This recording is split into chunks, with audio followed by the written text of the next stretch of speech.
In the realm of shinobi, within the Fire Country, lies the village of Konoha, a prominent clan. Within this village, the Uchiha clan possesses a substantial territory of their own. At this moment, in a modest building situated on Uchiha land, a 2-year-old boy sits on the steps of the backyard, his brow furrowed in distress, occasionally running his small hands through his hair. Ultimately, he resigns himself to the truth, letting out a heavy sigh. So, I have truly traversed into another world, the boy murmurs to himself, his eyes reflecting a sense of bewilderment.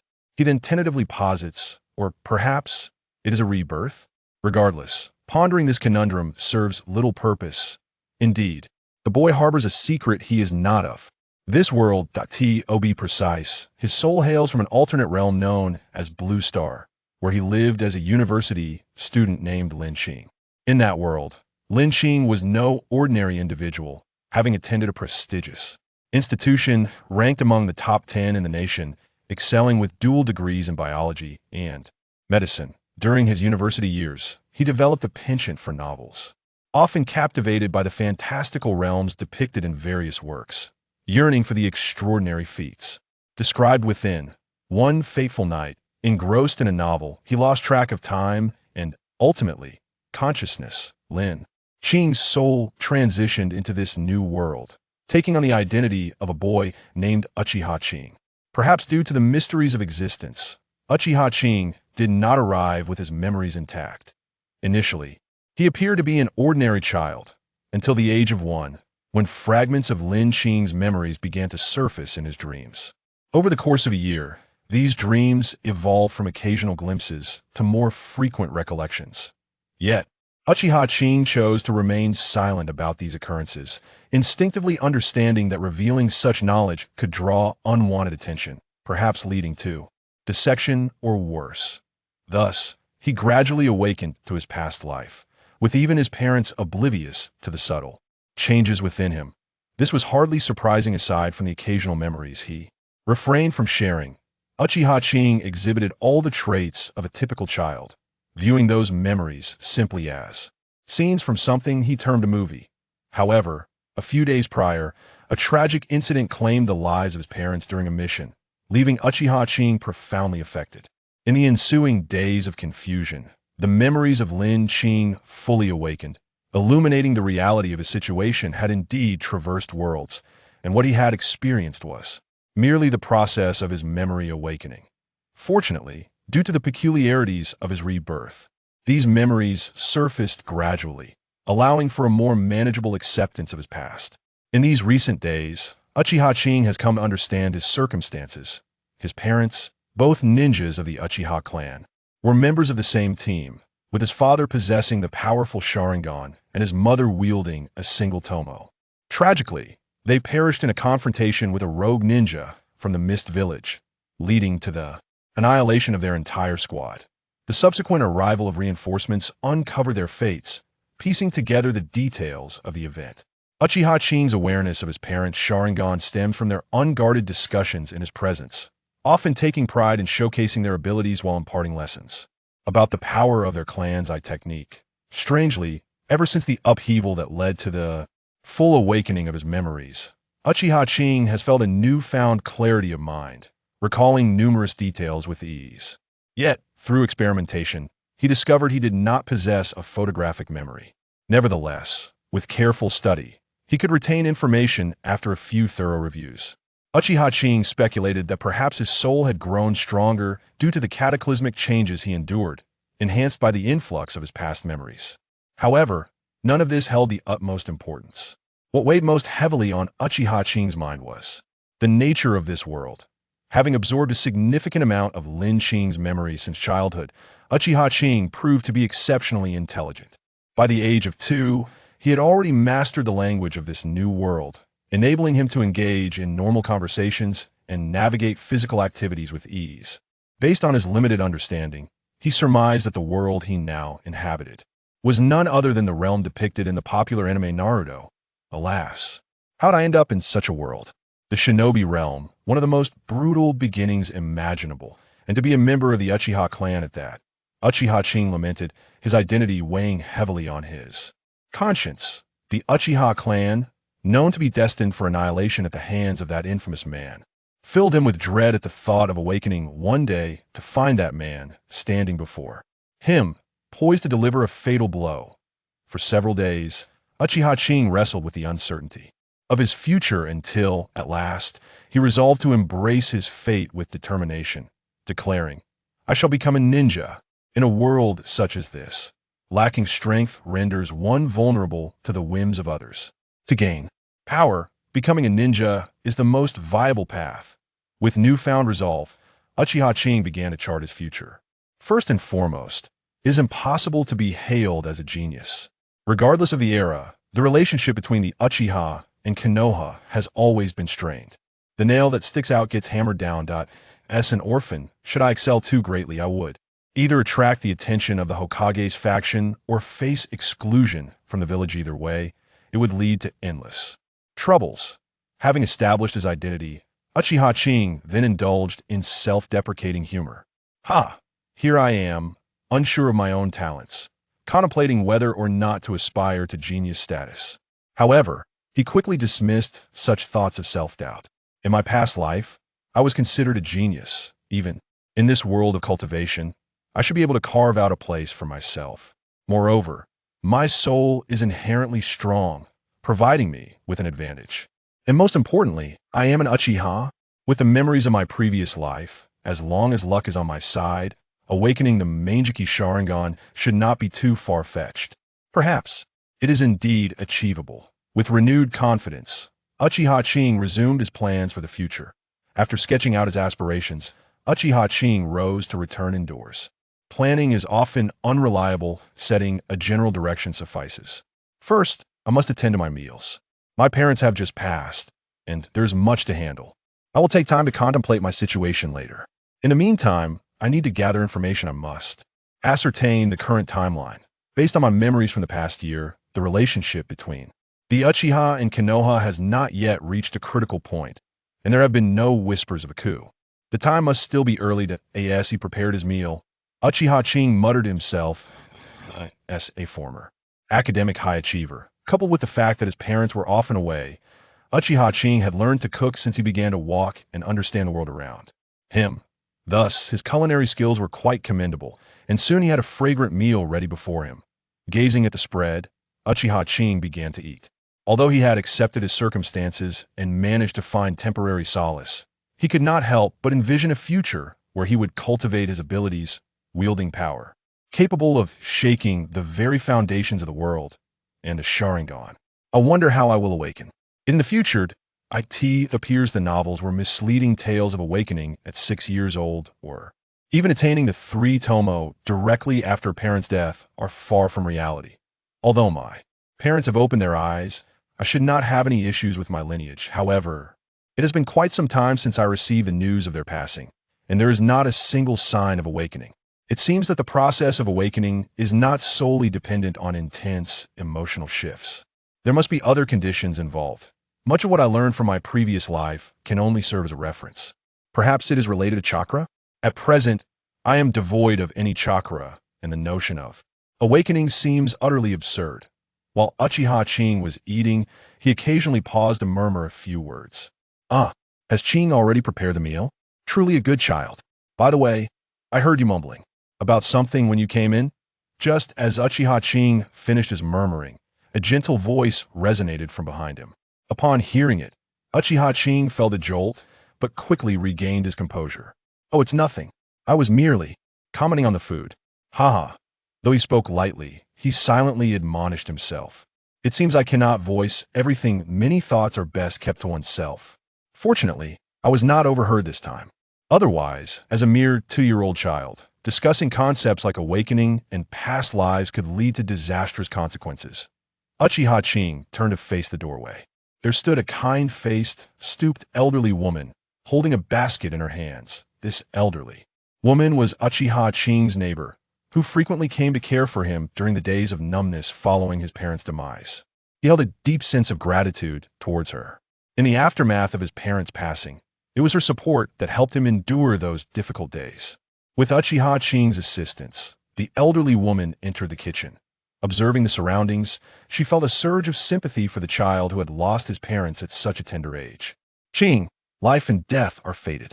Do not grieve too deeply your parents, in the spirit world, would wish for your happiness. Also, in a few days, someone from the clan will come too. Arrange your stay at the orphanage. If you do not wish to go, I can speak to them and take care of you myself. Touched by her concern, Uchiha Qing felt a swell of emotion, but, after a moment's contemplation, he declined. Grandma, it's all right. I can manage on my own. Look, I can cook for myself. Seeing his determination, the elderly woman did not press further. With a sigh, she placed the basket on the dining table. These are the meals I prepared for you. Although you have already cooked for yourself, I wanted to leave them for you. Rest assured, they are kept warm. You can eat them tonight. If you ever feel hungry, come to my home, and I will prepare something for you. With that, she turned and exited Uchiha Qing's home. As he watched her retreating figure, a warm current flowed through Uchiha Qing's heart. It seems that not all members of the Uchiha clan are arrogant and ill-tempered. There are indeed many kind-hearted individuals among them. Thus, Uchiha Qing declined to enter the orphanage, relying on village subsidies and the support of his clan to embark on a solitary existence. In the blink of an eye, for years have elapsed. During this period, Uchiha Qing not only developed a reclusive disposition, but also did not exhibit remarkable abilities in the eyes of outsiders. Adhering to a rather conventional demeanor, this was the persona he had crafted for himself, one forged by the trauma of losing his parents, leading him to become withdrawn, even harboring a slight fear of death. This fear, however, remained unspoken for now. Soon enough, he would be attending the Ninja Academy, where a self-introduction would solidify this character he had established. Although he had never been an actor in his previous life, nor had he studied performance, Uchiha Qing was unperturbed by the prospect of failing in his portrayal, as, to a certain extent, it was a role he was inherently suited for. Naturally, he would never admit this to himself. Over the past 4 years, Uchiha Qing had come to understand the temporal context of his existence. It was the 28th year of Konoha, situated in the aftermath of the First Shinobi World War, with the second not yet commenced. This was, in fact, fortuitous for Uchiha Qing, as it alleviated any immediate concerns regarding clan annihilation. Moreover, given his current circumstances, he could at least anticipate graduating normally, and perhaps even honing his skills for a few more years before conflict erupted, with an ideal time frame for development before the impending turmoil. Uchiha Qing was determined not to squander this opportunity. After multiple revisions, he devised an initial plan for his early years. Throughout this span, Uchiha Qing did not waste time. Although he had not yet begun to refine his chakra, he had diligently maintained his physical training. Indeed, Uchiha Qing had yet to even attempt chakra refinement. This was not entirely his fault. Although children in the ninja world matured rapidly for unknown reasons, the process of chakra refinement was not something that could be initiated prematurely. Typically, one would not begin to attempt chakra refinement until the age of 6, a time deemed safe for the body, as the Ninja Academy set the enrollment age at 6 for a reason. As for why certain clan members could commence chakra training earlier, these families possessed their own unique legacies. Through specialized medicinal baths, they ensured that early chakra refinement would not harm their bodies. Indeed, these baths often enhanced their physical attributes, granting them a significant advantage over their peers. Although Uchiha Qing belonged to the Uchiha clan, which could have afforded him these medicinal baths and the opportunity to refine chakra ahead of schedule, financial constraints proved a formidable barrier. Even within various ninja clans, those who could partake in such treatments were typically of higher standing. This was largely due to the exorbitant costs associated with these medicinal baths, which most families could not bear. Nonetheless, while it was impractical for clans to fund every member's medicinal baths to enable them to begin chakra training at the tender ages of 4 or 5, allowing them to start training within the 6 months prior to entering the Ninja Academy was certainly feasible. In general, the clans of ninjas gather their children of suitable age for training a few months prior to the commencement of ninja school, instructing them in the refinement of chakra. Typically, this training is conducted by the clan's chunin or even jonin. In addition to guiding them in chakra extraction, they impart unique techniques inherent to their lineage, such as the throwing techniques of the Uchiha clan. This advantage significantly distinguishes them from their civilian counterparts. It is not merely a matter of a 2-month head start. The instruction provided to these children, while not strictly one-on-one, ensures that each child receives ample guidance. Within just a month, most can successfully refine their chakra, showcasing a stark contrast to the efficiency of the ninja school. The first semester of the first year in ninja school has but one educational goal: to teach students how to extract chakra. Some students may struggle for 6 months without success, highlighting the disparity in teaching efficacy. Thus, the ninjas from clans sometimes enjoy as much as a 6-month advantage in training over their civilian peers. During these 4 years, unable to refine chakra, Uchiha Qing devoted most of his energy to physical training. Armed with knowledge from his previous life in medicine, he consistently maximized his physical capabilities while ensuring that he did not sustain any injuries. Presently, Uchiha Qing can perform 100 push-ups in a single session and can leap to a height of 3 to 4 meters with full effort. Furthermore, he dedicated time to reading a considerable number of books, with no means to refine chakra and physical training not being a constant option. Uchiha Qing sought productive activities to occupy his time. For someone with commendable learning abilities, having previously been among the top 10 in a national university, reading was a superb choice. As a prominent clan, the Uchiha possess a remarkably rich heritage. Within the Uchiha clan, there exists a dedicated archive akin to a library from his past life. Although it lacks ninja technique scrolls or various forbidden arts, it contains an abundance of foundational knowledge, which suffices for Uchiha Qing. Over the course of 4 years, he devoted approximately half of his time to the scrolls in the archive. His reading encompassed various subjects, with medical knowledge being paramount. Acknowledging the differences between this world and his previous one, Uchiha Qing sought to familiarize himself with the medical practices of this realm, laying a solid groundwork for his future development of medical ninjutsu. Indeed, Uchiha Qing aspired to master medical ninjutsu, well aware that a ninja who cannot heal themselves is not a worthy ninja. Moreover, he understood that he would inevitably delve into research, paralleling the path of Orochimaru. Thus, preemptively mastering medical ninjutsu would be advantageous for his future endeavors. In addition to medical ninjutsu, most of Uchiha Qing's readings pertain to knowledge of sealing techniques. As a clan that has survived since the Warring States period, and even traces its lineage back to the legendary era of the Sage of Six Paths, the Uchiha clan boasts a history steeped in tradition. In the realm of sealing techniques, although not on par with the Uzumaki clan, it is nevertheless sufficient for the novice Uchiha Qing to establish a solid foundation. It is widely acknowledged that the most formidable power structure within the ninja world is not ninjutsu nor sage arts, but rather sealing techniques. Indeed, it appears that sealing techniques are of paramount importance in the entire ninja realm. After all, even Kagaya Otsutsuki, the progenitor of chakra, was sealed on the moon for a millennium, was she not? Furthermore, the Flying Thunder God technique employed by Minato Namikaze incorporates a substantial amount of sealing knowledge. In fact, the successful cultivation of the Flying Thunder God technique owed much to the assistance of sealing techniques. Understanding the significance of sealing techniques, Uchiha Qing naturally seeks to build a robust foundation in this area. Possessing an exceptional capacity for learning, along with a grounding in medical knowledge and sealing arts, Uchiha Qing has also perused various other subjects, albeit primarily foundational knowledge pertinent to ninjas. This day, after rising from slumber, completing his daily exercises, and finishing breakfast, Uchiha Qing chose not to delve into his books. Instead, after some preparation, he made his way to the training grounds located in the back mountains of the Uchiha clan. With only 4 months remaining until the commencement of the Ninja Academy, today marks the day when the Uchiha clan conducts advanced training for their 6-year-old children. As a prominent clan, the Uchiha's training begins a month or even 2 months earlier than that of other ninja clans. It is not that other clans do not wish to commence early. Rather, such advanced training is not solely aimed at facilitating the early cultivation of chakra among the younger generation, but more importantly, at establishing a solid foundation. How is this foundation established? Through expenditure. With extensive daily training complemented by a medicinal bath once a day, the costs are not insignificant. For instance, while the medicinal baths utilized by children who have trained for 1 or 2 years are superior, even a single session costs 5,000 ryo. This expense is entirely covered by the clan. Uchiha Qing receives 2 forms of stipends, one from the village and another from the clan, amounting to a mere 8,000 ryo each month. Even with most of his meals prepared at home, along with some additional expenditures, he must spend at least 3,000 ryo monthly. Over 4 years, Uchiha Qing has managed to save only 200,000 ryo.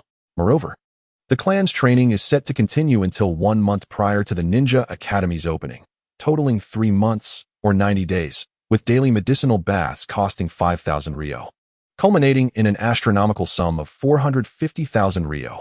This amount exceeds what Uchiha Qing has saved over 4 years by more than double. Although a significant portion of the medicinal herbs is sourced by the clan itself, they still hold monetary value, even with potential discounts on bulk purchases of other herbs. These discounts would not be substantial. This figure reflects only the cost of medicinal baths for each junior, not accounting for various other expenses. Annually, there are typically over a dozen eligible juniors, meaning the clan's training expenses could exceed 20 million Ryo. Such financial demands are entirely unmanageable for smaller ninja clans, which cannot afford to spend such sums merely for a few months of advanced training. As Uchiha Qing reflects on the clan's generosity, he continues on his path. Soon, he catches sight of the assembly point in the distance, where many peers are already gathered, awaiting the designated time set by the clan, which is still half an hour away. Uchiha Qing, unhurried, strolls leisurely towards them. Do not be deceived by his apparent languor at this moment. This is one of the rare instances in recent years where he can truly unwind. Naturally, he should indulge in this respite. While the other children frolic and play together, there were indeed invitations extended to Uchiha Kiyoshi upon his arrival, yet he chose to decline. It is quite impossible for Uchiha Kiyoshi to engage in play with a gaggle of young children. How juvenile! He is not perturbed by the prospect of others questioning his demeanor. In the world of shinobi, there are indeed many precocious children, and since the demise of his parents 4 years prior, Uchiha Kiyoshi has consistently exhibited a maturity beyond his years, raising no suspicions among his peers. As the designated time approached, 2 ninjas adorned in attire emblazoned with the Uchiha clan emblem, resembling ping-pong paddles, and donning the Leaf Village headband, approached Uchiha Kiyoshi and his companions. One of the taller ninjas instructed them to stand in formation, counted their numbers, and commenced his instruction. Greetings. I am the ninja assigned by the clan to guide you. My name is Uchiha Takashi, a jonin. I will be overseeing your chakra training and shuriken throwing for the next 3 months. Beside me is Uchiha Shin, a special jonin, who, like myself, is responsible for your training, although he will focus more on physical techniques. Uchiha Takashi gestured toward the shorter ninja, who also introduced his specific area of expertise to the eager children. Very well, young ones. We need not engage in tedious self-introductions. Let us commence our lesson for today. Being part of the same clan, Uchiha Takashi could easily recognize them. Thus, he did not require them to introduce themselves, as he held little interest in such formalities. Today, we shall begin with the refinement of chakra. To temper the excitement of the children below, Uchiha Takashi continued, as ninjas, the most crucial element is chakra. The amount of chakra directly correlates to a ninja's capacity to perform jutsu, as well as the potency of those techniques. Therefore, it is imperative that you diligently cultivate your chakra and strive to enhance its volume. Observing the children's expressions of partial comprehension, Uchiha Takashi patiently elaborated, at this juncture, you must grasp the significance of chakra. Next, I shall explain the methods of chakra extraction. Under the fervent gaze of the children, Uchiha Takashi proceeded to delineate the process of refining chakra. Chakra is an energy formed by the fusion of physical energy and mental energy, and it is indispensable for a ninja's use of jutsu. The key to refining chakra is to maintain a proper balance between physical and mental energy, a ratio that varies from individual to individual. Only by discovering the appropriate proportion can one successfully merge to create chakra. Next, I will elucidate how to perceive physical energy and mental energy. Perhaps noticing the children's dazed expressions, Uchiha Takashi encouraged questions during his explanation, responding thoughtfully. Thus, the children began to grasp the foundational concepts of physical and mental energy and how to perceive them. Uchiha Ryujin finally felt a sense of relief as they grasped the concepts. To be honest, this truly tested the foundation of a ninja. It was akin to teaching a child mathematics. Without a certain level of understanding, it would be impossible to teach them effectively. Generally, most ninjas might not surpass Uchiha Ryujin's capabilities. He nodded in satisfaction, pleased to see that everyone had comprehended the knowledge regarding physical and mental energy. Next, I shall elucidate the process of chakra fusion. Do not be misled by the arduous task of refining chakra. Once the initial successful fusion is achieved, the body will remember that ratio, making future chakra refinement significantly less strenuous. After a lengthy explanation, Uchiha Ryujin finally relaxed as he observed the children nodding in understanding. He had completed his teachings, and the subsequent topics should be less challenging to convey. Reassuring himself, he turned his gaze towards Uchiha Qing beside him. The throwing of kunai will commence our formal training tomorrow. Next, you are to engage in physical training, which will be overseen by Uchiha Qing. Upon hearing that they would be practicing physical techniques, some of the children were visibly disheartened, while others brimmed with vitality and confidence. Uchiha Qing, noticing the dispirited ones, did not indulge their despondency. Instead, he employed a forceful intimidation to compel them to begin their physical training. The so-called physical techniques involve enhancing the body through chakra for combat or directly utilizing one's physical prowess in battle. There are no shortcuts to mastering physical techniques. It requires relentless practice day in and day out. The essence of physical training lies in one's physical fitness and combat experience. For the next 3 months, you are to engage in extensive physical exercises and numerous combat drills daily. The clan will provide medicinal baths to ensure your bodies remain unharmed. Now, for today's first lesson, let us commence with physical exercise. Each of you shall run 20 laps around the training ground. Failure to complete it will result in punishment. I assure you, none of you would wish to experience that. The group of 6-year-olds, unable to withstand Uchiha Qing's intimidating demeanor, resolutely committed themselves to the task at hand. Moreover, the Uchiha training ground is smaller compared to that of Konoha, with each lap measuring 5 kilometers. 20 laps amount to 100 kilometers, which shouldn't be overly difficult, should it? Some astute children calculated the distance, and to their astonishment, realized the gravity of the task. 100 kilometers? Surely, this must be a jest. Unfortunately, as Uchiha Qing announced the commencement, they had no choice but to start running. Albeit reluctantly, Uchiha Kyo maintained a low profile throughout this process. He had comprehended Uchiha Ryujin's guidance with a single listen, yet he attentively absorbed the subsequent explanations. Different perspectives always deepened his understanding. As for the task assigned by Uchiha Qing, Uchiha Kyo felt little concern, having trained consistently for 4 years. His physical condition was arguably the finest among those present. Completing 100 kilometers in a day was well within his capabilities. Conversely, Uchiha Qing found himself rather elated.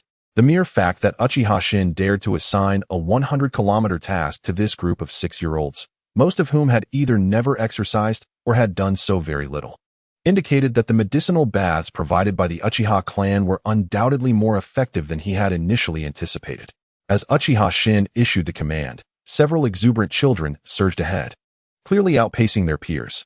The remaining few also exerted themselves to catch up. Uchiha Qing did not hastily accelerate, but instead maintained a steady pace, keeping his speed at about 70 to 80% of his maximum. Thus, he managed to keep up with those who were fervently pursuing the frontrunners. Uchiha Qing's decision proved astute. While the other children had only completed 2 or 3 laps before they had to slow down, gasping for breath, he, aside from feeling a bit fatigued, was largely unaffected, his breathing remaining steady. Observing this, Uchiha Qing silently admired him, recognizing that starting off at a consistent speed was the hallmark of a wise child. As time progressed and the laps accumulated, Uchiha Qing gradually began to breathe harder, sweat pouring down his body. Nevertheless, he gritted his teeth and continued to maintain his pace.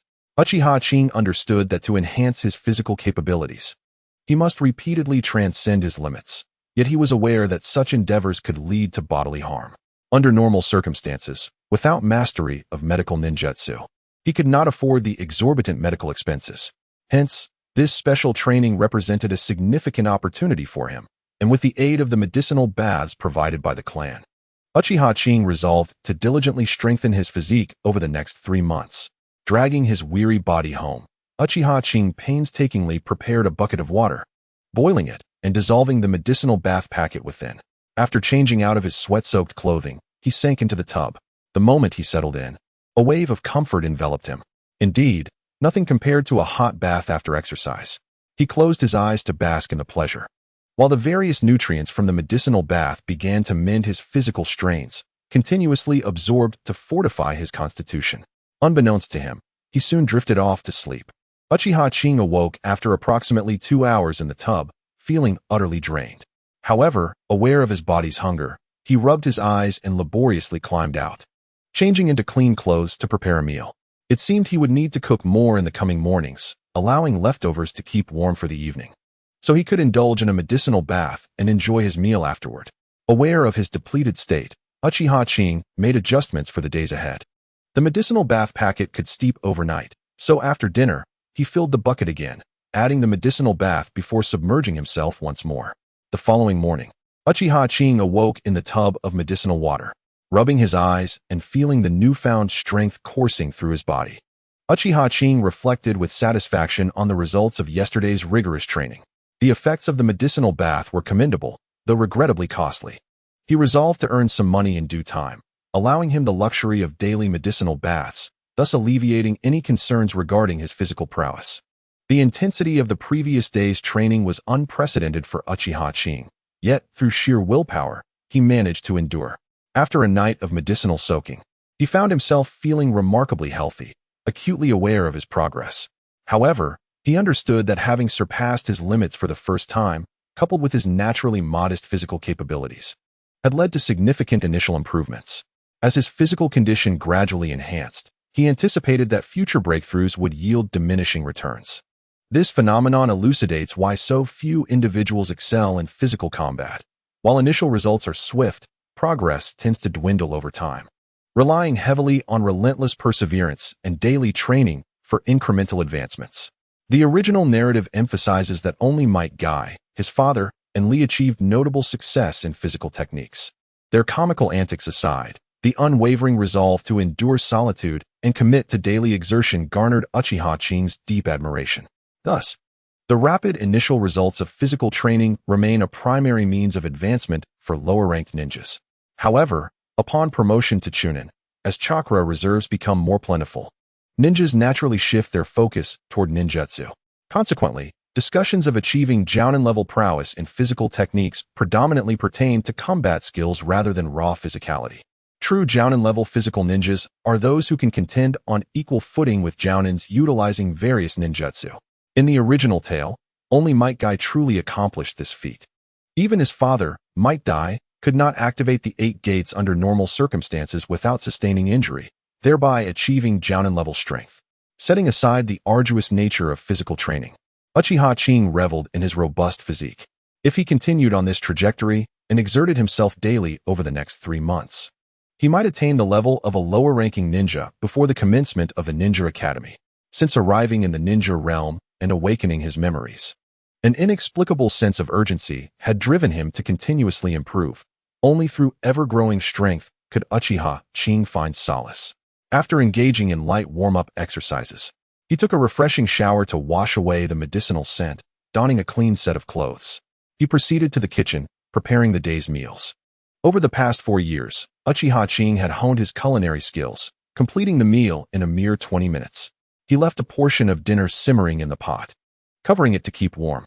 As the enticing aroma wafted from the bowl, Uchiha Qing felt a wave of satisfaction. Ah, how delightful! This is the essence of life.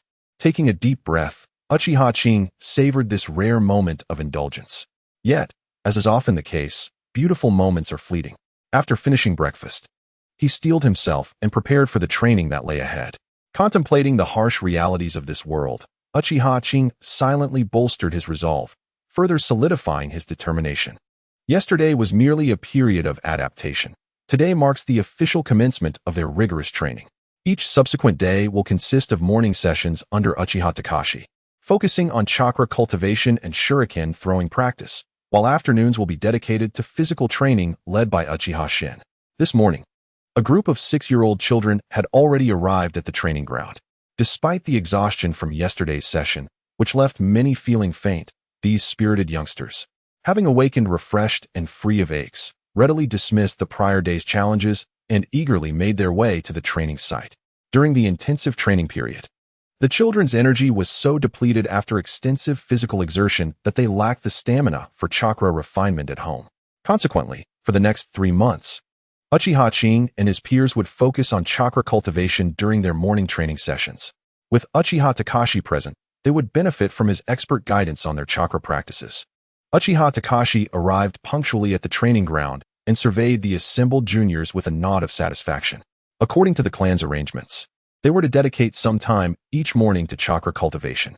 However, It is essential to possess a robust physique and unwavering will to fully sense the energies of both body and spirit.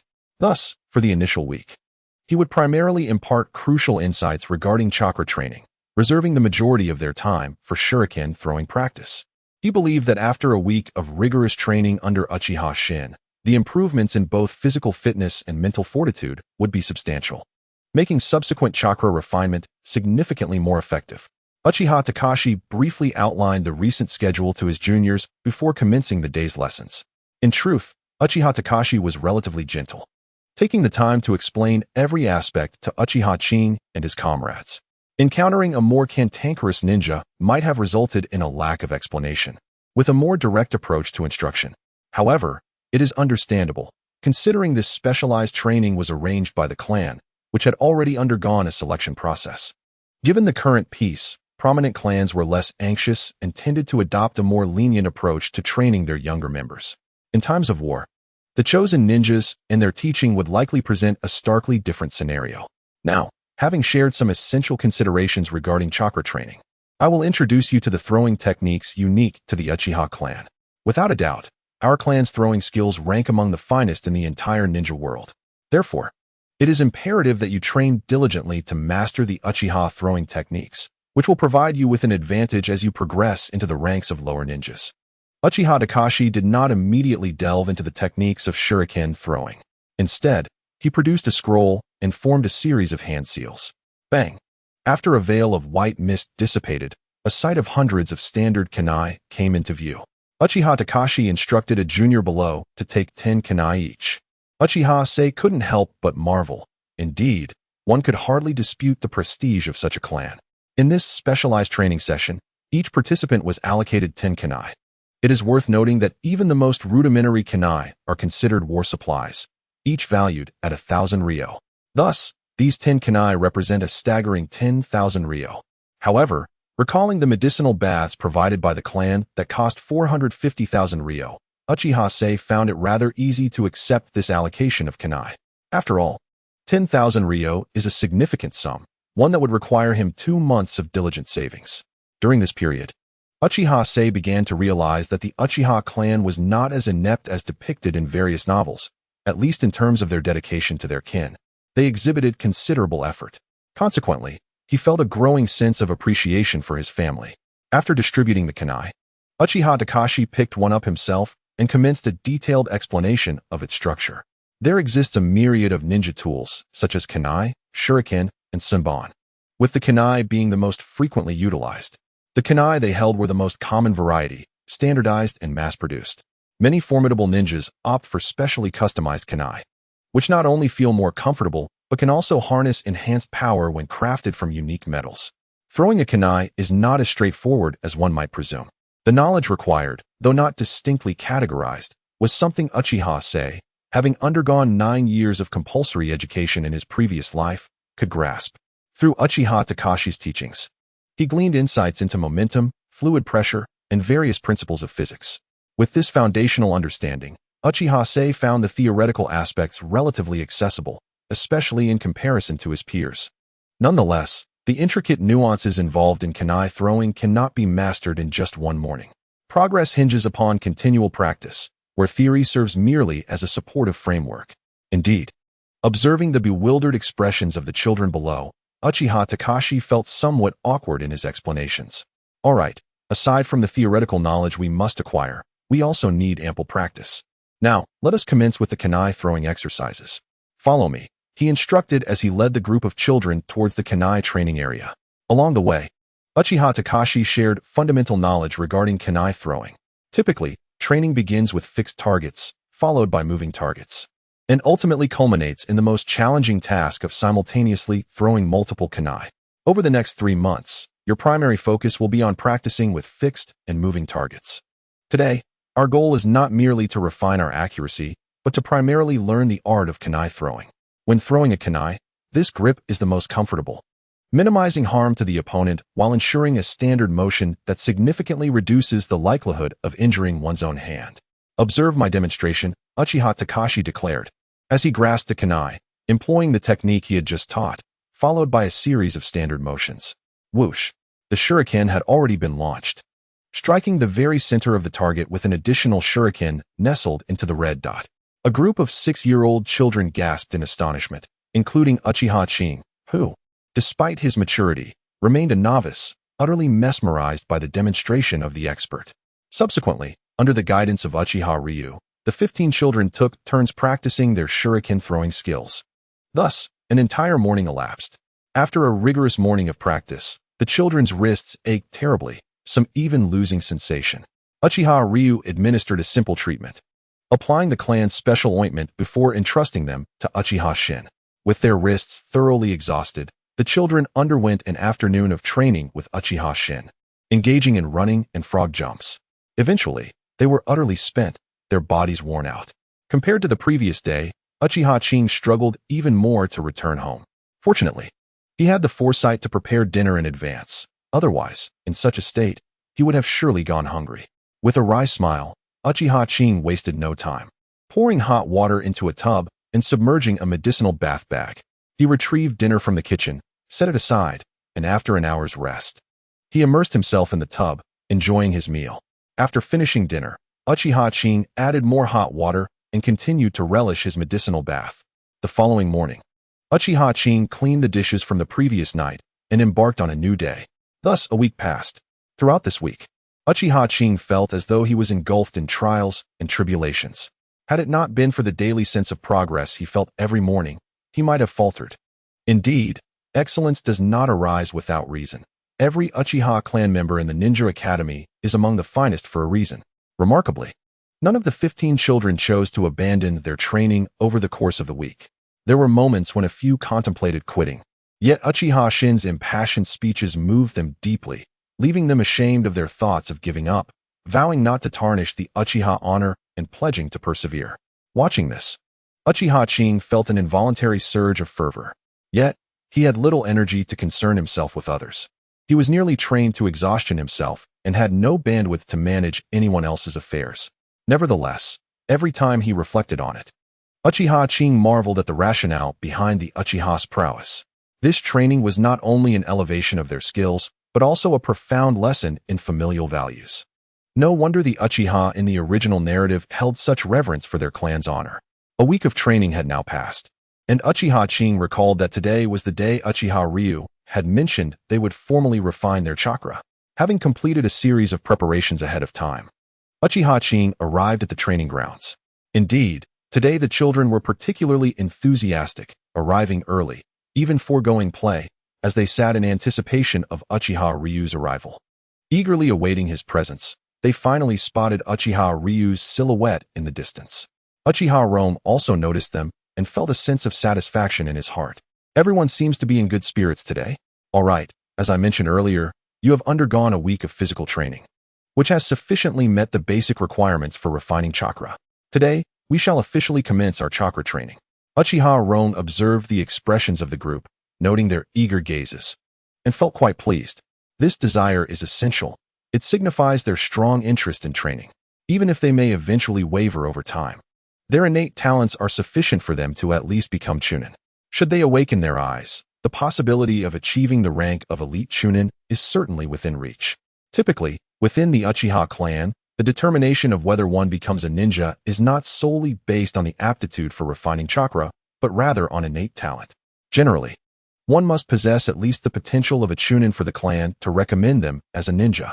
Otherwise, remaining merely a genin would likely lead to becoming expendable, making it more advantageous to live a comfortable and secure life within the clan. Of course, those with lesser talents who persist in their desire to train are not opposed by the clan. In fact, there are instances where such children receive encouragement. This is often because they tend to be quite perseverant, possessing a resolute spirit, and the likelihood of awakening the Sharingan after experiencing a stimulus is considerably high. Fortunately, the Uchiha clan boasts a robust bloodline, and most clan members possess the potential for training. Even among them, at least 1/3 have the potential of a Chunin. In a single cohort, there are typically over a dozen individuals with at least elite Chunin potential. Even if a few are lost in the future, it is expected that 4 or 5 will still attain the rank of Chunin, with a notable chance of producing an elite Chunin among them. This implies that each generation yields 4 or 5 new Chunin. considering that the peak period for each ninja spans approximately 20 years. It can be inferred that the Uchiha clan has at least 80 chunin in a typical scenario, excluding any incidental promotions. One can only imagine the profound heritage of the Uchiha clan. Matters of great importance to the clan are far beyond the contemplation of a minor figure like Uchiha Qing. So he merely entertained these thoughts briefly before dismissing them. He attentively listened as Uchiha Rong reiterated the precautions for refining chakra. Uchiha Rong did not linger too long. After outlining the necessary precautions, he announced that they could begin attempting to refine chakra. Uchiha Qing adjusted his state, settling down cross-legged on the ground, ready to commence the refinement of chakra. Closing his eyes, he followed Uchiha Rong's instructions, carefully attuning himself to the energies of his body and mind. The previous week's training had been quite intense, and having just received the method, Uchiha Qing was embarking on this endeavor for the first time, as were all present. Perhaps due to the strength of his spirit, Uchiha Qing quickly became aware of his mental energy. He found it challenging to articulate this sensation, only knowing that it was indeed his mental energy. There was no tangible concept, merely a vague awareness that this was his spiritual essence. Moreover, thanks to his formidable soul, Uchiha Qing effortlessly harnessed his spiritual energy, although he could neither perceive nor visualize it, merely a nebulous concept. After a brief period of contemplation, Uchiha Qing shifted his focus from spiritual energy to sensing his physical energy. Within half an hour, he became acutely aware of the energy residing within his body. Unlike spiritual energy, physical energy could be distinctly perceived. It manifested as a luminescent white energy, or rather, a pale green hue, though perhaps the term pale was an understatement. Upon sensing the physical energy, Uchiha Qing released a sigh of relief. There were no issues. He had successfully perceived both physical and spiritual energy. Indeed, my initial conjecture was validated, and my sensations from the previous week's training were accurate. Setting aside matters of enlightenment, my body possessed considerable innate talent. To have sensed two forms of energy within just half an hour, even with the prior week's training, was not merely commendable, it was exceptional. Many individuals struggle to sense spiritual energy, often stymied by its elusive nature, which renders it difficult to comprehend. Uchiha Qing, however, due to the strength of his soul, was able to directly perceive spiritual energy. Yet, one could not simply dismiss this as an advantage. The potency of his soul was indeed a testament to Uchiha Qing's own gifts. Surely, traversing dimensions must confer some benefits, right? A slight enhancement to the soul without a golden finger is hardly excessive, is it? What? Is the soul too strong? No, that's unfounded. The reincarnated Uchiha Qing inherently possessed the soul of a man in his 20s, a soul that had been quite astute in its previous life. Even devoid of spiritual nourishment, it surpassed the capabilities of an average child by 4 or 5 times, one might argue. Moreover, during the physical growth process, wouldn't the body inherently nurture the soul? In essence, Uchiha Qing was endowed with an adult soul, which naturally matured alongside his body. Quite reasonable, indeed. I digress. Returning to the main topic, after perceiving the two forms of energy, Uchiha Qing did not rush into fusion, but instead continued to explore and study both energies. According to what he had gleaned from his readings, a ninja's chakra varies in quality. The more refined the chakra, the more formidable its power when executing jutsu. Naturally, as a ninja trains, their chakra becomes increasingly pure. Drawing upon the wealth of knowledge he had absorbed, combined with his earlier sensations, Uchiha Qing surmised that when fusing chakra, a purer physical energy would yield a more refined chakra. This notion held merit. Spiritual energy was more abstract, ephemeral, and largely impractical for tangible manipulation. Thus, Uchiha Qing chose to concentrate on physical energy. After all, the energy was clearly of a light green hue. Upon closer inspection, it was indeed pale green physical energy, suggesting that the deeper the green, the purer the energy. Therefore, Uchiha Qing was in no rush to fuse, but rather aimed to conduct a thorough investigation into the interplay between physical and spiritual energy, with a particular emphasis on the former. Without mentioning the plans of Uchiha Qing, it is evident that solely relying on the purity of chakra is sufficient for Uchiha Qing to endure for a while. Enhancing the purity of one's physical energy is nothing more than a form of exercise. As one's physical fitness improves, so too does the quality of energy. Thus, Uchiha Qing decisively relinquished the immediate desire to merge with chakra. Given this, how would Uchiha Qing utilize the time each morning dedicated to chakra training? It would be foolish to feign activity and waste precious moments. Naturally, the focus shifted to the study of physical energy. This was the only opportunity for Uchiha Qing to conduct research, and since the outward appearances remained unchanged, he was not concerned about being seen through by Uchiha Rong. In the past week, Uchiha Rong had thoroughly covered the foundational theories of throwing techniques, leaving only the training component. Consequently, the time allocated for training with shuriken was shortened. Henceforth, 5 hours each morning would be divided into 3 hours for chakra cultivation and 2 hours for shuriken training. After 3 hours had passed, Uchiha Rong, observing that no one had successfully refined their chakra, felt a tinge of disappointment, though it quickly subsided. This was to be expected, based on previous years' experiences. Many ninjas typically began to refine their chakra in the final week of the month, which amounted to just over 2 months of training. Uchiha Rong called everyone to awaken and commence training with shuriken. Following this, Uchiha Shin would begin his exercises. In this manner, Uchiha Qing postponed his chakra merging by an additional 2 weeks. This 2-week period proved sufficient for Uchiha Qing to delve into the study of physical energy.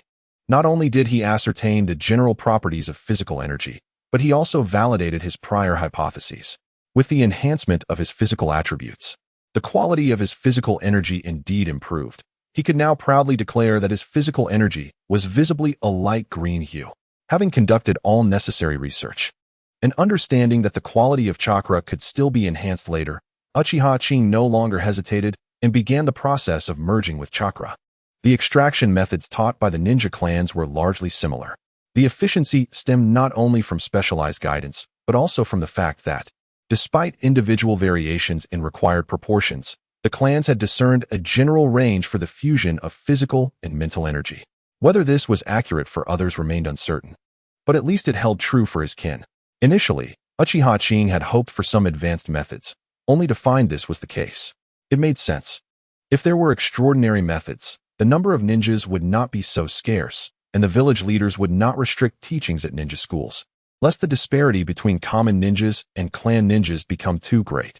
The only distinctions lay in these subtle differences. However, Uchiha Qing was not unprepared. After all, he had already delayed for 2 weeks. Should the merging take another 2 weeks, he would truly become a fool and a failure. Having received higher education, Uchiha Qing had mastered numerous advanced scientific methods. Have you ever heard of the method of controlling variables? Uchiha Qing, guided by his instincts, meticulously controlled the amount of spiritual energy he utilized, gradually increasing the proportion of physical energy he summoned. Within a mere 2 hours, Uchiha Qing successfully fused his own chakra.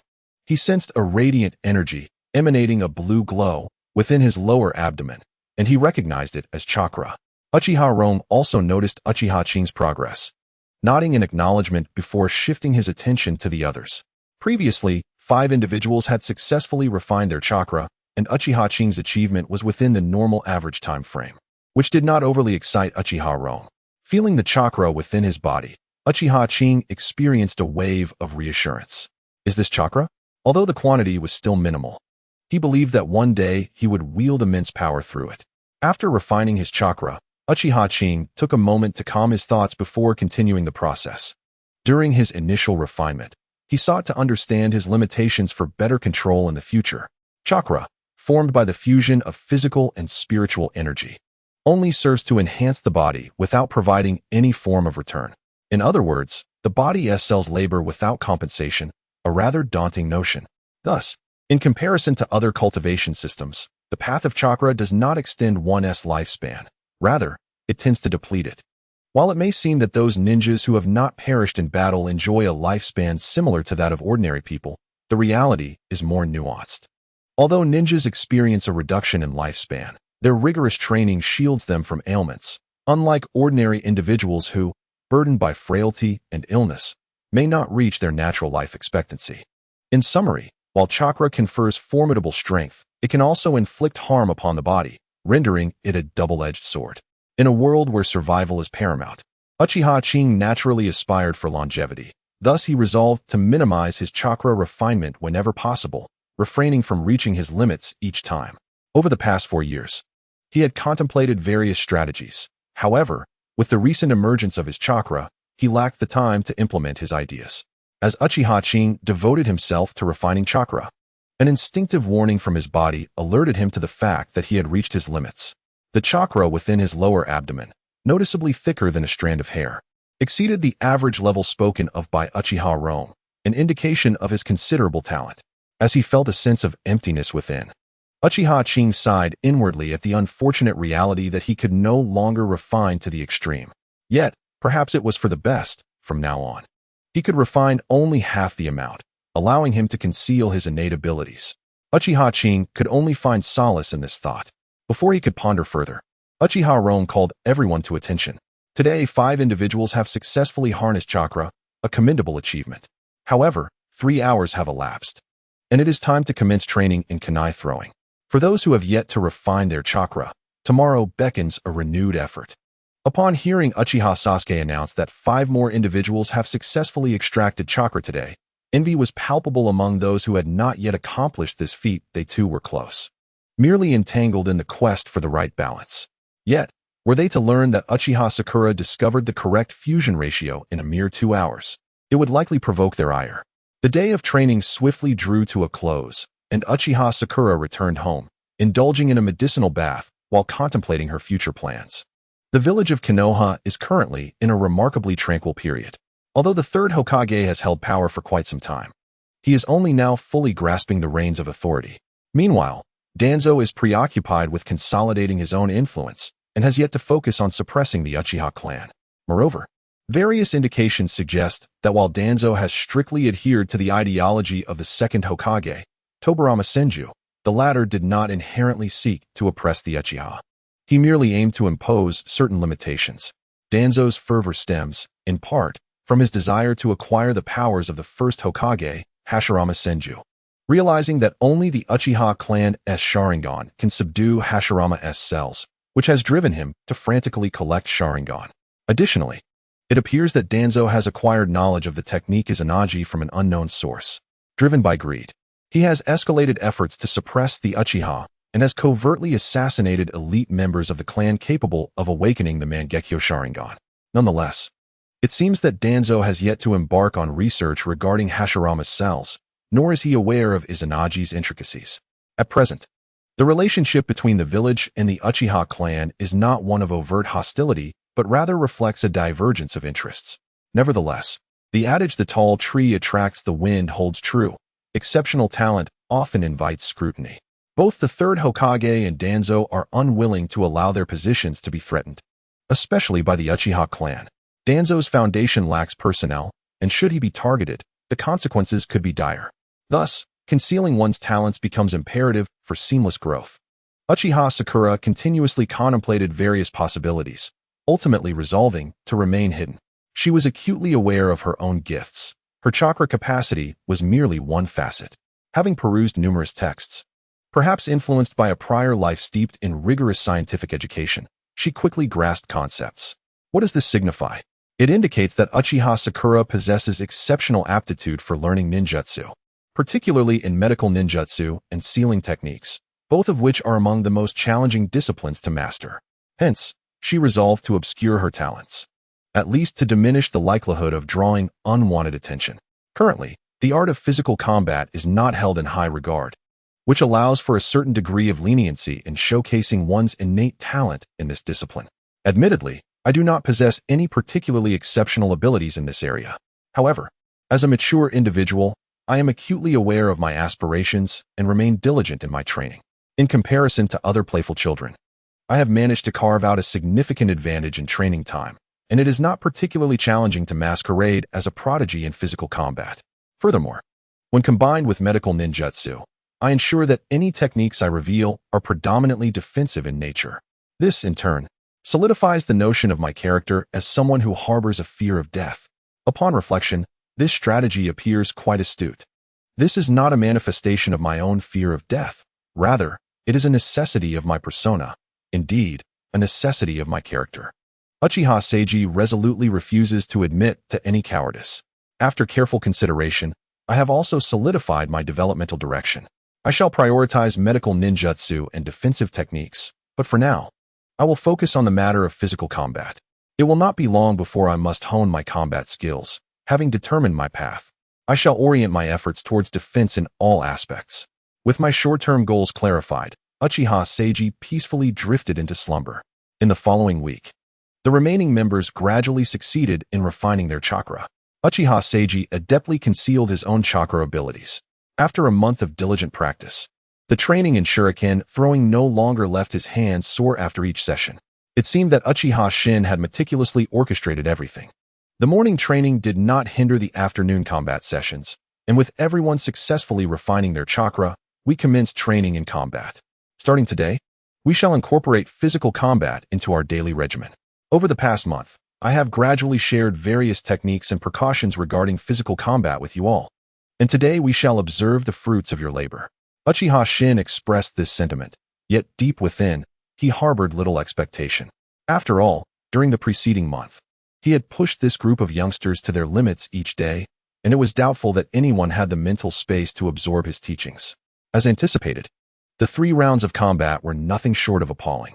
Although it was not a chaotic melee, it could hardly be considered a genuine contest. Uchiha Shin continued to call forth the next pair. Uchiha Seiji was to face Uchiha II. Upon hearing his opponent's name, Uchiha Seiji was momentarily taken aback. Uchiha II. Could he possibly be a sibling of Uchiha Ro? His suspicion proved correct. Uchiha II was indeed the younger brother of Uchiha Ro. However, in stark contrast to his esteemed older brother, Uchiha II appeared rather ordinary. Of course, this had no bearing on Uchiha Seiji. After completing the roll call, Uchiha Seiji stepped forward alongside another slender child. Uchiha II did indeed share a resemblance with Uchiha Ro, even in height, as he stood taller than many of his peers present. With Uchiha Shin's command, Uchiha Seiji and Uchiha II formed their opposing seals and then leapt apart, creating distance between them. As the younger brother of Uchiha Ron, Uchiha Tao, despite not receiving any preferential treatment during his intense training, undoubtedly benefited from having a seasoned Jonin brother. In his youth, he had been guided by Uchiha Ron in numerous combat techniques. As the match commenced, Uchiha Tao, after establishing some distance, drew forth a kunai. It is noteworthy to mention that this kunai was not the standard issue one used during training. Rather, it was custom-made to fit the wielder's needs, allowing Uchiha Tao to wield it almost like a short blade. With the kunai in hand, Uchiha Tao swiftly advanced towards Uchiha Sei. Uchiha Sei was slightly taken aback. He had not anticipated the use of weapons in their duel. However, seeing that Uchiha Shin did not intervene, he presumed it was tacitly permitted.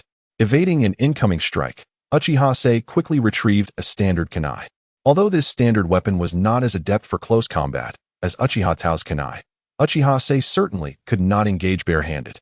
He was not a mythical figure like Neza who could effortlessly catch blades with his bare hands. Regaining his composure, Uchiha Tao lunged at Uchiha Sei once more. At this moment, Uchiha Sei had readied his kunai, positioning himself sideways and using the weapon to block Uchiha Tao's horizontal slash. Uchiha Sei retreated immediately after the contact. Observing that he could not easily subdue his opponent, Uchiha Tao continued to attack with a series of strikes, slashes, chops, and thrusts. Although lacking in finesse, his technique was quite standard. From Uchiha Shin's perspective, it was a significant improvement compared to his previous performances. However, Uchiha Shin frowned as he watched Uchiha Sei consistently block Uchiha Tao's assaults. While he was pleased with Sei's blocking technique, he couldn't help but wonder why he was not counterattacking. Clearly, he was not so flustered as to be incapable of retaliation. Why then did he persist in merely defending? Unbeknownst to Uchiha Sei, who was focused on parrying Uchiha Tao's attacks, his initial struggle gradually transformed into a more confident defense. This progress astonished Uchiha Shin, who had not expected Sei to possess such innate talent in physical combat. Yet, Uchiha Shin found himself increasingly frustrated by Sei's lack of offensive maneuvers. He mused to himself, having finally spotted a promising talent in physical arts, would it culminate in mere defense? Shaking his head, he redirected his attention to the ongoing battle. At this juncture, Uchiha Tao and Uchiha Sei had been engaged in combat for 10 minutes. Uchiha Tao, unable to secure a victory, felt a growing sense of urgency. His continuous offensive had begun to deplete his stamina, while Uchiha Sei, focusing solely on defense, still retained a considerable amount of energy, certainly enough to last another 5 or 6 minutes.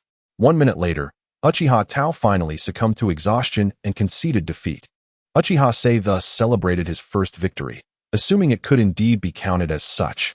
After performing the reconciliation seal, Uchiha Sei returned to his original position under Uchiha Shin's enigmatic gaze, turning his attention to the battles of other groups. The inaugural battle concluded swiftly, prompting Uchiha Shin to assess their respective conditions. Perhaps deeming Uchiha Kiyoshi's performance a mere fluke, he refrained from offering specific corrections. Subsequently, they resumed their rigorous physical training, firmly placing their special training on the right track. Under Uchiha Shin's tutelage, Uchiha Kiyoshi's prowess in martial arts soared, albeit with a style that may have seemed somewhat incongruous. When one immerses themselves in an endeavor, time invariably seems to accelerate. Since their first combat spar, 2 months had elapsed unbeknownst to them. During this span, they engaged in numerous battles, and with Uchiha Shin's guidance, Kiyoshi's progress was undeniably evident. According to Shin, Kiyoshi's martial capabilities had reached a level comparable to that of a freshly graduated genin. Genin primarily rely on their physical skills, thus rounding it off. Shin implied that Kiyoshi had nearly attained the strength of a newly minted genin. In essence, Kiyoshi could withstand the assaults of a freshly graduated genin until his stamina was depleted. As for delivering strikes upon his adversary, Kiyoshi appeared lacking in that regard. However, if he could exhaust his opponent to the ground, could that not be deemed a victory? After all, the opponent would also be incapacitated. Kiyoshi argued that the outcome remained the same. He had indeed vanquished his foe. Regrettably, with the conclusion of the 3-month special training and the cessation of the medicinal baths, Kiyoshi was hesitant to overexert himself, making rapid improvements in physical condition unlikely in the near future. Nonetheless, Kiyoshi felt a sense of fulfillment. The intensive training had profoundly transformed him, endowing him with the combat abilities of a genin. Of course, this was not a point of pride, and even Uchiha Shin seldom mentioned it, fearing that the conversation might shift towards Kiyoshi's strategies. During this period, Shin had made attempts to rectify Kiyoshi's situation, but after numerous futile efforts and subsequent investigations into Kiyoshi's past circumstances, he gleaned the underlying reasons and ceased his admonitions. Alas, Kiyoshi would have to navigate his inner turmoil at his own pace. Waking up to a day free of special training brought a sense of relief to Kiyoshi. The intensity of the training had been overwhelming. Even he had nearly faltered. Were it not for the medicinal baths, he might have thought he would be utterly exhausted. This also attested to the potency of the Uchiha clan's medicinal bath formula, capable of healing such severe exercise-related injuries without hindering a child's development. It was a testament to the enduring legacy of a prominent clan from the Warring States period, rich in heritage. Although he was relieved from special training, Kiyoshi was not idle. After finishing breakfast, he commenced his warm-up exercises. Well-versed in medical scrolls, Kiyoshi was adept at devising a training regimen tailored to his needs, ensuring it would not inflict harm upon his body or impede his growth. After completing the foundational training, Kiyoshi proceeded to attend to his primary affairs. Although it has been over 2 months since I successfully extracted chakra, my prior training left me little time to delve into its study. Now, with ample time at my disposal, I, Uchiha Kiyoshi, am eager to explore this energy. My fascination with chakra has endured for quite some time, and now, with enthusiasm, I embark on my research. At the outset, I concentrate the chakra, channeling it through my hands, and with a swift motion of my fist, I produce a sharp sound that fills me with satisfaction. During the past 2 months, I have learned from Uchiha Shin that chakra can significantly enhance the body, improving both offensive and defensive capabilities. Through countless battles, I have grasped some rudimentary aspects of how chakra fortifies the body. For instance, I channel chakra to my arms for defense and to my legs for evasion. I have also attempted to circulate chakra throughout various parts of my body, hoping to discover if it could nurture my physique. Regrettably, all efforts resulted in failure. Indeed, had it been feasible, the entire ninja realm would not have remained oblivious for such an extended period. My research leads me to the conclusion that while chakra can greatly bolster one's offensive and defensive prowess, its effects are fleeting and cannot permanently enhance the body. However, this endeavor represents a ninja's pursuit. What distinguishes research from mere speculation? Is it truly impossible to find a method to supplement my body while cultivating chakra? No, I must uncover this approach. Otherwise, even upon reaching the level of the Sage of Six Paths, I would inevitably meet a tragic end. Even if I were to achieve eternal existence like the sage, I would still be destined to lose my corporeal form. Having read numerous novels in my previous life, I perceive the loss of one's physical body as an imperfection, perhaps even a hindrance to further ascension. Speaking of chakra, there are indeed some wondrous aspects. Since my initial successful cultivation of chakra, each subsequent practice involves circulating it once more, as if my body has memorized the necessary proportions, seamlessly blending physical and mental energies. According to the explanations I found in the clan's archives, once chakra is successfully fused, no matter how much one pushes their limits, the body will always retain a trace of chakra, akin to leaving behind a seed. Provided that physical and mental energies are infused, this seed can grow autonomously. I must accept this premise. Suddenly, recalling something, I tapped my head and hastily ascended to the attic. This space houses my parents' belongings, primarily consisting of my father's ninja tools and notes. Previously, I seldom examined these items, believing them to be beyond my current capabilities. What could an ordinary individual, unable to extract even a trace of chakra, possibly glean from them? They seemed less valuable than the clan's archives. Now that I have begun to cultivate chakra, these items are gradually proving their worth and will inevitably become nourishment for my growth. After a prolonged search, I finally uncovered a few tattered pieces of paper. The chakra test paper, an artifact discovered by Uchiha Qing, serves the purpose of measuring a ninja's chakra attributes.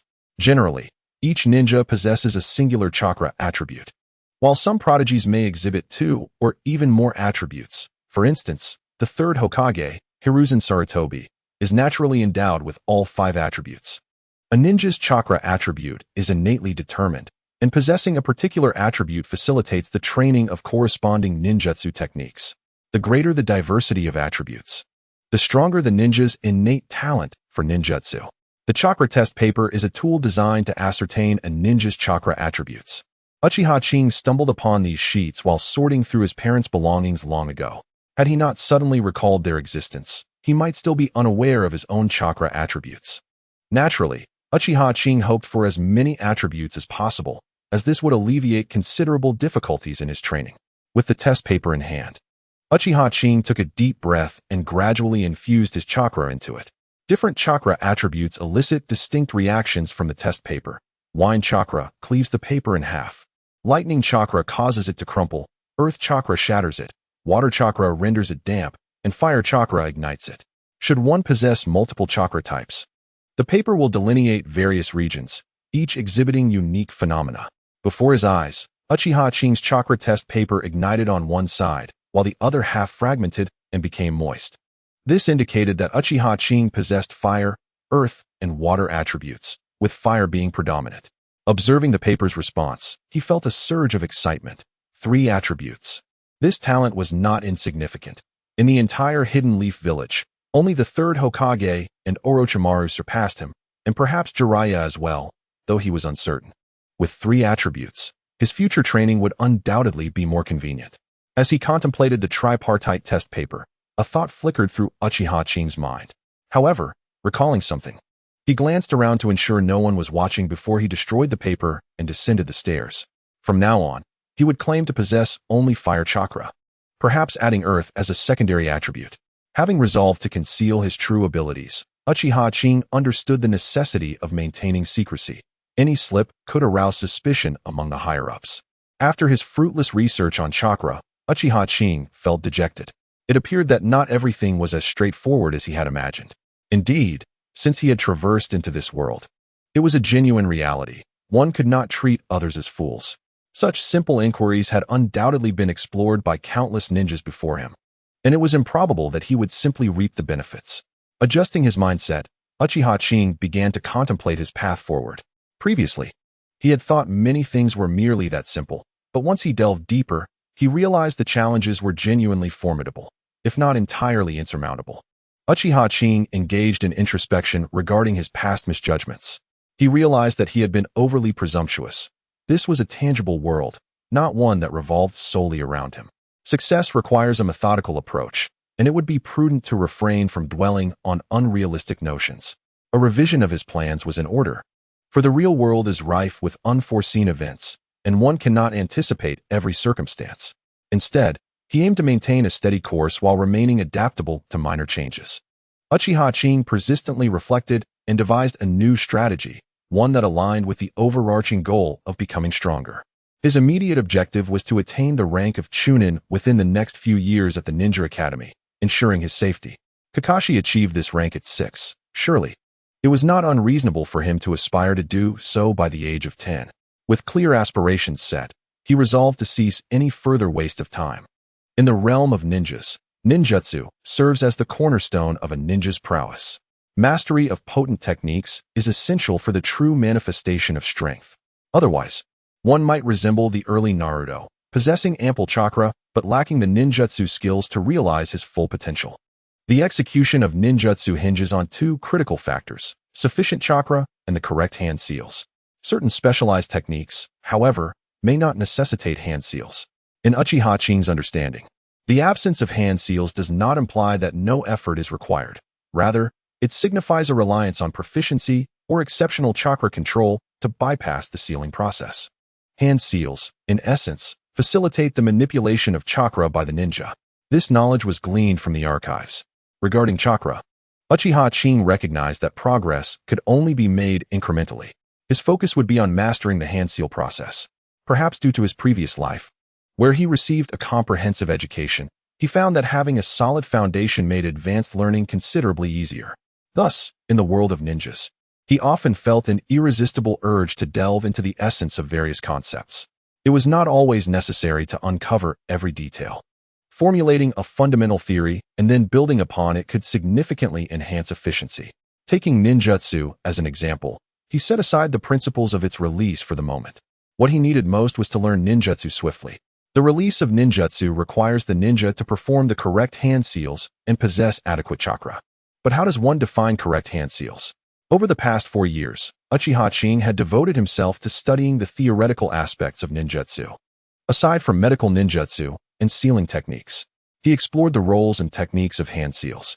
Through this study, he discovered that different ninjas require varying hand seals for the release of their unique ninjutsu. With sufficient practice and adequate chakra control, some hand seals could indeed be omitted. This was another avenue for Uchiha Qing's exploration: how to bypass hand seals and the rationale behind it. After all, at only 6 years of age, he had time to conduct his research before embarking on the journey of learning ninjutsu. Uchiha Seiya is undaunted by the prospect of failure, even in the event of setbacks. He believes that elements of this research process may prove beneficial for his future endeavors. Recognizing the limitations of his current knowledge, he understands the necessity of continuous accumulation of wisdom, for only through diligent efforts can he hope to construct the theoretical framework he aspires to establish. Indeed, the goal is to create a systematic theory that elucidates his understanding of various concepts, thereby facilitating his future innovations in ninjutsu. However, for the moment, he must set aside his research to focus on more pressing matters. Primarily, he needs to practice hand seals. As a novice, Uchiha Seiya is yet to master this fundamental skill, which is essential for his studies. The hand seals consist of 12 distinct forms, represented by the zodiac: rat, ox, tiger, rabbit, dragon, snake, horse, goat, monkey, rooster, dog, and pig. Uchiha Seiya diligently practices them in order, gradually evolving from awkwardness to a burgeoning proficiency. By the end of an afternoon, his speed has reached 2 seconds per seal. Despite the challenges, he realizes that improving his technique requires persistent practice. He must allow his fingers to acclimate to the various movements, rather than merely chasing speed, which could lead to lesser results. Consequently, in the following days, Uchiha Seiya focuses less on the rapidity of his seals and more on randomizing his practice of the 12 forms, ensuring his fingers become adept at each motion and can respond swiftly to his will. Though he does not prioritize speed, he maintains a consistent 2-second interval for each seal, a manageable pressure given his increasing proficiency. This approach also minimizes the strain on his fingers, allowing for longer practice sessions. Nonetheless, daily training still leaves his fingers sore and swollen. Fortunately, as a member of the esteemed Uchiha clan, he has access to an array of well-developed remedies designed specifically to alleviate finger fatigue, refined through generations of use by ninjas. Moreover, clan members benefit from a discount when purchasing these treatments. Comparatively, these remedies are more economical than medicinal baths, costing merely 10,000 for a month's supply, which Uchiha Seiya can just afford. With access to these remedies, he can ensure timely relief for his fingers, allowing his progress to remain steady. Remarkably, within just 5 days, he has transitioned beyond the novice stage, capable of executing any seal he desires with promptness. In private practice, he has even tested his limits, achieving an impressive rate of 1 seal per second. Such a rapid advancement in just 5 days is commendable, and Uchiha Seiya feels confident that with daily practice, he can continue to improve. With the foundational skills of hand seals now established, he can shift his focus towards exploring the underlying principles of these techniques.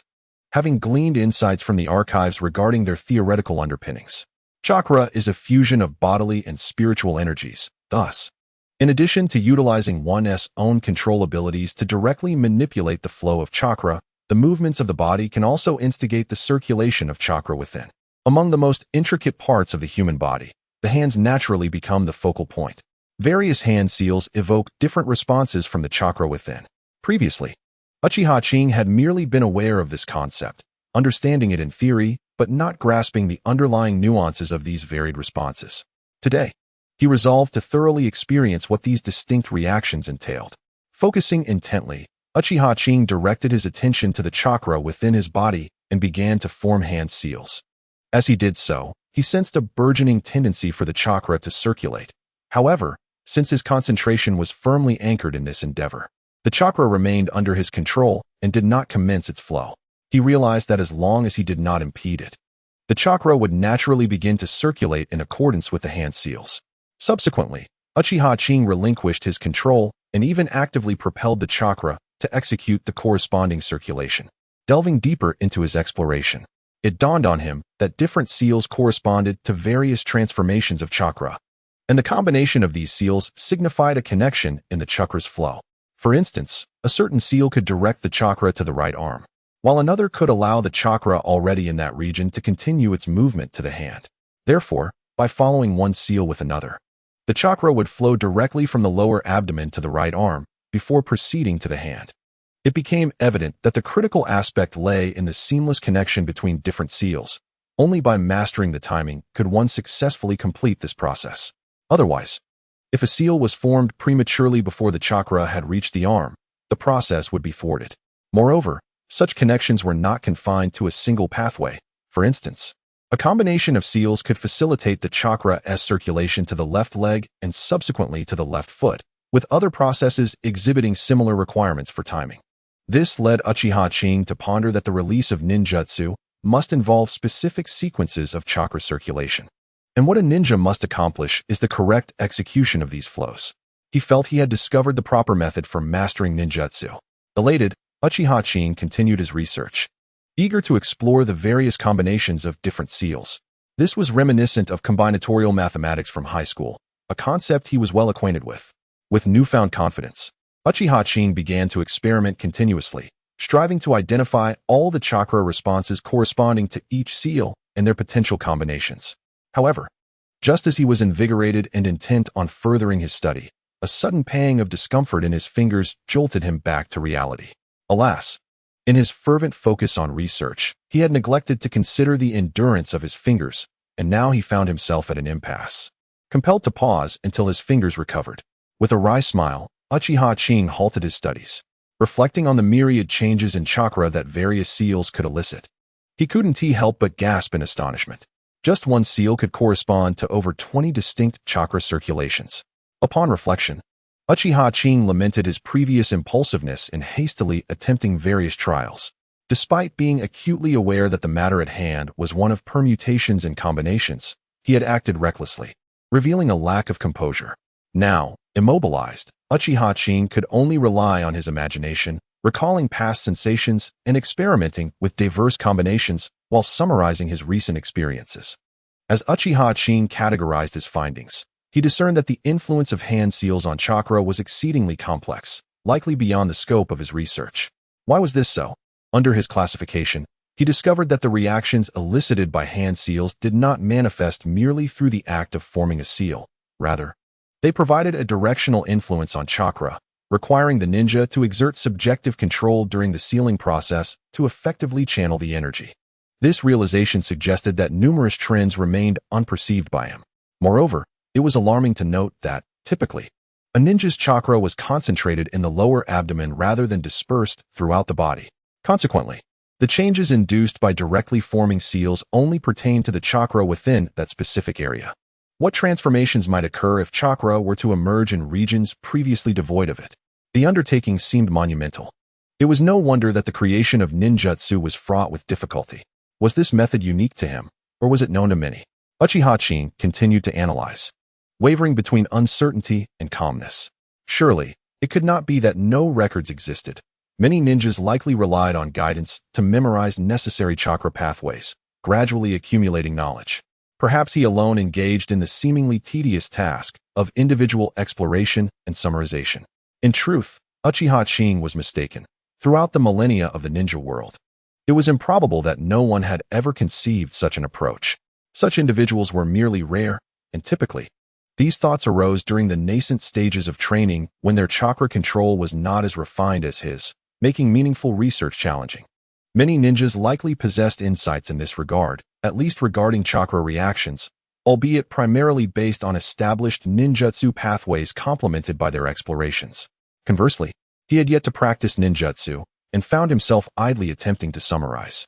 Shaking his head, Uchiha Qing dismissed these thoughts. Once again confronted with the vast array of chakra responses, he felt a surge of overwhelm. However, after contemplation, he made a decision. He would first document the most superficial chakra responses that could be manipulated directly through hand seals in the lower abdomen, and then systematically investigate other areas. Finally, he would collect the more subtle responses, characterized only by trends, acknowledging that this last step would require gradual accumulation. As for the matter of combinations, it might be prudent to isolate it for separate study. After organizing his thoughts, Uchiha Qing found a sense of direction, intending to gradually compile and summarize his insights over time. However, other matters demanded his attention. After applying ointment to his hands and bandaging them, he stepped outside. Uchiha Qing proceeded directly to the archives. In recent days, aside from practicing hand seals, he had diligently visited the archives in search of various materials, hoping to discover a solution to the issue of chakra failing to nourish the body. Uchiha Qing was unwilling to accept that such a well-structured cultivation system could not lead to longevity. In the martial arts novels of his past life, while they did not confer the gift of extended life, they at least promised a lifespan of 100 years, provided one did not suffer from hidden injuries. Arriving in the ninja world, it was disheartening that cultivating chakra not only failed to extend life, but could actually shorten it. Uchiha Qing was acutely aware of the dangers posed by chakra. Excessive refinement could damage bodily cells, resulting in a diminished lifespan for ninjas. Ever since he first refined chakra, he had refrained from exerting himself fully in that endeavor. Yet, continuing down this path was not a viable solution. If he remained unable to find a method, the progress of his chakra enhancement would inevitably stagnate, and without improvement, even learning ninjutsu would become a sluggish endeavor, ultimately leading to his own demise. Uchiha Qing felt a sense of urgency, dedicating 5 to 6 hours daily to the Uchiha clan's archives, hoping to find inspiration. However, discovering a solution was not a trivial matter. Uchiha Qing could only calm his mind and diligently attend to his tasks each day. Thus, half a month passed. With only 10 days remaining until the Ninja Academy commenced, Uchiha Qing found himself surprisingly indifferent. Over this fortnight, his hand seal speed had doubled once more, allowing him to perform 2 seals per second, meeting the standard for learning ninjutsu. It had been previously noted that the release of ninjutsu is achieved through the circulation of chakra within the body, necessitating a certain speed of hand seals. Otherwise, the effect of the preceding seal would have dissipated before the subsequent seal was completed, making success impossible. Furthermore, it is important to note that Uchiha Qing's hand seal speed merely reflects his raw dexterity, devoid of any chakra manipulation, hence achieving 2 seals in 1 second. When factoring in the coordination of chakra, maintaining rhythm between seals could mean that even 3 seals in 2 seconds might be unattainable. In the original work, Uchiha Itachi could perform 6 seals in 1 second while releasing ninjutsu, indicating active chakra manipulation, particularly in the heat of battle. This is why Itachi's ability to perform 6 seals in a second is deemed impressive. Otherwise, with enough practice, anyone could achieve such speed. The true challenge lies in the manipulation of chakra. In summary, one must familiarize themselves with the flow of chakra throughout the ninjutsu release process, while maintaining the speed of 6 seals per second. After sealing, the speed of chakra flow is relatively fixed, though it remains under the ninja's control. The enhancement of seal speed is accompanied by an increase in the ninja's ability to propel chakra. Even with the guidance of hand seals, the process remains exceedingly tedious. And without daily practice, achieving mastery is a formidable challenge. The speed of forming seals is something that Uchiha Seiji can only approach gradually, step by step. By meticulously documenting the correlation between hand seals and chakra flow, Uchiha Seiji has begun to find his rhythm. Having completed the recording of the influence of 12 hand seals on the chakra located in his lower abdomen, while also initiating research on other areas. However, due to Uchiha Seiji's limitations, his chakra reserves are not particularly remarkable, thus the time allocated for his studies each day is rather constrained. Consequently, the issue reverts to the matter of chakra. Throughout the history of ninja development, chakra has always been a significant constraint on a ninja's progress. Leaving Uchiha Seiji with little time to spare, he has resolved that if he cannot discover a solution within 3 months, he will abandon his original plan and focus entirely on refining his chakra. After all, the ninja world is rife with peculiar jutsu, if all else fails. He could always acquire a new body through Edo Tensei or reincarnation, starting anew. Of course, this presupposes that he possesses sufficient strength to ensure such a contingency. Once again confronted with the inadequacy of his chakra, Uchiha Seiji sighed in resignation, meticulously recording his previous data before halting this session of research. After regaining his composure, Uchiha Seiji rose and made his way to the clan's archive. Along the way, he pondered his previous dilemmas, feeling a mix of hope and trepidation. In 3 months, could he truly find a way to harness chakra to nurture his body? Alas, have I strayed from my path?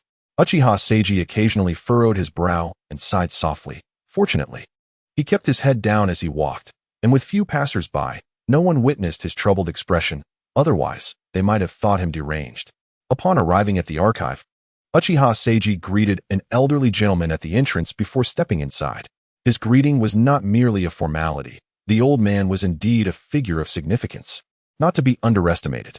Throughout the Uchiha clan, any ninja who had come to consult the archives knew that the elder at the door was no ordinary individual. Uchiha Akira, a retired ninja of the Uchiha clan, had once possessed the prowess of an elite jonin at his peak and now served as the external affairs elder for the entire Uchiha clan. After all, such an important place as the archive could not be entrusted to just anyone. Uchiha Akira lifted his gaze to observe Uchiha Seiji. He recognized this younger member, recalling how he often came here to read as a child, a diligent boy. However, he had recently heard some concerning information from Uchiha Shin regarding Uchiha Seiji's situation, and felt a deep sense of sympathy. This inner struggle is one that only you can overcome. Alas, such a diligent junior, one would assume his talents are not lacking. But what a pity. Yet, if this young man can indeed emerge from his predicament, perhaps his future is boundless. Gazing at Uchiha Seiji's retreating figure with murky eyes, Uchiha Akira silently formed his appraisal. Regrettably, Uchiha Seiji remained unaware of this assessment. He was unaware that his disguise had led others to fabricate such a narrative. Indeed, the human imagination is remarkably potent. Uchiha Kiyoshi entered the archives and made his way directly to the medical section. The Uchiha clan, proud and self-assured, was not careless. Their records were meticulously organized. The entire archive was divided into various sections, the largest of which contained documents related to the Sharingan, accessible solely to members of the Uchiha clan. Following that was the section on Jinjutsu fundamentals, followed by fire techniques, and then other ninjutsu, medical practices, sealing techniques, and so forth. Recently, Uchiha Kiyoshi had been engrossed in the medical area, hoping to draw inspiration from enhancing physical attributes through chakra cultivation.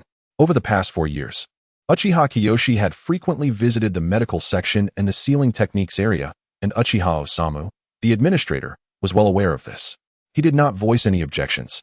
He respected the training directions of his clan members, and besides, Kiyoshi had shown a genuine interest in this knowledge from a young age. Appearing to comprehend it well, perhaps he truly possessed a talent in this area. The emergence of a proficient medical ninja, or one well-versed in sealing techniques within the clan, would undoubtedly be beneficial. Moreover, given Uchiha Kiyoshi's circumstances, becoming a medical ninja might suit him well. Uchiha Osamu withdrew his gaze and closed his eyes once more to concentrate. Thus, Time passed as Uchiha Kiyoshi diligently studied. Setting aside fundamentals of ninja physical conditioning, Kiyoshi's eyes roamed the shelves until one title, Warrior's Conditioning Method, captured his attention. How could a book about warriors be found here? Picking up Warrior's Conditioning Method, Uchiha Kiyoshi felt puzzled about why a ninja clan would possess such a tome. Perhaps it was acquired by chance and, since it would be a shame to discard it, was simply placed here? Initially intending to return the book, he reconsidered. He had never explored the methods of enhancing a warrior's physical capabilities. Was it not a bit short-sighted to focus solely on ninjas? Should he perhaps delve into other systems? With this thought in mind, Uchiha Kiyoshi opened the Warrior's Conditioning Method and began to study it earnestly. Subsequently, he sought out several other books on warriors, intent on conducting his own research. 2 hours passed unnoticed. Uchiha Kiyoshi remained absorbed in the materials he held. Now, in his hands was a biography of a certain warrior. Upon learning that this warrior had lived to the age of 120, Uchiha Kiyoshi's attention sharpened. He sensed that inspiration was on the verge of striking. 120 years was virtually unattainable in the ninja world. Even Uchiha Madara had only lived to the age of 80 or 90. Sustained by the Outer Path's golems. Upon closer examination, Uchiha Kiyoshi discovered that this warrior was not particularly different from others and had not consumed any miraculous elixirs. The only distinguishing feature of this 120-year-old warrior was his amicable nature and a tendency to avoid conflict. So, this implied he bore no hidden injuries? Uchiha Qing murmured to himself, gazing at the book in his hands, his eyes unfocused, thoughts drifting away. Suddenly, he snapped back to reality and began searching for the biographies of other warriors. Indeed, it was not an isolated case. Those warriors who had sustained few injuries in their youth or had received timely treatment generally enjoyed long lives. In the shinobi world, human lifespan, even without the cultivation of chakra or diseases afflicting them, rarely approached the age of 100. Uchiha Qing felt a rush of warmth in his brain, his breath quickening. He sensed he was finally finding his direction. After 5 minutes of excitement, he managed to calm himself, taking a deep breath and exhaling slowly, regaining control of his emotions. He picked up the warrior body refinement technique once more, delving into it, convinced he must have overlooked something and needed to study it thoroughly again. Unbeknownst to him, night had fallen. It was only at Uchiha Akira's urging that Uchiha Qing realized the time. Apologizing hurriedly as he returned the book to its place and exited the archive room. Observing Uchiha Qing's departure, Uchiha Akira did not immediately close the door, instead directing his gaze towards the materials Uchiha Qing had just examined. The warrior body refinement technique? What on earth is this kid so engrossed in? After perusing the technique briefly, Uchiha Akira grasped its content and mused, isn't it merely a method for body refinement? Why take it so seriously? This approach is far too labor-intensive. While it surpasses ninjutsu in physical combat, it has already been rendered obsolete. As he murmured to himself, a sudden gasp escaped his lips. No way. This kid can't be serious. Uchiha Akira was incredulous. Was he truly so fearful of death that he was intrigued by the body refinement techniques of warriors? The implications of medical ninjutsu and warrior body refinement were quite significant. Worry began to creep into his thoughts regarding Uchiha Qing. Could it be that this boy genuinely intended to learn the warrior techniques? That would be a pity, such a diligent child. Why had he become so afraid of mortality? Perhaps it was best to observe him further. If he truly pursued this path, he could later offer guidance. A promising talent like him should not be squandered on the ways of the warrior. Unbeknownst to Uchiha Qing, his actions had sparked such a multitude of thoughts in the gatekeeper's mind. Had he known, Uchiha Qing would simply retort that the arduous training was too challenging and yielded slow results, making perseverance unlikely. His interest in the warrior body refinement techniques was not genuine. Rather, it was the implications regarding the longevity of warriors that captivated him. After all, it was a system capable of reaching the level of shadows. How had he previously overlooked the warrior cultivation system? It could only be said that the warrior path had truly fallen into decline, supplanted by the relatively rapid ninja system.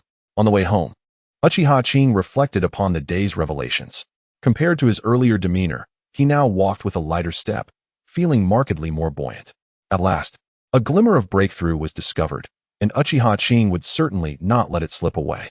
He pondered deeply about the warrior system, contemplating at which stage the body undergoes nurturing, resulting in an extended lifespan. Until now, he had overlooked the source of a warrior's strength. Was it the so-called chi? It could be possible, but what exactly is this qi? It cannot simply emerge from thin air. Uchiha Qing continued his contemplation, formulating the concept of qi. Yet he wondered where it originated. Just as chakra is the amalgamation of physical and spiritual energy, qi must also have its own source. Could it be physical energy? Physical energy. Indeed, it makes sense. Warriors must engage in rigorous physical training to achieve progress, thus validating the notion of physical energy. At this juncture, Uchiha Qing had essentially found his direction. Previously, while he had researched physical energy, he had not examined its effects on the body, an oversight on his part. He mused with a wry smile. However, he then recalled that physical energy is inherently uncontrollable. Even during his research, he could only perpetually sense it, never fully mastering it. Must he then rely solely on the warrior's methods to cultivate qi? No, surely there must be alternative approaches. Gradually experimenting, success would eventually come. Uchiha Qing decided to set aside these thoughts for the moment, feeling as though he had become somewhat obsessed. A good rest was in order, and he resolved to continue his research the following day. With that in mind, he returned home, had dinner, practiced hand seals for 2 hours, applied some ointment, and fell into a deep slumber. The next day, Uchiha Qing awoke with renewed vigor, recalling the insights from the previous day, a smile gracing his lips. A beautiful day had commenced. Perhaps yesterday's revelations had finally untangled the knots in his heart. For today, Uchiha Qing's spirits were high. While engaging in his daily training, he contemplated how to harness physical energy for nurturing the body. However, when it was time to study hand seals, he set aside these distractions and focused intently on his research. His studies on hand seals had now entered a productive phase, although he had made significant progress. The lack of sufficient ninjutsu made it challenging to comprehend the significance of each cycle. Thus, he chose not to rush, committing to an hour of dedicated study each day. On the other hand, one-handed hand seals could be worth pursuing, as they could be useful at any time. Uchiha Qing reduced his study time on hand seals to an hour, thereby freeing up more time for personal training. Since the conclusion of his special training, it had been over half a month since Uchiha Qing had practiced throwing shuriken. Now, he found it appropriate to allocate some of his time to this skill. After 3 months of intensive training, he could reliably hit a stationary target, and although hitting a moving target was more challenging, he had laid a solid foundation. As long as he trained systematically, Uchiha Qing's throwing technique would advance rapidly. However, due to his impromptu decision to shorten his study time today, he opted not to practice shuriken throwing. With the additional time at his disposal, Uchiha Qing resolved to experiment with single-handed hand seals, aiming to distill a corresponding set of gestures. He had his own research approach regarding these single-handed seals. Essentially, hand seals are merely a means to channel chakra. If he could devise a series of single-handed gestures that could substitute for the chakra manipulation required by the traditional dual-handed seals, he could preliminarily accomplish the single-handed seals. The true challenge lay in synthesizing all the single-handed gestures into a cohesive and streamlined system. However, Uchiha Qing did not intend to undertake such a daunting task. Firstly, the effort involved was overly cumbersome and time-consuming, yielding a low cost-benefit ratio. Secondly, he merely sought to experiment, requiring only a handful of commonly used ninjutsu that could utilize single-handed seals. Moreover, Uchiha Qing was particularly interested in the art of ninjutsu without seals. Even without extensive research, he could surmise that single-handed seals would be exceedingly complex, necessitating a plethora of gestures far exceeding the 12 required for dual-handed seals. Thus, aside from the inconvenience of dual-handed seals or the need to catch an opponent off guard, he found little reason to pursue single-handed seals. His investigation into single-handed seals would not be overly engrossing. At this stage, it was merely an experiment. Once he had learned ninjutsu, he could focus on developing corresponding single-handed seal techniques for the most practical jutsu. Uchiha Qing disassembled the 12 dual-handed seal gestures, executing them single-handedly while recording the corresponding chakra responses. This endeavor took approximately the same amount of time as his previous hour of dual-handed seal research.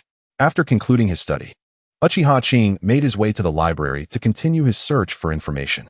Upon reaching the entrance, he bowed respectfully to the elderly attendant, who regarded him with a peculiar gaze as he entered. Although Uchiha Qing was perplexed by this odd look, he deemed it inconsequential and prioritized his research. In the medical area, Uchiha Qing chose not to pursue information related to samurai. Having already gleaned direction from the samurai system, he now sought techniques to control bodily energy, finding little reference in the samurai methods. From his understanding the previous day, he learned that samurai training was primarily an unconscious cultivation of the body, lacking awareness of the process or its inception. Consequently, he did not waste time on the samurai approach, instead turning his focus to medical ninjutsu. While genuine medical ninjutsu scrolls were absent, he could still find relevant materials. Uchiha Qing recalled a notion he had encountered, suggesting that ultimate yin release represented mental energy, while ultimate yang release pertained to physical energy. Perhaps it was from a fan fiction, and he was uncertain of its accuracy. Yet this did not deter him from seeking methods within medical ninjutsu. Medical ninjutsu functions by stimulating human cells at the wound site, promoting rapid healing, which can be seen as a form of exertion on the latent potential of bodily cells. Nevertheless, Uchiha Qing sensed he was onto something significant. The art of ninjutsu, in itself, does not possess any inherent healing properties. Rather, it is the stimulation of cells that induces the corresponding therapeutic effects. But how, then, does this healing occur? It seems that the cells are stimulated, initiating a process of division, which subsequently leads to wound healing. However, the newly generated cells are exceedingly fragile, particularly in the case of extensive wounds. After treatment, the area is filled with nascent tissue that pales in comparison to the strength developed through years of rigorous training by a ninja. How is this disparity addressed? Is it truly necessary for the ninja to undergo a complete retraining? Could it be a matter of bodily energy? Perhaps the cells generate a substantial amount of bodily energy, allowing them to quickly catch up to the existing cells at the wound site. At the very least, they should exhibit some degree of increased strength, rather than relying solely on the ninja's own training. Uchiha Qing continued to ponder these questions while searching for materials related to medical ninjutsu. Eventually, he stumbled upon a text titled Fundamentals of Medical Ninjutsu. To his surprise, the author was from the Senju clan. What a peculiar circumstance. Uchiha Qing was taken aback upon seeing the author's name, but quickly realized it must be a relic from the Warring States period. Given the long-standing enmity between the Uchiha and Senju clans, it was not unusual for one to acquire foundational scrolls from the other. Without further contemplation, Uchiha Qing delved into the study of this book. Unbeknownst to him, Uchiha Ashi, standing at the entrance, cast a glance in his direction, particularly noting the book he held, and seemed to exhale in relief, a smile of satisfaction gracing his features. It appeared that the previous day, this young man had merely chanced upon a book on the warrior's body refinement techniques and had developed an interest. Learning medical ninjutsu was certainly more beneficial than indulging in the study of those martial tomes. The Uchiha clan had yet to produce a truly formidable medical ninja. If this young man could achieve success in this field, it would indeed compensate for a notable weakness within the clan. 10 days elapsed. Having discovered a direction to address the issue of lifespan, Uchiha Qing felt a considerable sense of ease. For the past 10 days, he dedicated an hour each day in the courtyard to the study of hand seals. Uchiha Qing did not hide his research into the hand seals. Rather, he practiced openly in the yard, continuously forming seals and diligently recording his findings. There was nothing particularly conspicuous about his actions. After all, many ninjas engage in similar practices and take notes, albeit not as frequently as Uchiha Qing. Afterward, Uchiha Qing would visit the training ground where he had undergone special training, practicing kunai throwing for 1 to 2 hours. This training ground had originally been designated for the younger generation undergoing special training. While the special training had concluded, no other ninjas had come to practice there except for the members of that cohort.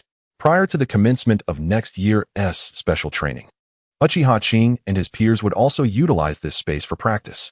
Compared to formal training grounds, this area was significantly smaller, yet it was equipped with all necessary apparatus, making it adequate for Uchiha Qing's training endeavors.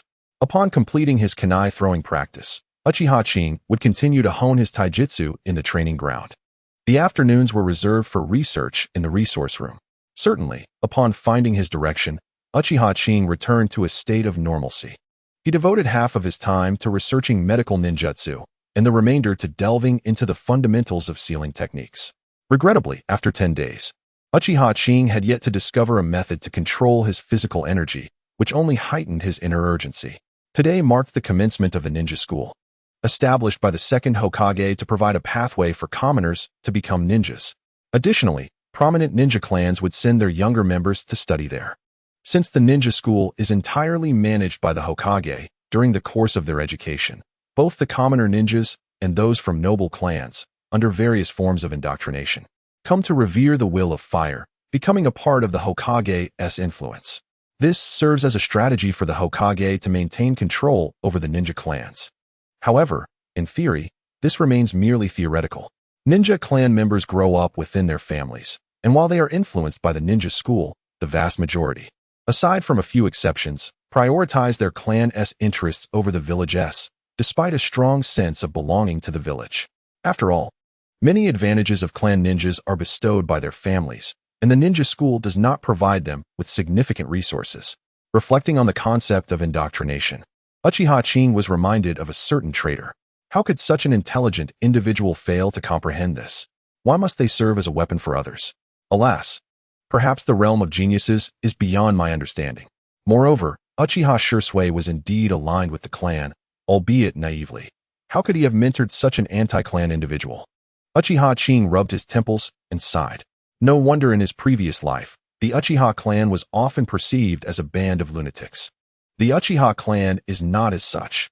Having experienced it firsthand, Uchiha Qing realized that many clan members are quite normal and possess their own emotions. It is only those prodigies who progress rapidly from a young age, perhaps too early influenced by the Sharingan, who appear somewhat deranged. Thus, Uchiha Qing holds a somewhat contradictory view regarding the Sharingan. The awakening and progression of the Sharingan necessitate profound mental turmoil, which inherently impacts a ninja's psyche. The effects of awakening or upgrading the Sharingan amplify this turmoil, making it easy for individuals to suffer from mental instability. Those ninjas who have matured through extensive experience can manage these pressures to some extent, yet prodigies are different. No matter how intelligent they are, they cannot escape their mental immaturity. Their limited experiences, even if they seem precocious, can inadvertently lead to adverse effects. This creates a paradox. The earlier one awakens the Sharingan, and the faster its progression, the greater the indication of their genius. However, an early awakening can also precipitate psychological issues. Therefore, regardless of his own talent regarding the Sharingan, Uchiha Qing would not awaken it prematurely. Without understanding the true nature of the Sharingan's effects, he would not take such a risk. Consequently, he would only consider awakening it when he could fully control it. In Uchiha Qing's mind, the most ideal process of awakening the Sharingan was exemplified by Uchiha Madara. Uchiha Madara possessed an innate talent and experienced rapid growth and strength. Considering that he awakened his eyes rather late, around the age of 8, at that time, Uchiha Madara had already attained the strength of a Chunin. The power bestowed by the Sharingan did not surpass his command. Furthermore, Uchiha Madara did not overly rely on the Sharingan. His physical prowess and ninjutsu were quite formidable. Throughout his growth, the power of the Sharingan remained firmly under his control. This aspect contributed significantly to Uchiha Madara's generation reaching unprecedented heights in the realm of ninjas. Kaguya chose Uchiha Madara over other reincarnations of Indra, recognizing this quality. An Indra reincarnate who truly mastered his own strength harbored the greatest potential to awaken the Rinnegan. It can be said that Uchiha Madara's development is exemplary, lacking the hatred-laden upbringing of Sasuke, whose immaturity often led him to extreme arrogance. In comparison to Sasuke, Uchiha Kagami held a certain regard for Madara, as both his talent and intellect far surpassed those of Sasuke. Returning to the main topic, Uchiha Kagami rose early, engaged in some exercise, and after having breakfast, set off towards the Ninja Academy with a lunchbox in hand. The commencement of the Ninja Academy was a significant event for the entire Hidden Leaf village. Along the way, Uchiha Kagami occasionally encountered parents escorting their children to the academy. Upon arriving at the entrance of the Ninja Academy, he was astonished by the bustling scene before him. Despite the early hour, the entrance resembled a vibrant marketplace teeming with activity. Fortunately, the number of students at the academy was not overwhelming, with a greater presence of parents. After waiting in line for 10 minutes, it was finally Uchiha Kagami's turn. The middle-aged ninja responsible for registration glanced at the clan emblem on Uchiha Kagami's attire, casting him a meaningful look before inquiring about his enrollment credentials. Uchiha Kagami, unhurried, produced a document and handed it over. "Hello, this is my enrollment proof." The middle-aged ninja appeared taken aback by Uchiha Kagami's politeness and scrutinized him once more. However, finding nothing amiss, he continued with his duties. "Name?" Uchiha Kagami pondered momentarily, as it was written on the document, yet he respectfully replied, Uchiha Kagami. The middle-aged ninja stamped Uchiha Kagami's document, looked up, and said, You may enter now. Your class is grade 1, class 1. Upon entering, turn right and proceed straight. That building is for grade 1, and class 1 is on the first floor. Seemingly satisfied with Uchiha Kagami's demeanor, the middle-aged ninja gestured to indicate the way. Uchiha Kagami expressed his gratitude and entered the school with the document in hand. With the directions provided by the registration teacher, he no longer needed to search for his classroom. After entering and turning right, he made his way directly to the grade 1 building. The first floor housed only 2 classes, making it easy for Uchiha Kagami to locate his own. Confirming that he had indeed found the correct class, he stepped confidently into the classroom. Uchiha Sirin arrived relatively early, and only 5 or 6 individuals occupied the entire classroom. Sitting in the center was a young boy clad in white garments, a cloth band adorning his forehead, his gaze fixed intently on a book, the content of which remained unknown. Although his eyes were concealed, Uchiha Sirin discerned from the distinctive band on his forehead and the clan emblem on his attire that he was a ninja of the Hyuga clan's branch family. His gaze swept again, landing on a fierce-looking boy near the door, his face painted with colors, cradling a small dog and playfully teasing it, most likely a member of the Inuzuka clan. Behind him slumbered a rotund boy, sprawled across his desk with a bag of recently devoured snacks beside him, presumably from the Akimichi clan. The remaining 2 students exhibited no notable features, likely belonging to the ranks of ordinary ninjas. Uchiha Sirin made a rough assessment and settled into the last row by the window at the back of the classroom. He retrieved a copy of Introduction to Medical Ninjutsu that he had borrowed from the clan's resource room. Initially, he had believed that materials from the resource room were strictly off-limits for removal. It was only when he approached the gatekeeper, expressing his desire to borrow the book for study at school, that he discovered these materials could indeed be taken out for a fee. No wonder the resource room had seen so few visitors over time. It was a revelation that opened his eyes to a new facet of life. Indeed, the world of the affluent was beyond his comprehension. This was Uchiha Sirin's first impression, having been perpetually short on funds. He had never considered that the wealth of materials in the resource room might be made accessible for a price, believing instead that they were too valuable to be removed. Reluctantly, he extracted 1,000 ryo, tears brimming in his eyes as he carried away the Introduction to Medical Ninjutsu. Unlike other texts, this book was replete with practical knowledge, necessitating extensive study, thus making the borrowing cost quite worthwhile in relative terms. Uchiha Sirin's elder, finally understood why this young lad always lingered in the resource room with his nose buried in books. He had assumed the boy was simply frugal, taking advantage of the free resources available. With the clan's financial assistance being considerable, he wondered why Sirin was so miserly about book expenses. Little did he know that the boy was unfamiliar with the borrowing system. How could a member of the Uchiha clan be so parsimonious? In truth, a book costing 1,000 ryo per month was quite generous from the clan's perspective, yet Uchiha Sirin felt a pang of regret. For a child with no source of income, relying solely on allowances, money naturally held great value. Moreover, the savings he had were intended for purchasing ninja tools in the future. Thus, spending on a book had effectively cost him a kunai, which was enough for a week's worth of training. Seated in the sacred last row by the window, Uchiha Sirin immersed himself in his reading with great enthusiasm. With the perfect vantage point, he felt bold enough to peruse extracurricular texts even during class. As time progressed, more classmates began to fill the room. The Oil, Sarutobi, Nara, and Yamanaka clans each sent several ninjas to attend. It can be said that Class 1 truly lives up to its reputation, as every clan dispatched their formidable members. Class 1 is notably diverse, comprising a few civilian ninjas, while Class 2 is markedly different, consisting solely of clan ninjas, albeit those who did not excel during specialized training. Class 3 primarily comprises civilian ninjas, though it still includes some clan members, albeit of slightly lesser talent. Yet they remain among the top performers in their class. Class 4, however, is the weakest, entirely composed of civilian ninjas. Thus, it appears that the top ranks of the first 3 classes are predominantly filled by clan members, unless a few exceptionally talented civilians emerge. As students continued to arrive, the seating in the classroom gradually filled. Among the Uchiha clan, aside from Uchiha Kiyoshi, there was another peer in Class 1, Uchiha 2, who had sparred with Kiyoshi during the specialized training, with an esteemed elder brother, Uchiha Ro, serving as a jonin. 2's foundation in taijutsu is exceptionally solid, and his progress during training has been remarkable. Only Kiyoshi can match him in combat. With Kiyoshi as a formidable opponent, 2's advancements are significant, even drawing admiration from Uchiha Ro. Naturally, having a powerful rival benefits Kiyoshi as well, resulting in his rapid improvement in taijutsu. In stark contrast to Kiyoshi's demeanor, 2 exudes confidence, positioning himself in the front row by the window, embodying the pride of the Uchiha clan. Kiyoshi surveyed his class, noting the absence of any pivotal characters from the original narrative. Apart from those previously mentioned, he also noticed a child donned in a uniform bearing the Senju clan emblem. At this time, the Senju clan had not yet fully declined. Following the demise of the second Hokage, Senju Tobarama, during the First Shinobi World War, the clan, under the leadership of the first's wife, Uzumaki Mido, engaged in intermarriage with civilians, entering a semi-reclusive state.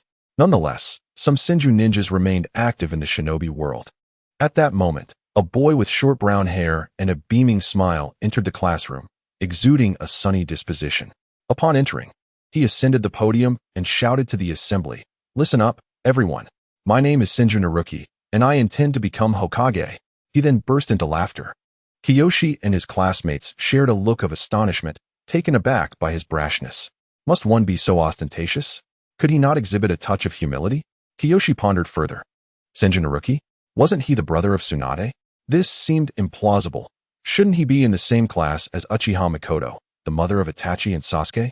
Kiyoshi found himself puzzled. Uchiha Mikoto was, after all, the wife of the Uchiha clan leader and the granddaughter of the clan's third elder. Kiyoshi had inquired and learned that Mikoto was 5 years old this year, a year younger than himself. He distinctly remembered Naruki being in the same year as Mikoto. Had he misremembered, or was this a consequence of the butterfly effect? The butterfly effect, it seems, would not lead to Shoki's premature birth by a whole year. Unable to fathom it further, Uchiha Kiyoshi chose to focus on the initial stages of his medical ninjutsu. Meanwhile, Shoki stood at the podium, surveying the nearly filled classroom.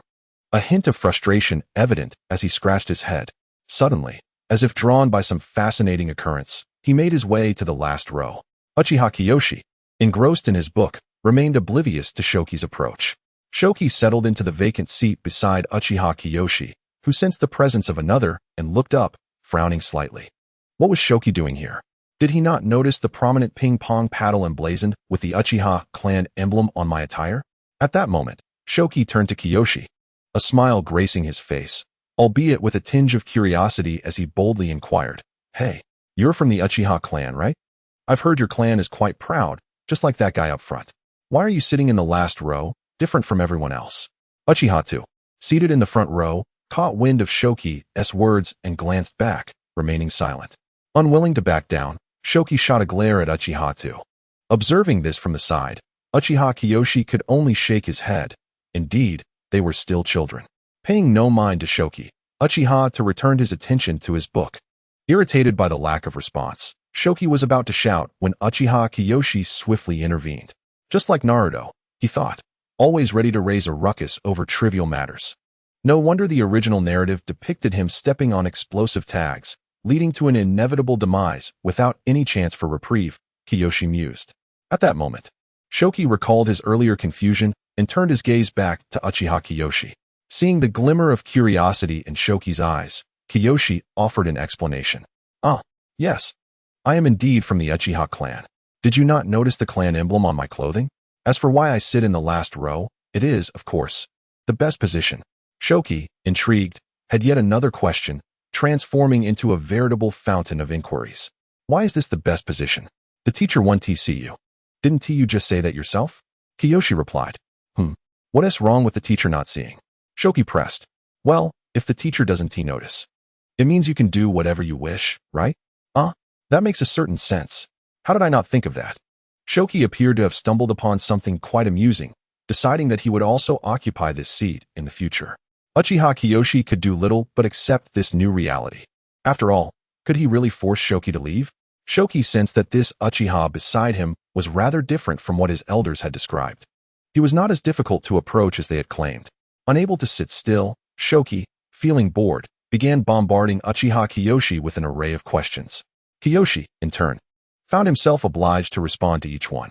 Throughout the classroom, it was Shoki's voice that filled the air, much to the annoyance of his classmates. Although some of his queries piqued their interest as well, the response from Uchiha Qing astonished them. They had not anticipated that this unassuming Uchiha Qing possessed such prowess. Initially, they presumed him to be but a novice, only to discover he was, in truth, a master. At that moment, Shoju noticed the medical ninjutsu scroll in Uchiha Qing's hand. "What do you have there?" he inquired. "Oh, a beginner's medical ninjutsu scroll? Medical ninjutsu? What business does an Uchiha have with this? Can you even comprehend it?" "I certainly cannot. My sister incessantly studies medical ninjutsu, and it bores me to tears." Shoju, with an air of familiarity, completely overlooked the fact that he had only just met Uchiha Qing, and he continued to chatter incessantly. His remarks also surprised the other classmates who were eavesdropping. Indeed, why would an Uchiha concern himself with medical ninjutsu? Only Uchiha, too, seated at the front, appeared to contemplate something, nodding in understanding without uttering a word. Uchiha Qing felt somewhat helpless regarding Shoju's barrage of questions. Was he truly so restless? In such a brief span of time, he had posed numerous inquiries, failing to notice that others were engrossed in their studies. However, Uchiha Qing misunderstood. Not everyone was diligently studying. Aside from a few students dozing off and one who was preoccupied with a pet, many were merely pretending to be studious. The first group that had entered remained quiet, and with Hinata and Uchiha Qing engrossed in their books, the newcomers followed suit. Only Shoju, with his audacious spirit, dared to speak in such a setting. In truth, over the course of time, with Shoju leading the charge, several others had begun to engage in hushed conversations. Uchiha Qing had long since formulated an answer to Shoju's inquiry, though it was not intended for him, who said the Uchiha clan's ninjas could not learn medical ninjutsu. "Is it not permissible for me to be interested in it? Once I master medical ninjutsu, I will be able to heal injured ninjas, saving one life after another. Is that not a thrilling prospect? Moreover, as I progress to more advanced medical techniques, I will be able to save even more lives. My aspiration is to become a renowned medical ninja, providing care for my comrades." Uchiha Qing passionately articulated his noble ambition, stirring the hearts of many classmates, who regarded him with admiration. Even Shoju felt a sense of respect, contrasting his sister's brutish demeanor with the greatness of his desk mate. Among medical ninjas, why is there such a disparity in character? Only Uchiha, too, seated in the front row, scoffed at Uchiha Qing's words, thinking to himself, "Greatness, indeed. If I were not aware of your true nature, I might have believed you. To claim you can save your comrades' lives? Such eloquence." Meanwhile, in the Hokage's office, a young female ninja with a ponytail and a striking appearance slammed her palm on the Hokage's desk, exclaiming loudly, "Teacher, how could you approve Shoju's enrollment in the Ninja Academy? He is merely 5 years old, far too young for such training." Indeed, this woman was Tsunade. Before any unforeseen events transpired, Tsunade maintained her relationship with her teacher without fracture, still addressing him as such. However, her demeanor was undeniably fierce. Nearby, Jiraiya and Orochimaru remained silent. It was best to refrain from interjecting, lest they provoke Tsunade, whose extraordinary strength could inflict pain not easily borne by most. The third Hokage, unperturbed, leisurely smoked a recently acquired cigarette, cheerfully explaining, "Tsunade, do not be so impetuous.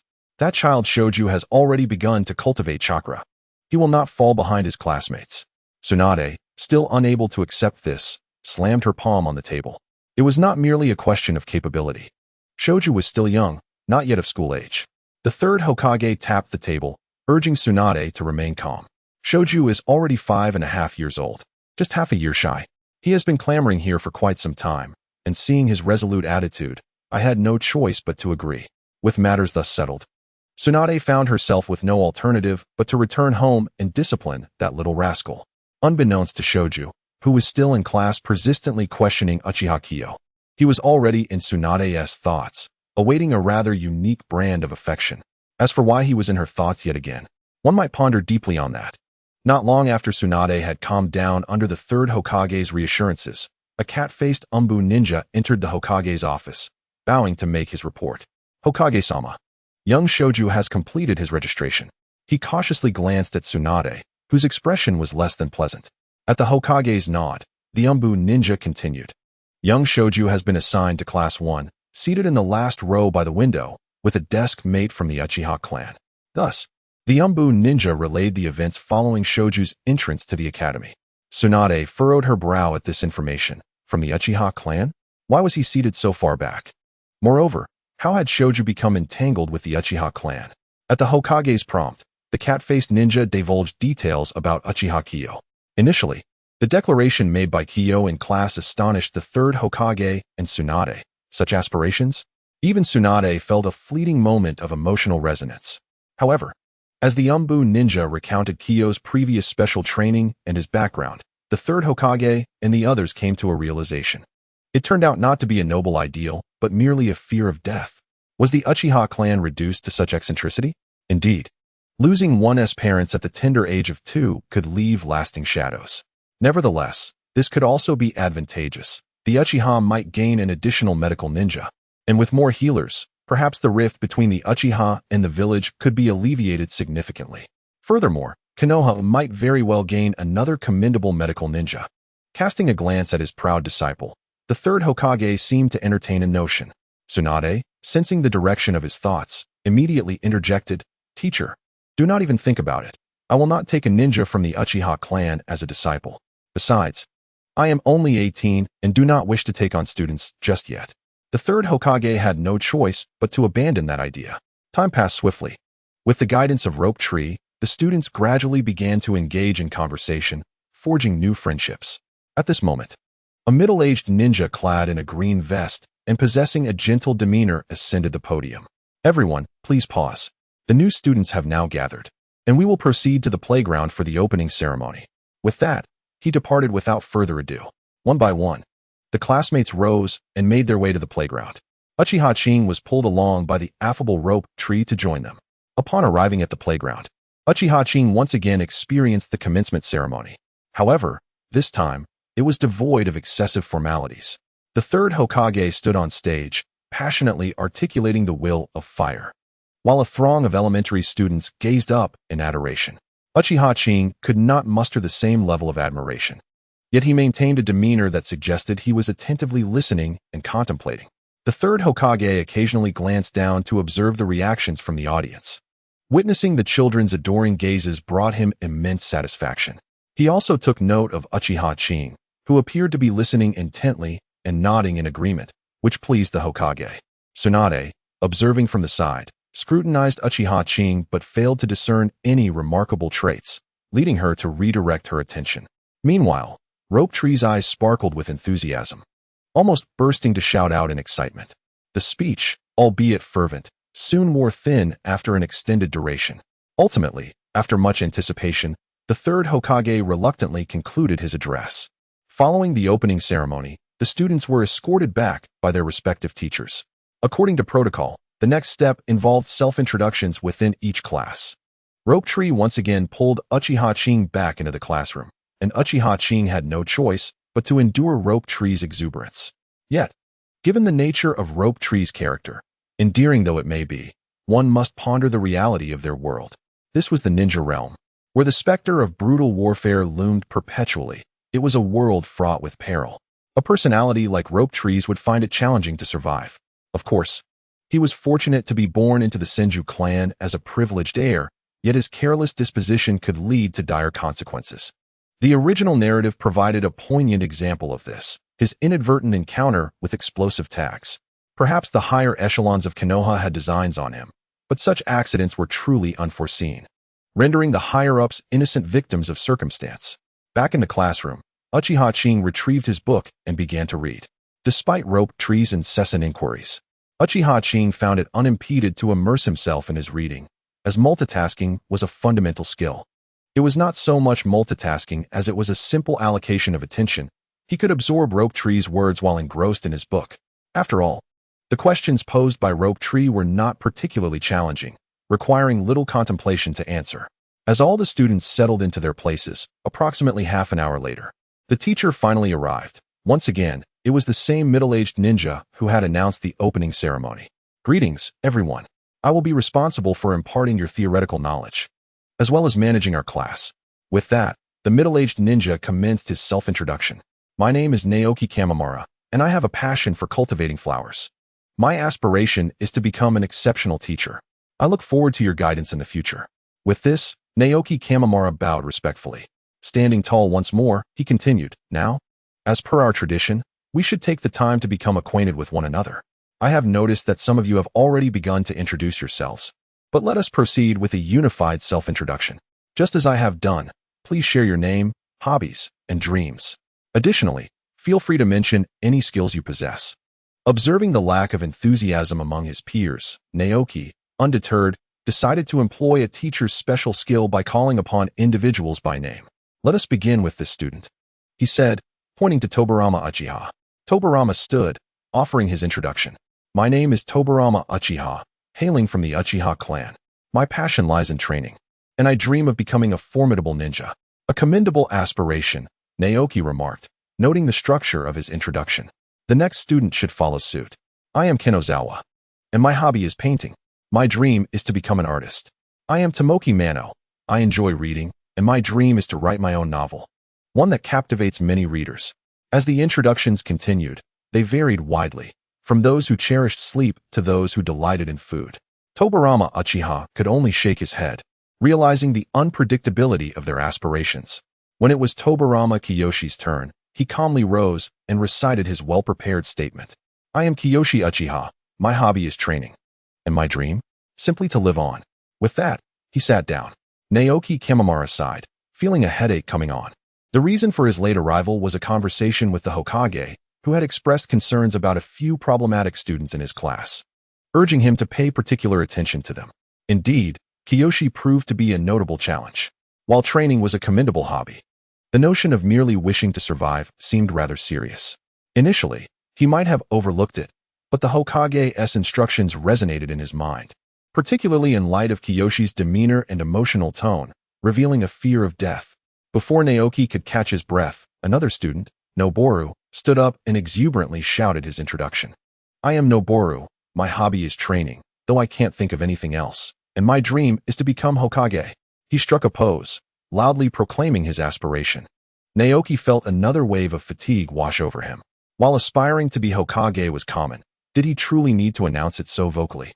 And why was he so exuberant when he had yet to achieve that dream? Clearly, he exhibited signs of a problem student, perhaps afflicted by a case of Chinibyo. Well, everyone has now completed their self-introductions, and I trust you've gained some understanding of one another. Today's main agenda has concluded, and as there are no classes scheduled for this afternoon, you may return home. Remember to arrive punctually for school tomorrow. Oh, and to assess everyone's abilities, I will administer a brief test during our first class. After Naoki Uemura concluded his remarks, he promptly turned and departed, intending to return and organize the situation of this cohort of students. The introduction had been attentively received. Uchiha Kiyoshi was momentarily taken aback by the sudden announcement of a break. Was it truly that casual? Leaving after just half a day of classes? What sort of procedure was this? Thus, the lunch he had thoughtfully prepared became redundant. However, Uchiha Kiyoshi soon realized that not attending class was not such a detriment. The extra time could be utilized for other pursuits. Indeed, perhaps he could practice the body technique. Although he had yet to fully refine his chakra, the quantity had been increasing swiftly. During this special training period, he ought to be able to employ the body technique. Up until now, he had not engaged in the formal training of legitimate ninjutsu. This was the perfect opportunity to test it out and simultaneously validate his research on hand seals, to ascertain their efficacy or the extent of their effectiveness. After bidding farewell to Noboru, Uchiha Kiyoshi returned home and retrieved his lunch, which he consumed in the kitchen. Once satiated, he ascended to the upper floor in search of his father's training notes, which contained the methods for practicing the body technique. As he perused the notes and located the relevant section, Uchiha Kiyoshi began to delve into the intricacies of the body technique. The body technique encompasses transformation techniques, shadow clones, and substitution techniques.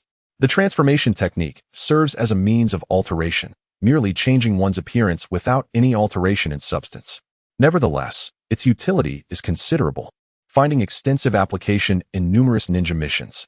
Even certain countermeasures, such as the Byakugan, can detect the use of transformation techniques. Yet they can only ascertain that a transformation has occurred, not reveal the true form. In summary, the transformation technique remains highly advantageous, rightly earning its place as one of the 3 essential ninjutsu for ninjas. Next is the shadow clone technique, which, to put it plainly, involves creating a clone using chakra. The clone lacks any power and is intangible, somewhat akin to the afterimages left by the instant transmission technique in Dragon Ball. Despite its numerous shortcomings, when utilized adeptly, it can prove quite beneficial. In the original work, Uchiha Qing famously combined the body flicker technique with the shadow clone technique to create afterimages, thereby confounding his opponents and earning the moniker Qing of the body flicker. Finally, there is the substitution technique, which Uchiha Kiyoshi anticipated the most. This legendary technique from the original narrative allows for the prearrangement of a substitution jutsu on an object, enabling the exchange of positions between the user and the substituted item. Indeed, this is no mere illusion, but a genuine positional swap. However, the subsequent description left Uchiha Kiyoshi profoundly disappointed, as the effective range of this technique is limited to merely 3 meters, or even less. A Chunin's total chakra may not suffice to effectuate a swap over 6 or 7 meters, and the chakra consumption increases exponentially with distance. This illustrates the somewhat impractical nature of this ninjutsu. Nevertheless, when executed skillfully, the substitution technique can yield remarkable results, albeit requiring considerable strategy. Unfortunately, Uchiha Kiyoshi is not particularly adept at such cunning maneuvers. While larger schemes may be manageable, the intricate calculations required during combat are beyond his capabilities. Moreover, there is another aspect to consider: the selection of substitutes. First and foremost, they must possess quality, followed by the capacity to store chakra, at the very least, for a brief period. Hence, it is customary to employ specially treated wooden stakes imbued with a hint of vitality. Nevertheless, Uchiha Qing harbors high hopes for the body replacement technique. After all, it is a spatial ninjutsu, and perhaps he could refine it himself. Moreover, he does not seek much. Transforming the 3-meter range to 10 meters would suffice. Upon studying the principles of the body technique, Uchiha Qing did not immediately commence his training, but rather scrutinized the cultivation experiences documented in his father's notes. Soon after, having perused the material, he prepared to practice. Among the 3 ninjutsu techniques, Uchiha Qing chose not to directly pursue the body replacement technique, which he anticipated most eagerly. Instead, he focused on the transformation technique, which consumes the least chakra. With a swift formation of hand seals, Uchiha Qing directed his chakra in a cyclical motion throughout his body. Starting from his lower abdomen, it traversed to his shoulders and then returned to his lower abdomen. Thus, is this cycle what bestows the ability to transform the chakra? After this process, bang! Nothing had changed. In his first attempt, Uchiha Qing mismanaged the timing, and the entire procedure took 4 seconds. He formed the seals once more, controlling the flow of chakra. Bang! Uchiha Qing transformed into a figure with a disproportionately large head and a small body. He had succeeded, albeit the shaping was lacking. He would try again. Bang! Even with the least consumptive transformation technique, Uchiha Qing could only practice 6 times due to his limited chakra. This limitation troubled him greatly, as indeed the chakra quantity imposed significant restrictions. After 6 attempts, Uchiha Qing could barely manage to maintain his altered appearance, though the details remained somewhat indistinct. Nevertheless, he did not lose heart. It was merely a matter of proficiency. With persistence, he believed he could achieve perfection. Unable to practice the body technique any further, Uchiha Qing turned to the book on basic medical ninjutsu and began to read. With a foundation in medicine from his previous life, coupled with several years of study, Uchiha Qing had gained a certain understanding of medical ninjutsu. Now, he awaited the increase in his chakra to commence his practice. As for chakra control, Uchiha Qing had not paid attention to this aspect since refining his chakra. However, according to the book, his chakra control might indeed be insufficient. Yet, with inadequate chakra, he could not engage in training methods such as tree climbing or water walking, as such exercises consumed a considerable amount of chakra, depleting half of it in a single session. Thus, Uchiha Qing had refrained from practicing. Although he entertained other thoughts, the issue of chakra remained unavoidable. Presently, Uchiha Qing felt truly constrained by his chakra and could only hope for its prompt increase. He needed to discover methods to control his body's energy soon. If he could successfully cultivate his physique, perhaps his physical attributes would improve significantly, consequently facilitating a swifter chakra growth. After borrowing the book, Uchiha Qing no longer needed to visit the library daily. Once his chakra was exhausted, he began to delve into the contents of the introductory medical ninjutsu. On the following day, Uchiha Seiji arose early, well aware that today was the day of the examination. He prepared a hearty breakfast for himself and set aside lunch to pack into a bento box. After finishing his meal, Uchiha Seiji departed for the Ninja Academy, bento in hand. It seemed he had forgotten something important from the previous day. Ah yes, Shoju, who would surely attract the attention of the third Hokage by simply being in proximity to him, regardless of the circumstances. The interaction between a Uchiha and the young heir of the Senju clan would undoubtedly raise eyebrows. Although it was not a conscious choice on his part, he felt fortunate that he had not engaged in any unusual behavior yesterday. Clearly, some matters would require discreet investigation henceforth, at least not directly in the courtyard. He mused that theoretical studies could be conducted indoors, away from prying eyes. Even if someone were to observe, they would remain oblivious to his actions. It would be prudent to have an excuse. Yes, studying was an excellent rationale. Uchiha Seiji had meticulously planned the covert activities he would undertake in the future. Such simplicity was essential to remain hidden beneath the vigilant gazes of other ninjas. Otherwise, excessive attention would inevitably arise. The Uchiha clan resided in the bustling heart of the village, so Uchiha Seiji's home was not far from the academy. After a leisurely 20-minute stroll, he arrived at the classroom and took his seat, contemplating the upcoming examination. To what extent should he reveal his capabilities during this assessment? This dilemma weighed heavily on his mind. After considerable reflection, Uchiha Seiji resolved that, during the theoretical portion, he would expose only what was necessary. Naturally, he would maintain an air of carelessness, allowing a few points to be deducted here and there, thereby creating an impression of being somewhat absent-minded. Once practical lessons commenced, he intended to uphold his facade, specializing in defensive tactics. Should he later acquire medical ninjutsu, he would seamlessly integrate that into his strategic repertoire. Yes, with my robust physique, I can sustain myself. How utterly despairing for my opponents. Shoju arrived a bit late today, and from his countenance, it was evident he had been in a scuffle. How could one discern this merely from his appearance? Just look at his eyes, they were still swollen. Moreover, there was a bruise on his nose, and his gait revealed his discomfort. Of course, thanks to someone's healing, his injuries were stabilized, though the pain and visible signs remained. Uchiha Seiji was perplexed as to why Shoju had been assaulted, but it was not difficult to surmise that Tsunade was behind it. He deemed it best to remain uninvolved. Although they shared the same profession, he was still a member of the Uchiha clan, and Tsunade would undoubtedly hold certain opinions about him. Hadn't he heard the saying? Rivals often emerge from the same field. Uchiha Seiji refrained from inquiring, and Shoju remained silent. Divulging such matters would only lead to embarrassment.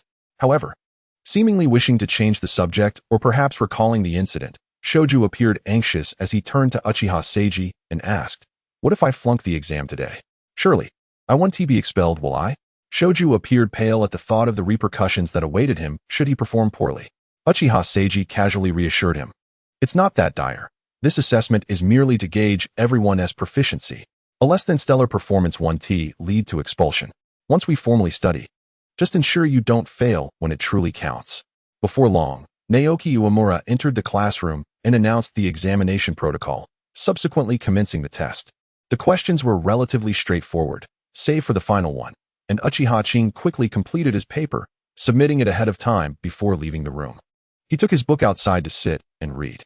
However, this action was akin to a thunderclap for Shoju. "You've already submitted your paper while I'm still not even halfway through? Are we sharing the same exam? Moreover, as my desk mate, shouldn't you be allowing me to copy your answers?" Shoju was on the brink of madness. In that moment, he realized why this seat was deemed the best by Uchiha Qing.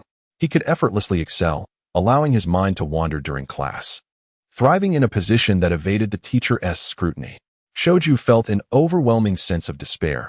He had mistakenly thought Uchiha Qing was disinterested in studying, only to discover that he was, in fact, an academic prodigy. Thus, it appeared that he alone was the slacker. Shoju failed to consider that Uchiha Qing was often engrossed in his studies. At that moment, Uchiha Qing was diligently focused on the initial principles of medical ninjutsu. However, he found it somewhat tedious to peruse the same book repeatedly. He resolved to borrow a text on sealing techniques when the opportunity arose. Alas, this would require another 1,000 ryo, an expense akin to a kanai.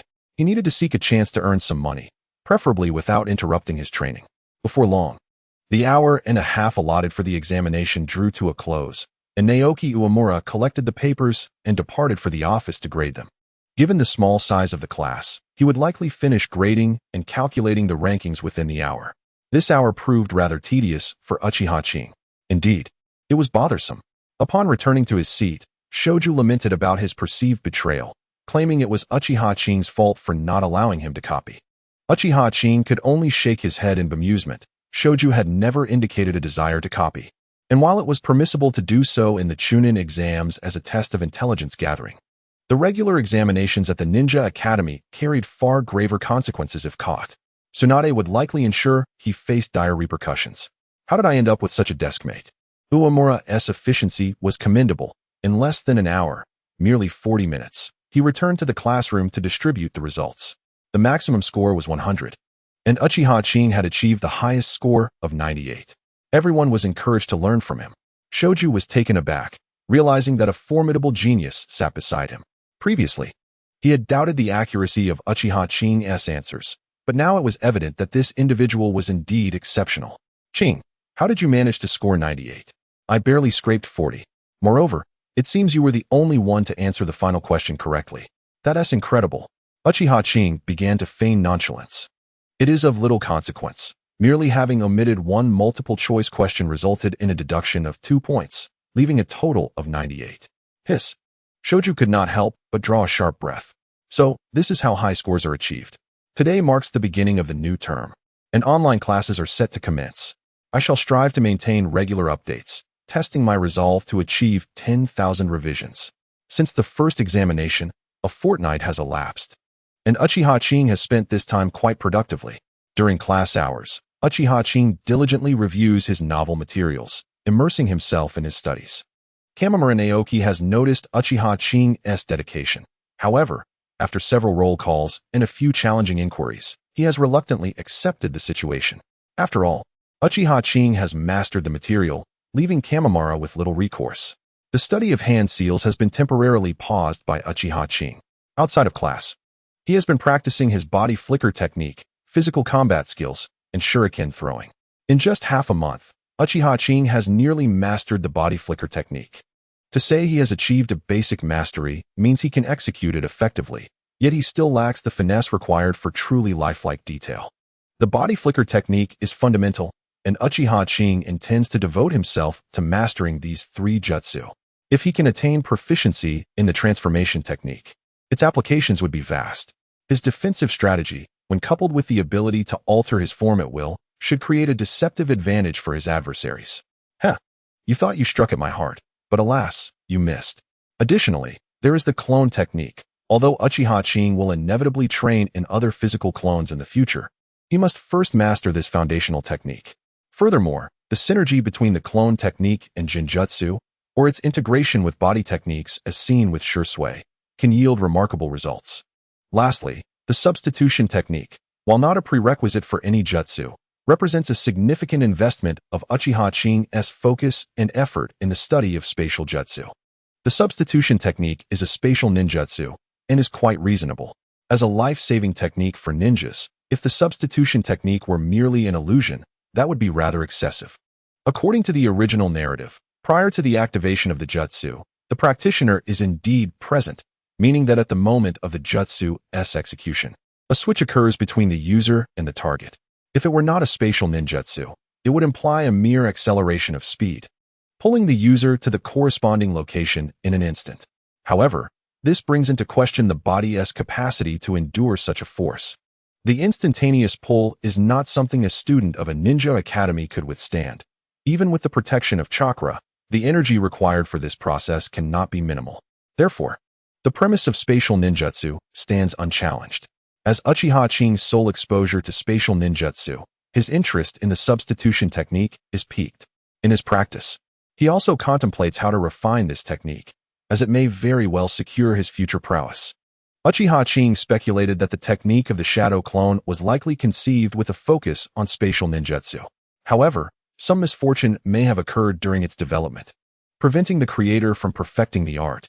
This incomplete form of spatial ninjutsu, though lacking in utility, became a cherished relic. gradually circulating among lower-tier ninjas as a vital skill for survival. Even in its flawed state, this spatial ninjutsu retained its value. Uchiha Qing conjectured that this technique's survival could be traced back to the era of the shinobi religion, a time marked by significant advancements in ninjutsu, during which not only the shadow clone technique, but also various bloodline limit clans emerged. Regardless of the circumstances that rendered the shadow clone imperfect, Uchiha Qing resolved to experiment further, hoping to address some of its shortcomings and at least enable himself to utilize it properly. Unfortunately, after extensive research, he concluded that a profound mastery of sealing techniques was essential, and he felt his own capabilities fell short. Nevertheless, Uchiha Qing did not abandon his pursuit. He quietly noted his findings, vowing to revisit the study once he had honed his sealing skills. Frankly speaking, it was high time to prioritize the art of sealing. After several years of effort, Uchiha Qing, equipped with knowledge from his past life, had made the most significant progress in medical ninjutsu, while his sealing techniques lagged behind. Today, after a full day of classes, Shoju appeared rather dispirited. Unlike Uchiha Qing, who thrived academically, Shoju was the epitome of an underachiever, struggling not only with his lack of diligence, but also with his innate learning abilities. His retention during lectures was notably poor. However, in fear of his sister finding an opportunity to reprimand him, Shoju forced himself to pay attention. What? Planning to report your sister for domestic abuse? Go ahead. She is waiting for you at the Hokage's office. Just see whether the Hokage favors you or his own disciple. In truth, Tsunade's high expectations were partly due to Uchiha Qing's presence. The scion of the Senju clan sitting beside an Uchiha was already a remarkable sight. It was intolerable that he should fall short of his peer, particularly to such a degree. Little did the unfortunate Shoju realize that his tormenting circumstances were entirely the result of his desk-mate's influence. Should the original narrative unfold as intended, Shoju would face retention due to his academic performance. Indeed, retention. After all, he belonged to an elite class, being a prominent member of the Senju clan with a sister who was a disciple of the Hokage. Alas, everything changed with Uchiha Qing's arrival, marking the first instance in which he affected a significant character from the original storyline. Unbeknownst to him, the transformations he inadvertently initiated within the ninja world had already begun to take root. Today, Uchiha Qing planned to procure a set of ninja tools. The kunai he had obtained during his special training had all been rendered useless, compelling him to purchase replacements. This time, in addition to kunai, shuriken, and sunban, Uchiha Qing intended to acquire a few additional items. Upon hearing Uchiha Qing express his intention to purchase ninja tools, Shinshu eagerly insisted on accompanying him. Eager to unwind after a long day of lectures, as an individual devoid of a steady income, Uchiha Qing was compelled to seek out more economical establishments. Following Shinshu's recommendation, he opted for a private ninja tool shop in the Land of Fire. Ninja tool shops are primarily categorized into those established by prominent clans and those owned by individual merchants. Typically, the clan-run shops guarantee quality and benefit from the substantial backing of their formidable ninja families, ensuring ample inventory. In contrast, smaller privately owned shops lack such quality assurances but offer more affordable prices. Naturally, all sales of such wartime supplies in Konoha require official sanction, thus maintaining a baseline of quality. Consequently, Uchiha Qing set his sights on these smaller shops. However, as he had never engaged in such transactions before, he was uncertain where to find the best value and thus relied on his classmates' judgment. As a young heir of the Senju clan, Shinshu had an abundance of pocket money and occasionally indulged in personal purchases. To avoid drawing his sister's ire, he preferred to steer clear of his family's enterprises, opting instead for smaller boutiques. Through repeated visits, Shinshu had become familiar with the affordability of the items in this particular shop. Upon arriving at the establishment recommended by Shinshu, Uchiha Qing found himself gazing at a spacious shop, adorned with the sign of Tianshu Ninja Tools, pondering whether he had misjudged the notion of a small shop. He turned to Shinshu, casting him a look that questioned the characterization of the shop's size. Unfortunately, Shinshu failed to grasp Uchiha Qing's intent. Nevertheless, he proceeded to extol the virtues of the shop, stating, "Qing, this is the largest private ninja tool shop in all of Konoha. The quality of the products is assured, and the prices are quite reasonable." Uchiha Qing remained skeptical but nevertheless entered the shop. Upon entering, he soon encountered the proprietor, who was diligently working behind the counter.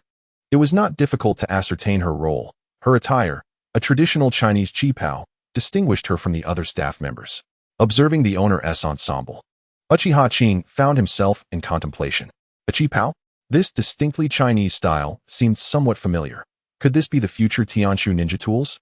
Before long, a staff member approached Uchiha Qing, inquiring about his needs before guiding him to the section dedicated to standard ninja tools. This area, characterized by its affordability, featured tools made from ordinary iron, lacking the craftsmanship of a master smith, akin to the standard shuriken Uchiha Qing had previously utilized. Given that these tools were intended for practice, Uchiha Qing had no need for anything extravagant. He welcomed the affordable options. In fact, prioritizing durability over sharpness. He selected one of the models presented by the staff member. 50 shurikens, 20 throwing stars, and 20 kunai, sufficient for Uchiha Qing's needs for half a year. The cost was staggering.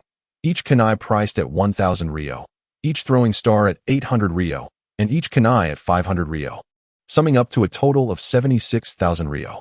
This expenditure took a significant toll on Uchiha Qing's modest treasury, leaving him in a state of distress.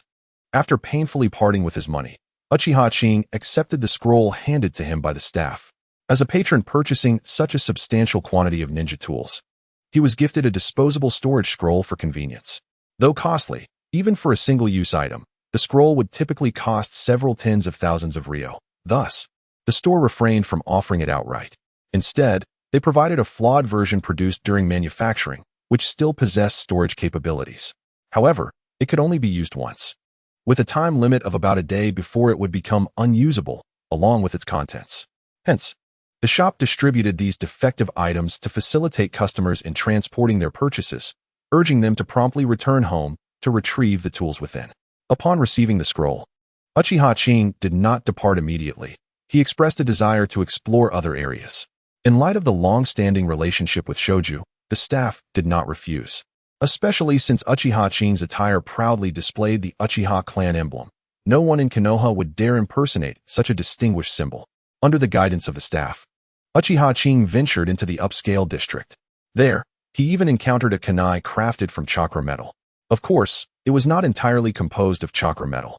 Some chakra metal was merely incorporated into the material in a modest proportion. Consequently, the price soared to an astronomical 100,000 ryo, far beyond Uchiha Qing's means. Chakra metal is a premium resource, scarce throughout the ninja realm. Unlike ordinary metals, chakra metal possesses excellent chakra conductivity. When infused into a weapon, it allows the user to effortlessly envelop their chakra over the weapon, significantly enhancing both offensive and defensive capabilities. Moreover, it is said that chakra metal can be artificially produced.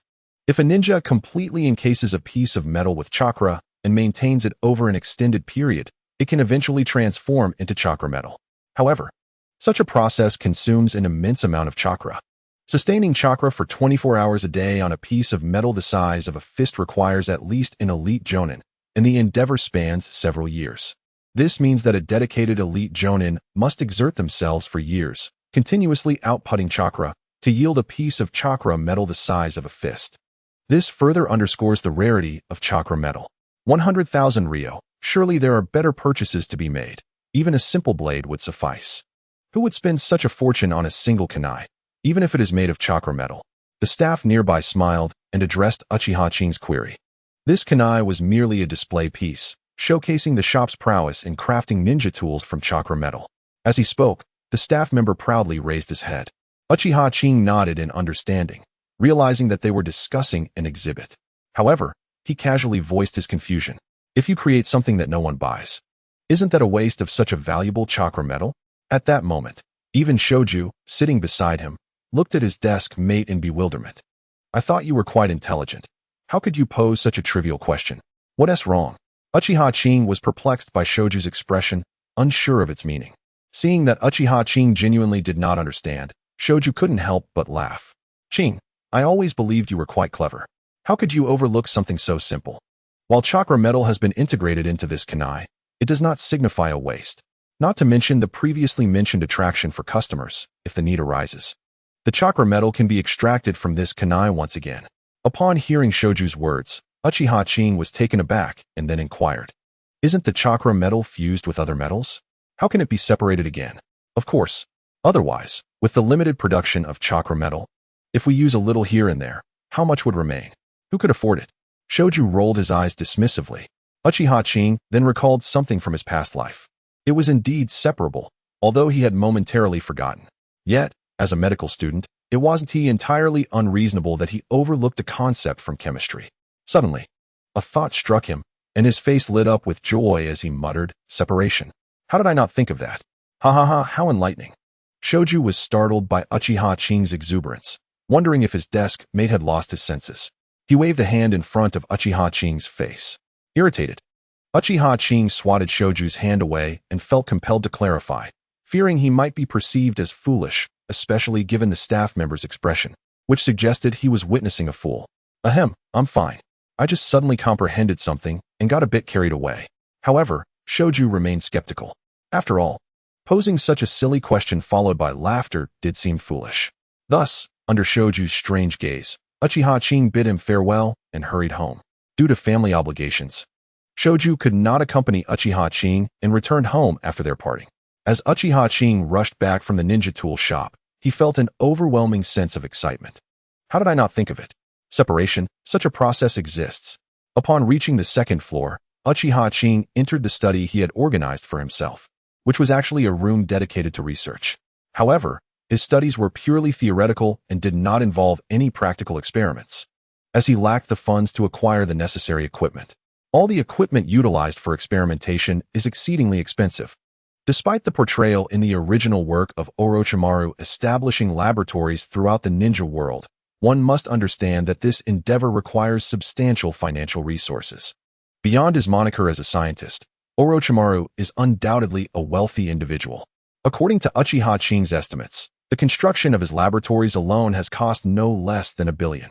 To someone like Uchiha Qing, who is still striving to amass millions, this figure is astronomical. Uchiha Qing compelled himself to maintain composure. He first retrieved his ninja tools from the scroll. Fortunately, he remembered, for had those tools been damaged, he would have had no solace in his despair. Once everything was meticulously arranged, Uchiha Qing commenced his research. He had been seeking a method to control bodily energy, yet regrettably, after nearly a month, he had found no leads. However, this latest acquisition of ninja tools sparked a new line of thought. Indeed, some matters hinge upon serendipity. From the words of Shoju, Uchiha Qing discerned a concept, separation. Previously, he had not considered the issue of separation. This revelation illuminated his path. In his past life, he had tackled similar challenges, including intricate chemistry problems that required one to transform a substance to facilitate its transport, only to revert it at the destination. This line of reasoning could also be applied to Uchiha Qing's ongoing contemplation of controlling bodily energy. While I cannot directly influence your movement, I can manipulate chakra, transporting it to its designated location and subsequently restoring it to bodily and spiritual energy, thereby achieving an indirect control over the movement of bodily energy. With this newfound perspective, the next step was to methodically experiment. The most challenging aspect now lay in the process of restoring chakra to bodily energy. Uchiha Qing focused intently, forming a seal and releasing chakra from his right hand. Although external control of chakra proved more difficult, he opted against a direct internal trial due to the uncertainty of potential mishaps. A single mistake could result in severed chakra pathways, or worse, his demise. Gazing at the blue aura of chakra energy emanating from his hand, he adjusted the size of the energy sphere to approximately that of a sesame seed before proceeding to the next step. Uchiha Qing continuously attuned himself to the chakra energy in his palm, sensing the accompanying spiritual energy.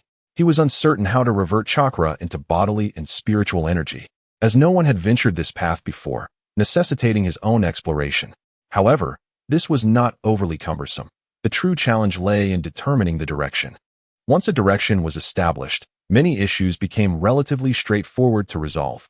Uchiha Qing's notion was simple. Bodily energy was elusive, perhaps requiring complete control over the body itself. Whether from the perspective of a warrior's training or his prior attempts at refining chakra, it was evident that mastering bodily energy posed significant difficulties. Thus, the crux lies in the manipulation of mental energy. Previous studies by Uchiha Kiyoshi have revealed that mental energy is, in fact, more manageable. Many ninjas refine chakra by harnessing mental energy to interact with physical energy. Consequently, Uchiha Kiyoshi aspires to perceive mental energy and exert control over it. If he can extract mental energy from chakra, it would be a significant breakthrough. However, while the theory is alluring, reality proves to be starkly challenging. Although theoretically sound, Uchiha Kiyoshi soon realizes that even the first step is daunting. Sensing the mental energy within chakra is not inherently difficult. After 2 weeks of studying mental and physical energy, he easily perceives both forms. Unlike physical energy, mental energy, which is intrinsically linked to the soul, can still be sensed by Uchiha Kiyoshi even when it has become part of chakra. Yet, this awareness does not equate to actual control, as he remains distant from achieving true mastery. 3 hours have passed without Uchiha Kiyoshi even glancing at his sealing technique materials, engrossed in his research. Alas, as the last vestiges of chakra dissipate, he finds himself unable to successfully withdraw mental energy from chakra, letting out a resigned sigh. Indeed, this is yet another endeavor requiring training. How burdensome his fate seems. Once chakra is released into the environment, it dissipates naturally, albeit at a relatively slow pace. Nevertheless, this process consumes energy, necessitating a continuous supply of chakra for Uchiha Kiyoshi to sustain his research. A minuscule chakra sphere, the size of a sesame seed, is maintained for only 3 hours, which illustrates why only elite Jonin can uphold a fist-sized mass of chakra for 24 hours. Weighed down by the limitations of his chakra reserves, Uchiha Kiyoshi suddenly finds himself envious of the Uzumaki clan's physique. Even freshly refined chakra from the Uzumaki is remarkably abundant, likely rivaling that of an elite Chunin. Not to mention the Jinchuriki, whose vast chakra reserves entailed beast modes are undeniably appealing. However, such musings remain mere fantasies. Uchiha Kiyoshi has no desire to become a Jinchuriki. The plight of Jinchuriki is evident through Naruto, the son of the 4th Hokage, and Gaara, the son of the 4th Kazekage. Each village seems eager to conceal their Jinchuriki, wishing to keep their identities shrouded in secrecy. Uchiha Kiyoshi has no interest in experiencing such a life. Turning his focus back to the current experiment, he acknowledges its formidable difficulty. It is evidently not a process that can be completed in the short term. Once again, he faces a long-term undertaking, and the accumulation of unresolved issues since his special training weighs heavily upon him.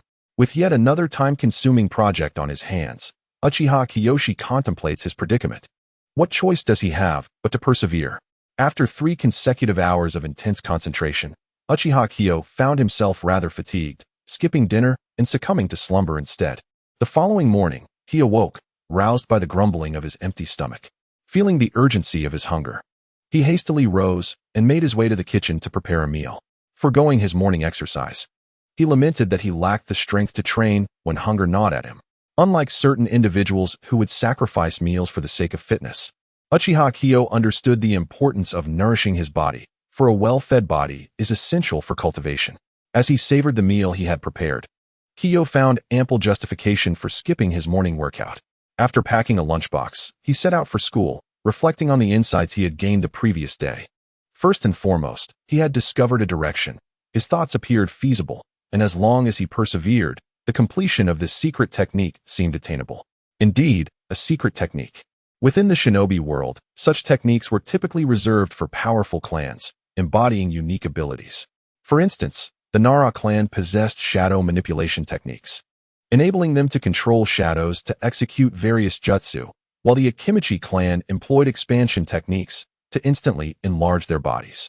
These were closely guarded secrets, integral to the prosperity or decline of their clans. Now, Kiyo had embarked on the development of his own secret technique. If this information were to become public, it would undoubtedly send shockwaves through the entire realm. Furthermore, the effects of this technique must remain concealed. Otherwise, Kiyo would surely attract unwanted attention. Regardless of the Uchiha clan's backing, a technique that nourishes the body, if it could prolong a ninja's lifespan by even a decade, or extend their peak performance by the same amount, it would create significant upheaval throughout the shinobi world. Upon arriving at class, Uchiha Kiyo presented a lackluster demeanor, prompting concern from Shoju, who wondered if his desk mate was genuinely facing difficulties. Having exhibited erratic behavior the previous day, Kiyo now appeared burdened with heavy thoughts. It was uncertain whether he had encountered some issue, yet such matters were private, and Kiyo had refrained from offering an explanation, leaving Shoju hesitant to inquire. Over the subsequent fortnight, Kyo dedicated an hour each day to training his control over the spiritual energy within his chakra. In all other respects, life continued as usual. After 2 weeks, Kyo had succeeded in controlling a small amount of spiritual energy within his chakra. Thus, he resolved to attempt another endeavor to see if he could achieve success this time. On this particular day, after class, Kyo hurried home and headed to his study, where he initiated yet another attempt. He fixated intently on the blue-hued chakra sphere in his hand, attuning himself to the spiritual energy it contained. With utmost caution, he endeavored to extract the spiritual energy from the chakra. However, as he began to withdraw it, his expression shifted dramatically, and he immediately cast the chakra aside. Boom. Fortunately, Kyo's reflexes were swift, and he managed to throw the chakra away, escaping unscathed. Moreover, during the recent experiment conducted by Uchiha Qing, only a minuscule amount of chakra was utilized, merely half the size of a sesame seed. Yet, even with such a trivial miscalculation, the resultant explosion was comparable to that of firecrackers, akin to the intensity of Dadi Hong. This was sufficient to inflict harm upon Uchiha Qing's hand. Observing the sight of the explosion, he clicked his tongue, sensing he had stumbled upon something remarkable. If the explosion could be controlled, could it not be considered an original ninjutsu? What are the underlying principles of such an explosion? How might one amplify its potency? This was merely a fraction of the chakra's essence. What if the chakra were the size of a Rasengan? Surely, it would classify at least as a B-rank ninjutsu, wouldn't it? However, after some contemplation, Uchiha Qing shook his head, dismissing this enticing notion. At present, he had yet to master any ninjutsu and lacked any defensive measures. Should an accident occur, it would indeed be inviting trouble upon himself. Setting aside these peculiar thoughts, Uchiha Qing resumed his experimentation. It occurred to him that the explosion might have resulted from a sudden extraction of a portion of mental energy, causing a disproportionate ratio between the mental and physical energies within the chakra. Thus, how could he rectify this issue? As he pondered the cause of the explosion, he sought a solution. Fortunately, after this considerable time, there were no surveillance ninjas lingering near the Uchiha residence. Otherwise, he might have drawn unwanted attention. Furthermore, Uchiha Qing did not wish for the sounds of explosions to echo from his home. Should one of his experiments go awry, it could lead to calamity. Therefore, problems that could be resolved through intellect were to be preferred over mere trial and error. Since the issue appeared to be one of imbalance, he decided to tackle it from that angle. Previously, he had extracted mental energy uniformly from the entire chakra cluster. This time, he would attempt to extract all the mental energy from a portion of the chakra. With a newfound methodology, the experiment commenced once more. Uchiha Qing's right hand glowed with a radiant blue chakra. However, this time, the amount was significantly diminished, merely a fraction of the mental energy he could fully mobilize. Less than 1/10 the size of a sesame seed. It was a challenge for Uchiha Qing to control even this minuscule quantity of chakra. This time, he directly manipulated the mental energy within the chakra and withdrew it. As he did so, the originally blue-glowing chakra gradually concentrated, ultimately transforming into an energy that emitted a soft green luminescence. Before Uchiha Qing could further examine this phenomenon, the energy dissipated from his grasp. Reflecting on this occurrence, Uchiha Qing understood it well. He had previously speculated that physical energy could not be preserved externally, as demonstrated by its rapid dissipation. This was merely a confirmation of his hypothesis. This success was exhilarating. Uchiha Qing finally affirmed the correctness of his line of reasoning. The next crucial step involves validating whether the energy cultivated within the body has any tangible benefits. Regrettably, the meager amount accumulated thus far is insufficient for Uchiha Qing to perceive any discernible effects, necessitating further effort. Furthermore, Uchiha Qing is understandably hesitant to experiment internally, as it poses considerable risks. Even a firecracker exploding in one's hand could result in injury, let alone an internal explosion. Additionally, the challenge of preserving the bodily energy remains a concern. This time, Uchiha Qing released the last remnants of chakra within his body, which was approximately the size of a soybean. He endeavored to separate the chakra in his hand into a shell, enclosing several smaller spheres. Selecting one of the inner chakra orbs, Uchiha Qing employed the aforementioned technique to successfully withdraw the mental energy, revealing a faint green body energy that promptly began to dissipate. However, upon closer inspection, it became evident that the outer layer of chakra still retained traces of green, indicating that the outer chakra indeed serves to prevent the inner body energy from vanishing. With a sigh of relief, Uchiha Qing continued to meticulously experiment, concentrating fully.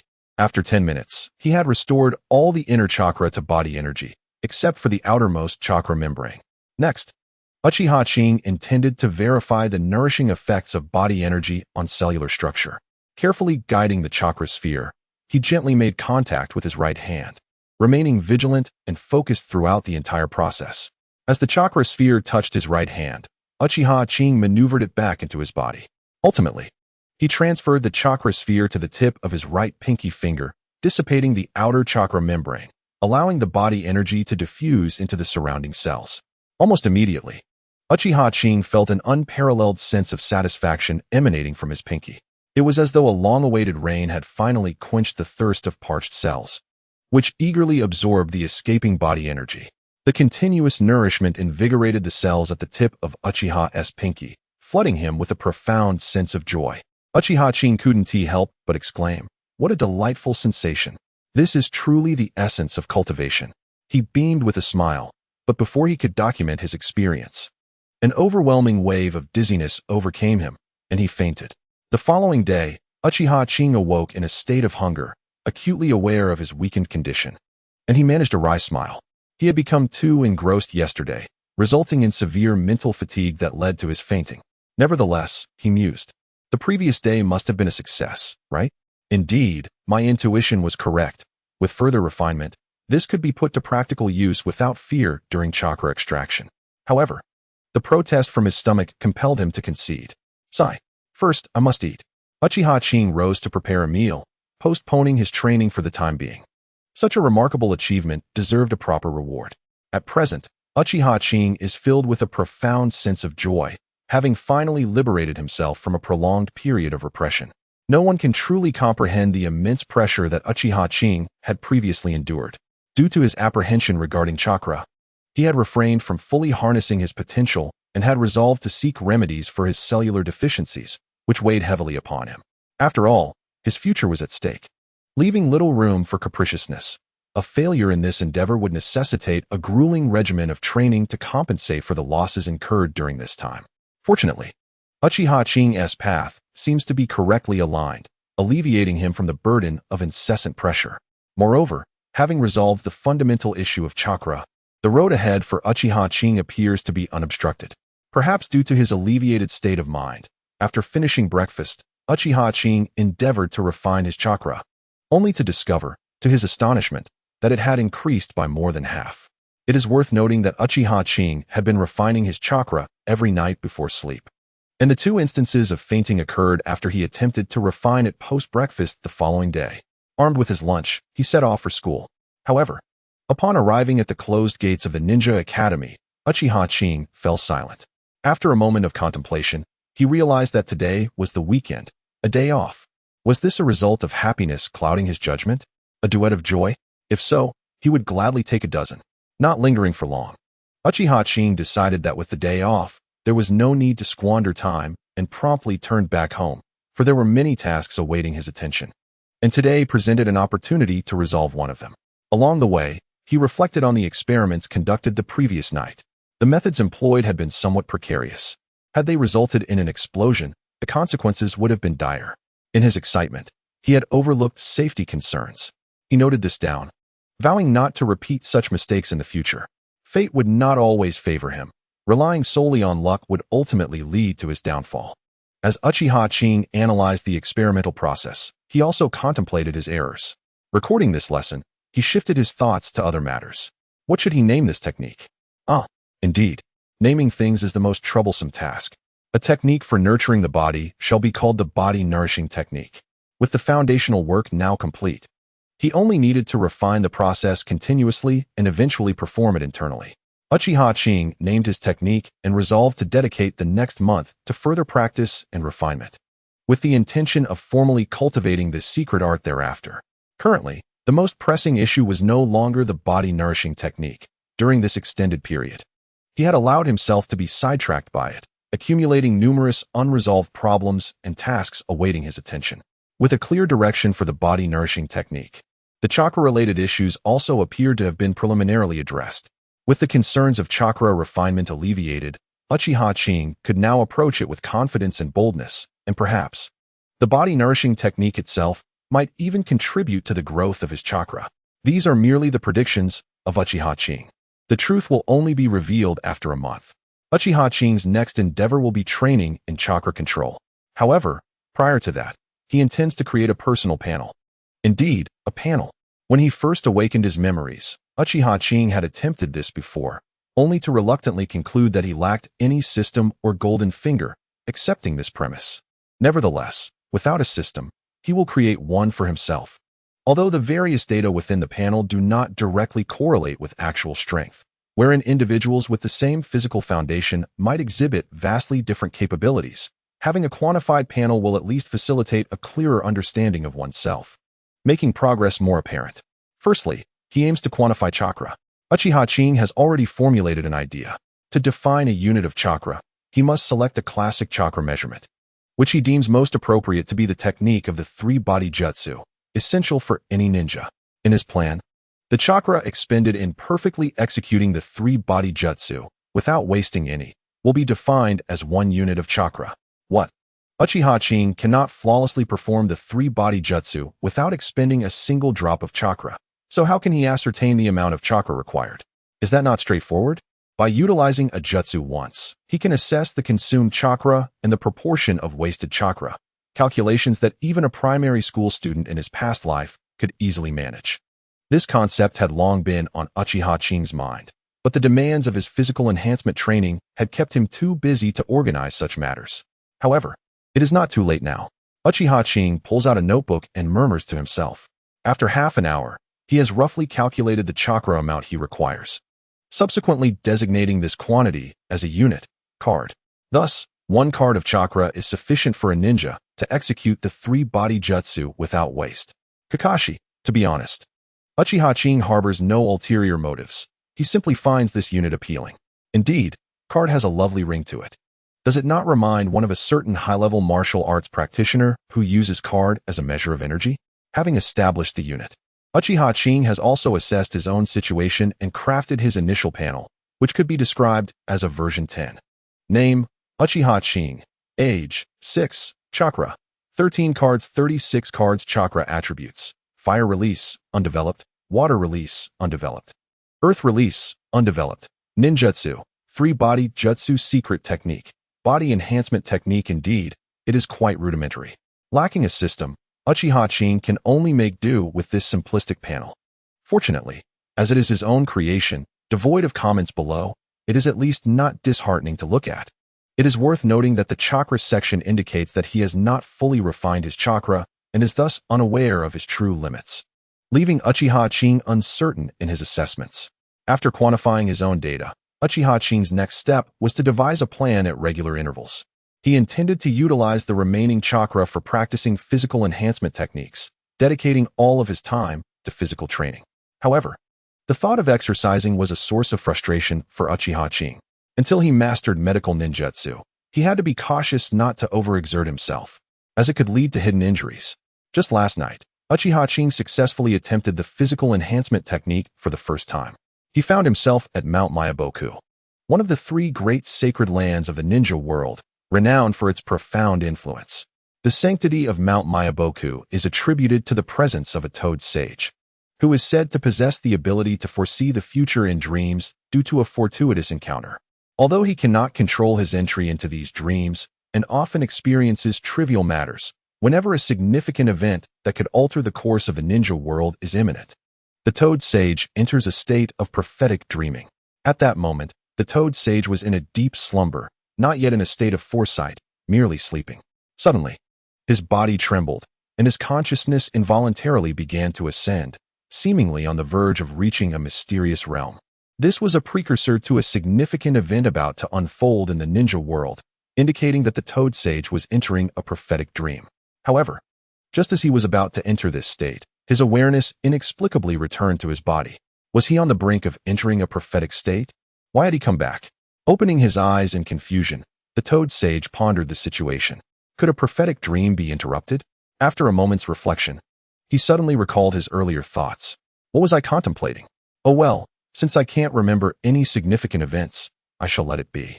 Since physical exercise could not be too intense, Uchiha Qing still had ample time left, dedicating 1 hour to practicing the throwing of ninja tools. During the special training, he focused on shuriken throwing, although he had also received instruction on kunai and sunban throwing from Uchiha Takashi, allowing him to adapt quite well. Personally, Uchiha Qing preferred the kunai, as he felt more comfortable with it. Shuriken were less agreeable, while sunban, being discreet and swift, were not unwelcome either. However, he found great satisfaction in envisioning a flurry of sunban flying through the air. Yes, that was it. He decided to explore the possibility of developing such a ninjutsu. By the way, wasn't there a ninjutsu like that in the original story? Never mind. If I can't recall, there's no need to dwell on it.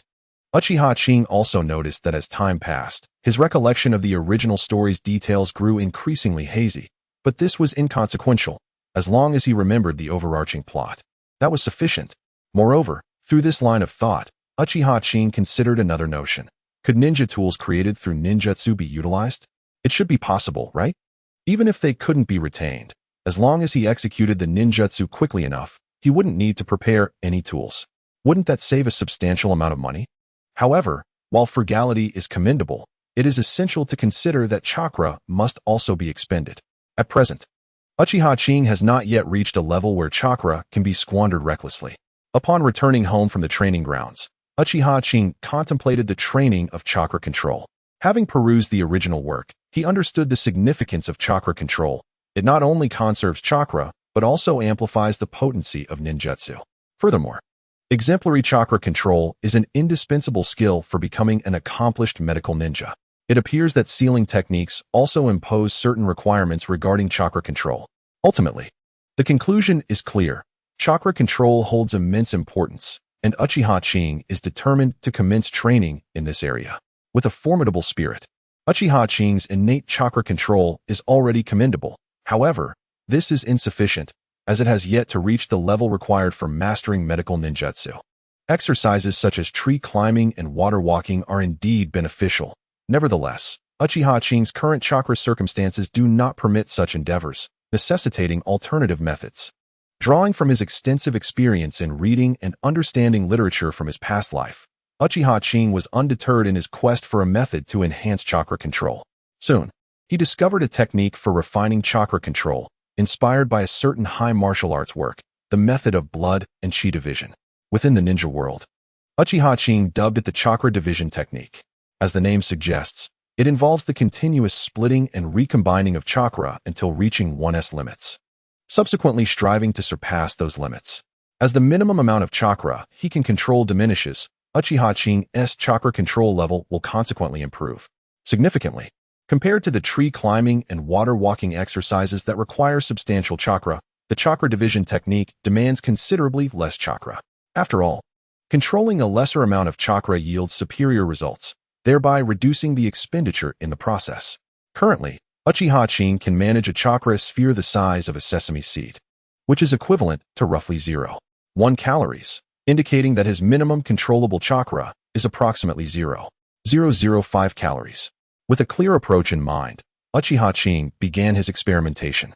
Although it is said that the less chakra one controls, the more effective the training, it is not imperative to always practice with the minimum amount. Prolonged concentration can easily lead to fatigue. To illustrate, if an individual can control a minimum of 0.1 calories, they need not exclusively attempt to control that amount during practice. They may instead manipulate 0.5 or even 1 calorie of chakra through various complex operations, such as directing several chakra clusters in erratic motions. The difficulty of the tasks will enhance their control capabilities. Uchiha Qing endeavored to control approximately 0.5 calories of chakra, although he can reach a maximum of 0.005 calories under extreme conditions with heightened concentration. This merely pertains to controlling its size. He has yet to master the movement of such a minuscule amount of chakra. The chakra sphere of 0.5 units proved to be quite challenging for Uchiha Qing to master. Nonetheless, he managed to exert control over this chakra, enabling him to perform some fundamental movements, which made it an ideal practice tool. He began by maneuvering the 0.5 unit chakra sphere in circular motions, subsequently adjusting its speed to both accelerate and decelerate. After a day of practice, Uchiha Qing could distinctly perceive an enhancement in his chakra control abilities. However, he was aware that the initial results would be the most significant, and subsequent training would yield diminishing returns. He mentally prepared himself for this reality. The chakra emitted a radiant blue glow, continuously shifting in Uchiha Qing's hands, sometimes moving in straight lines, at other times in circles, with varying speeds. While training, he pondered ways to refine his technique. He recognized that as he progressed, the increments of improvement would inevitably decrease, compelling him to focus on controlling even smaller amounts of chakra. Yet, this posed its own challenges. A chakra sphere the size of half a sesame seed at 0.5 units was already difficult to observe. It was fortunate that the chakra glowed blue. Otherwise, its whereabouts would be rather elusive during motion. In the future, as his chakra reserves expanded, he would naturally be able to engage in exercises utilizing smaller quantities of chakra. However, Uchiha Qing had not yet reached that stage, necessitating alternative methods for the time being. The minimum controllable amount of chakra was in a constant state of flux. As his chakra grew, so too would his capacity to directly control smaller amounts. At Uchiha Qing's current level of control, once his chakra reached approximately 100 units, he might be able to control as little as 1 unit. Indeed, this growth was not linear, while it did not reach exponential levels. An increase in chakra without corresponding training and control would gradually diminish the proportion of chakra he could manage. Upon acquiring 100 units of chakra, Uchiha Qing could gradually reduce his practice from 5 units to 0.5 units. Eventually, with several thousand units of chakra, he could shift from practicing with 10 units down to 1 unit. Alas, reality was unyielding. Uchiha Qing currently possessed only around 36 units of chakra, meaning he could only enhance his control through the manipulation of a sphere less than 1 unit in size, with 0.5 units being the most effective. However, a day spent fixated on the minuscule chakra sphere was undeniably exhausting. Therefore, it was essential to modify his approach temporarily. This time, Uchiha Qing refrained from seeking inspiration from other novels, instead recalling a few fanfictions he had read, hoping to glean some insights. He remembered that in several of these stories, protagonists controlled small spheres using chakra. Introducing weight to the spheres would complicate chakra control, akin to resistance training, which should prove to be quite effective. Additionally, he could potentially increase the number of spheres he managed. Uchiha Qing murmured to himself, envisioning the control of metallic spheres, and even fantasizing about skillfully maneuvering 5 or 6 of them in his hands. Is this not merely a matter of cracking walnuts? Or perhaps akin to the art of pen spinning, deftly dancing between one's fingers? Indeed, these are commendable notions worthy of notation and experimentation. Uchiha Qing extracted his notebook, diligently inscribing his thoughts. A sharp memory pales in comparison to a poor pen, given the multitude of matters occupying Uchiha Qing's mind. It is inevitable that some would slip away, thus recording them proves prudent. Days later, Uchiha Qing's training had settled into a rhythm. At the Ninja Academy, Class 1 of the first year, the day commenced with a continued exploration of chakra refinement. As previously discussed, chakra is the amalgamation of physical and mental energy. Hence, our initial task is to attune ourselves to these energies. Although Kamimura Naoki passionately elucidated this concept, over half of the students below remained disengaged, their heads bowed in disinterest. These students, hailing from ninja clans, had long since mastered chakra refinement, and the content presented by Kamimura Naoki had already been covered in their family training, rendering their attentiveness moot. The remaining students, who were attentive, were predominantly from civilian backgrounds. Even though some had assistance from ninjas and had successfully refined their chakra, they still lacked the clarity that a professional like Kamimura Naoki provided, thus they listened intently. Only about 5 or 6 students had only encountered the method of chakra refinement upon entering the academy, devoid of familial ninja support, relying solely on their own efforts. Yet, they proved themselves worthy of being in Class 1, exhibiting considerable talent and chakra sensitivity. It remains a mystery how the school assessed such aptitude. They were already capable of sensing their physical energy, and their perception of mental energy was just shy of completion, nodding along with Kamimura Naoki's explanations and diligently taking notes. The chakra refinement course constituted a pivotal focus of the first-year curriculum at the Ninja Academy. Since the commencement of the term, all first-year classes, barring Class 2, had initiated this instruction, ensuring that all students would successfully refine their chakra within this semester. However, this endeavor was time-bound. After 6 months, other subjects awaited, and it was impractical to indefinitely accommodate a few students. Meanwhile, Shiboku relished his rare moment of freedom from lectures, glancing left and right, seemingly engaged in his own amusement. With Uchiha Qing engrossed in reading and the lesson in progress, he found himself in solitary entertainment. Uchiha Qing, absorbed in his tome on the fundamentals of sealing techniques, discreetly manipulated a small metallic sphere, akin to a soybean, with his right hand beneath the table, allowing it to glide effortlessly in his palm and occasionally traverse the tips of his fingers. Intriguingly, despite the sphere's fluid movements, it never made contact with Uchiha Qing's hand, indicating that all its motions were a result of his chakra manipulation. The sphere, while light, still posed significant resistance to Uchiha Qing's direct control of chakra. This small orb was custom-made for Uchiha Qing just a few days ago, accompanied by 4 other orbs, totaling an expenditure of 30,000 ryo, which left Uchiha Qing quite distressed. Regrettably, after searching several places, this was the most affordable option available. The fabrication of such diminutive metallic spheres is quite labor-intensive. Some less skilled shops even declared it impossible to produce them. Furthermore, to facilitate the attachment of chakra for controlling the orb's movement, a blend of chakra metal powder was incorporated, further inflating the cost. Nonetheless, Uchiha Qing had no choice but to grit his teeth and make the purchase.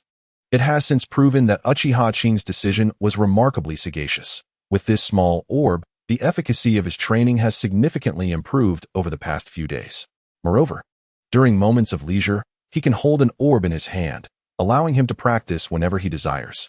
Much like in class, where he would discreetly reach beneath his desk to read while simultaneously engaging in such training. Of course, the amount of chakra Uchiha Qing employs has slightly increased to a substantial 0.8 card. Otherwise, he would need to concentrate entirely on chakra control, leaving no room for reading. In addition to his daily persistent training, Uchiha Qing dedicates 10 to 20 minutes each night to extreme training, continually splitting his chakra to maintain smaller chakra clusters. Following this regimen, he requires no preparation before drifting off to sleep, yielding excellent results. Regarding updates, with the commencement of the school year, there may be fewer updates. However, I will strive to maintain a daily output of at least 10,000 words. Henceforth, there will be an update shortly after midnight, another during the day, and occasionally one in the late morning or afternoon, with a final update around 8 or 9 in the evening. If time permits during the day, I may provide additional updates. Since Uchiha Qing's chakra control training has commenced smoothly, he has resolved the 2 paramount issues concerning chakra and its control. A month has swiftly passed, and Uchiha Qing adheres to his training regimen diligently. His time at the Ninja Academy is devoted to learning, particularly the fundamentals of medical ninjutsu and sealing techniques borrowed from his studies. Concurrently, he continues to practice chakra control. After a month, he has gained the ability to control 3 orbs simultaneously while executing complex maneuvers. The development of his physical training is also progressing methodically. This process involves Uchiha Qing attempting to control greater amounts of spiritual energy at once while mastering the conversion of chakra back into physical energy. Over the course of this month, Uchiha Qing's chakra has increased to 47 cards. Additionally, he has been focusing on physical technique training. After school, he engages in an hour of throwing practice at the clan's training grounds, where he has made considerable progress, now accurately hitting the center of moving targets. Presently, Uchiha Qing has begun to practice throwing multiple shuriken concurrently. The advancement in physical techniques has not been particularly pronounced. One could say that over the course of a month, Uchiha Qing has experienced a slight improvement in his physical attributes, which has, in turn, marginally elevated his overall martial arts proficiency. However, Uchiha Qing finds himself at an impasse, as he has yet to discover a means of generating income, leaving him with no choice but to persist in this manner, or perhaps wait another year or 2 until his body has fully developed, at which point he can commence rigorous training. Moreover, the physical training classes arranged by the Ninja Academy are not scheduled to begin until 6 months from now. It is conceivable that by that time, his body will have matured sufficiently to endure a substantial amount of exercise, provided he does not engage in weight-bearing activities, which should not hinder his physical development. In summary, this past month has been quite fulfilling for Uchiha Qing, and his growth in strength is notably evident. Presently, if Uchiha Qing were to face a freshly graduated genin, he would confidently assert that he could exhaust them to the ground. Today, as per the usual routine, Uchiha Qing arrived at the classroom, took his seat, and retrieved his borrowed foundational text on sealing techniques, though it is not his own.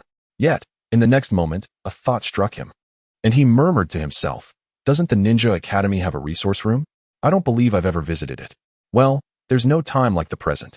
I shall go today and see if there are any materials that the Uchiha clan's resource room might lack." However, he speculated that it was unlikely they would be absent. To Uchiha Qing's mind, the Uchiha clan has undoubtedly amassed a wealth of knowledge. Thus he approached this endeavor with a mere curiosity. It was only upon entering the resource room and perusing several medical ninjutsu texts that he realized he had misjudged the situation. The Uchiha clan's resource room, or rather the first floor of the resource room, is open to the public. Anyone can borrow materials for a fee, though Uchiha clan members enjoy preferential treatment, even allowing them to access certain resources free of charge. Non-Uchiha individuals do not possess this privilege and must be accompanied by staff to borrow the necessary materials. Given the open nature of the resources, most of the materials are primarily introductory, with few delving into the intricacies of training. The foundational text on sealing techniques in Uchiha Qing's possession is a valuable resource, containing essential hand seals and their functions, providing a comprehensive overview, albeit lacking specific sealing techniques. However, the Ninja Academy's resource room is not accessible to the public. Only students enrolled at the academy are permitted entry, and borrowing materials requires the endorsement of their respective homeroom teachers. Consequently, the materials found here differ significantly from those in the Uchiha clan's resource room. Many of the resources here pertain directly to ninja training, encompassing not only minor techniques involved in chakra cultivation, but also foundational entries on Jinjutsu and Taijutsu. The ninjutsu available may only be the most rudimentary, slightly superior to the basic transformation technique, categorized as D-rank ninjutsu, yet they are indeed authentic and practical.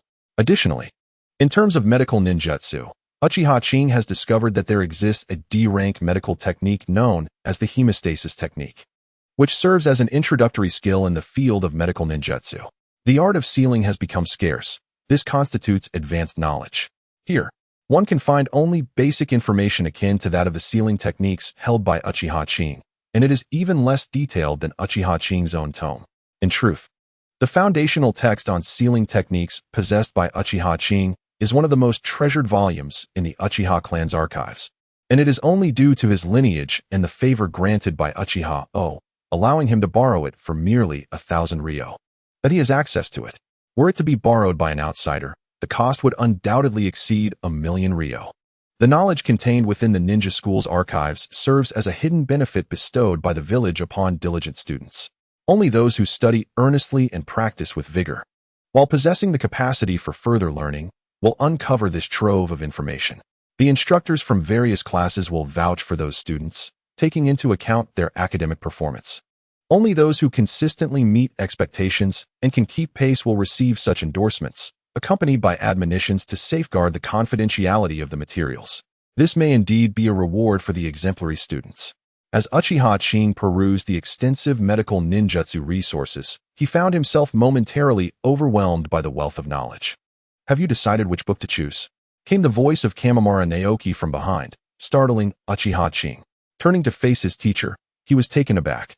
What was he doing here when class was about to commence? Wasn't he supposed to be preparing?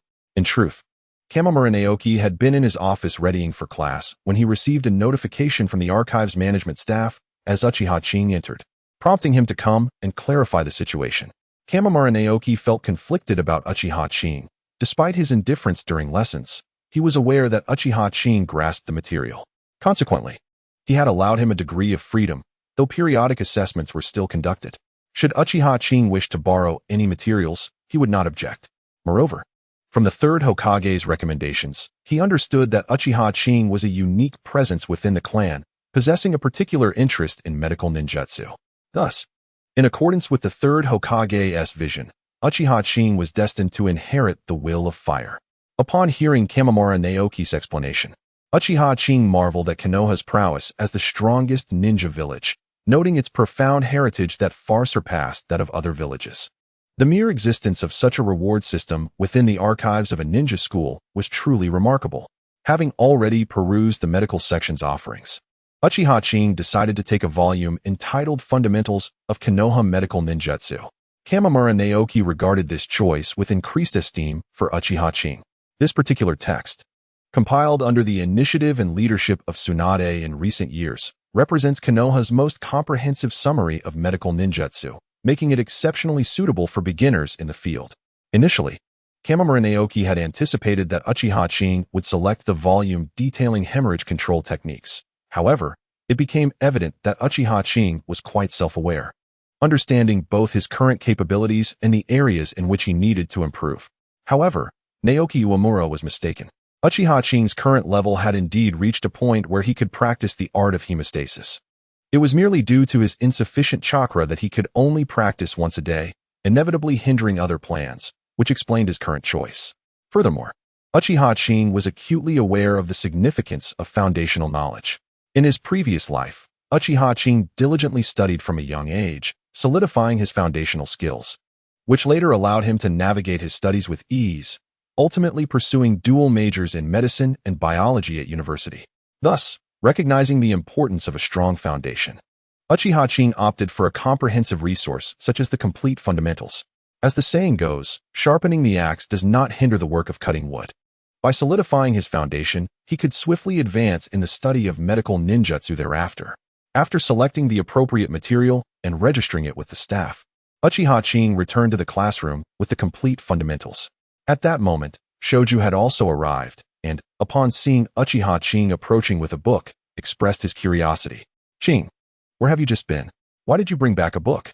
Did you really take it to the restroom? That's rather exaggerated, isn't it?" As he spoke, Shoju's demeanor was lively, brimming with inquisitiveness. In response to Shoju's antics, Uchiha Qing rolled his eyes in annoyance. "What restroom? I just visited the resource room. Here, this is what I borrowed." He offered the book for Shoju to glance at.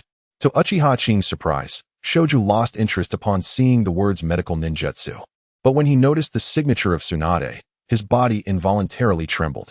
Uchiha Qing observed Shoju's reaction and followed his gaze to see Tsunade's name, feeling perplexed. "What else with that?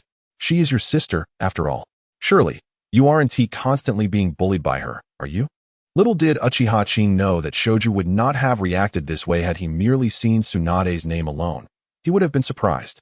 But the combination of Tsunade with medical ninjutsu was undoubtedly a nightmare for him. In what circumstances would Tsunade demonstrate her medical ninjutsu in front of Shoju? Those would be the instances he most dreaded, where he, unbeknownst to himself, had provoked her and received a merciless beating. It was a dark experience, one that involved being pummeled, treated, and pummeled again, a cycle of grim encounters. Moreover, the most terrifying aspect was that on occasions when Tsunade was in a bad mood and needed to test her medical ninjutsu, she would unleash her frustrations on Shoju, subsequently treating him.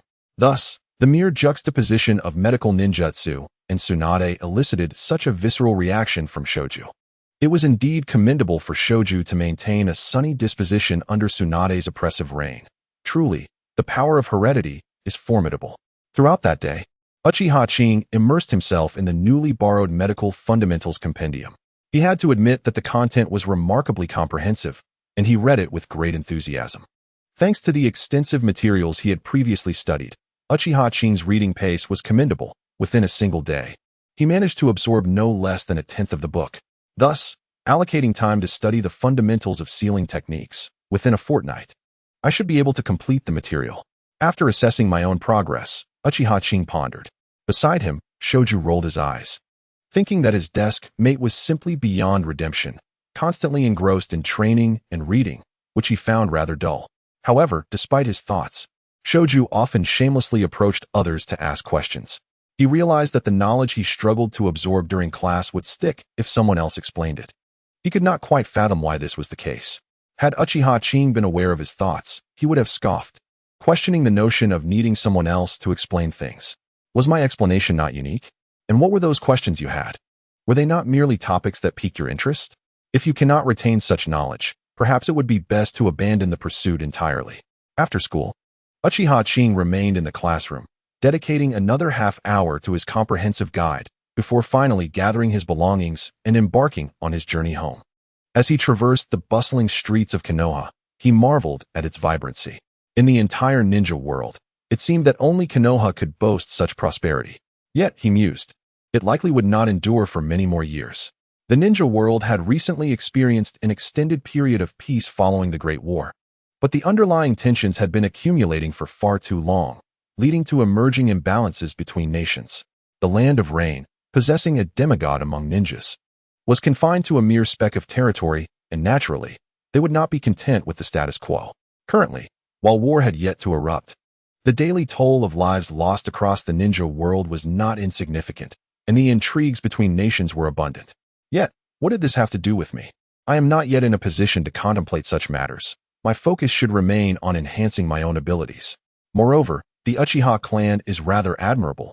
If possible, I shall strive to preserve its legacy in the future. Contemplating the Uchiha clan brought a smile to Uchiha Qing's face. In his eyes, his family was indeed commendable. Konoha? It is also quite remarkable. Without the collective, there would be no individual. However, the power struggles among Konoha's upper echelons filled Uchiha Qing with disdain. Thus, he harbored a strong aversion towards those in authority, yet due to his current lack of strength and influence, he could only endure for the time being. Reflecting on the potential crises that lay ahead, Uchiha Qing adopted a serious demeanor. Preserving the Uchiha clan would not be a simple endeavor. Setting aside Uchiha Itachi, who was merely a direct threat, the real complications lay with those that followed. Uchiha Obito, having grasped the power of the Mangekyo, naturally harbored deep apprehensions regarding such a significant variable within the Uchiha clan. Thus, eliminating the Uchiha was crucial to ensuring the smooth execution of many of his plans, which could very well align with Uchiha Madara's intentions. Additionally, there was Danzo, whose root organization wielded considerable power and warranted vigilant caution. Rubbing his temples, Uchiha Qing forced himself to cease dwelling on these matters. These issues were beyond my current reach. I should focus on my own affairs. As Uchiha Qing walked along the streets of Konoha, he admired its splendor. The great trees lining the avenues were shedding their leaves, signaling the arrival of late autumn. Although Konoha is devoid of snow, it still experiences the normal 4 seasons. The winter temperatures, while not plunging below freezing, do fall below 10 degrees, creating a chill that is noticeable yet not excessively cold. Uchiha Qing had no intention of wasting time on the road. Today marked the day he would genuinely commence his training in the art of body cultivation, and he could hardly contain his eagerness to return and put his theories into practice. The development of this technique had consumed a significant amount of Uchiha Qing's effort. Though he had only been refining chakra for a little over 5 months, the preparation for this secret art had spanned far longer. For 4 years prior to his 6th birthday, he had been contemplating various approaches, albeit without any practical engagement with chakra, remaining confined to theoretical musings. Yet, those 4 years were filled with countless ideas, which allowed him to develop the body cultivation technique at such a rapid pace within these few months. With so much dedication expended, Uchiha Qing was filled with immense anticipation, setting aside the prospect of longevity. Resolving the detrimental effects of chakra on the body could potentially extend the peak period of a ninja's life by a decade or 2. Even if Uchiha Qing did not evolve rapidly thereafter and failed to achieve an extraordinary level before the onset of the narrative, at least he would still be in prime condition, capable of further advancement. Wouldn't it be delightful to ride the waves of the unfolding story and seize some benefits? Nevertheless, Uchiha Qing held confidence in himself, for there remained 30 years until the narrative began. If he did not achieve anything substantial by then, it would surely be a disgrace to all those who traversed into this world. As Uchiha Qing walked, he gradually shifted his focus from the surrounding scenery to contemplate his future endeavors. Was it time to begin experimenting with medical ninjutsu? What about refining the substitution technique? Just as he was lost in thought, a familiar voice broke through. Hey Qing, what are you doing here? Did you just come from school? Not far ahead, Rope Tree approached, accompanied by 3 18-year-old ninjas. Rope Tree, with a look of astonishment, gazed at the backpack slung over Uchiha Qing's shoulders. Ah, Rope Tree indeed. I just left school. What are you all up to? Uchiha Qing lifted his head and responded to Rope Tree's earlier question, while also sizing up the 3 ninjas beside him.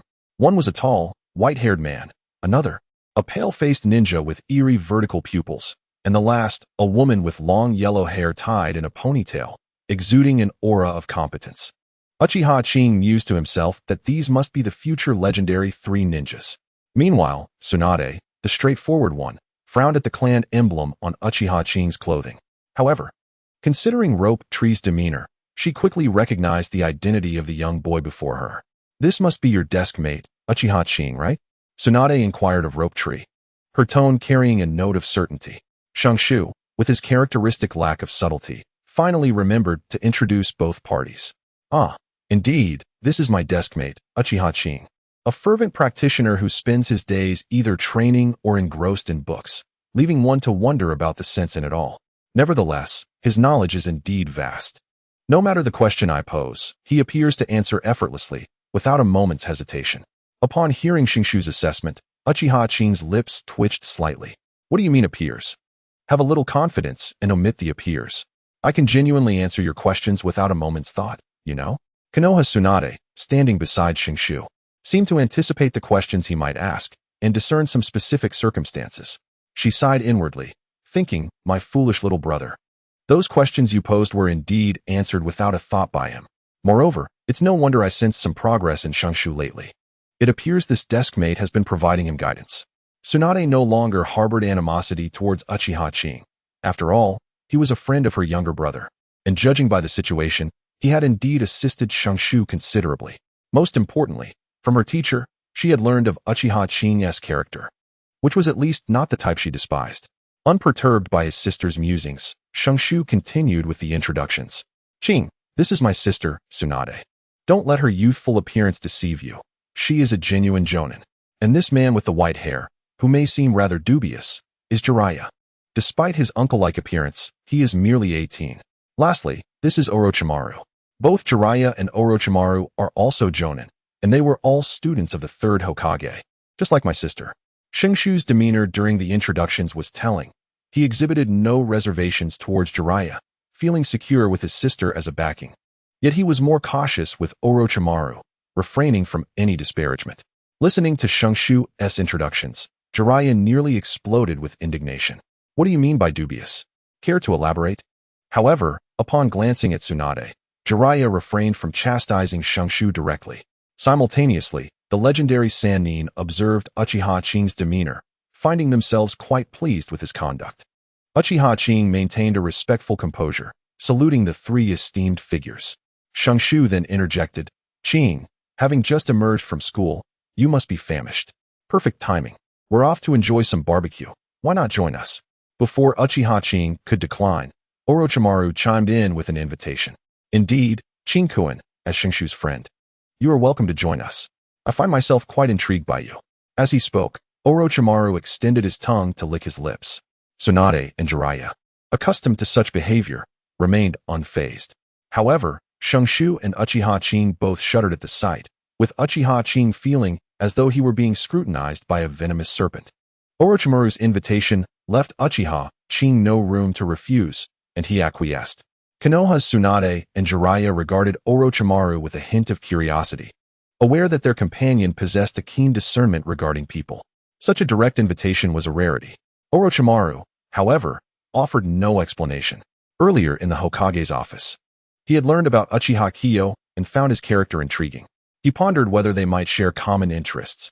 Thus, upon encountering him, he felt compelled to observe closely.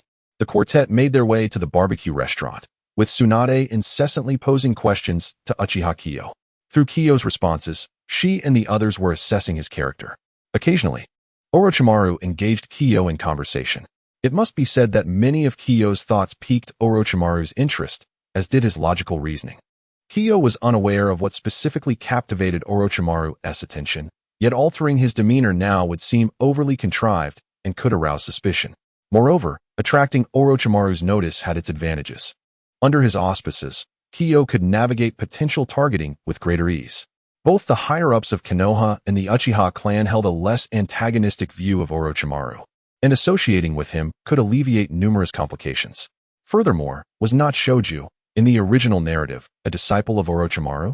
This coincidence suggested that Kiyo might also be guided by Orochimaru in the future. While responding to their inquiries, Kiyo was simultaneously contemplating the deeper implications of their questions. Tsunade's gaze towards Orochimaru carried an inscrutable significance. Although uncertain as to what drew Orochimaru to this young man, his demeanor indicated much. It was likely that upon Kiyo's graduation, the teacher would consider placing him under Orochimaru's mentorship. This arrangement would conveniently allow Shoju to be entrusted to him as well. Despite Orochimaru's somewhat unsettling nature, he proved to be quite reliable. The four engaged in various discussions along their journey, gradually becoming acquainted. After approximately 20 minutes, they finally arrived at the barbecue establishment. Whether due to family secret techniques or personal passion, the Akimichi clan aspired to own their own barbecue restaurant, with many wishing to share their culinary creations with a broader audience. Consequently, most of Konoha's barbecue venues were managed by the Akimichi clan, renowned not only for their delectable offerings, but also for reasonable prices. Nonetheless, even the most affordable barbecue still surpassed the cost of production. The meats served at the restaurant were sourced from game hunted in the wild, rather than domesticated pork. Living in the wilderness, these creatures boasted exceptionally flavorful flesh, attracting a considerable clientele to the establishment. However, the prices were likewise steep. A meal could easily amount to several thousand ryo, and for those seeking a more indulgent experience, expenditures in the tens of thousands were not uncommon. Despite having a modest monthly income of merely 8,000 taels, Uchiha Seiya had never dined here before. However, having received an invitation this time, he was determined to indulge in a hearty meal. The unique preparation methods employed rendered the meat beneficial to one's health. As Uchiha Seiya feasted, he consumed an impressive amount, rivaling that of an average adult, leaving those nearby utterly astonished. Disregarding the bewildered gazes of others, Uchiha Seiya patted his belly and reclined in his seat, reveling in the satisfaction of his meal. Regrettably, he had yet to master the art of body cultivation. Otherwise, he could have simultaneously consumed food while refining his chakra, utilizing the extracted energy to nourish his body. Nevertheless, one must not be overly greedy. After such a meal, the effects of body cultivation should yield satisfactory results for the day. Body cultivation is capable of restoring chakra into bodily energy for the purpose of nurturing one's physique. This bodily energy is derived from nutrients extracted from food. Given the minimal energy expenditure, spiritual energy can be harnessed multiple times. Thus, theoretically, as long as there is sufficient bodily energy, body cultivation could operate continuously. This was what prompted Uchiha Seiya's musings. If he could consistently indulge in such nutritionally rich roasted meat, he would be able to perpetually nourish his body through the art of cultivation. However, Uchiha Seiya was acutely aware that such a fortunate circumstance was likely unattainable. Setting aside the possibility of drawing the suspicion of the legendary Sannin due to his excessive consumption, there must also be limitations to how much nourishment his body could absorb. Ultimately, it was Jiraiya who footed the bill, to Uchiha Seiya's surprise, as he had not anticipated Jiraiya to possess such wealth. After expressing his gratitude, Uchiha Seiya parted ways with them and returned home. Eager to experience the effects of body cultivation, he hurriedly made his way back after leaving the barbecue restaurant. He had anticipated the moment he could finally engage in body cultivation, only to be sidetracked by various events.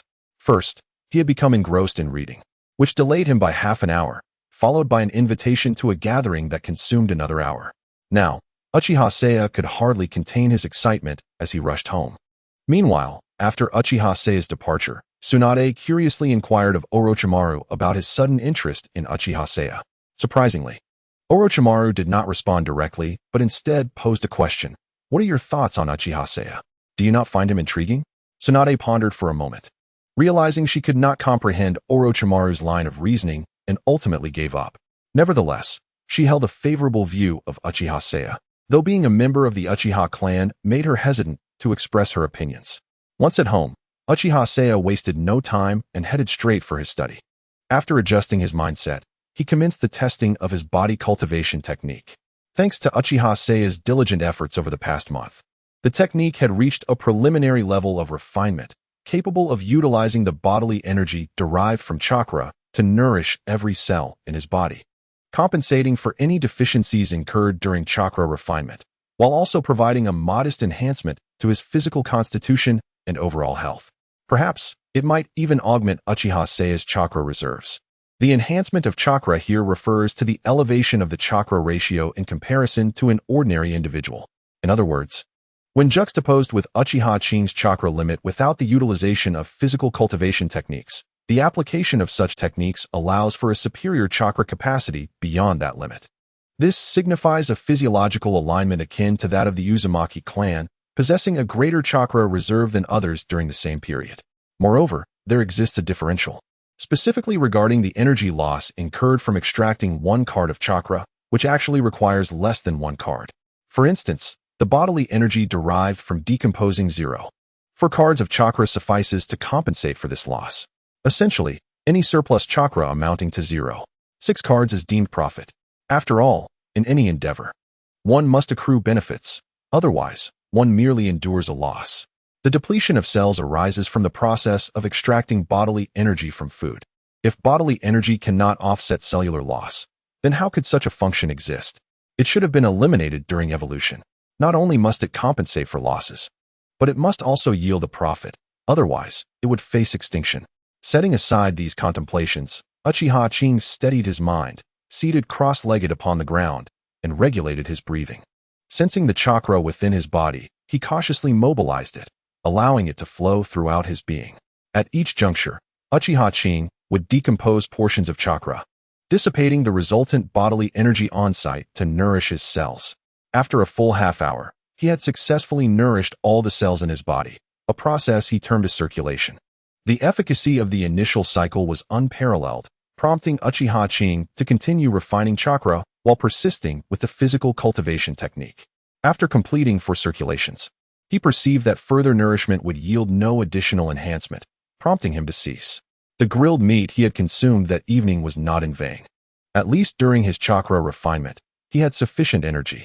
Moreover, Uchiha Qing speculated that, once he formally practiced the physical cultivation technique, his appetite would undoubtedly increase significantly. Practicing the physical cultivation technique does not entail merely one circulation. For instance, if the refined chakra amounts to 10 cards, and cellular depletion reaches its limit, one cannot continue refining. At this juncture, 4 cards of chakra can compensate for the cellular loss incurred during the extraction process. For convenience, if one employs all 10 cards of chakra for bodily nourishment, the cells not only recover but also thrive, becoming more vigorous. This allows for further chakra refinement, repeating the process until the cells are maximally nourished, akin to being satiated and requiring digestion.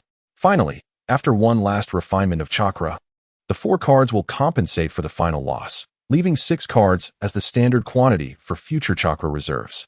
It is likely that Uchiha Qing will need to engage in this process daily, necessitating a slightly increased intake to provide nourishment for the cells during chakra refinement. However, all of this requires further observation to determine when the cells can be wholly digested. Alternatively, it may not be necessary to await complete digestion. As long as the body can endure nourishment once more, the art of nurturing can be employed.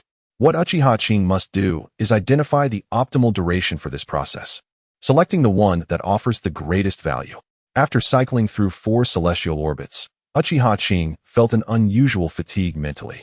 Yet the sensations relayed by his body were entirely different. It was akin to the feeling he experienced previously through his pinky finger. His body, long accustomed to a state of deficiency, now reveled in nourishment as it fervently absorbed energy, transmitting waves of pleasure. A profound sense of joy emanated from his core, rendering Uchiha Qing unable to desist. This process was undeniably addictive. Indeed, this was what cultivation truly entailed. However, he soon regained his composure, breaking into a cold sweat. Was this not what they termed losing oneself in cultivation? Uchiha Qing had nearly succumbed to the ecstasy of physical enhancement, but fortunately, as a ninja, his willpower remained formidable, allowing him to react in time.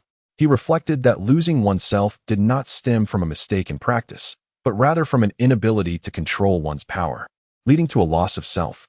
He silently admonished himself for his previous negligence, vowing to remain vigilant and not become overly complacent. After this self-reprimand, Uchiha Qing, buoyed by his physical ease, continued to combat his mental fatigue while investigating the effects of this nurturing technique. Firstly, his physical attributes had significantly improved. Uchiha Qing felt that, in terms of physical prowess alone, he could now contend against 2 versions of his former self. Beyond mere physical enhancement, there was an ineffable sensation of fullness throughout his body. In reactions and other aspects, he could sense the impact. Perhaps most notably was the change in his chakra reserves. While employing the nurturing technique, Uchiha Qing fully unleashed his chakra refinement for the first time, achieving a level of 68 calories. After this cultivation, deducting the portion used to replenish cellular deficiencies, he astonishingly retained 57 calories. Had it not been for that chakra expenditure, his maximum chakra capacity might have reached 74 calories. In just one instance, his reserves had increased by 0.6 calories, roughly a 10% enhancement. However, this growth would likely taper off in the future. Uchiha Qing was now filled with elation. The nurturing technique had commenced its cultivation, yielding commendable results. The next challenge lay in maintaining consistency. Name: Uchiha Qing. Age: 6. Chakra: 57 calories, 74 calories. Chakra attributes: fire release, water release, earth release. The following morning, glancing at his status panel, Uchiha Qing was overjoyed. His available chakra had surged from just over 3 calories to 57 calories, an increase of more than half, enabling him to engage in many more training exercises. Naturally, his chakra control had also evolved. He could now manipulate a minimum of 0.1 calories, with a comfortable control of 1 calorie. Uchiha Qing possesses the remarkable foresight to anticipate that, as his chakra continues to expand, he need only focus on refining his control over a singular chakra unit, which would consequently accelerate his mastery over chakra manipulation. Every cell in his body is being nourished, and his eyes are no exception. Today, through meticulous introspection, Uchiha Qing has discerned that he can indeed perceive certain signs of awakening within his eyes, a prelude to ocular activation. Perhaps yesterday's regimen of physical cultivation stimulated the ocular tissues to generate a unique form of chakra, or it may simply be that his heightened emotions have ignited this potential. Regardless, Uchiha Qing resolutely suppresses the urge to activate his eyes. In his strategic vision, this is not the opportune moment for such a revelation. He refuses to become a mere tool of the Sharingan. Only when he has attained the strength to command its powers will he contemplate awakening it, thereby unlocking the full capabilities inherent to each stage of the Sharingan. In the original narrative, Uchiha Shursui, upon acquiring the Mangekyo Sharingan, became overly reliant on its powers, leading to a fateful encounter with Danzo where he lost one of his eyes due to his negligence. Yet, at that critical juncture, rather than seeking escape, he invoked Susanoo with just one eye activated. While impressive, such a display begs the question, what purpose does it serve? Would Danzo mourn the loss of his root operatives? Certainly not. He possessed the extraordinary body flicker technique, which could have facilitated his escape, yet he squandered his vitality in a reckless display of power. Even in despair, contemplating a final message to Itachi and aiding him in awakening the Mangekyo, one should strive to maintain composure. After all, survival must come first. What if the strain of Susanoo left him vulnerable to the relentless pursuit of Danzo's root ninjas? It was mere fortune that he evaded capture. Otherwise, it would have been a tragic fate. Moreover, Uchiha Itachi, after awakening the Mangekyo, seemingly stagnated in other areas of growth. One must remember, he learned the C-rank jutsu, great fireball technique, in a single attempt. With such innate talent, even without the Sharingan, he was destined for greatness. Yet, what did Itachi achieve in later stages?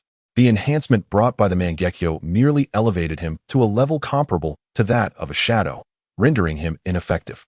Let's not forget that the toll the Mangekyo exacts on the body is a result of his enchantment with its power. Otherwise, he would not have grown so dependent on it.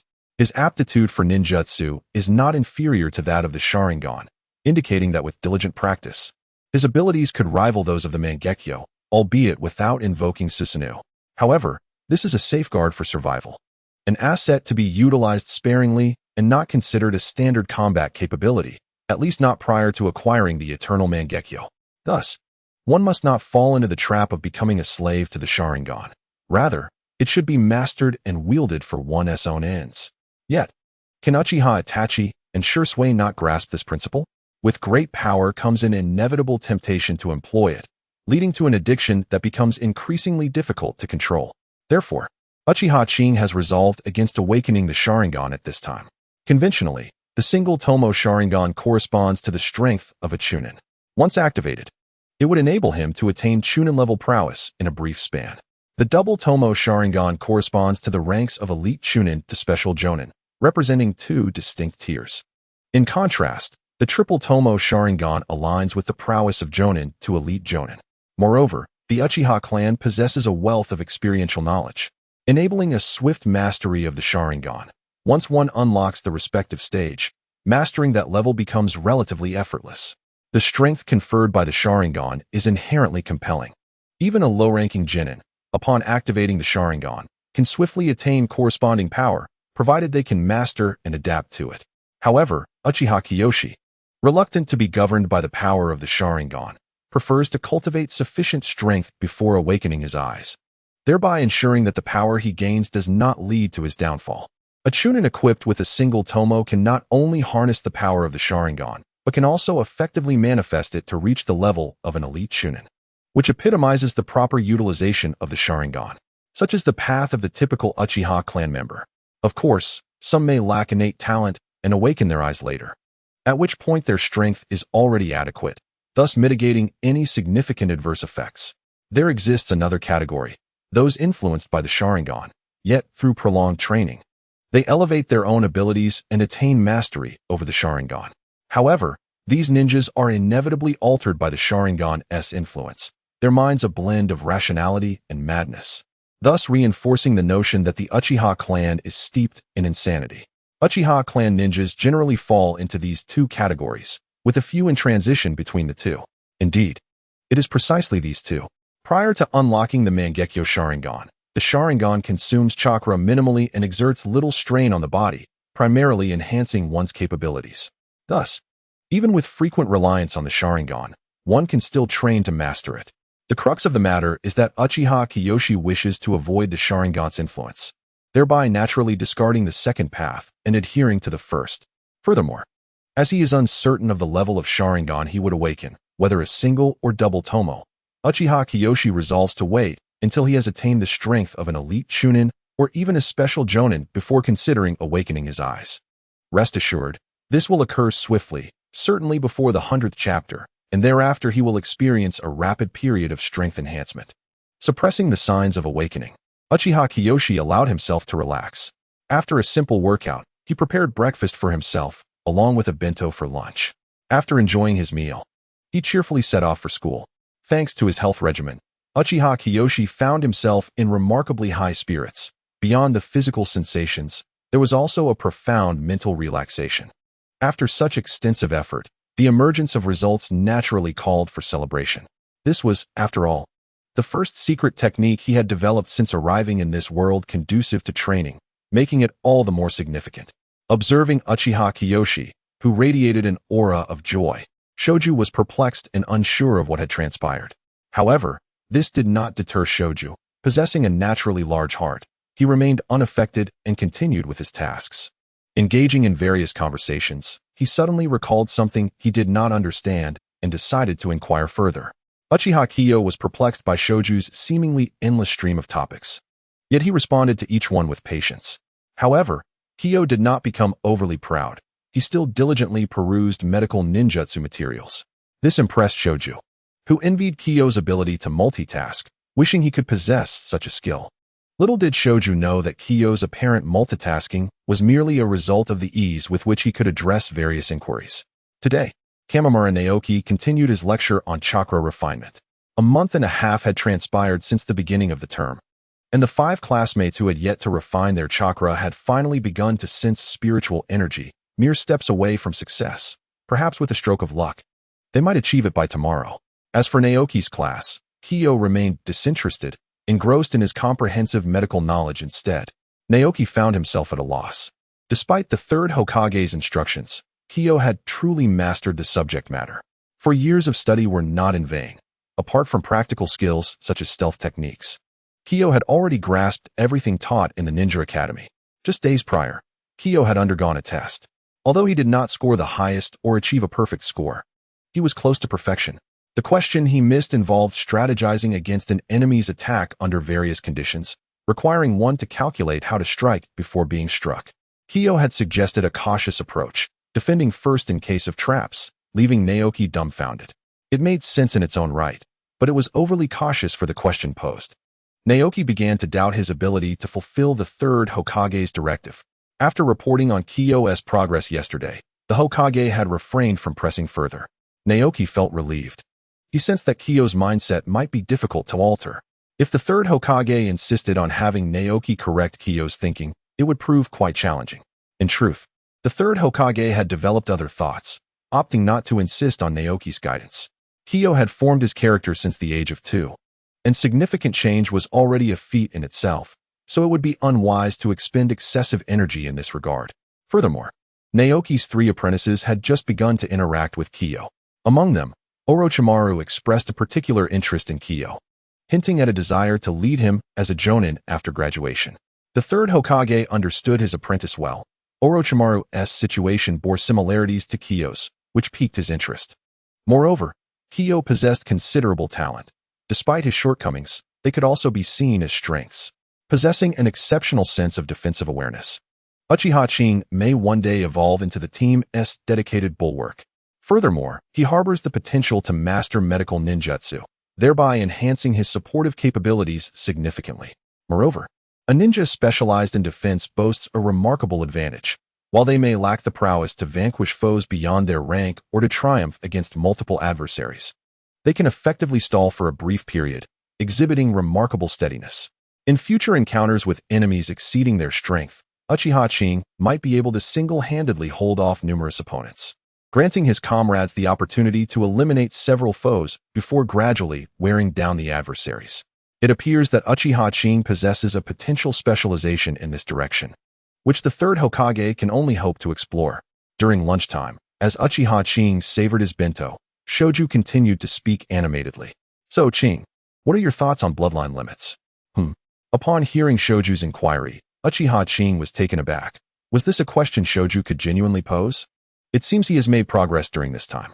Shoju, feeling somewhat embarrassed under Uchiha Qing's gaze, recalled a sudden thought about his family's would release and asked his sister, only to encounter a similar look of surprise.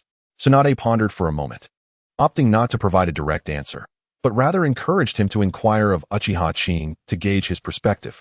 This was Tsunade's subtle way of testing Uchiha Qing's knowledge, as the intelligence reports merely indicated that he frequently visited the library from a young age to study, without revealing the extent of his learning. After contemplating, Uchiha Qing responded, "Bloodline limits, well, in my view, refer to a form of ninjutsu that can be inherited through one's bloodline." Shoju's eyes widened in astonishment, locking gazes with Uchiha Qing. And after a prolonged silence, he stuttered, "Well, you do have a point there. I find myself at a loss for words." Uchiha Qing could only sigh. In his opinion, that was the essence of the definition of bloodline limits. That was merely my personal interpretation. The definition of bloodline limits is quite intricate and can only be summarized thus. Bloodline limits manifest in various forms, the most common being the fusion of 2 elemental styles into a new technique, significantly more powerful than the original elements. Additionally, there exist unique bloodline limits characterized by anomalies in certain parts of the body, endowing them with distinct abilities, akin to our Uchiha clan Sharingan. Both of these can be inherited through blood and can be regarded as a special form of ninjutsu, distinct from the elemental styles. Shoju, lacking the comprehension to grasp Uchiha Qing's deeper insights, simply nodded in agreement, feeling that there was indeed wisdom in Uchiha Qing's words. Observing Shoju's struggle to appear knowledgeable despite his confusion, Uchiha Qing could only smile wryly. He had deduced some underlying motives behind the questioning and understood he could not divulge too much detail, opting instead to keep his explanation somewhat enigmatic while summarizing his thoughts concisely.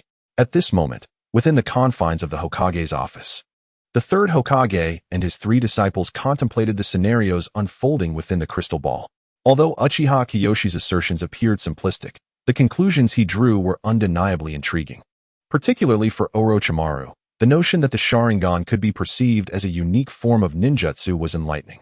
It was a perspective he had never encountered before, and he found it quite captivating. As these thoughts crossed his mind, he absent-mindedly licked the corner of his mouth. Time, as it often does, slipped away swiftly, and before long, a day had passed. Uchiha Kiyoshi gathered his belongings and exited the school. Instead of heading directly home, he ventured in another direction. 10 minutes later, he arrived at the back mountains of Konoha. Taking a deep breath, he gazed at the forest before him and stepped inside. The practice of physical cultivation necessitated a considerable intake of nourishment, and lacking funds, Uchiha Kiyoshi resolved to hunt for sustenance. Additionally, this would afford him the opportunity to engage in combat with wild beasts, thereby enhancing his battle experience. The forest at the back of Konoha was vast and dense, teeming with resources. The medicinal herbs and meat supplies for the entirety of Konoha were sourced from this very location. However, Uchiha Kiyoshi had no intention of delving too deeply. With his current strength, he was ill-equipped to face the formidable beasts that lurked in the depths. Thus, he meandered around the periphery, seeking suitable prey. Cautiously, Uchiha Kiyoshi approached the edge of the forest, eventually finding a clearing where he began to set traps. In the span of 20 minutes, he had strategically placed 5 traps and concealed his backpack amidst the nearby underbrush. He then began to scout the area surrounding the clearing for potential game. 200 meters south of his trap-laying site, Uchiha Kiyoshi positioned himself low to the ground, fixating on a beast in the distance. Before him stood a creature resembling a bull, standing 2 meters tall and stretching 3 meters in length.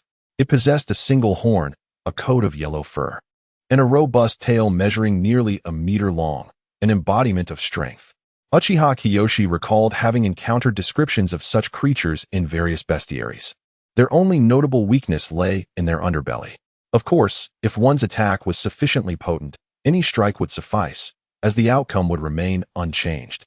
The fauna of the ninja world is diverse and peculiar, with even members of the same species exhibiting vast differences. Only a few common traits can be identified, making it challenging to catalog every beast comprehensively. This particular creature was no exception. Its bovine physique typically classified it within the bull category, and aside from its vulnerability, little else was detailed. As Uchiha Kiyoshi observed the creature devouring the remains of a rabbit-like beast, excitement surged within him. Carnivorous behavior generally signified high nutritional value. From the ninja tool pouch inherited from his father at his waist, he retrieved 2 shuriken. With a swift motion, he released them. The sound of their flight resonated in the air. The precision of his throw was impeccable. Upon hearing the noise, the bull-like beast turned its head, and upon spotting one of the shuriken hurtling toward it, it let out a furious roar and swatted the shuriken away with its tail. Regrettably, there were only 2 shurikens in total. The other had already struck the beast's front leg from the opposite side, but alas, it had only penetrated an inch before becoming lodged. The beast, resembling a bull, let out a furious roar, thrashing its legs and dislodging the shuriken. At that moment, it caught sight of Uchiha Sei. Provoked by rage, the creature's eyes turned crimson as it charged toward him. Uchiha Sei inhaled sharply, realizing that despite being struck by the shuriken, the beast's tough hide had only sustained a minor injury. He had thrown the shuriken with considerable force. Quickly rising to his feet, Uchiha Sei assessed the beast's trajectory, channeling chakra into his legs as he sidestepped the imminent attack. Having evaded the initial strike, he remained vigilant. The bull-like creature, frustrated at its failure to connect, became increasingly enraged and launched a frenzied assault against him.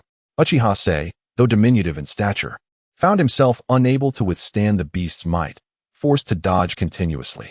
Fortunately, enhanced by chakra, his physical abilities were commendable, and with growing proficiency, he transitioned from clumsiness to fluidity, allowing him to think more clearly. Sensing the dwindling strength within him, Uchiha Sei sprinted towards the traps he had previously set. Along the way, he began to provoke the bull-like beast, engaging in various taunts. The creature, irritated by its missed attacks, felt a surge of frustration. Uchiha Sei's provocations only fueled its rage, prompting it to attack with even greater fervor. After one final taunt from Uchiha Sei, the beast could no longer contain its fury, letting out a thunderous roar as it charged forward. However, Uchiha Sei had anticipated this move, easily dodging aside and activating the mechanisms he had laid beneath the ground. With a swift whoosh, dozens of sunban shot up from below, striking the beast's abdomen, the deepest one embedding itself completely. The bull-like creature howled in agony, turning its gaze back to Uchiha Sei and continuing its assault. Unfortunately, already less agile than Uchiha Sei, and now gravely injured, it found itself unable to land a single blow. Under Uchiha Sei's guidance, the beast ultimately stumbled into a pit he had prepared, impaled by the spikes below. Teetering on the brink of death, Uchiha Sei prepared to deliver the final blow but, in a moment of carelessness, failed to anticipate that the creature still possessed some strength, which allowed it to lash out with its tail. Uchiha Sei barely had time to cross his arms defensively across his chest and channel chakra into them. With a resounding crash, he was flung back a meter, landing heavily on the ground. Fortunately, his quick reflexes and the protection of his arm guards mitigated the worst of the impact. Struggling to rise, he winced in pain, assessing the condition of his arms and exhaling in relief. To his dismay, he noticed that both of his arm guards had fallen off, marked with the imprints of the beast's strike. Despite the guards, Uchiha Qing had sustained significant injuries. His arms were still tingling and weak, unable to exert much strength. This time was truly perilous. I was rather careless. From now on, I must never let my guard down until the enemy has shown no signs of life. It would be prudent to further probe the situation. With a wry smile, Uchiha Qing began to move his arms, hoping to alleviate his discomfort. His hands were too weak to exert force, and he dared not approach the beast again, so he sat at the edge of the pit to tend to his injuries. Although he had not been directly attacked by the creature, he had sustained some minor wounds while evading it, and he took this opportunity to address them. Half an hour later, the beast finally ceased its movements, and Uchiha Qing found he could use his hands again. He first dismantled the remaining 3 traps around him, then descended to the bottom of the pit. With a kunai in hand, he prodded the creature to confirm its demise before cautiously approaching. After removing the kunai lodged beneath the beast, Uchiha Qing exerted all his strength to lift the creature and heave it away. Leaping out of the pit, he carried the beast's carcass on his way home. Along the way, passers-by were astonished to see a 6-year-old boy shouldering a beast of 2 to 3 meters in length. Upon entering the Uchiha clan's territory, several neighbors praised Uchiha Qing, exclaiming that it was remarkable for one so young to have slain such a large beast, predicting a bright future for him. Once home, Uchiha Qing set the beast's body down but did not attend to it immediately. Instead, he rushed to the Konoha hospital. Although he had tended to his wounds and applied ointment, he still wished to have a thorough examination, as he did not want to risk any hidden injuries. The cost of a checkup at the Konoha hospital was quite reasonable. At the hospital, Uchiha Qing looked anxiously at the medical ninja before him and asked, "Doctor, do I have any hidden injuries?" The doctor, Huizi, smiled reassuringly, replying, "Rest assured, your injuries are merely superficial, and you have managed them well. Apart from those, your health is excellent, even surpassing that of your peers. By the way, did you treat these wounds yourself? Your technique is somewhat inexperienced, yet overall, quite professional." Uchiha Qing blushed at the compliment, lowering his head and murmuring, "Really? I've been learning some medical knowledge, as I aspire to become a medical ninja to save lives." Huizi praised him further, seemingly unfazed by the fact that a boy would want to pursue a career in medical ninjutsu. In the shinobi world, the study of healing was not uncommon, yet most medical ninjas were women, as they tended to be more meticulous and had an advantage in chakra control. Male ninjas often dreamed of engaging in direct combat. Even if their chakra control was adequate, they typically would not choose the path of a medical ninja. Huizi did not look down upon Uchiha Qing. Rather, she was quite open-minded. Uchiha Qing felt greatly encouraged and left the hospital in high spirits. The seed has been planted. Whether I will be allowed to work here in the future depends on fate, he mused to himself as he exited the hospital. In the future, I shall merely emphasize my aspiration of becoming a medical ninja during my occasional visits to the hospital. Once I have made sufficient progress, I will mention it to Huizi and see if there is an opportunity for employment or an internship here, as long as compensation is provided. On the way back, Uchiha Qing conveniently purchased a barbecue grill for 14,200. Nonetheless, this expenditure was solely borne by Uchiha Qing. With this acquisition, he would significantly reduce his dining expenses. Indeed, this is akin to sharpening one's axe without delaying the work of cutting firewood. Upon returning home, Uchiha Qing commenced the process of butchering the corpse of the bovine-like beast, meticulously separating the flesh from the carcass. He set up the grill and began to barbecue. The result was quite delectable, although lacking in seasoning. He resolved to procure some on his next outing. After enjoying a hearty meal, he stored the remaining meat in a plastic bag, utilizing his chakra to extract all the air within, sealing it for preservation. This method, which he had developed for food conservation, particularly for perishable items such as meat, was dubbed the air extraction technique, a technique even more fundamental than the shadow clone technique. Once the remaining meat was secured, Uchiha Qing retreated to his study and commenced his regimen of health cultivation. The time spent hunting and attending to medical needs amounted to 3 hours in total. After completing his training, Uchiha Qing fell into a deep slumber. Naturally, The news of his return with the beast's corpse reached the higher echelons of Konoha. As a member of the Uchiha clan, his actions were closely monitored by the village's leadership. The same scrutiny applied to other clans, particularly towards those deemed particularly gifted or unique. Although Uchiha Seiji presented himself as a relatively ordinary prodigy, grappling with personal issues, his pursuit of medical ninjutsu rendered him sufficiently exceptional to warrant attention. Whether it was the third Hokage, hoping to alleviate tensions between the village and the Uchiha clan, or Danzo, who harbored disdain for the Uchiha, both were keenly interested in Uchiha Seiji, a potential inheritor of the Will of Fire. Indeed, Danzo soon received word of Uchiha Seiji's successful hunt. In a dim underground chamber of Konoha, Danzo listened intently to the report from one of his root ninjas. Upon learning of Uchiha Seiji's feat, he was taken aback and instructed the reporting ninja, known as Ping Chi, to investigate how Uchiha Seiji had accomplished this hunt. After Ping Chi departed, Danzo fell into contemplation. He was aware of Uchiha Seiji's potential.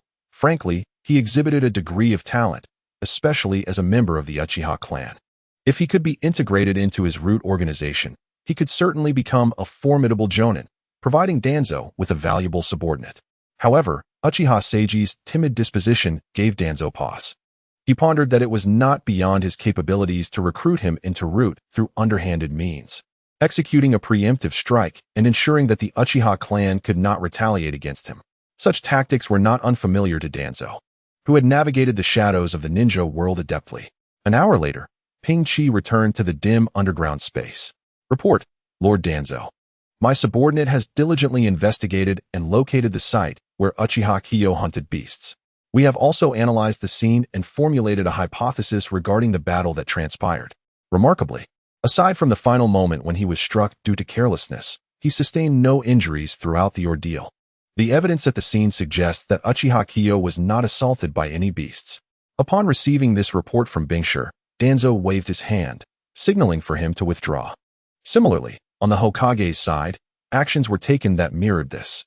A cat-faced Umbu ninja, the same one who previously gathered intelligence on Uchiha Qing, was below sharing his deductions. Notably, traces of root ninjas were discovered at the scene, indicating they had arrived earlier to gather information. Initially, everything seemed fine. But upon hearing about the presence of the root, the third Hokage furrowed his brow. Danzo's audacity was becoming increasingly concerning. Such matters should not have been directly investigated without his notification. It appeared that Root was rapidly becoming his own faction, and it seemed time for a serious discussion on this matter. Despite the thorough investigation into Uchiha Qing's situation, neither side took any action. Thus, over the course of 3 months, time passed. Name, Uchiha Qing. Age, 6. The protagonist's birthday is likely in August. With the Ninja Academy's first semester commencing in September and the second semester starting in February. Chakra, 71 cards. 85 cards potential. Chakra affinities. Fire release, undeveloped. Water release, undeveloped. Earth release, undeveloped. Ninjutsu. Body replacement technique, secret technique. Health cultivation technique. This is the current status of Uchiha Qing. Although there have been no significant advancements aside from the increase in chakra, his progress is nonetheless noteworthy. Firstly, in the most subtle aspects. After 3 months of practicing the health cultivation technique, Uchiha Qing's body has developed remarkably well, with no further deterioration of his bodily cells. His physical prowess has also seen considerable enhancement, now possessing strength comparable to a typical genin in combat. Through 3 months of exploration, Uchiha Qing has discovered the optimal frequency for practicing the health cultivation technique, determining that twice a week yields the best results. Consequently, Uchiha Qing ventures into the forest behind the mountain each week to hunt beasts, replenishing his nutrition and seizing the opportunity to cultivate goodwill with the medical ninja, Huizi. At the Konoha hospital, in terms of chakra control, Uchiha Qing has made significant strides, now managing to control approximately 0.05 cards of chakra. This surpasses the passing threshold for medical ninjutsu, allowing him to begin practicing medical techniques. Having recently completed the foundational study of medical knowledge, Uchiha Qing plans to dedicate this holiday to learning medical ninjutsu. The reason for his newfound focus on this area is rather unexpected. He found the foundational material on sealing techniques excessively challenging, far beyond his initial expectations. thus having to slow his progress in medical ninjutsu to devote most of his time to studying sealing techniques. As a result, during the holiday, Uchiha Qing can practice sealing techniques alongside medical ninjutsu, ensuring his training remains engaging and varied. After 3 months, Uchiha Qing feels quite satisfied with his progress. Yesterday, the Ninja Academy officially commenced its holiday, granting Uchiha Qing some leisure today and, indeed, a bit more time each day henceforth. He intends to dedicate this time to the practice of medical ninjutsu. Just the day before yesterday, he had spoken with Kamakuni Naoki regarding the hemostatic technique, and with the latter's assistance, he successfully borrowed the necessary materials. Unlike the comprehensive reference book, Uchiha Qing grasped the essence of the hemostatic technique within a day's time. Thus, the moment had arrived for him to commence practical training. Based on Uchiha Qing's analysis of the materials, he surmised that his chakra reserves might be insufficient, allowing for merely 2 imperfect applications, with success permitting only 1 full execution. Consequently, he prepared himself mentally, committing to consume beast meat thrice daily to replenish his vitality and subsequently refine his chakra. Given the existence of health-enhancing techniques, theoretically, as long as he consumed enough, he could perpetually refine his chakra. However, limitations exist. Firstly, his total chakra capacity is finite. Upon reaching a certain threshold, further refinement becomes futile and detrimental to his health. Only through enhancing his physical condition or through gradual accumulation can he hope to elevate this limit. Moreover, Uchiha Qing's digestive capacity is also limited. Although energy can be extracted swiftly, the meat remains in his stomach, occupying space until it is expelled, rendering the notion of infinite chakra refinement merely theoretical. Nonetheless, this situation is not without its advantages. At the very least, Uchiha Qing can practice the hemostatic technique several times daily, which will serve him well in his future endeavors with various ninjutsu. Most importantly, this ability proves useful in combat. As long as he can intake a substantial amount of nutrition, he can continuously refine his chakra. If the refinement speed is sufficiently rapid, Uchiha Qing could be likened to a perpetual motion machine, capable of utilizing any ninjutsu at will, except those that demand an excessive expenditure of chakra at once. Of course, achieving such a speed in refinement requires diligent practice, and furthermore, swiftly replenishing nutrients remains a conundrum. Resolute in his determination, Uchiha Qing set forth to execute his plan. Having studied the theoretical aspects for an extended period, he was eager to personally experience the realm of medical ninjutsu. His interest in medicine was intrinsic. Otherwise, he would not have pursued a medical profession in his previous life, although he was merely a third-year university student in his former existence. Excelling in theoretical knowledge, yet lacking clinical experience, this life mirrored that scenario. Despite acquiring extensive theoretical knowledge, he had never engaged in practical application. Thus, if given the opportunity, Uchiha Qing would hastily invoke the hemostatic technique. Regrettably, theory alone is insufficient. Genuine practice necessitates continuous learning and repetition. This is particularly true for ninjutsu, where mere understanding of the release process is inadequate. One must cultivate a physical memory of the technique, especially the rhythm of hand seals, which requires mastery. Medical ninjutsu follows this principle as well, demanding relentless practice. Why is Itachi regarded as possessing unparalleled talent in ninjutsu? Techniques such as the Great Fireball technique appear instinctual, transcending mere comprehension and rooted in innate physical aptitude. Uchiha Itachi possessed an innate talent for hand seals, enabling him to execute them flawlessly on his first attempt and master their rhythm. In contrast, other ninjas lacked such gifts. They required extensive practice to attain proficiency, ensuring they would not falter under pressure in battle, which could lead to the failure of their jutsu. Reflecting deeply on the medical ninjutsu for staunching wounds, Uchiha Qing closed his eyes and adjusted his state of mind. After half a minute, he slowly opened his eyes, his expression solemn, and began to form the hand seals for the healing technique. His hands fluttered like agile butterflies, deftly executing one seal after another. Throughout the semester, while Uchiha Qing may have lagged in other areas, he never ceased practicing his hand seal speed, a skill that could be honed without the need for chakra. He had reached the remarkable ability to perform 5 seals in a second, without concern for rhythm. As Uchiha Qing formed the seals, he simultaneously controlled his chakra, guiding it along a specific trajectory within his body. The precision required for medical ninjutsu necessitated exceptional chakra control, not merely to manage the chakra's stimulation of the patient's wound. In his initial attempt, Uchiha Qing did not prioritize speed. The healing technique comprised 8 seals, to be completed within 4 seconds. He refrained from overexerting himself, managing to finish the entire sequence in just over 3 seconds. With his hands outstretched, a green light began to emanate from them, only to flicker a few times before extinguishing. Uchiha Qing felt no disappointment, recognizing that he had not expected success on his first try. Thus began his journey of practice with the healing technique. In addition to his training, Uchiha Qing took time to organize and summarize his knowledge of sealing techniques, reviewing them to facilitate his understanding. One day, half a month later, Uchiha Qing received an invitation from Shoju to join a gathering in the back mountains of Konoha.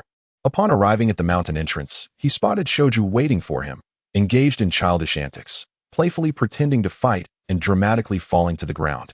A sight that elicited a smile from Uchiha Qing. As he approached, Shoju finally noticed his arrival and, upon seeing Qing's expression, felt a bit embarrassed, scratching his head. "Ah, Qing, when did you arrive?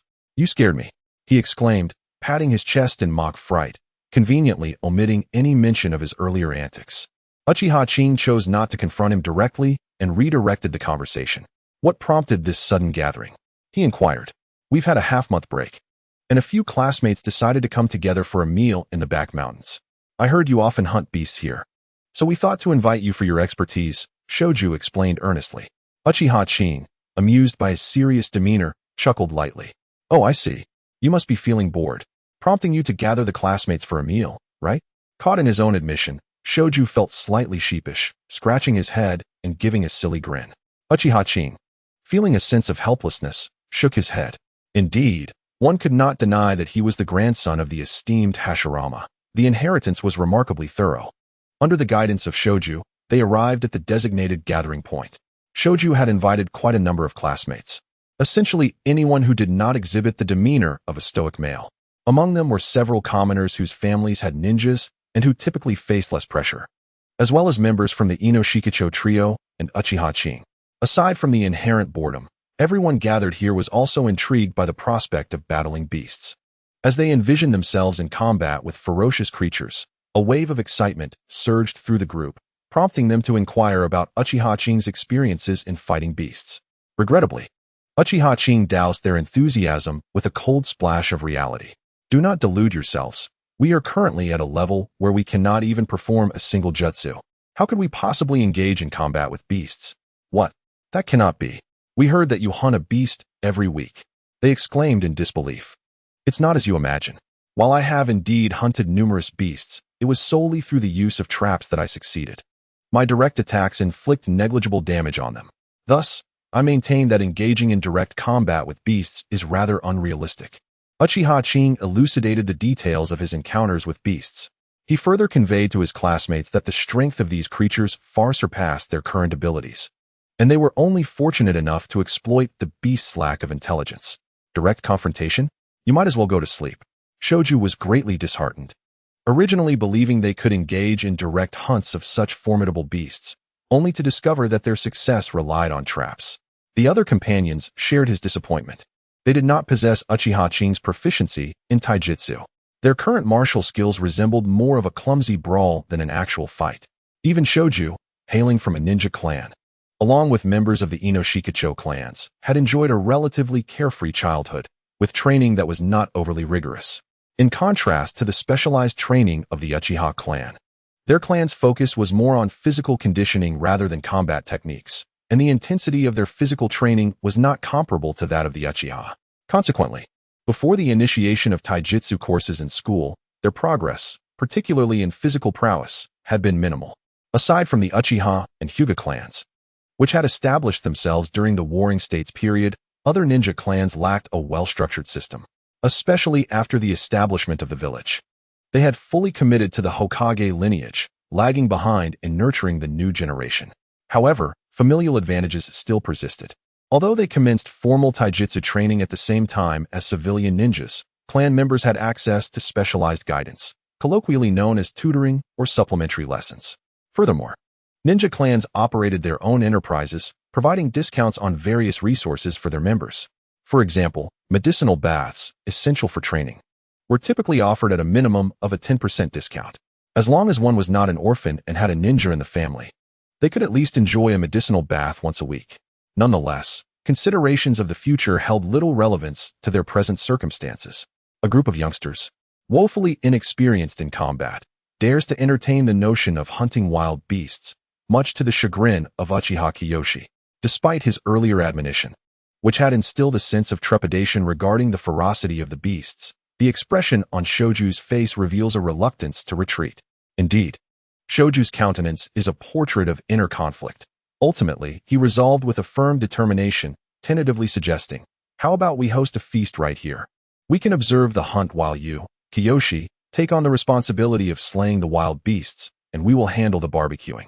Recognizing Shoju's unwavering desire to remain, Uchiha Kiyoshi surmised that his companions still harbored thoughts of the hunt. Acknowledging the reality of the situation, it was apparent that Shoju wished to witness the process of hunting. At the very least, after careful contemplation, Kiyoshi concluded that if the prey were relatively small and easily subdued, he had no qualms about his companion's involvement. He nodded in agreement to Shoju's proposal, eliciting cheers of excitement from the children at the prospect of witnessing Uchiha Kiyoshi in action. At that moment, Kiyoshi seemed to sense something, directing his gaze towards the forest on his right, perplexed. Had something been observing him moments prior? As a representative of a cautious nature, Uchiha Kiyoshi could not dismiss this feeling. Narrowing his eyes in thought, he soon discerned the truth. This area was home to numerous prominent clan ninjas. Ever since the establishment of the village, the Inuzuka, Nara, and Akimichi clans had steadfastly aligned themselves with the Hokage's faction, experiencing rapid development. While their foundational strength may not rival that of the Uchiha or Hyuga clans, they had certainly achieved comparable influence. With this understanding, Kiyoshi relaxed, redirecting his focus to the arrangements for the hunt. Nonetheless, a sliver of caution remained in his mind. After all, he could not ascertain the identity of those surveilling him. If it were members of Danzo's route, the situation could become precarious. Danzo was indeed capable of forcibly abducting individuals and implanting cursed seals, all under the guise of protecting Konoha, a rather talented individual in his own right. Just as Kiyoshi turned to look in that direction, he noticed a masked ninja with a cat-like visage concealed behind a large tree. The expression beneath the mask bore a hint of confusion. Had Uchiha Kiyoshi sensed something amiss? Otherwise, why would he have gazed in this direction for so long? However, seeing that Kiyoshi made no further movements, the masked ninja let out a sigh of relief. Shoju had evidently put considerable thought into the planning of this gathering, swiftly organizing the tasks at hand. This contrasted with Naruto, for although both boys shared a carefree demeanor, Shoju was being groomed as the heir of the Senju clan. At merely 6 years of age, his capabilities already surpassed those of Naruto at his initial appearance. Uchiha Kiyoshi was quite pleased with Shoju's arrangements. His role was to guide them in setting traps and hunting the beasts, while others would handle the remainder of the tasks. Indeed, it was a matter of guidance. Uchiha Qing no longer needed to set the traps himself, which indeed saved him considerable effort, making the task far more manageable than if he were to undertake it alone. Moreover, he could conduct an impromptu lesson, allowing his companions to experience the intricacies of trap setting firsthand, while also ensuring their participation in the vital endeavor of hunting beasts. Once the tasks were delegated, a group of friends accompanied Uchiha Qing to a nearby clearing.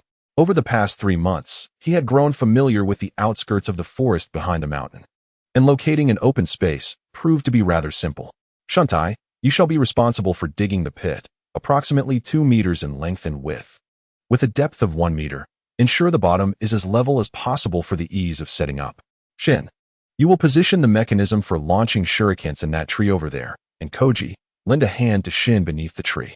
With the assistance of his companions, Uchiha Qing found himself at ease, directing them in the trap-setting process. In fact, they prepared 10 traps in total, double the amount he would have set alone during his hunting endeavors. Under Uchiha Qing's guidance, the 10 well-crafted traps were ultimately completed. Observing from the shadows, the Umbu ninja monitoring Uchiha Qing's group were impressed by their efforts. Although the speed was somewhat lacking and the practical effectiveness remained questionable, overall, the setup was commendable. If an ambush were to be laid in advance, it would prove to be quite useful. They made a mental note to report back to the Hokage shortly. Upon completing the traps, Uchiha Qing instructed his companions to hide on the spot.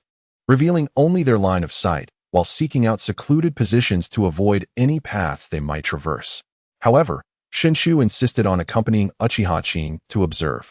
And after repeated assurances from Shinshu, Uchiha Qing relented. Remember, you must only observe from a distance. Do not approach, and refrain from making any noise. Shinshu, already brimming with excitement, nodded eagerly. Throughout their journey, Uchiha Qing shared various techniques with Shinshu. In the original narrative, Shinshu perished during the Second Great Ninja War. Given their amicable relationship, Uchiha Qing naturally contemplated ways to avert that fate. With the explosive tags in the pit poised to detonate, the situation was indeed perilous, compelling Uchiha Qing to impart knowledge on evasion tactics to Shinshu. Noticing Shinshu's distracted demeanor, Uchiha Qing felt a tinge of exasperation, yet he continued to convey the important points, knowing he would have ample opportunities to reiterate them in the future. Furthermore, he hoped to eventually be assigned under Orochimaru, whose expertise would undoubtedly enhance their learning efficiency. After all, as a seasoned ninja adept in survival, Orochimaru surpassed Uchiha Qing in this regard, and it seemed that Shinshu harbored a slight apprehension towards him. While enlightening Shinshu, Uchiha Qing remained vigilant, observing the surrounding environment. He spotted a rabbit-like creature standing at a height of approximately 1.5 meters, which filled him with delight. Generally, such beasts exhibit low aggression. As long as they are not provoked, they are unlikely to attack unprovoked, thus ensuring a degree of safety for his companions. After instructing Shinshu to observe from a distance, Uchiha Qing charged at the beast, hurling 3 shurikens aimed at its eyes, throat, and abdomen, vital points of its anatomy.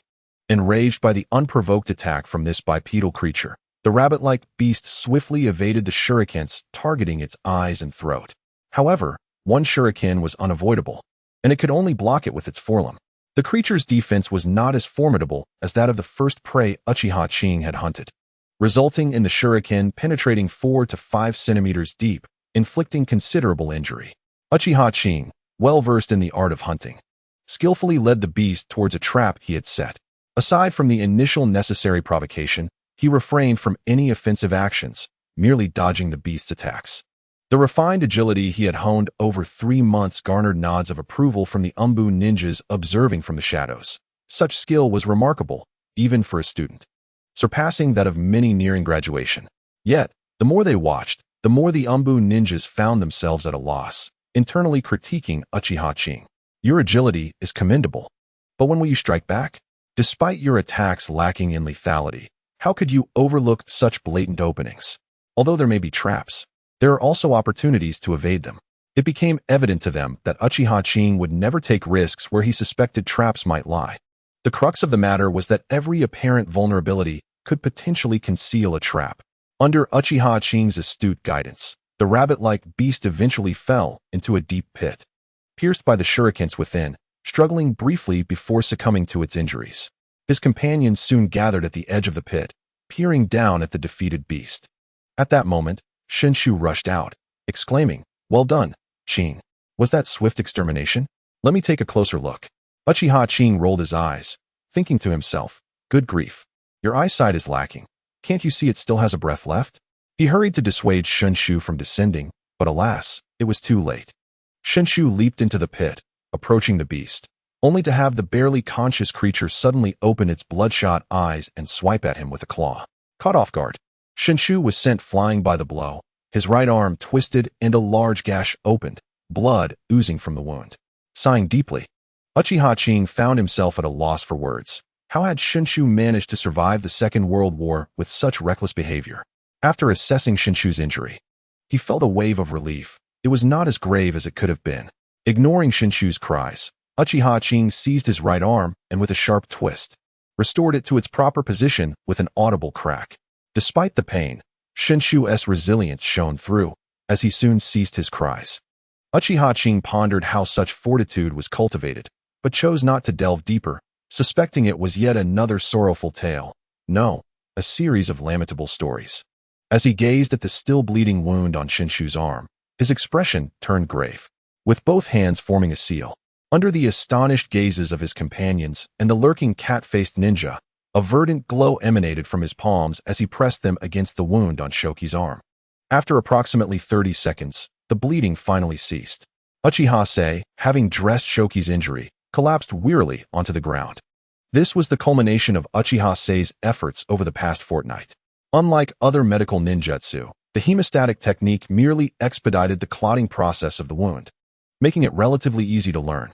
For Uchiha Sei, this was indeed the case, though others remained unaware of the toll it took on him. The hemostatic technique had drained his chakra completely, compounded by the previous exertion of luring wild beasts, leaving him fatigued and in need of rest. Shoki, filled with guilt, apologized to everyone, particularly to Uchiha Sei. I'm truly sorry for being so impulsive earlier and causing everyone concern. My actions also consumed a significant amount of Sei's chakra and hindered our hunting progress. The young companions, still tender in age, bore no resentment towards Shoki. Uchiha Sei reassured them that he was fine and would soon recover enough to continue. Thus, after half an hour of recuperation while guiding his friends in reassembling the used traps, they spent the afternoon hunting down 4 relatively small beasts. Uchiha Sei wisely suggested that they had caught enough for their group. They then dismantled the traps to prevent any accidental harm to the villagers and began constructing a barbecue setup, with his friends bustling about in eager preparation. Uchiha Sei, however, refrained from participating, taking the opportunity to rest. That evening, the barbecue left everyone thoroughly satisfied, and they engaged in lively conversation, fostering deeper connections among them. As the group returned to the village, the Umbu ninjas breathed a sigh of relief and proceeded to report the situation to the Hokage. With Uchiha Sei and his companions dispersing to their respective homes, the intelligence of their day's activities reached the 3rd Hokage. This time, Danzo refrained from sending anyone, primarily due to the warnings received from the Hokage following past incidents. He had tempered his actions. Nevertheless, the information was still to be presented to Danzo, and the 3rd Hokage, without reservation, disseminated the details to other high-ranking officials. Danzo, along with the 2 other Elder Council members, Toryun and Mito, received this information. Additionally, the younger Sannin were made aware of it, as they were present during the Umbu's report and were not excused due to their status as Hokage's disciples. There was nothing of particular urgency in the report, merely the reassurance that all the children had returned safely. However, one piece of information caught the higher-ups by surprise: Uchiha Sei's mastery of the hemostatic technique. At a time when many students at the Ninja Academy were just beginning to cultivate their chakra, let alone master ninjutsu or the essential body flicker technique, Uchiha Sei had already learned a medical ninjutsu, one of the most challenging types. This revelation was indeed a boon for Konoha, and the Hokage opted to share this intelligence only with the higher echelons of the village, keeping it from wider circulation. Tenzo has yet to suffer the afflictions of blindness and amputation, thus has not embarked on human experimentation. Consequently, there exists no pressing demand for medical ninjas, and he remains indifferent, generously allowing Sarutobi Hiruzen to take the lead. The 3rd Hokage, Sarutobi Hiruzen, finds himself in a different position. Uchiha Kiyoshi had only previously exhibited a mere interest in this domain, and his true aptitude remained a mystery to all. However, now it is evident that Uchiha Kiyoshi has mastered the art of hemorrhage control, indicating that his talent for medical ninjutsu is indeed formidable, perhaps rivaling that of Tsunade. It is worth noting that Tsunade must also allocate time to other offensive techniques, such as her extraordinary physical strength, whereas Uchiha Kiyoshi dedicates himself entirely to this pursuit. Thus, from an outsider's perspective, the comparison is drawn. Ultimately, determining whose aptitude for medical ninjutsu surpasses the other is a futile endeavor. What the 3rd Hokage currently values is the undeniable high caliber of Uchiha Kiyoshi's medical talent, and naturally, he hopes that Kiyoshi will invest more energy into his medical ninjutsu. The previous plans to guide Uchiha Kiyoshi's thoughts have been entirely abandoned. But why does the 3rd Hokage place such importance on Uchiha Kiyoshi's medical proficiency? It is the 28th year of Konoha, and the Second Great Ninja War has yet to transpire. Tsunade has not yet reached her full potential. Although Konoha's medical standards are superior to those of other ninja villages, the gap is not significantly large. Tsunade, recognizing the importance of medical ninjutsu and possessing exceptional talent in the field, has repeatedly urged Konoha to vigorously advance medical technology. Unfortunately, the village's budget constraints have hindered these proposals from receiving approval, causing delays. The 3rd Hokage is a competent politician, having guided Konoha to its pinnacle during his tenure, thus demonstrating his remarkable political acumen. It is clear that issues within the village have arisen, Otherwise, there would not be a concern regarding the affairs of other ninja villages. How could the third Hokage fail to recognize the benefits of developing medical ninjutsu? Therefore, he supports his disciple, and although financial resources are lacking, action must not be neglected. Thus, a hospital was established in Konoha, and the results have been promising, yielding considerable income. Albeit, this revenue has been allocated by Sarutobi Hiruzen to fund the advancement of medical ninjutsu. In addition to the Konoha hospital, the third Hokage has entrusted Tsunade with the task of compiling medical ninjutsu knowledge and refining the medical system. Uchiha Kiyoshi has reaped the benefits, as the comprehensive guide to Konoha's medical ninjutsu is one of the outcomes of this endeavor.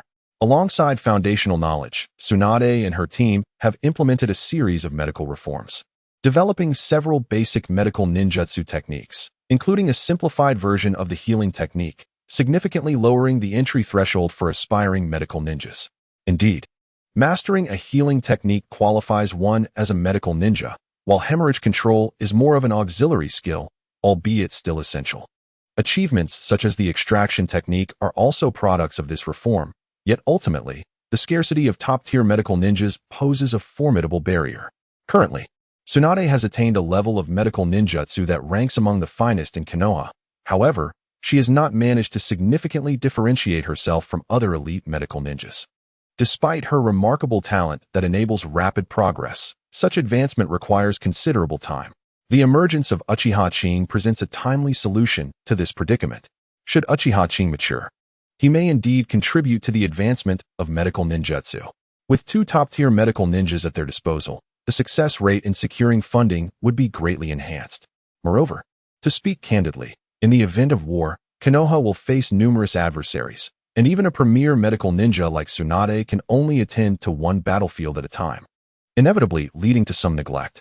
Thus, having an additional skilled healer would alleviate some of the burdens. At present, Uchiha Qing remains unaware of the third Hokage's high regard for him and continues with his daily training at home.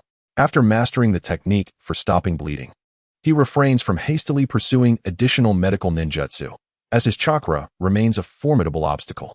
Furthermore, all healing-related medical ninjutsu inherently touch upon the nature transformation of yang release, a concept that Uchiha Qing, who has yet to grasp even a basic elemental transformation, dares not aspire to.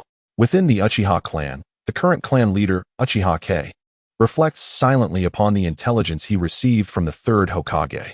He is well aware of the unique circumstances surrounding Uchiha Qing, having been briefed by Uchiha Ashi, who did not conceal any details regarding Qing's situation. The clan has not criticized him for his peculiar personality. On the contrary, they have shown considerable tolerance and seldom mentioned it. Apart from his distinctive character, Uchiha Qing has treated Uchiha Qing like any other member of the clan. Upon reviewing the third Hokage's report, he recognizes that action is required. Uchiha Qing had not anticipated that Uchiha Qing possessed a notable talent for medical ninjutsu. Of course, this is the third Hokage's assessment. In truth, Uchiha Qing understands that Qing's success is primarily a product of his diligence. Since a significant personality shift at the age of 2, Uchiha Qing has frequently visited the archives, dedicating his entire study process to that environment. Therefore, Uchiha Ashi is acutely aware of Qing's progress, with the exception of his mastery level. Notably, Uchiha Qing is genuinely earnest in his pursuit of medical ninjutsu. Consequently, upon swiftly processing the information that Uchiha Qing has mastered his first medical technique at such a young age, Uchiha Qing readily accepts this revelation. Qing is indeed a ninja of the Uchiha clan. Given his talent, it is our duty to nurture him. Even if Sarutobi Hiruzen does not advocate for it, we shall diligently cultivate his skills. A medical ninja could significantly reduce the sacrifices of our clan members and garner greater goodwill from the villagers of Konoha. Uchiha Qing is a pacifist, and, being of a similar age to the third Hokage, has personally experienced the chaos of the Warring States period. He deeply values peace and aspires to improve relations between the Uchiha clan and Konoha. Even in the search for a successor, Uchiha Fugaku embodies the same ideals of pacifism. Come here, and inform him to meet me. In the darkness, a shadow flickered past. Uchiha Qing, who was practicing at home, suddenly sensed an intruder.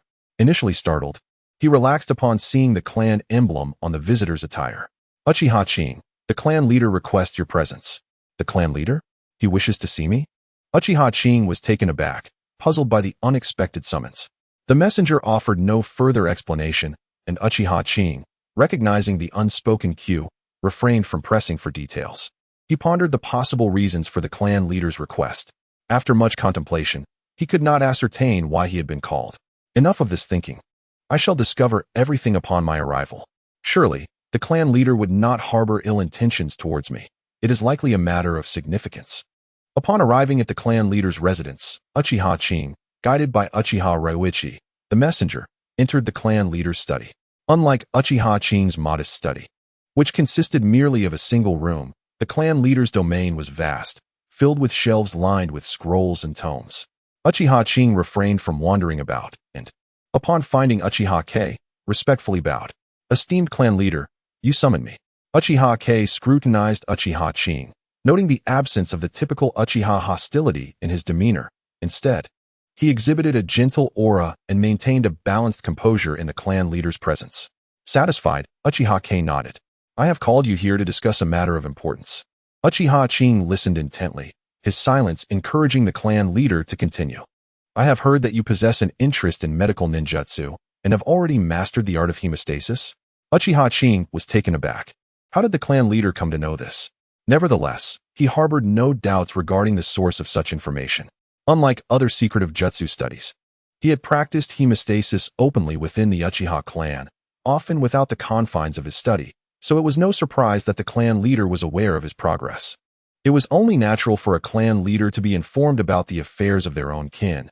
To be unaware would be a dereliction of duty.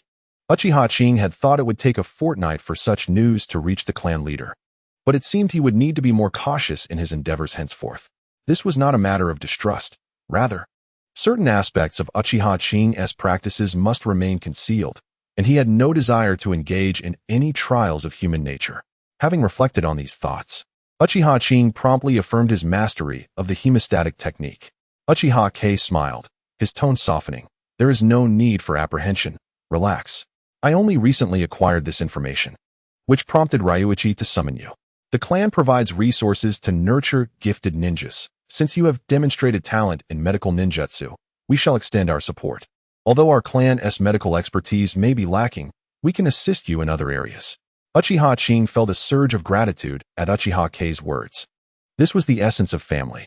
The tales of treachery and power struggles found in novels seemed but fabrications in contrast to this genuine support. In the future, the clan shall provide you with 10 packages of medicinal baths each month to facilitate your recovery post-training. Additionally, the ninjutsu department will grant you a complimentary selection opportunity, which you may claim directly from Uchiha Yu in the archives at a later date. Upon hearing this, Uchiha Qing was filled with excitement, as he had been pondering how to earn money for the medicinal baths, only to find the clan leader offering them freely, a most fortuitous turn of events. Furthermore, the prospect of a complimentary selection of ninjutsu, devoid of any specified rank, hinted that he could eventually acquire B or A rank techniques as he matured, hence his exhilaration. The Uchiha clan's collection of techniques is undoubtedly vast, with many being exclusive. Selecting just one could yield substantial rewards. Noticing that Uchiha Qing did not immediately express his desired ninjutsu, Uchiha Kai nodded in understanding, recognizing the intelligence of the young boy. In comparison to the third Hokage, Uchiha Kai possessed a deeper insight into Uchiha Qing's needs, as he held comprehensive records of Qing's development throughout his early years, far surpassing the documentation collected by the Hokage. The details gleaned from the archives, such as his specific performance during intensive training, were far more thorough than what the Umbu could gather. Uchiha Kai was also aware that the most effective way to invest in Uchiha Qing was not through medical ninjutsu, but rather by enhancing his overall strength, particularly in areas that would bolster his survival capabilities, an approach that would undoubtedly cater to his interests. This was indeed the case. Despite Uchiha Qing's outward persona, he was fundamentally composed and astute, managing to maintain his facade without revealing any flaws for an extended period. With the clan leader's promise of resources, Uchiha Qing returned home with great joy. Upon his arrival, his first action was to prepare the medicinal bath he had received for the month, heating water to indulge in a soothing soak. With only a few days remaining in the month, Uchiha Kai had still provided the standard monthly quantity, meaning Uchiha Qing could thoroughly enjoy his training during the final days of the holiday. Moreover, He could now intensify his training regimen with the medicinal baths every 3 days, sufficient to mitigate any adverse effects on his body. Time flew by, and before long, 6 months had passed, bringing the start of the ninja school year once again. Name: Uchiha Qing. Age: 7. Chakra: 127 cards. 146 cards. Potential: chakra attributes, slight ninjutsu, body replacement technique, hemostasis technique, secret technique, body cultivation technique, other, sealing technique, basic barrier. In just a brief span of 6 months, Uchiha Qing's chakra had surged to over 12 cards. And with an improvement in chakra control, he was now capable of executing the hemostasis technique twice. The body replacement technique had become a regular method for him, akin to that of a genin, signifying that Uchiha Qing had indeed reached the level of a genin in terms of strength. However, Uchiha Qing, who typically favored a prudent approach, had no intention of graduating early. Such an act would be foolish. Why rush to graduate? Isn't it better to allow oneself to develop fully? Was there an urgent desire to engage in combat? Graduating early, aside from other considerations, significantly shortens the time for cultivation. Uchiha Qing, who is yet to encounter any bottlenecks, requires ample time for his growth rather than hastily graduating. Moreover, what advantages does graduation confer? The current situation in the ninja world has begun to escalate in tension, with the Rain Village seemingly eager to strike at anyone. If he graduates before the age of 7, he would merely become a target. At this juncture, the most crucial aspect is to develop steadily without rushing. Over the past 6 months, Uchiha Qing has engaged in numerous encounters with the wild beasts of the back mountains of Konoha, making notable progress in his physical techniques. He has even managed to develop a rudimentary evasion technique, which, when combined with chakra, proves particularly effective for dodging. During this period, his clan has also provided him with a foundational sealing technique, capable of establishing a basic barrier. Although it is not advanced, it serves as a precursor to learning barrier-related sealing arts. Furthermore, this sealing technique did not detract from Qing's opportunity to select ninjutsu. It was a gift, which he gladly accepted. Within 6 months, he has mastered this sealing art, though it remains unutilized, and thus, no one is aware of it. As the Ninja Academy commenced its new term, Uchiha Qing, wishing to avoid congestion at the entrance, set out early, hoping to enter the school before the new students' registration.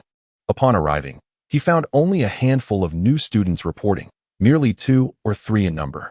After presenting his student ID, he was granted entry. Just as he stepped inside, before reaching the first-year building, oh wait, it was now the second-year building, he was halted. Before him stood a shy young boy with tousled blonde hair. Scratching his head, and an inexplicable name surfaced in Qing's mind. With a calm demeanor, Uchiha Qing inquired, "Is there something you need, classmate?" The boy, appearing somewhat dazed, took a moment to respond. I'm Namikaze Minato, a new student this year. Do you know where the first-year building is, big brother?" Uchiha Qing confirmed the identity of the blonde lad.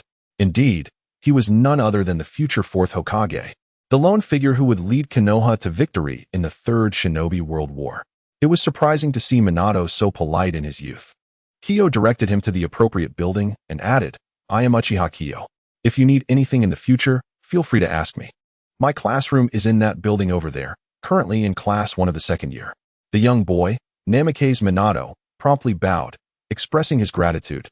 "Thank you very much, Qing and I." Observing Minato's radiant smile, Uchiha Qing couldn't help but marvel. Indeed, he was born to be a leader. Even at such a tender age, his smile was infectious, imparting a sense of comfort. Fearing that excessive familiarity might prove counterproductive, Qing opted to refrain from further engagement with Minato, knowing there would be ample time in the future to cultivate their bond. The future 4th Hokage, who would refine the Flying Thunder God technique and earn the moniker Yellow Flash in Qing's mind. It was not the technique that made Minato, but rather Minato who elevated the technique to greatness. The Flying Thunder God technique, conceived by the 2nd Hokage, was but a nascent creation, lacking in refinement due to various limitations. Its true perfection was achieved by the illustrious Minato Namikaze, who, alongside his original ninjutsu, the Rasengan, carved an indelible legacy in the world of shinobi. Had he not perished in his youth, he might have ascended even further. Indeed, his demise was a tragic sacrifice. The prowess of Minato Namikaze could have sealed the 9 tails without the need for the Reaper Death Seal. His untimely death was a consequence of the loss of Kushina Uzumaki, At such a young age, had he continued to grow, he could have become another ninja of Six Paths caliber, rivaling even Might Guy, with the potential for multiple power surges. This Minato was truly a child of destiny, which explains why Jiraiya regarded him as the chosen one before encountering Nagato's Rinnegan. Uchiha Kiyoshi firmly believed that if fate were indeed a tangible force, Minato Namikaze would undoubtedly be the chosen one, rather than the protagonist, Naruto Uzumaki. In fact, Naruto's success can be attributed to the fortunate influence of Minato. As an outsider in the shinobi realm, the Otsutsuki clan, despite planting the god tree, was met with disdain. Even the Sage of Six Paths, who sealed Kagaya, was not recognized as a sage within the shinobi community and met an early demise. Naruto Uzumaki, as the reincarnation of Ashura, also faced skepticism from the shinobi world. It was only through Minato's auspicious protection that he was able to flourish. Throughout the millennia of the shinobi world, only two true incarnations of Ashura have thrived: Hashirama Senju and Naruto Uzumaki. Hashirama's rise to power was facilitated by his status as the young leader of the Senju clan, the most formidable clan during the Warring States period. However, such growth came at a cost, as Hashirama exhausted the clan's fortune, even passing misfortune onto his granddaughter, Tsunade, who led a life of solitude. Similarly, Naruto's very birth resulted in the death of his own father, the destined child. Of course, these are merely Uchiha Kiyoshi's conjectures, and the validity of such fate remains uncertain. In Kiyoshi's eyes, Minato Namikaze was a figure of great significance, and it was prudent to cultivate a favorable relationship with him. Thus, in the ensuing time, Kiyoshi devoted himself to rigorous training while seeking opportunities to engage with Minato, thereby fostering their connection. However, once Minato became preoccupied with his responsibilities after acquiring tomatoes, Kiyoshi saw him less frequently. With the aid of medicinal baths provided by his clan, Kiyoshi made substantial progress in his physical training, and 3 years swiftly passed. As the narrative unfolds, we arrive at the year 32 of the Hidden Leaf Village, marking Kiyoshi's time for graduation. Name: Uchiha Kiyoshi. Age: 10 chakra, 73 cards, out of a potential 80. Nature transformation, fire release, burning, ninjutsu, body replacement technique, hemostasis technique, healing technique, fire release, great fireball technique, secret techniques, body conditioning technique, instantaneous body technique. Others: basic barrier, fire sealing technique. In these 3 years, Uchiha Kiyoshi's advancement has been remarkably evident. With a modest display of talent, Uchiha Qing's standing within his clan has significantly improved. Over the span of 3 years, the clan has permitted him to select a ninjutsu for practice each year. However, this privilege comes with restrictions, allowing only the selection of techniques currently available for training. After much contemplation, Uchiha Qing opted for a medical ninjutsu, the Great Fireball technique, and a sealing technique known as the Sealing Fire technique, which has made an appearance in the original narrative. The Sealing Fire technique is a classic example of being easy to learn yet difficult to master. Its foundational level is not particularly high, making the initial learning process manageable, yet achieving proficiency proves to be quite challenging. In the original story, Jiraiya even utilized this sealing technique to seal Amaterasu, highlighting its potential for growth. As a clan renowned for its fire techniques, the Uchiha possess extensive records not only of fire-based jutsu, but also of various methods to counteract them, including this very sealing technique. Uchiha Qing naturally chose this option, as it provided him with a sealing technique to study and validate his learning, while also recognizing the potential inherent in this jutsu. 3 years have elapsed, and Uchiha Qing has now reached the age of 10. Although his body has yet to enter a rapid growth phase, it has begun to develop, with his chakra significantly increasing to over 70 cards, allowing him to rival some of the weaker Chunin. Coupled with the taijutsu he has honed over these 3 years, it would not be an exaggeration to claim he possesses the strength of a Chunin. During this period, significant events have transpired within the ninja world. The most consequential of these was the annihilation of the Land of Whirlpools. This occurred shortly after Uchiha Qing had commenced the 3rd grade, when the Land of Water, led by the Mist Village, collaborated with several other nations to eradicate the Land of Whirlpools, leaving only a few survivors. Over a month later, the sole survivor and princess of the Land of Whirlpools, Kushina Uzumaki, arrived in Konoha under the protection of Leaf Village ninjas and took refuge with the Senju clan. It was only during this time that Uchiha Qing learned of the demise of the Land of Whirlpools, having inquired about it from Shosuke. Subsequently, a notorious bully, known as the Red Pepper, emerged at the Ninja Academy, tormenting the younger students. Only Uchiha Qing and Minato Namikaze proved capable of standing against him. Uchiha Qing refrained from attacking, while Minato was preoccupied with matters of affection, resulting in the Red Pepper becoming the undisputed school tyrant and leader. Nonetheless, these events pale in comparison to what holds paramount importance for Uchiha Qing: the implications revealed by the incident involving the Land of Whirlpools, indicating that war is imminent. Unlike previous conjectures, this occurrence is grounded in substantial reality. The downfall of the Land of Whirlpools was not merely due to their vast chakra reserves, population, or superior sealing techniques. These factors were merely ancillary. What truly concerned the major nations was Konoha's stance. Following over a decade of peace since the Second Shinobi World War, the great ninja villages have reached unprecedented heights, and it is natural that they would be unwilling to remain complacent in their territories, making the onset of war inevitable. However, there is one crucial point they must clarify: the status of the Nine-Tails Jinchuriki, Kushina, Uzumaki. Unlike the First Shinobi World War, the overall strength of the major ninja villages has significantly increased, yet their true top-tier combat power has not fully restored. Faced with the Nine-Tails Jinchuriki, particularly one who possesses complete mastery over the tailed beast, they find themselves lacking in confidence. Following the demise of Uzumaki Mido, Senju Hashirama, and Senju Tobarama, Konoha's true stabilizing force emerged. It was under her support that Hiruzen Sarutobi gradually solidified his position as Hokage.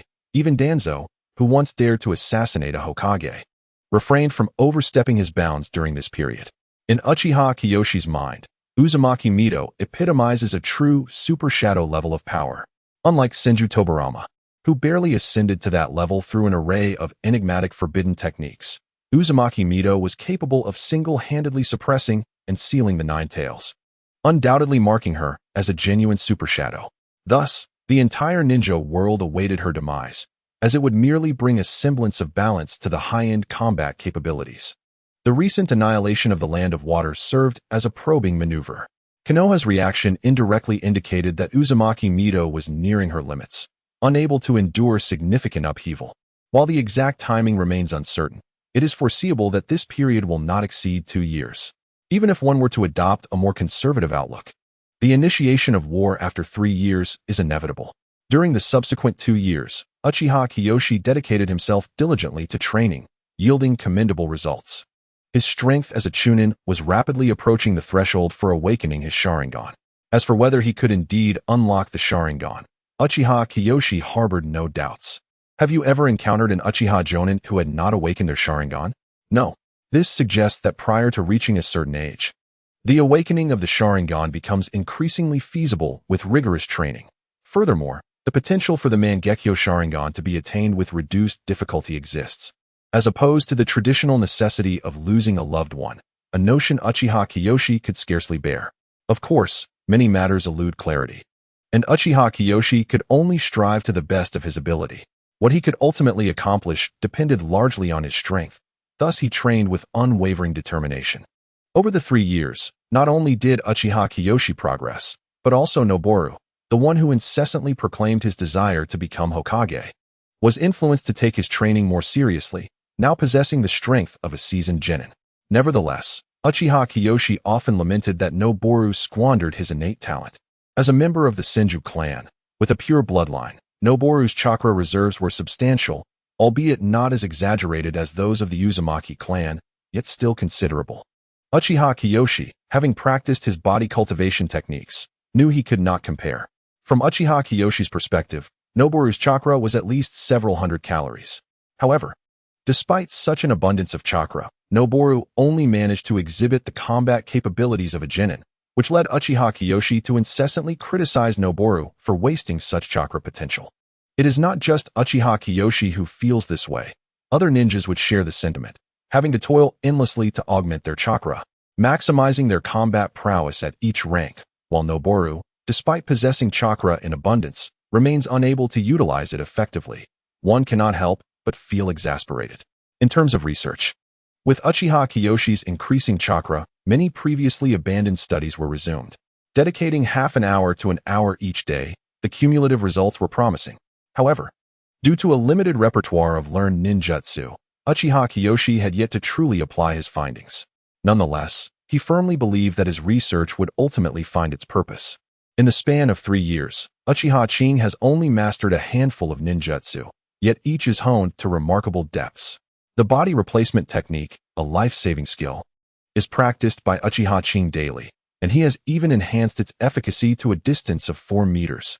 This distance can be achieved with merely 1 chakra unit.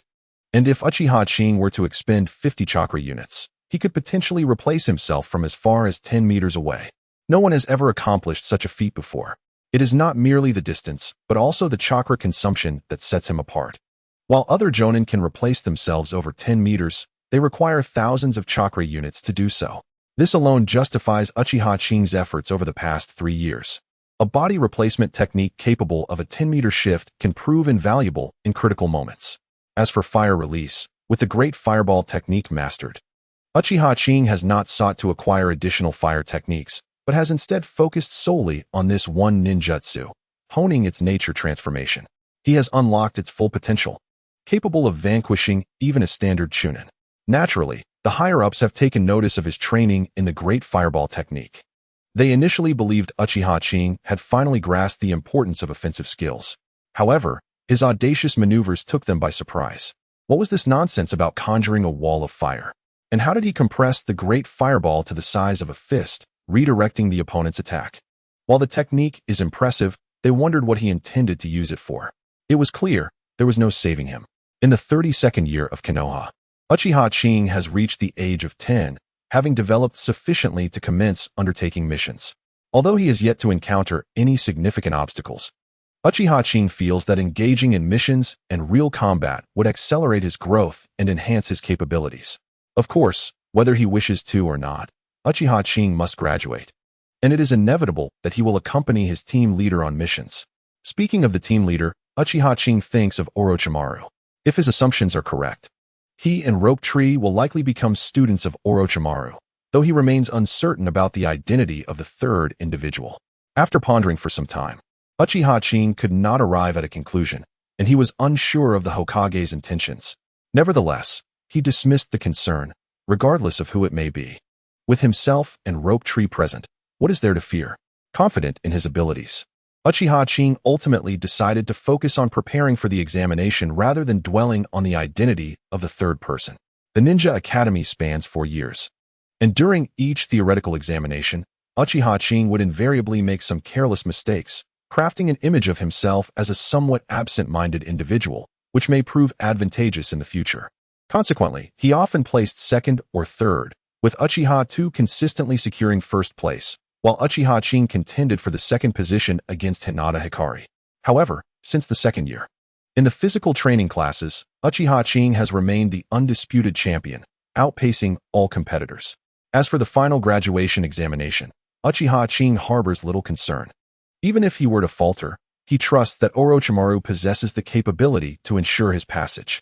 Yet, such an outcome would be meaningless, potentially leading to unnecessary complications and a diminished impression in Orochimaru's eyes. Uchiha Qing is quite eager about the prospect of having Orochimaru as his team leader. Orochimaru, in the future, evolves into a scientist, refining the reanimation jutsu and developing a plethora of ninjutsu, which not only excels in practical combat, but also proves remarkably effective for self-preservation.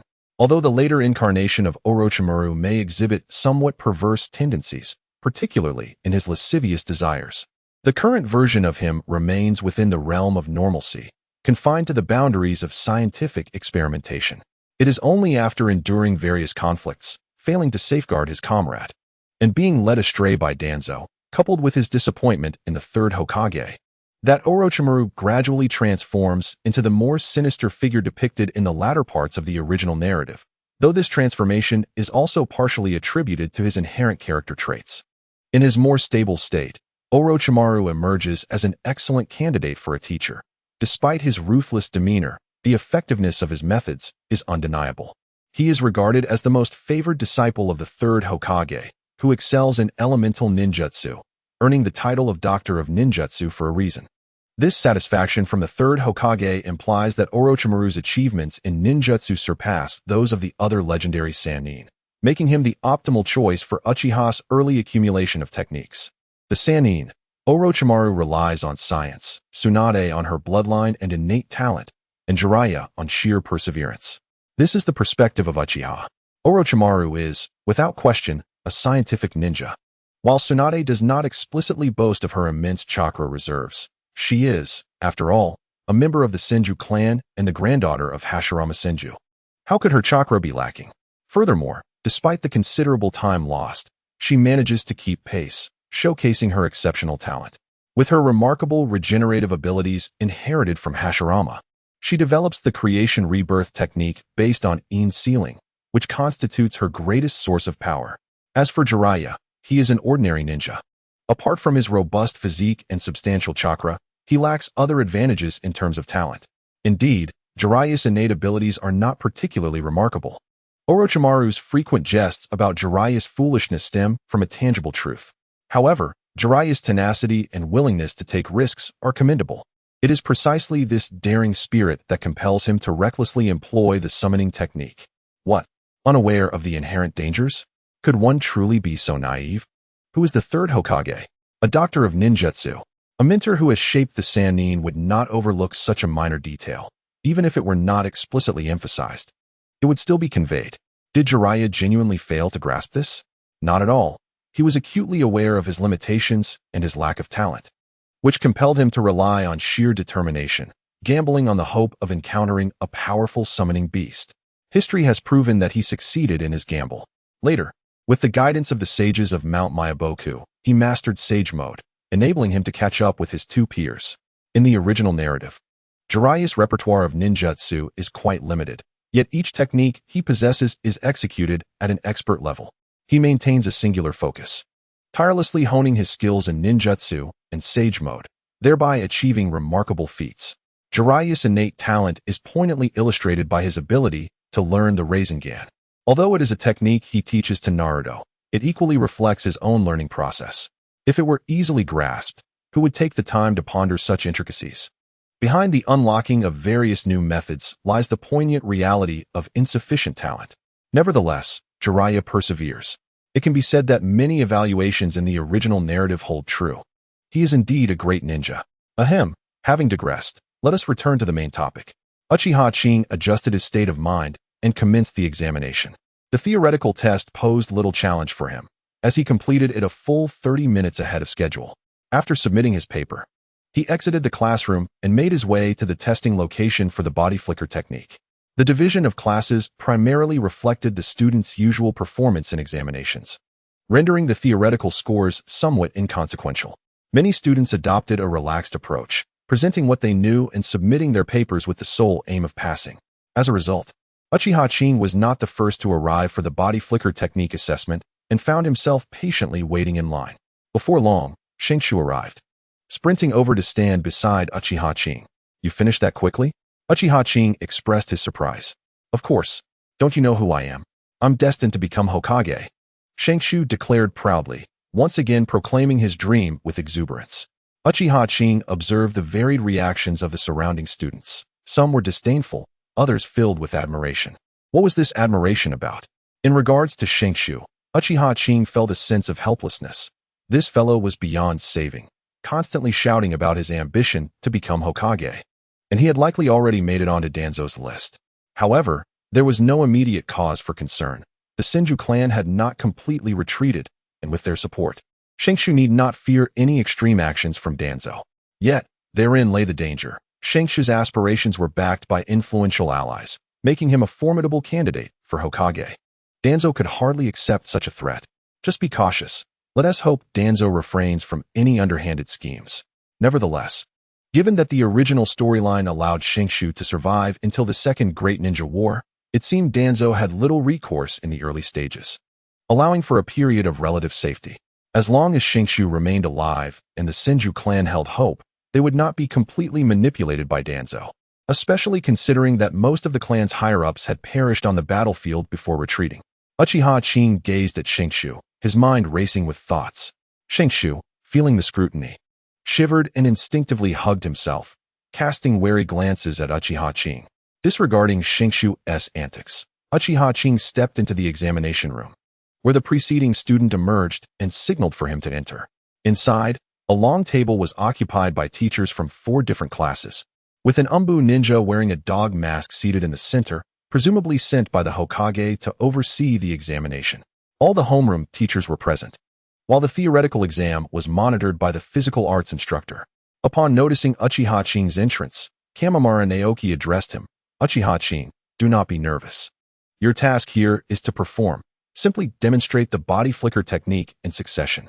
Unlike the final assessments 30 years hence, the current evaluation required a demonstration of all variations of the body flicker technique. Uchiha Qing, undeterred, stepped forward, inhaling deeply as he began to form hand seals. A true expert reveals their prowess at a glance. The moment the examiners witnessed Uchiha Qing's initial stance, they nodded in approval, astonished by the speed at which he executed the hand seals. Within merely a second, Uchiha Qing had completed the 3 seals for the shadow clone technique. Bang! Beside Uchiha Qing, a ninja appeared who bore an uncanny resemblance to him, both in appearance and demeanor, indistinguishable from the original. The entire process unfolded without any smoke, a fact that prompted nods of approval from the teachers present, including the observing Umbu ninja, who expressed admiration for the prodigy adept in medical ninjutsu. The ninja's remarkable chakra control demonstrated no waste whatsoever, a feat that left the 4 teachers astonished as they glanced toward the Umbu. They were aware of Uchiha Qing's ability to perform without generating smoke, yet they could not comprehend the nuances of his skill, which they themselves could not replicate. The Umbu's high praise suggested that such techniques were indeed sophisticated. Without pausing, Uchiha Qing dispelled the shadow clone technique and formed a hand seal, seamlessly transforming into the likeness of the Umbu ninja, a mimicry so perfect that it further impressed the teachers.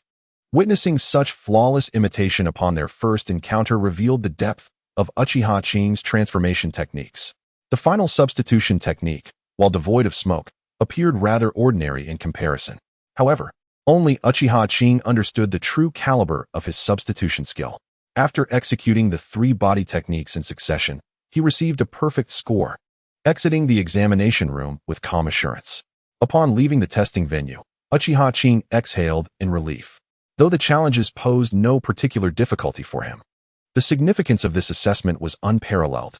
Since arriving in this world, he had been contemplating ways to enhance his abilities, dedicating each day to rigorous training. While he may not have made notable progress in strength today, he had achieved an important shift in identity. He was now recognized as a genin of Konoha, a formal ninja. Beyond this change in status, the examination represented a transformation in Uchiha Qing's approach to training. Henceforth, his cultivation would no longer consist solely of arduous practice, but rather a continuous evolution through the challenges presented by missions. As the announcement for Nobuki to enter the assessment was made, Uchiha Qing made his way to the classroom. After the lengthy queue and assessment, the theoretical examination had concluded, allowing him to enter and await class division. If all proceeded smoothly, the results would be revealed today, followed by a brief introduction before the next day's bell-grabbing exercise, marking the final steps to becoming a ninja. Before long, Nobuki returned to the classroom and immediately reprimanded Uchiha Qing. Qing, how could you return alone? I searched for you everywhere. After a moment of complaint, seeing Uchiha Qing engrossed in reading, Nobuki sighed in resignation. The book in Uchiha Qing's hands was no longer basic material, but rather a cultivation notebook focused on sealing techniques. This privilege had been bestowed upon him following his recognition as a key candidate for the Uchiha clan, allowing him access to the 2nd floor of the archives. With sufficient funds, he could borrow various cultivation notes and ninjutsu scrolls, although they were quite expensive. It had taken Uchiha Qing years to accumulate enough to exchange for this one volume. Previously, I had been perusing the notes left by my parents, which contained insights from 2 chunin, revealing certain valuable information. Shoju swiftly regained his composure and once again engaged Uchiha Kiyo in various discussions. Time passed quietly, and the afternoon slipped away. Other students in the class gradually returned to the classroom, awaiting the results. Around 5 o'clock in the afternoon, the first guiding ninja finally arrived, calling forth the members of his class. The students of Class 1 began to buzz with excitement, speculating about who their guiding teacher might be. At that moment, Orochimaru entered the room, emanating an ominous aura that, despite being unintentional, sent a shiver through everyone present, plunging the classroom into an eerie silence. Gazing upon Orochimaru's pallid visage and chilling vertical pupils, no one dared to utter a word. Even breathing felt laborious. Orochimaru disregarded the student's trepidation and slowly pronounced 3 names. From Class 3, Shoju, Uchiha Qing, and Sarutobi Sasuke, please step forward. Upon hearing his name, a robust young man with a hint of stubble rose alongside Uchiha Qing and Shoju, hastily following Orochimaru outside. This time, Shoju did not hesitate, moving with unprecedented swiftness. As Uchiha Qing recalled Sarutobi Sasuke's background, he remembered that Sasuke's uncle was none other than the 3rd Hokage, Sarutobi Hiruzen.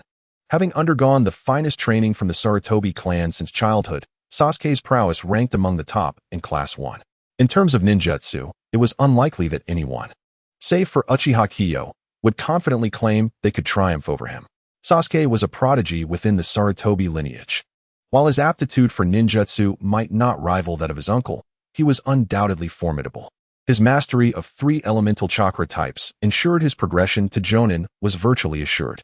However, Uchiha Qing was unaware of Sasuke's specific chakra affinities, having only heard that he possessed 3 types from the clan leader.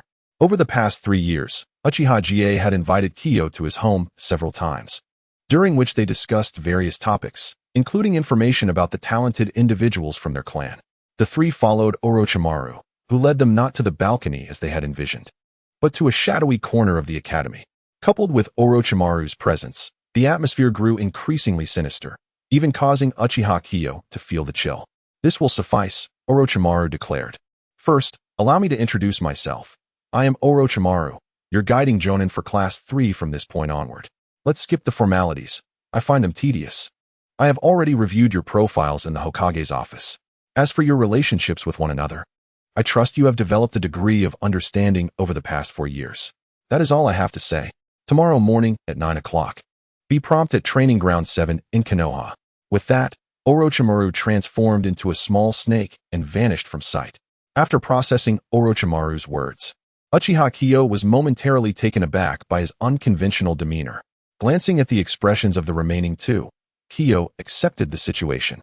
At this moment, Shinshu let out a sigh of relief, patting his chest as if he had just faced a ferocious beast.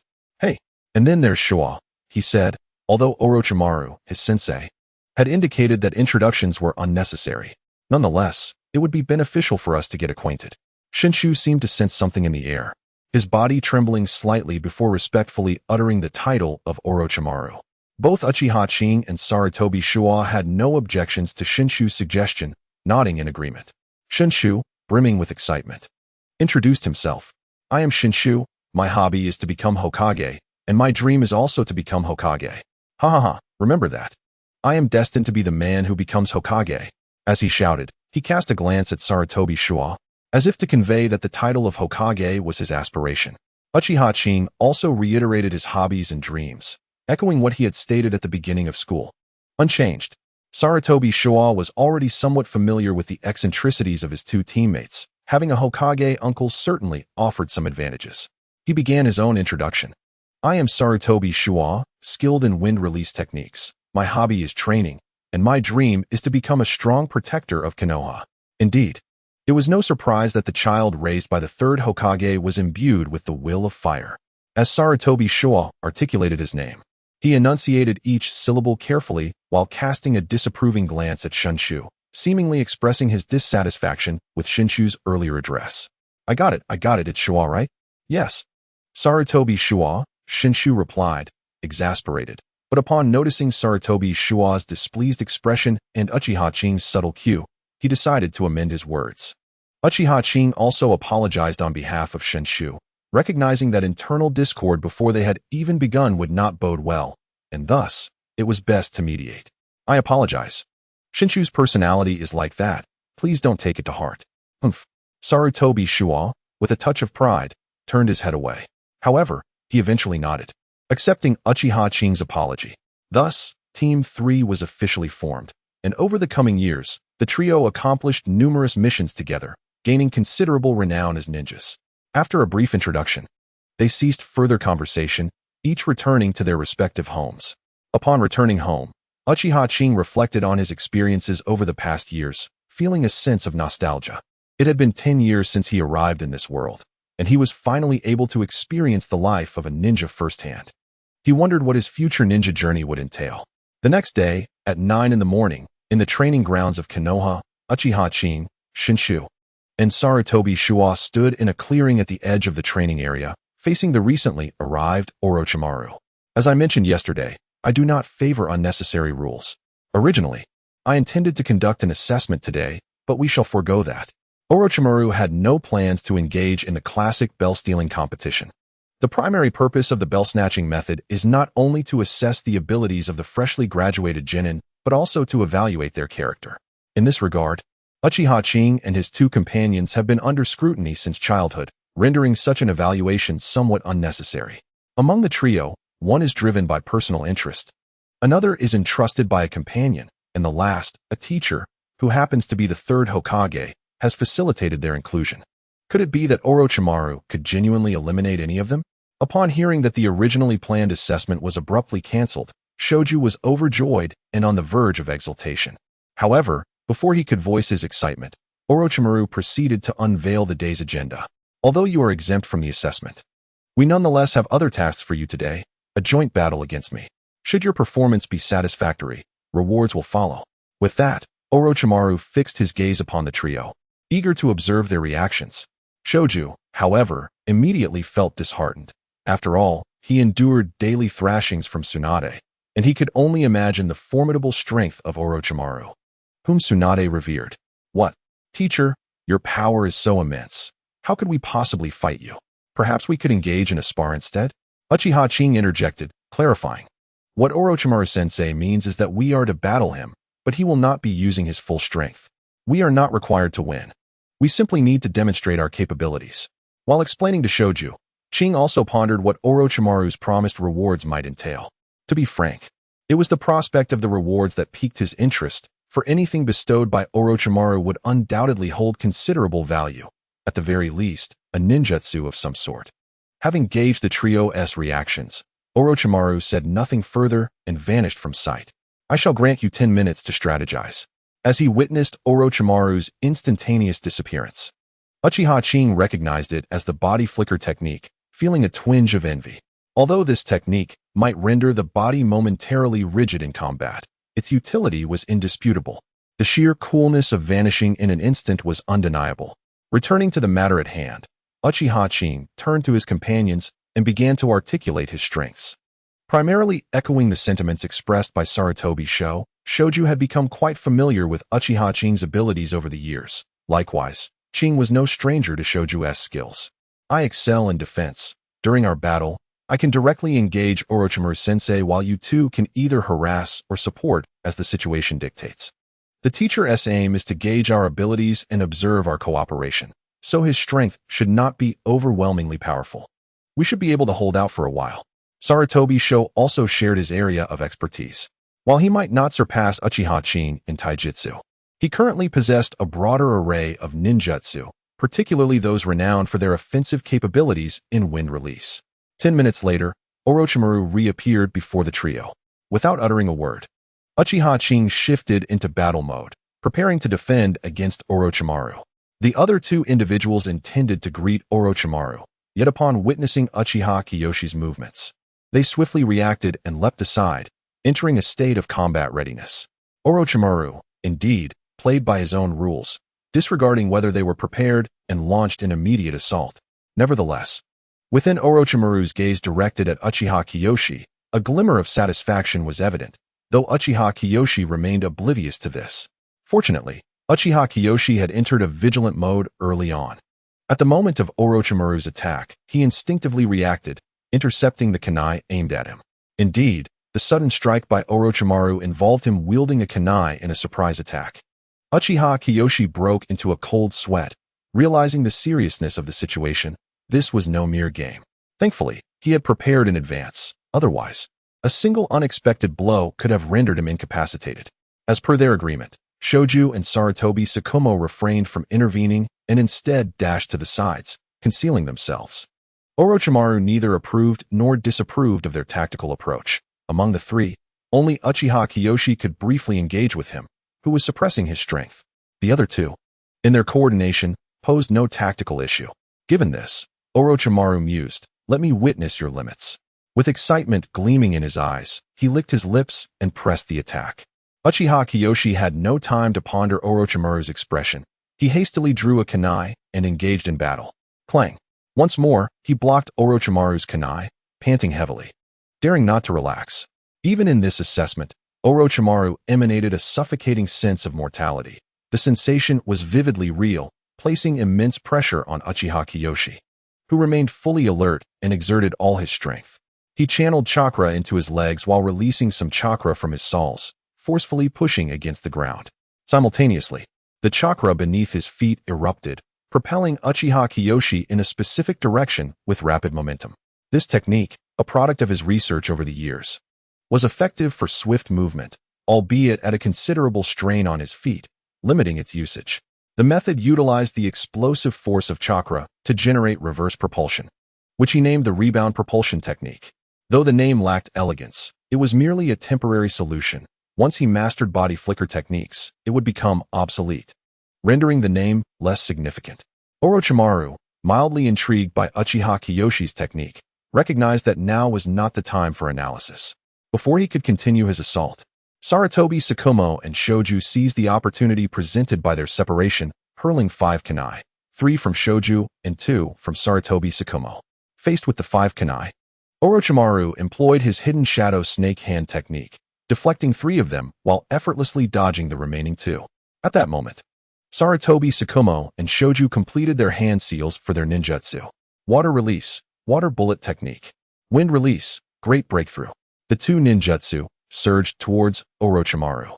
In response, he finally unleashed his own technique. Wind release, great breakthrough. This technique, akin to Sarutobi Sakumo's, bore significantly greater power. However, before the clash of ninjutsu could occur, Uchiha Qing unleashed his own technique, fire release, great fireball technique. A fireball, no larger than a fist, hurtled swiftly towards Orochimaru's wind release. The compression of its size not only enhanced its power, but also significantly increased its speed. Under Uchiha Qing's precise control, the fireball approached the trajectory of the wind release unleashed by Orochimaru, detonating with a resounding explosion. Although it did not inflict any substantial damage to Orochimaru's grand breakthrough, it effectively altered the course of the ninjutsu. Orochimaru, caught off guard by Uchiha Qing's maneuver, found himself overwhelmed by the 2 techniques. Rope Tree and his companion exhaled in relief, yet a chilling voice echoed in their ears. Not bad, both techniques possess considerable might. Just as Rope Tree contemplated his next move, Orochimaru struck him from behind, sending him flying with a powerful kick, rendering him incapable of further combat. On the other side, Sarutobi Sasuke also faced Orochimaru's onslaught. However, unlike Rope Tree, who still had some chakra to resist, Sarutobi, having expended nearly all his chakra in executing the C-rank technique, found himself utterly defenseless against Orochimaru's assault and was swiftly eliminated. With the 2 ambushers dealt with, Orochimaru returned to Uchiha Qing's side. Uchiha Qing, feeling helpless, lamented that he could not reach them in time. Orochimaru's body flicker technique was simply too formidable. Who could possibly keep up? The great fireball had drained a significant portion of his chakra, and when faced with another assault from Orochimaru, he quickly succumbed. The events proved that Uchiha Qing had overestimated the abilities of his trio. Within a mere 5 minutes of the battle's commencement, they had been completely vanquished. As for Orochimaru's use of the body flicker technique, who would dare challenge him on that? This confrontation starkly illustrated that while Uchiha Qing possessed a solid foundation and many effective strategies, he could not escape the shortcomings of his combat experience. In the preceding years, Uchiha Qing had honed his skills by battling the beasts of the back mountains, refining his body technique. Yet, those beasts lacked intelligence, their fighting driven purely by instinct. Once Uchiha Qing discerned their patterns, evading their attacks became a trivial task. However, the future would be different. As a ninja, his adversaries would also be ninjas. The defining characteristic of a ninja lies in their pinnacle combat skills, which could even be regarded as an art form. In a state of physical vulnerability, they employ various ninjutsu and tactics to vanquish their foes. This is a contest of intellect, especially critical for those below the rank of Jonin, where strategy and experience are paramount. Yet, in these two aspects, Uchiha Qing remained immature. His combat experience and tactics were merely constructs of his imagination, lacking the crucible of genuine battle and maturity. Observing the three dejected figures, Orochimaru let out a cold snort and unleashed a formidable aura that nearly suffocated them. Who do you believe yourselves to be? Your adversary is an elite shinobi. Even if his powers are somewhat restrained, his battle experience and techniques are beyond your imagination. Do you truly think you can endure under my command for long? Although I am aware that Orochimaru should not pose a significant threat, his chilling tone and the murderous intent he exudes instantly plunged the three members of Team 3 into a state of icy dread. Only when Orochimaru retracted his menacing aura did they emerge from their stupor, gasping for air like drowning souls, their backs drenched in sweat. Is this the essence of a Jonin? Merely a flicker of his murderous intent instills such terror. How many lives must one extinguish to cultivate such an imposing presence? And what of those at the level of a Kage, or even above? Uchiha Kiyoshi struggled to catch his breath, astonished by the aura Orochimaru had just unleashed, which exceeded his expectations. It seemed he had previously underestimated the true power of a Jonin, lacking genuine insight into their formidable capabilities. Simultaneously, Uchiha Kiyoshi recognized that even within the ninja hierarchy, a single rank difference could result in a profound disparity in true strength. This realization solidified his resolve to grow stronger, to possess sufficient power to dictate his own fate. Setting aside notions of world-saving, the mere desire to avoid being annihilated by those more powerful served as his greatest motivation. If the aura he just experienced is indicative of a Jonin, my estimations may be flawed. It appears that reaching the Jonin rank is a formidable challenge, and I must hasten my ascent to Special Jonin, ideally achieving the pinnacle of an elite Chunin. Only then can I awaken the Sharingan and harness its potential effectively. Even a mere 2-tomo Sharingan would significantly enhance my capabilities, allowing for swifter progress and a timely elevation to the Jonin rank. Orochimaru, pleased with the impact his aura had on the trio, noted their reactions.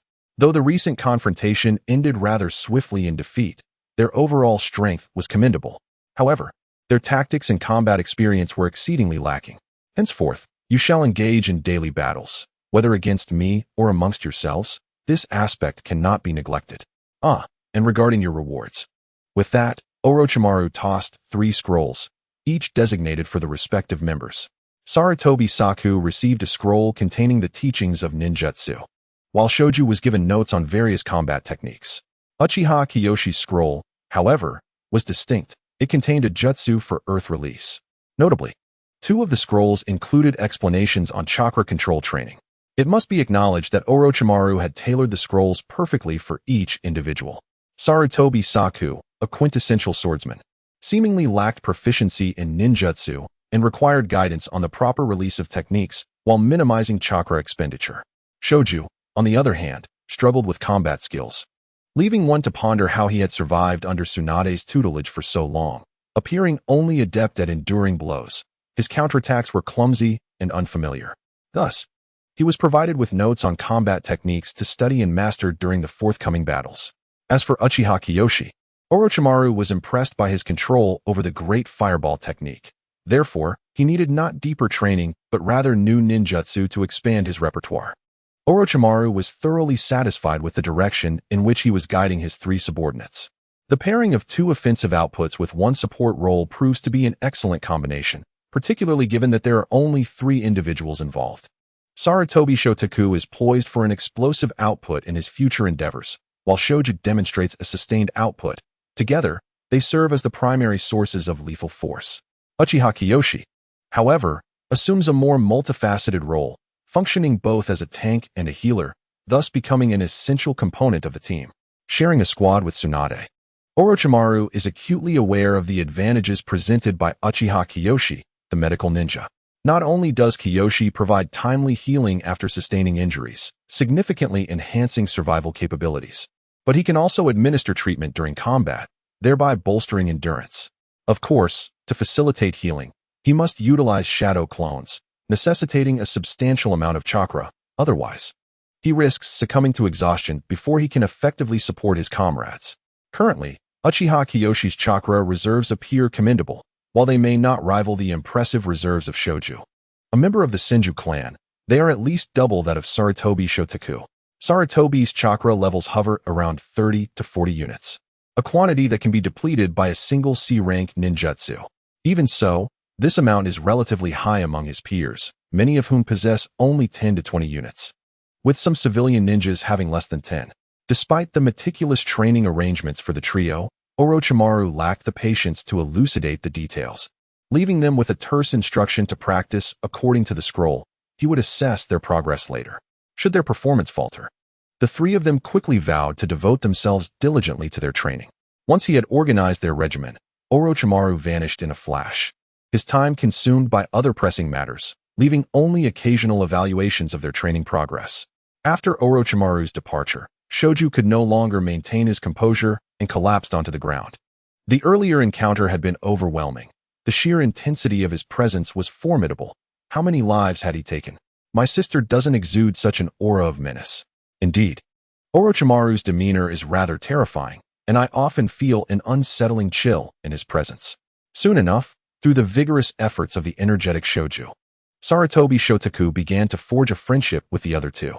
The training period flew by, and in the blink of an eye, 3 months had elapsed.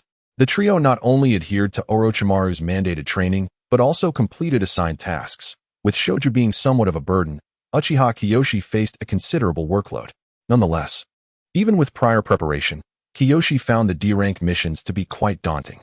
Were it not for the decent monetary compensation offered for these tasks, he might have faltered. After 3 months, the trio demonstrated remarkable progress. Under Orochimaru's occasional direct confrontations, the three of them exhibited their techniques, pushing their potential to its utmost limits. Name: Uchiha Kiyoshi. Age: 10. Chakra: 134 units. Max: 156 units. Nature transformation: Fire release, Earth release. Beginner: Ninjutsu, Earth release, Earth barrier, simplified version. Minor techniques: Secret techniques, none other, Fire sealing technique, etc. After enduring intense training over the course of 3 months, Uchiha Kiyoshi achieved unprecedented progress, doubling his chakra reserves in this brief period. The other two individuals were quite similar. Sarutobi Shaka's chakra was approximately 50-something. At this moment, the advantages of Uchiha Sei's body cultivation technique became apparent. With the same training intensity, Uchiha Sei not only surpassed Sarutobi Shaku in terms of chakra quantity, but also in foundational multipliers. This was primarily due to Uchiha Sei's ability to rapidly enhance his physical attributes through the nurturing effects of body cultivation after each exertion. Furthermore, the solid foundation laid over more than 3 years of practice in body cultivation endowed him with substantial depth, facilitating swift progress. As for Shokuzuki's chakra, it was indiscernible, exceeding the measurement capabilities of Uchiha Sei. His estimations of chakra were based on his own sensations, calculated unit by unit. As his chakra increased, his counting abilities might have improved significantly. However, at present, Uchiha Sei could only accurately gauge a range of a couple of hundred calories in a short time. In the case of Shokuzuki, a rough estimate suggested it was approximately 6 to 7 times that, around 1,000 calories. At that moment, Uchiha Sei nearly fell into a state of despair. The sheer amount of chakra possessed by Shokuzuki made him question his very existence. Indeed, in the world of ninjas, lineage held paramount importance. Shokuzuki, being of the Senju clan with a sage body, inherently possessed numerous advantages, such as remarkable recovery abilities. Coupled with the pure sage body of his grandmother from the Uzumaki clan, his chakra reserves were immense. Even without complete inheritance, he still reaped substantial benefits. Nevertheless, Uchiha Sei, who placed greater faith in science than in bloodlines, was not entirely disheartened. He merely experienced a fleeting moment of bewilderment before regaining his composure. Moreover, his own Uchiha lineage was not one to be envious of. On that day, while Sarutobi Shaku and Shokuzuki engaged in combat nearby, Uchiha Sei was diligently practicing earth release techniques on the other side. Speaking of earth release ninjutsu, Uchiha Sei held a deep admiration for Orochimaru. The ninjutsu scroll that Orochimaru had handed him contained a training method for the B-rank technique, Earth Flow Wall. Initially, Uchiha Sei's chakra levels were insufficient to learn it. However, Orochimaru's exceptional talent in ninjutsu allowed him to simplify this B-rank technique to the consumption level of a C-rank technique, amounting to merely a few dozen calories. Once Uchiha Qing mastered this simplified version of Earth Flow Wall, he would be able to transition seamlessly to the authentic Earth Flow Wall technique once his chakra levels increased. At that time, Orochimaru's intention was aligned with Uchiha Qing's combat philosophy, believing that Earth Release would suit him well. He provided him with an Earth Release ninjutsu, not considering Uchiha Qing's chakra attributes. In the worst-case scenario, he thought they could first practice Earth Release and gradually develop it, though the resulting power might be diminished. It was still fitting for Uchiha Qing's circumstances. Little did Orochimaru know that Uchiha Qing actually possessed Earth Affinity. Even if he had been aware, it likely would not have changed his approach. In the span of 3 months, Uchiha Qing had sufficiently mastered a simplified version of the Earth style, Earth Flow Wall. His 4-year exploration of the principles of hand seals had rendered him adept at learning ninjutsu at an impressive pace, successfully releasing this technique within just over half a month. Throughout the subsequent 2 months, Uchiha Qing honed his proficiency in the hand sealing process, reaching a level where he could now employ it in combat. A week ago, after reviewing Uchiha Qing's training progress, Orochimaru, though silent, was evidently pleased. Despite the reduced chakra consumption, the challenge remained a notch above that of a C-rank ninjutsu. After discarding another Earth Release scroll, Orochimaru departed. This time, he provided the Earth Release, Earth Spike technique, which enables the creation of spikes from the ground, a technique that is regarded as relatively advanced among C-rank ninjutsu.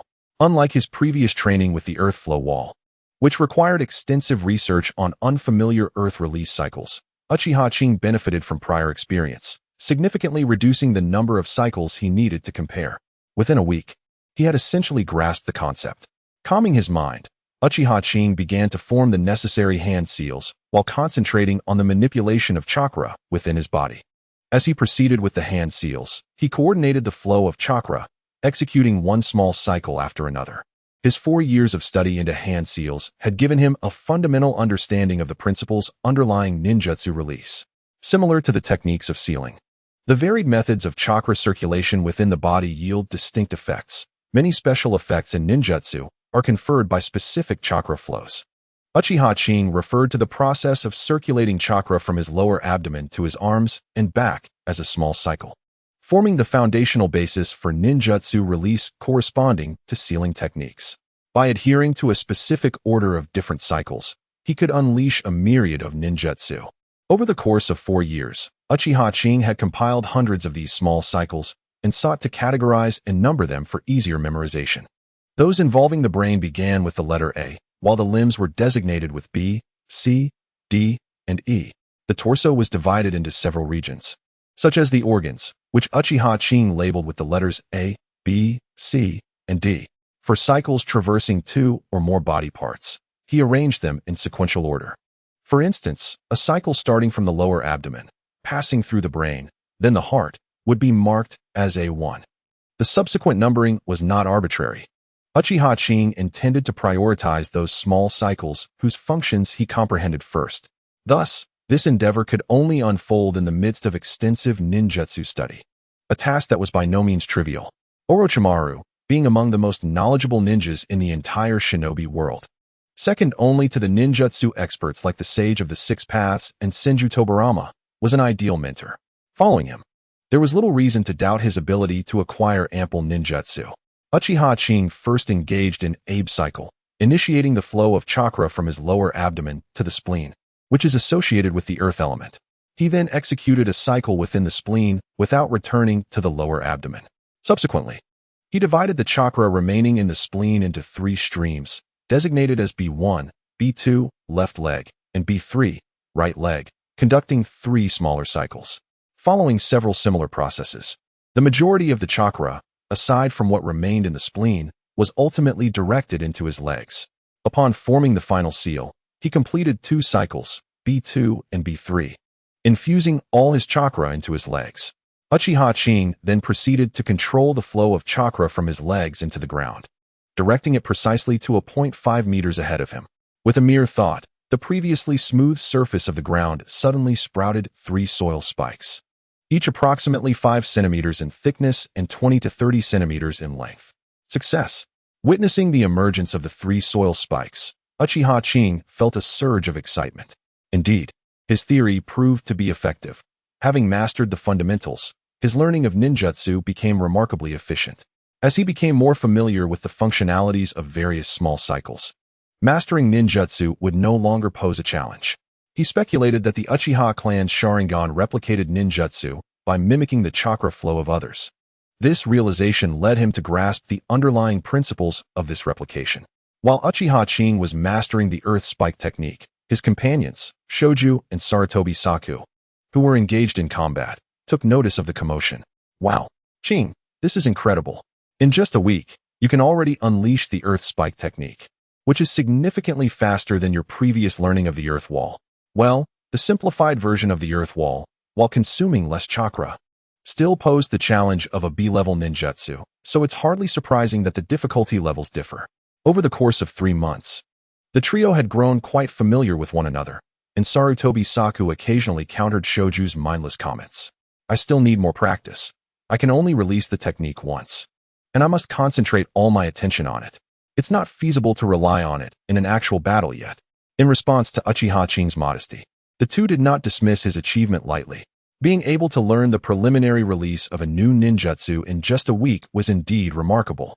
The process of refining his skills was not overly difficult. The most challenging part had already been accomplished, so applying it in combat was not far off. Shoju gazed at Uchiha Qing with envy, admiring his rapid acquisition of ninjutsu. He had been practicing chakra since the age of 6, yet in 4 years, he had only mastered 5 sea-level techniques, 3 in water release and 2 in earth release. The past 3 months had seen him intensely focused on mastering ninjutsu and controlling chakra under Orochimaru's rigorous guidance, leaving him without the opportunity to learn new techniques. Thus, he felt a mix of envy and pressure towards his classmate, who was swiftly mastering technique after technique. Although outwardly humble, Uchiha Qing felt a profound sense of satisfaction within. Mastering a new ninjutsu so swiftly not only signified the acquisition of an additional means to confront adversaries in a short span, but also validated his approach to learning and organizing a plethora of ninjutsu, indicating that he could indeed yield results within a decade. At that moment, a chilling aura descended upon them, one that Uchiha Qing and his companions had grown accustomed to.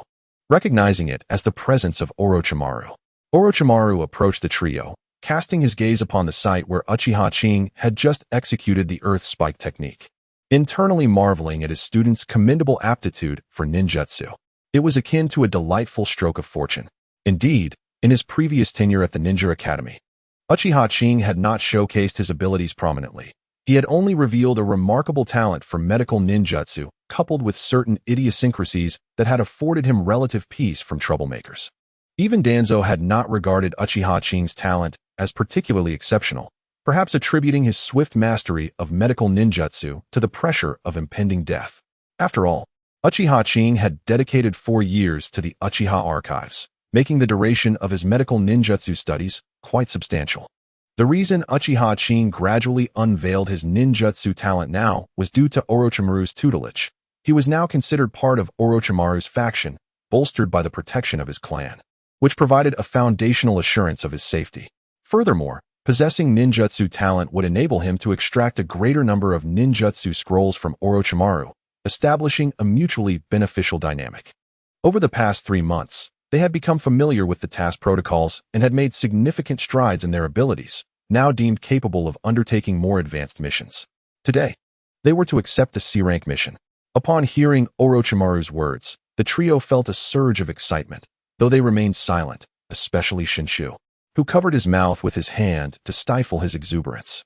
Previously, during one of Orochimaru's briefings, Shinshu had interrupted with an exuberant outburst, the consequences of which had left a lasting impression on him. Nevertheless, while they could not celebrate vocally at that moment, their exhilaration was palpable. C-rank missions, whether escort tasks or bandit extermination assignments, typically required venturing outside the village. For individuals who had never left their village since birth, this prospect was undeniably enticing. Uchiha Qing was no exception. Since arriving in this world, he had yet to explore beyond its confines, and the opportunity to do so brought him immense joy. Moreover, C-rank missions offered rewards unattainable through D-rank tasks, unlike the mundane D-rank missions, which could be completed 2 or 3 times a day for a reward of 7 to 8,000 Ryo per task. C-rank missions were distinct. They spanned a minimum of 3 to 4 days, culminating in a reward of 50 to 60,000 Ryo. Additionally, the risks associated with C-rank missions were considerably greater. Yet, many ninjas willingly undertook these challenges, primarily because, starting from C-rank missions, the rewards included merit points. Although these points were not quantifiable, their value was substantial. The ranks of ninjas are contingent upon a certain level of merit derived from task accomplishments. Even the registration for the Chunin exams necessitates such merit. Moreover, merit serves as the primary means for ninjas to exchange for jutsu from their villages. Typically, completing around 10 C-rank missions allows one to select a single C-rank jutsu. Higher-tier jutsu can only be acquired after completing 10 missions of the same rank. This pathway is essential for common ninjas to obtain jutsu, and even some clan ninjas resort to this method to enhance their skills.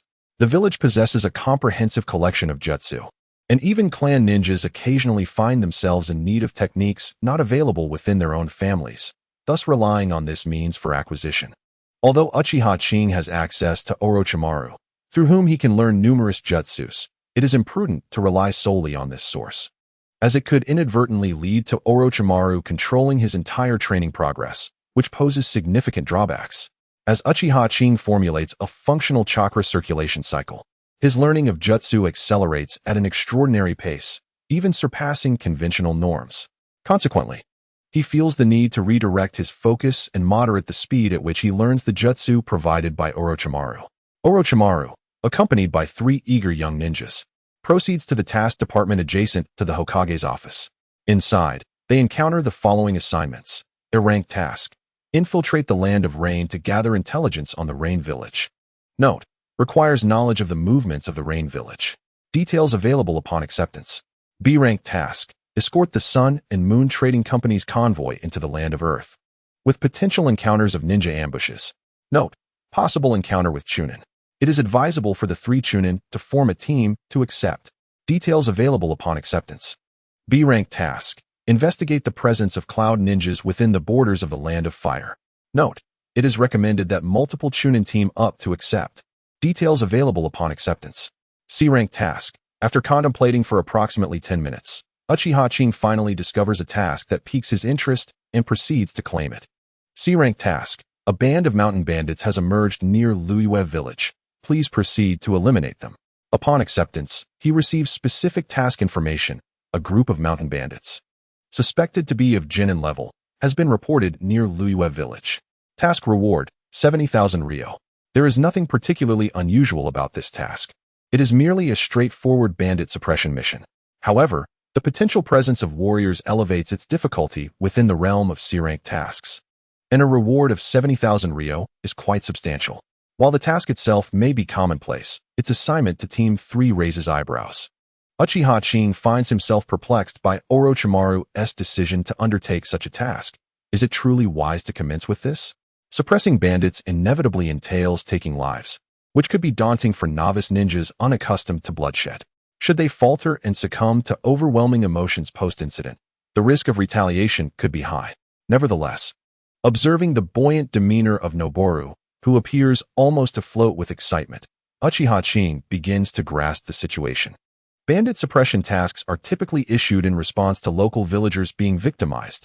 Thus, once accepted, they are expected to embark immediately.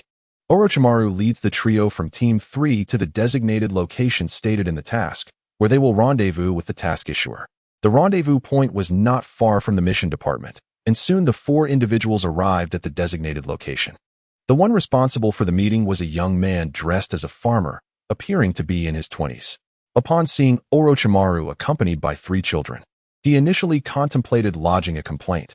However, the moment he laid eyes on Orochimaru, the words caught in his throat. The cold aura emanating from him, coupled with his serpent-like slit pupils, exuded a formidable presence that an ordinary farmer could scarcely withstand. Even though Orochimaru had subdued his aura out of consideration for the common folk, his appearance remained somewhat intimidating. "Are you the one who issued the mission? Could you elaborate on the details?" Orochimaru inquired, breaking the silence when the farmer failed to respond. The young farmer remained momentarily stunned, unable to articulate a reply. Rest assured, these three ninjas may appear youthful, yet they are, without a doubt, competent ninjas capable of fulfilling your task. Moreover, with Lord Orochimaru accompanying them, you are fortunate indeed to have an elite ninja for a C-rank mission, chimed in a nearby ninja who had previously been responsible for the introductions. The young farmer slowly realized that he was not merely unfortunate, but rather exceedingly fortunate to have an elite ninja by his side for a C-rank task. His trepidation towards Orochimaru deepened. The latter embodied the quintessential villainous archetype. Any ordinary person would likely react similarly in his presence. Casting a cautious glance at Orochimaru, the farmer hesitantly divulged the details of the mission. I am a villager from Rujigetsu village. Recently, a band of mountain bandits has emerged near our village, wreaking havoc every few days, prompting our village to send me here. Furthermore, from our overheard conversations with the bandits, we learned that their leader possesses formidable strength, seemingly a warrior. If he is indeed a warrior, given his current circumstances, it is likely that his strength is not particularly exceptional. Perhaps at the level of a low-ranking ninja, Uchiha Kiyoshi deduced based on the farmer's words, to which Orochimaru nodded in agreement. Orochimaru had remained silent earlier to allow the three ninjas to assess the situation independently, hoping they would accomplish the task with him merely serving as a safeguard against unforeseen complications. How many bandits are there approximately? Have you kept a tally? Besides the leader, are there any other strong individuals among them? What do they typically do, and is there anything particularly noteworthy about them? And no, we lack the courage to keep a tally.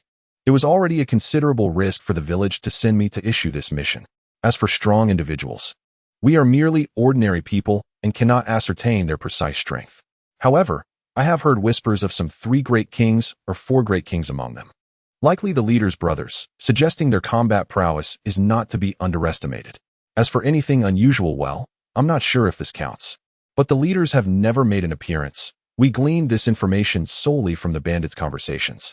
Uchiha Kiyoshi found little of value in the young farmer's information. Indeed, a farmer, not a ninja, lacks their expertise in intelligence gathering.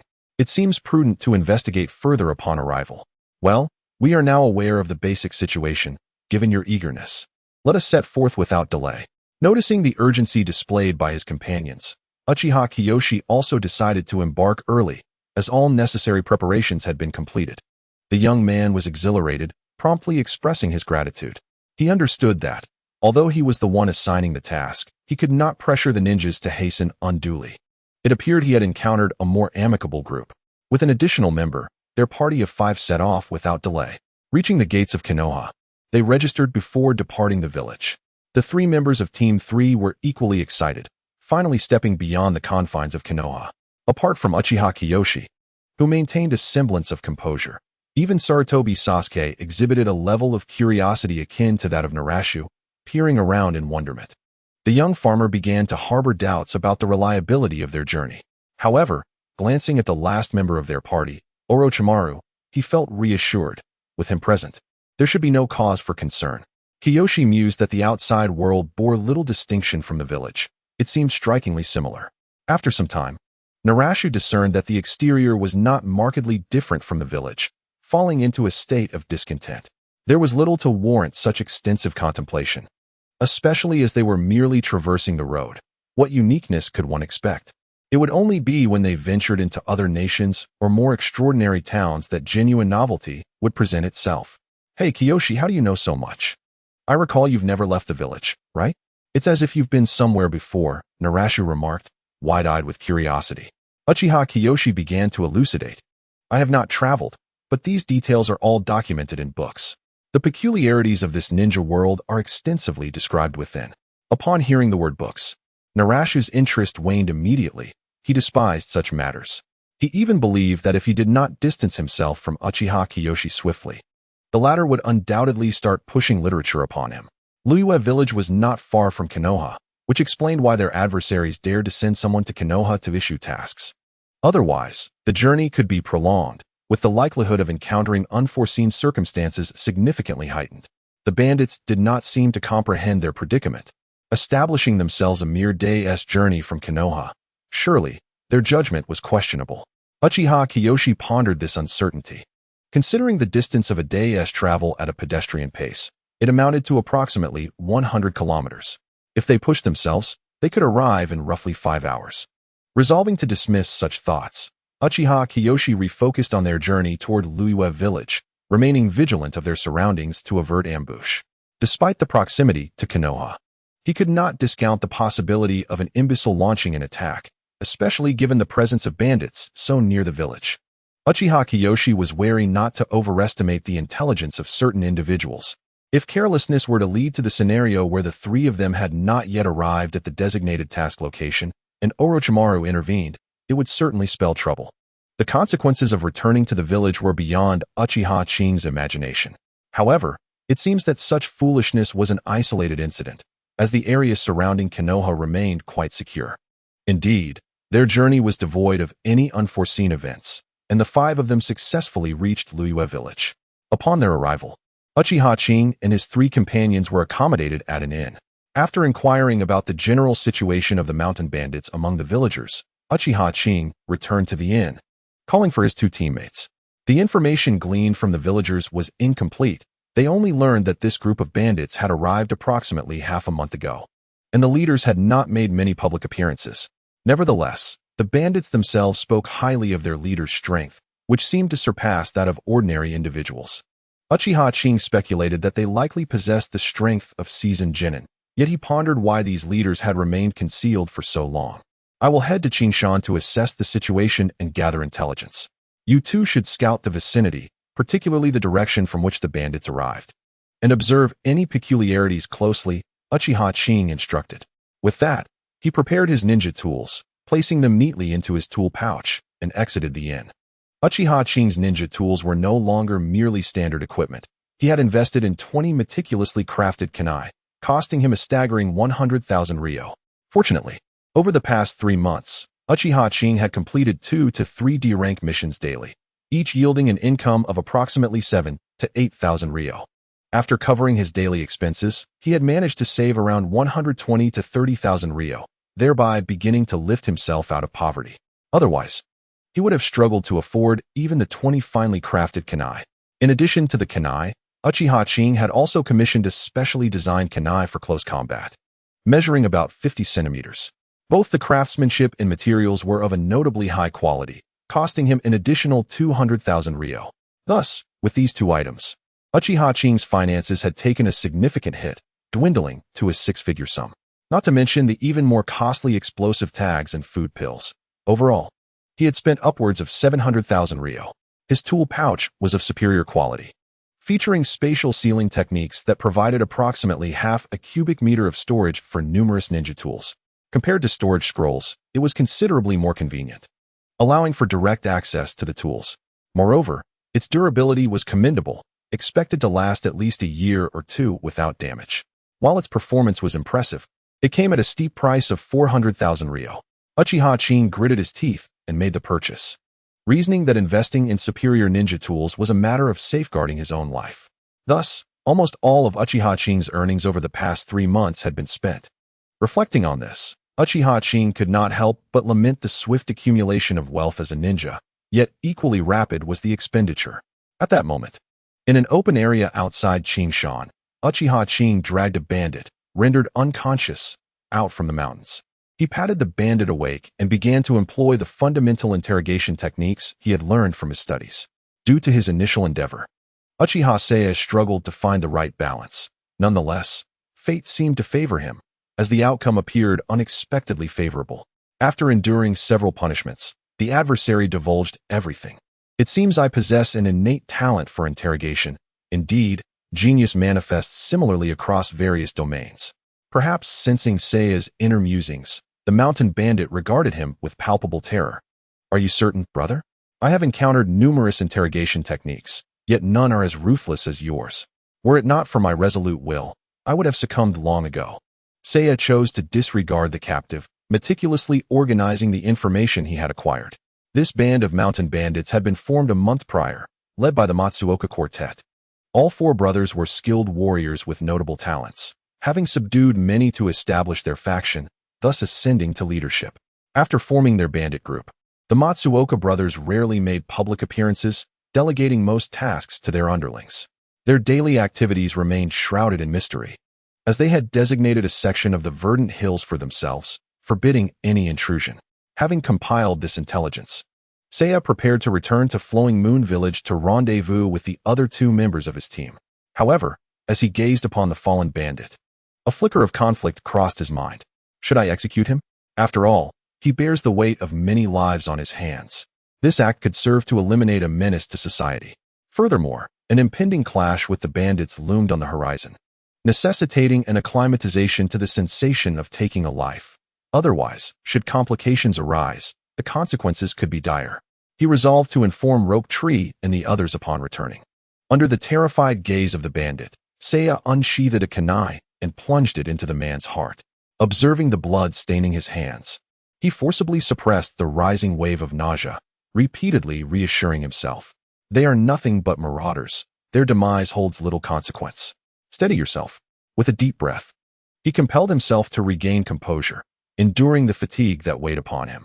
After erasing all traces, he returned to Flowing Moon Village. Throughout the entirety of the ordeal, Seiya remained oblivious to the fact that Orochimaru was watching from the shadows. Even if he had known, it would not have surprised him. Such oversight was typical during a team's inaugural mission. The task of surveillance fell to Orochimaru's shadow clone, while the same scenario unfolded for Rope Tree and his companions. Having yet to experience the brutal reality of war, Orochimaru maintained a degree of concern for the lives of his students. Orochimaru was quite pleased with Seiya's performance. Although some of his methods appeared somewhat unrefined, the execution was fundamentally sound, demonstrating his capacity to be resolute. To endure the psychological burden of taking a life on his first attempt was commendable. Upon returning to Flowing Moon Village, Seiya had regained his composure and awaited the return of Rope Tree and the others. After approximately half an hour, they arrived without encountering any suspicious circumstances. The direction from which the bandits had come revealed no peculiarities, leaving them with no clues to their origin or distinguishing traits. It was indeed correct. I extracted this information from a mountain bandit. This faction has only recently been established, yet for some unknown reason, the 4 leaders brought their men here and seldom make an appearance themselves. According to the bandit's account, their strength should be comparable to seasoned lower ninja. It is even possible that the 4 leaders possess such capabilities, making this mission somewhat challenging. In the ensuing confrontation, each of you will face one opponent while I engage the 2 strongest to buy you time to assist. Let us take a moment to rest. We will commence our operation this evening. As night fell, 3 members of the Uchiha clan, including Uchiha Qing, arrived at the entrance of the bandits' lair. Observing the guards engaged in idle chatter, Uchiha Qing felt a wave of incredulity wash over him. Could it be that this band of outlaws is truly so foolish? It was one thing to establish a base near Konoha, but their lackadaisical approach to patrols was alarming. Yet, this very arrogance instilled a sense of unease in Uchiha Qing. He sensed that this operation might encounter unforeseen complications. Could they be so overconfident as to let their guards down so easily? Upon reaching the entrance of the bandits' stronghold, he couldn't help but scoff at the disarray of the patrol. Do not underestimate them. Although they may lack professionalism, we must remain vigilant. Should anything go awry, the consequences could be dire. Be cautious. Do not allow a moment of carelessness to lead to our downfall. Uchiha Qing suspected that Orochimaru was likely watching from the shadows. Yet he refrained from mentioning this to his companions, aiming instead to instill a sense of urgency to prevent any lapses in judgment. He also reminded them of certain details he had considered earlier. During this mission, you must be mindful. This is your first experience with taking a life, and you may encounter discomfort. Do not overlook this aspect. Uchiha Qing did not elaborate on why he referred to you instead of we. Shingtree did not catch this subtlety and nodded in acknowledgement. Only Sarutobi was quick-witted enough to notice, casting a contemplative glance at Uchiha Qing. No wonder Qing appeared somewhat pallid upon returning this afternoon. Had he already taken a life? Was it the bandit he had interrogated? Fortunately, Qing had offered his warning. Otherwise, both Shungtree and I might have faced serious repercussions. Observing that Shungtree appeared nonchalant, Uchiha Qing patted him on the shoulder and reiterated, "Be vigilant. You must be cautious. Do not falter in your first act of taking a life." Seeing the seriousness with which Uchiha Qing emphasized this point, Shungtree took it to heart. He understood that Uchiha Qing had no intention of leading him astray. There must be sound reasoning behind the warning. At worst, when the time came to strike. He would keep his distance from others. After imparting his counsel to the two, Uchiha Qing prepared to initiate their operation, with hands forming seals. And seizing the moment to focus entirely, he unleashed the newly mastered Earth Spike technique. With two swift, decisive sounds, the two patrolling bandits were impaled by the Earth Spikes. Their lives extinguished before they even had the chance to scream, their bodies suspended upon the spikes, not collapsing to the ground. Although Uchiha Qing harbored inner turmoil, he would still engage in combat against adversaries of two lesser ranks. In another scenario, when lying in ambush for foes, he would also strike with the initial blow. These tendencies were revealed during his time at the Uchiha Ninja Academy, particularly during hunting exercises. Action. With Uchiha Qing's command, Shunshu and Sarutobi Sako sprang forth from either side, effortlessly vaulting over the railing and into the encampment. At this juncture, the Matsuoka brothers were within the forbidden zone, making it an opportune moment to act, first to eliminate all the subordinates, then to confront the leader. According to their plan, each of the three would oversee a designated area, systematically annihilating all mountain bandits. Uchiha Qing had acclimatized to killing beforehand, thus he wasted no time, dispatching several minor foes with ruthless efficiency. This time, it was not as repulsive as before. He suppressed his nausea and proceeded to another location for further extermination. In 10 minutes, Uchiha Qing accomplished his tasks, leaving no mountain bandit unscathed in the entire western sector. Once again suppressing his queasiness, he made his way to the area where Shunshu was stationed. He held no concern for Sarutobi Sako, but worried about potential complications with Shunshu, as Uchiha Qing found it difficult to gauge his temperament. Much like his character, Naruto Uzumaki had initially reacted strongly in similar circumstances. Upon reaching Shunshu's location, Uchiha Qing breathed a sigh of relief. Shunshu was unharmed. Yet the toll of killing had evidently affected him, as he struggled to swiftly dispatch even the three mountain bandits who were merely slightly stronger than an ordinary person. He appeared weak and fatigued. Uchiha Qing recognized this ailment, having experienced it himself. Wasting no time, he stepped in to assist Shunshu in eliminating the bandits. To facilitate Shunshu's adaptation, Uchiha Qing resorted to particularly brutal methods, which even impacted him adversely. Eventually, the three reconvened in a small room, all bearing pale complexions and exhibiting signs of weakness. Sarutobi Sako had engaged in typical killing, returning post-battle, whereas Uchiha Qing, despite his recent experiences, found his resilience lacking. The brutality he employed in the last few encounters, aimed at helping Shunshu adapt, had left his countenance quite ashen. Shunshu fared the worst, grappling not only with the after-effects of killing, but also with the shock from Uchiha Qing's final methods, resulting in a bout of vomiting that lasted 2 to 3 minutes before he could regain his composure. Here, drink some water. There are only 4 of us left. Bear with it. Uchiha Qing retrieved a water flask from his ninja tool pouch and offered it to the two. Our movements were relatively swift and discreet. It seems that the 4 leaders have yet to catch wind of our actions. It is an opportune moment for us to recuperate. The trio had executed their tasks with commendable efficiency, creating minimal disturbance. Even Shunshu, despite facing 3 bandits, had not drawn the attention of the 4 individuals within the forbidden zone, given his position was considerably distanced from it. In their youth, the Matsuoka brothers experienced extraordinary adventures, acquiring a tome on samurai training. Although not aligned with the more mainstream path of ninjutsu, they recognized this as a pivotal opportunity to alter their fates. Through rigorous training, they achieved commendable results. However, as their martial prowess surpassed that of ordinary individuals, their mental state began to warp, leading them down a path of violence and plunder. Over 2 months ago, the brothers encountered a gravely wounded rain ninja. United in purpose, they managed to slay their opponent, reaping a trove of valuable spoils, including a method for cultivating chakra. After a month of practice, they barely managed to refine chakra. Although incapable of performing ninjutsu, the enhancement to their physical capabilities was significant. This newfound strength further skewed their mental balance, prompting them to conspire to fish around the Leaf Village. A month prior, they had formed a faction and arrived at the village of Flowing Moon, where they engaged in rampant destruction and pillaging, though they refrained from total annihilation, hoping to lure unsuspecting ninjas into a trap by posting missions in the Leaf Village, thereby acquiring more ninjutsu. Throughout this month, they continued to hone their chakra, remaining hidden to avoid detection by the Leaf Village, publicly maintaining the facade of being mere samurai. They were not naive. Should they be recognized as ninjas, their missions would be classified at least as B rank, a level of challenge they were ill-equipped to face. Regrettably, their impending failure was foretold. Approximately half an hour later, the three who had nearly recovered began to mobilize under the leadership of Uchiha Kiyoshi, venturing into the so-called Forbidden Zone.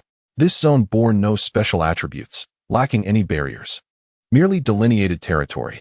The location of the Matsuoka brothers was easily discernible, as the entire area contained but one structure, wherein they were undoubtedly engaged in their training. Uchiha Kiyoshi scaled the wall to survey the surroundings.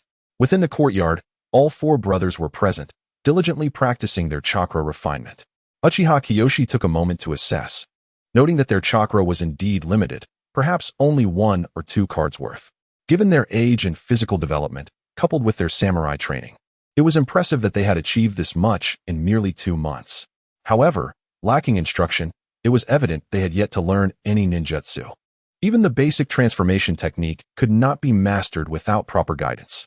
After summarizing the situation, Uchiha Kiyoshi evaluated the strengths of both sides and, finding no cause for concern, issued orders to rope and tree. The three simultaneously formed hand seals. Wind release, great breakthrough. Water release, water bullet.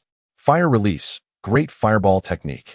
The 3 ninjutsu were executed almost simultaneously, launched directly at the unsuspecting Matsuoka brothers. The results were effective, despite the enhancement from their chakra and their quick reflexes. The brothers sustained significant injuries from the surprise assault. Note, it is worth mentioning that chakra can substantially enhance physical attributes for brief periods, which constitutes a primary aspect of combat efficacy for ninjas, particularly those of lower to mid-rank. Furthermore, the infusion of chakra greatly increases the body's resistance to ninjutsu. Otherwise, it would be utterly unreasonable for various fire techniques in the original work to fail to cause fatalities. Uchiha Sei swiftly located the 2 eldest members and charged ahead.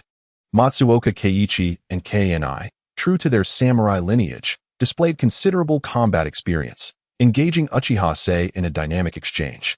Meanwhile, Shoju and Sarutobi Saku faced 2 injured adversaries, finding the encounter significantly more manageable. Particularly, Shoju, with an abundance of chakra, continuously employed ninjutsu, effectively restraining the hapless Matsuoka Keishur, who lacked such abilities, leading to Shoju achieving the first kill. After dispatching his opponent, Shoju assisted Uchiha Sei by intercepting Matsuoka Kni, thus alleviating some of Uchiha Sei's pressure. In the presence of such warriors, the potency of ninjutsu proved paramount. Shoju even managed to dominate Matsuoka Kni, matching Uchiha Sei's prowess.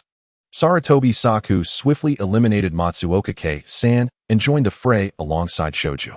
Realizing the tide had turned, Matsuoka Kei's eyes burned with rage as he glared fiercely at Uchiha Sei. As Matsuoka Kei attempted to flee, Uchiha Sei hastily pursued, intent on preventing his escape. However, just as he closed the distance, Matsuoka Kei abruptly turned, his fierce gaze sending a chill down Uchiha Sei's spine. Matsuoka Kei grinned wickedly, madness flickering in his eyes as he regarded Uchiha Sei. A sense of foreboding surged within Uchiha Sei, and without a moment to lose, he shouted a warning to Shoju and Sarutobi Saku. Boom! The entire courtyard was engulfed in the tremors of the explosion. Outside, Orochimaru suddenly grasped the situation and rushed forward. A tremendous noise reverberated across the summit of Aoyama. Upon arriving, Orochimaru beheld the aftermath of the battle. The courtyard had undergone a drastic transformation.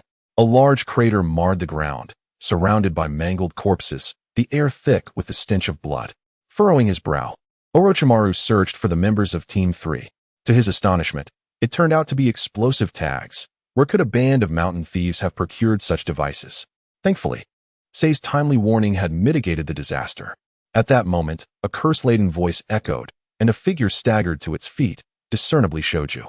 Orochimaru breathed a sigh of relief upon hearing this. With Uchiha Sei's earlier alert, the trio should have survived. Indeed, upon closer inspection, not far from Shoju, he spotted another figure clad in the attire of a Konoha ninja. Though still, the rising and falling of the body indicated that the individual was alive. However, Orochimaru soon furrowed his brow once more. He could not locate Uchiha Sei. Counting the bodies, including the 2 members of Team 3, he arrived at a total of only 6. Where could Uchiha Sei have gone? Cough. Cough, I'm over here. A faint voice emerged from behind a nearby wall.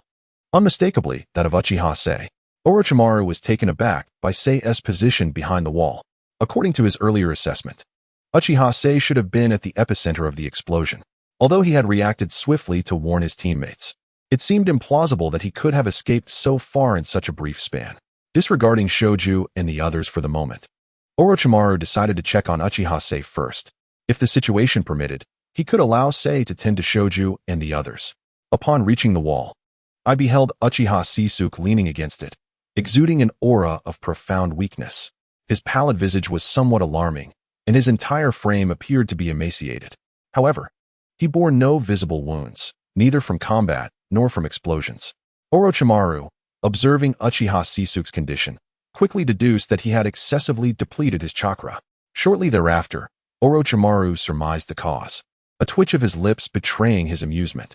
In a normal state, he might not have noticed, but now, upon closer inspection, he discerned that every few meters around him lay a substitution object, at least 5 in total. Further scrutiny revealed that the entire perimeter of the courtyard was dotted with substitutes infused with Uchiha Sisuke's chakra signature. What extraordinary caution this individual exhibited. Merely a band of mountain bandits, and yet he had left behind such a multitude of contingencies. Quite remarkable. However, considering the distance from the epicenter of the explosion, it was at least 8 or 9 meters away. How had this young man executed his substitution technique? Yet, judging by his current frail state, there must be a significant cost involved. In truth, using a substitution technique over such a distance should not have rendered him this weak. The primary issue was that his chakra reserves were already scant, compelling him to push his limits. In a moment of extreme exertion, he managed to distill a considerable amount of chakra, yet his body was now in a state of utter exhaustion. Were it not for his prolonged practice of body cultivation techniques, he might not have dared to attempt such a feat. Nor could he have instantaneously refined dozens of calories of chakra. Nevertheless, it would be prudent to withhold these details from Orochimaru. After all, a consumption of around 100 calories to effectuate a 10-meter substitution was already quite extraordinary, especially when others would require at least several thousand calories, an astounding disparity. Regardless, he possessed ample means of self-preservation, and Orochimaru would likely not delve too deeply into this matter. Indeed, Orochimaru showed little interest in the specifics of how Uchiha Sisuke had executed his substitution technique, recognizing that the side effects were evidently substantial given his current frailty. Lifting Uchiha Sisuke, Orochimaru returned to the side of Shoju and the others. Seeing that Uchiha Sisuke was unharmed, Shoju breathed a sigh of relief, yet could not suppress a chuckle at the sight of Uchiha Sisuke being carried by Orochimaru. Once Uchiha Sisuke was set down, Orochimaru turned his attention to assessing Sarutobi Saku's injuries. In the heat of the moment, Shoju had managed the situation with relative ease, releasing a substantial amount of chakra to mitigate the explosive force. Sarutobi Saku, however, was in a dire predicament, suffering even more than Uchiha Sisuke, who had been at the heart of the explosion. With his chakra reserves already minimal, after dealing with Matsuoka K3 and becoming entangled with Matsuoka K2, his chakra was nearly depleted. His only recourse was to mobilize the scant remaining chakra to fortify his body, averting the risk of having his limbs blown off. In that moment, Sarutobi Saku had managed to shield himself behind Matsuoka K2, barely enduring the onslaught. At present, Sarutobi Saku bore numerous wounds from battle, including significant burns on his arms, marking him as severely injured. Fortunately, he had not sustained any life-threatening injuries. He was merely rendered unconscious by the explosion. Upon confirming that Sarutobi Shun did not suffer any fatal injuries, Orochimaru returned to the side of Uchiha Sena and offered him a soldier pill. Quickly replenish some chakra to treat Sarutobi Shun. Although he is not critically injured, if this continues, he may not endure until we return to the village. Uchiha Sena wasted no time, swallowing the soldier pill and regaining some chakra before unsteadily approaching Sarutobi Shun. With hands forming seals, he initiated a healing technique, his palms glowing with a verdant light as he began to examine Sarutobi Shun. Do not misunderstand, this is merely treatment. After several minutes, Uchiha Sena finally stabilized Sarutobi Shun's injuries. Continuing treatment on the road should pose no significant issues, and a final visit to the Konoha hospital would suffice for further healing. Sena, I require treatment as well. Hurry, it hurts terribly. On the other side, Shoju, having seen that Sarutobi Shun was mostly healed, began to wail. With a sigh, Uchiha Sena restored some chakra and commenced treatment for Shoju. Hey, Sena, your medical ninjutsu is quite impressive, although it pales in comparison to my sister's. For an injured ninja during a mission, the results are truly commendable. Just lie still and do not move. With a playful slap to Shoju's head, Uchiha Sena continued his healing efforts. Fortunately, despite having overexerted himself, Uchiha Sena possessed some recuperative techniques that allowed him to refine chakra while nourishing his body, thus improving his physical condition. A day later, after receiving the mission completion proof from Ryujetsu Village, the members of Team 3 embarked on their journey back to the village. Sarutobi Shun had regained consciousness, only to find himself swathed in bandages, tears welling in his eyes. There were no anesthetics here, despite Uchiha Sena's treatment. His injuries were not fully healed, and the pain was excruciating. Meanwhile, Uchiha Sena reflected on the aftermath of the battle. First and foremost, he realized he had been overly careless. The enemy possessed chakra, albeit recently refined, and their ninjutsu had not yet been unleashed. Upon witnessing their chakra, he should have immediately thought of explosive tags rather than treating them as mere warriors. This was a lesson to remember for the future. After thoroughly documenting his mistakes to ensure he would not repeat them, he acknowledged that he had grown a bit complacent, thinking that Shoju would survive until the Second Great Ninja War as depicted in the original story. This was a misconception. This world was real, and one could not always view it through the lens of fiction. However, following this experience, Shoju would likely become more vigilant regarding such matters, and it was unlikely he would be caught off guard again. Upon returning, he intended to educate Shoju on the methods of identifying traps. Throughout their journey, Uchiha Sena and Shoju took turns carrying Sarutobi Shun until they returned to Konoha. After registering their information, they made their way directly to the Konoha hospital. Once they settled Sarutobi Shun, Uchiha Sena and Shoju underwent examinations themselves. Though they felt no immediate discomfort, they conscientiously opted for thorough checks to prevent any potential impact on their future training. In this regard, Uchiha Qing has yet to fully grasp the intricacies involved. A slight oversight could hinder his future cultivation. Uchiha Qing and his companions underwent the necessary examinations and treatments at the hospital.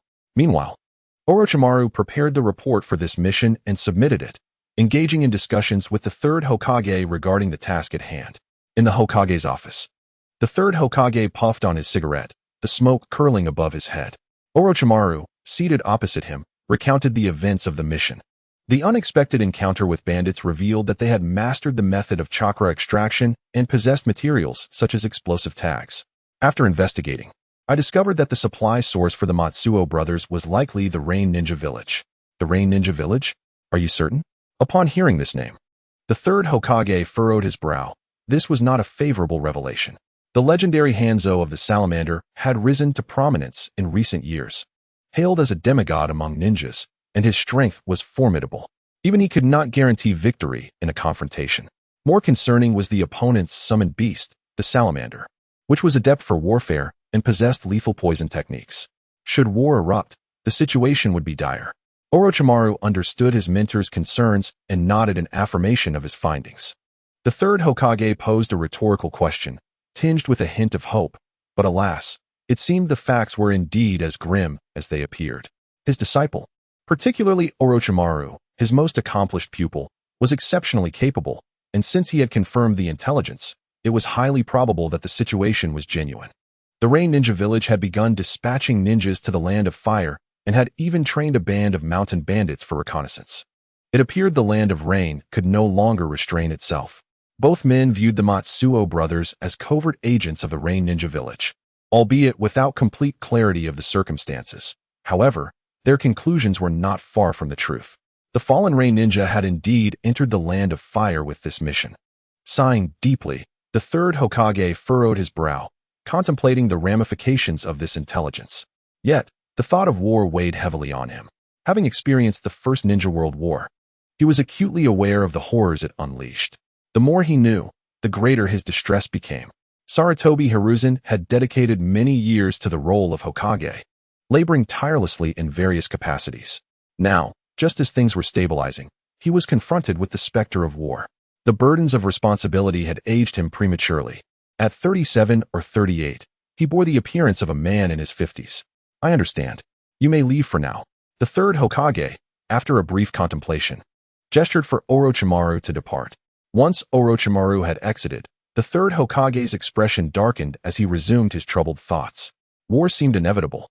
The resources of the Land of Rain were scarce, and the development of the Rain Ninja Village had reached a stagnation. Inequitable distribution of resources would undoubtedly lead to conflict. Yet they could not allow their lands to be encroached upon. Ah, what a predicament! As an illustrious politician, Sarutobi Hiruzen possesses remarkable acuity and a keen grasp of the prevailing circumstances. The ninja world has flourished in peace for many years, with each nation having reached its zenith, and the desire for aggression has never been more pronounced. This is particularly true for the Rain Village, where the inequitable distribution of resources has fostered discontent. Their overall strength is indeed comparable to that of the 5 great shinobi villages, leading to a palpable sense of imbalance, especially since the 5 great nations are unlikely to concede any territory. Ultimately, it seems that war may become the only recourse. Orochimaru emerged from the Hokage Tower, making his way swiftly to the hospital. At this moment, the Konoha hospital was bustling with activity, particularly in the ward of Sarutobi Sasuke. The term bustling here refers not to noise, but rather to the presence of numerous individuals. Sarutobi Sasuke was undergoing surgery, attended by 4 or 5 medical ninja from Konoha. Uchiha Itachi and Shimoku had just concluded their examination and hurried over to observe. Itachi was there to observe the surgical techniques, while Shimoku's presence was less easily explicable.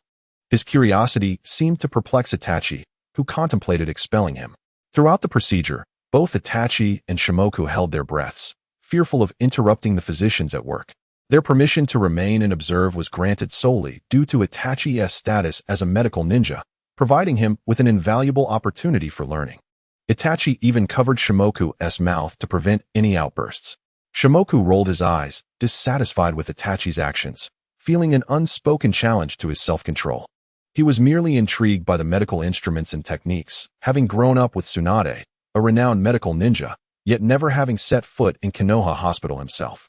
Ignoring Shimoku's reaction, Itachi continued to stifle his mouth while intently watching the doctors collaborate in the operation on Sarutobi Sasuke. The skill of Konoha's medical ninjas was truly commendable. Was that the extraction technique?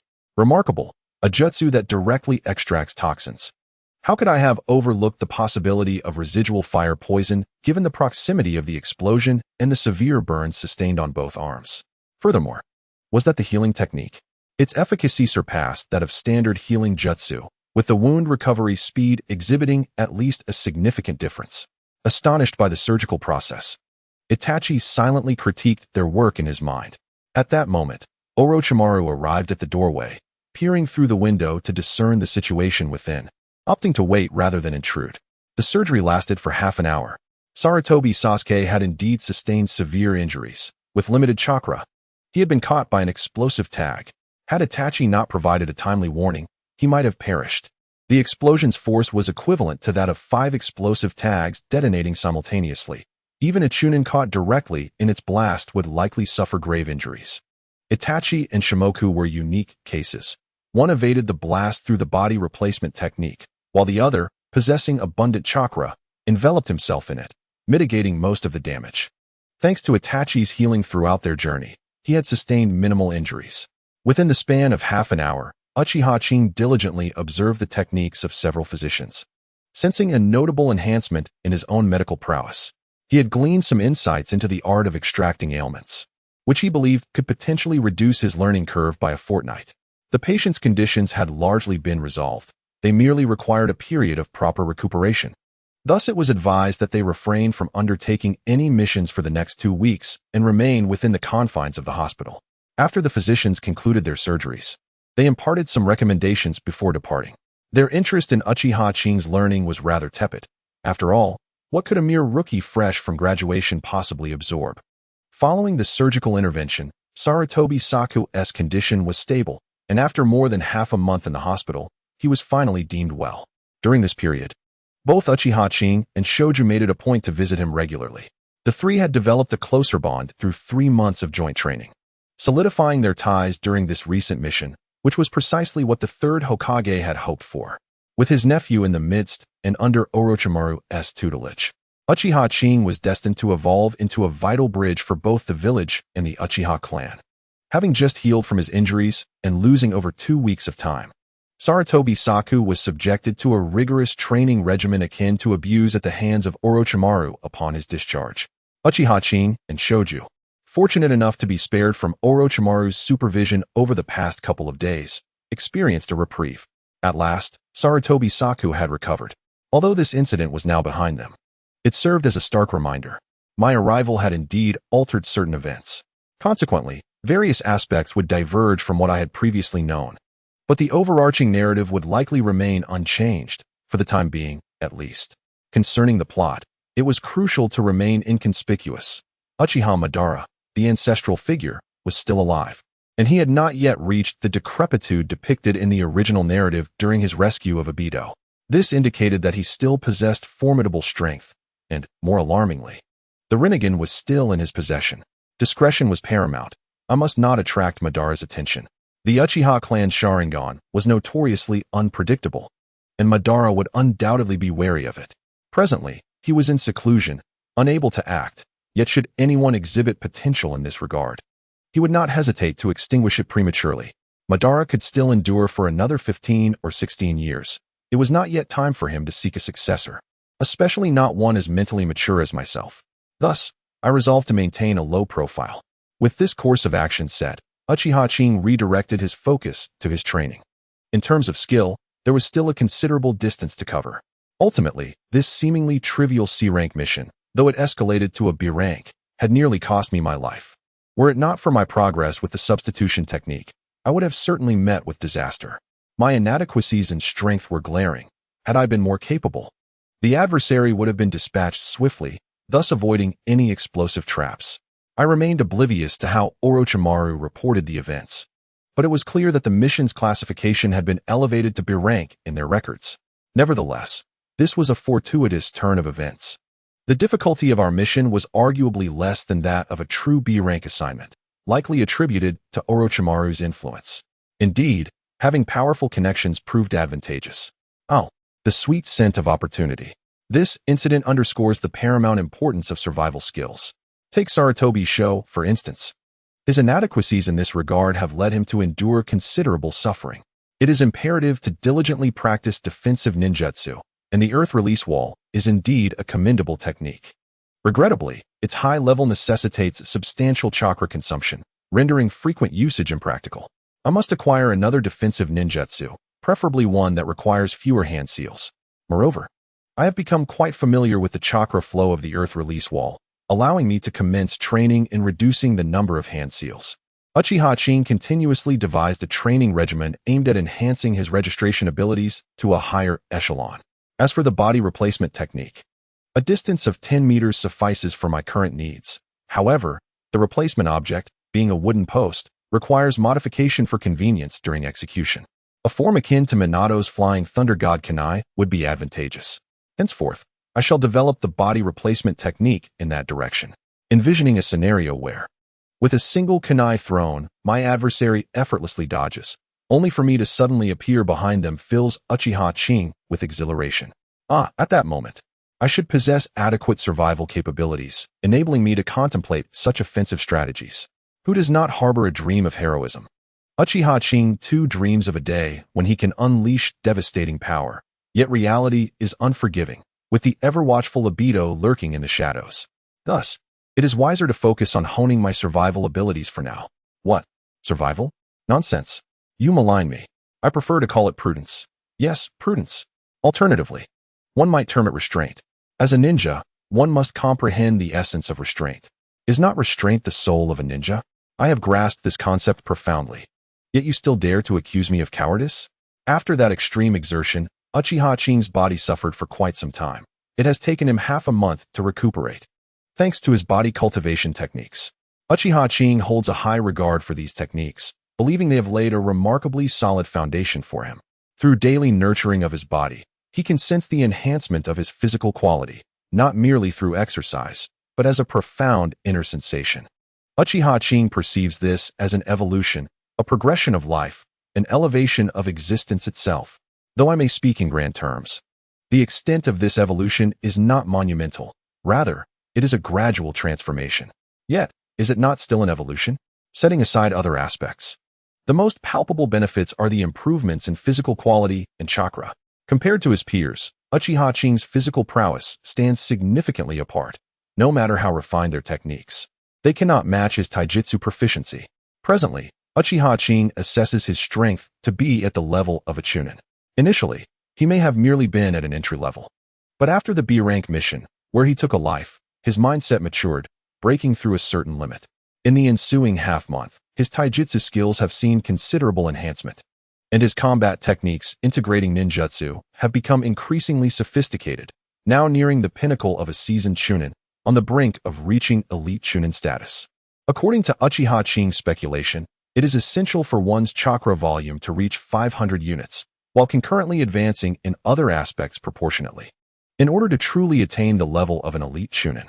Following recent events, my chakra has significantly increased, likely stimulated by a surge in mental energy, now surpassing 240 units, not too far from the 500 mark. Uchiha Qing harbors great admiration for elite chunin, as it signifies a substantial enhancement of one's abilities. Elite chunins serve as the backbone of their respective ninja villages, transcending the fate of mere cannon fodder. Furthermore, theoretically, Uchiha Qing would then possess the ability to control the single Tomo Sharingan. Although the initial awakening of the eyes may be challenging, it remains a powerful trump card. Should circumstances become dire, awakening the eyes could lead to a dramatic reversal of fortune. As for the ability to awaken the eyes, Uchiha Qing is unconcerned. After all, there has never been a Uchiha Jonin who has not awakened their Sharingan. Once one's strength reaches a certain threshold, the difficulty of awakening the Sharingan diminishes. Moreover, during this mission, Uchiha Qing felt a peculiar shift in his emotions at the moment of the explosion of the explosive tag. A strange sensation around his eyes may well have been a precursor to awakening. Unsurprisingly, Uchiha Qing suppressed this instinct, opting to focus on training instead, casting aside various thoughts. Uchiha Qing embarked on today's training regimen. Earth Release. Earth Flow Wall technique summoned a 2-meter-high earthen wall that rose before him.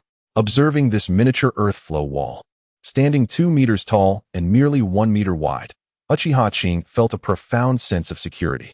Although it may not match the original earth flow wall in magnitude, the consistent practice has rendered this simplified version remarkably sturdy. For a Chunin-level ninja, its defensive capabilities suffice.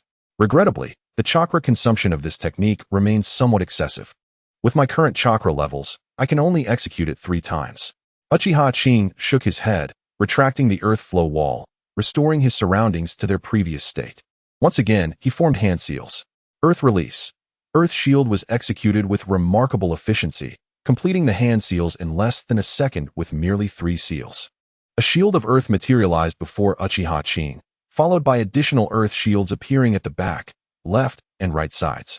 Not only that, but after the shields manifested, Uchiha Qing experimented with manipulating them, causing the shields to rotate seamlessly around him in a complete 360-degree arc. This represents a recent achievement in Uchiha Qing's training. It has been over 3 months since the last execution of a C-rank or B-rank mission. Uchiha Qing had originally intended to acquire some defensive jutsu from Orochimaru, aiming for techniques that would minimize chakra expenditure. Unfortunately, the defensive techniques available from Orochimaru were all B-rank or A-rank, each demanding substantial chakra. Consequently, Uchiha Qing had no choice but to endeavor to develop a jutsu on his own, which led to the creation of the earth shield technique he had just performed. According to the principles of the earth flow wall, many operations of chakra have been omitted. Coupled with the effect of the small cycle marked by the earth spike technique I have mastered, I have combined them to create a technique of C-rank caliber. In truth, it may not even qualify as a true C-rank ninjutsu, as its defensive capabilities are rather modest, barely able to withstand the weakest C-rank attack. Nonetheless, for Uchiha Qing, this achievement holds significant importance. Firstly, constrained by the amount of chakra, what Uchiha Qing requires at this stage is not an exceptionally powerful defensive ninjutsu, but rather one that can be frequently employed.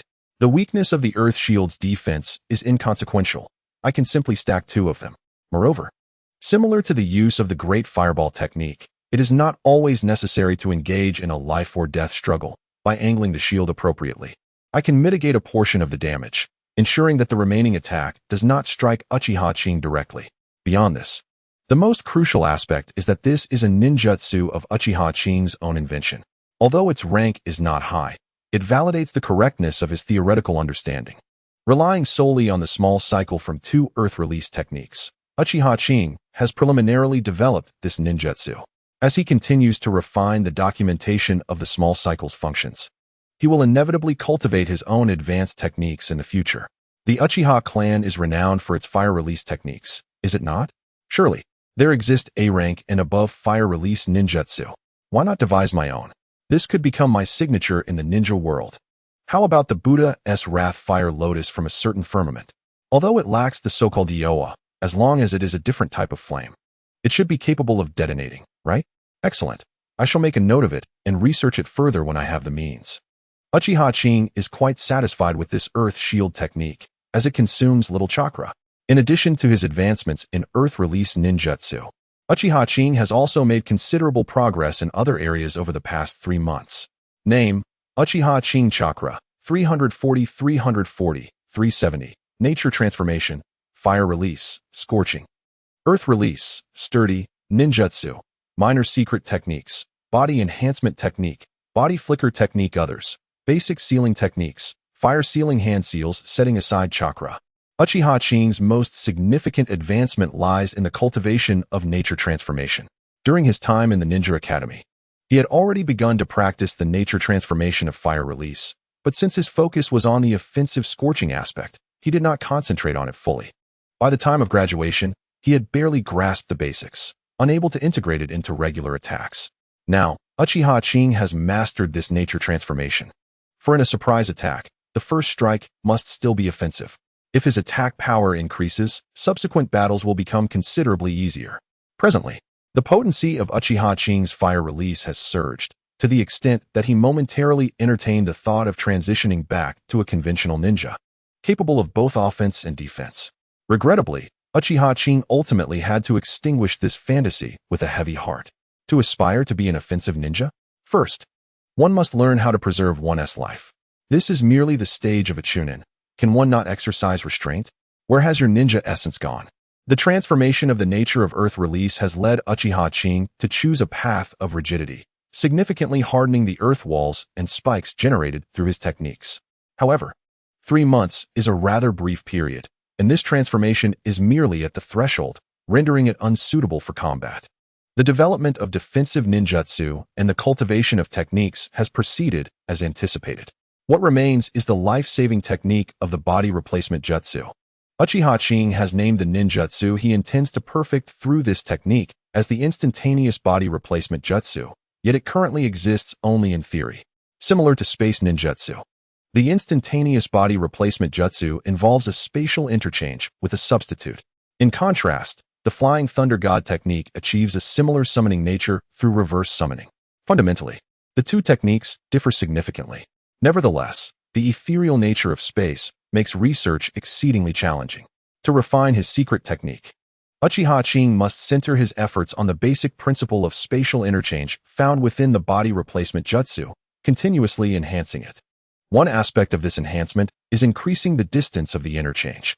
Uchiha Qing has, on one hand, augmented the chakra left on the substitute for better sensing, while on the other, he has further improved the chakra activation method during the interchange with the substitute, thereby significantly enhancing the efficiency of the body replacement jutsu. Another avenue of improvement lies in the substitute itself. The body replacement jutsu involves leaving chakra imbued with specific functions on the substitute, which is then activated to interchange with the original body. This necessitates that the substitute can accommodate chakra, at least temporarily. The optimal substitute would be chakra metal.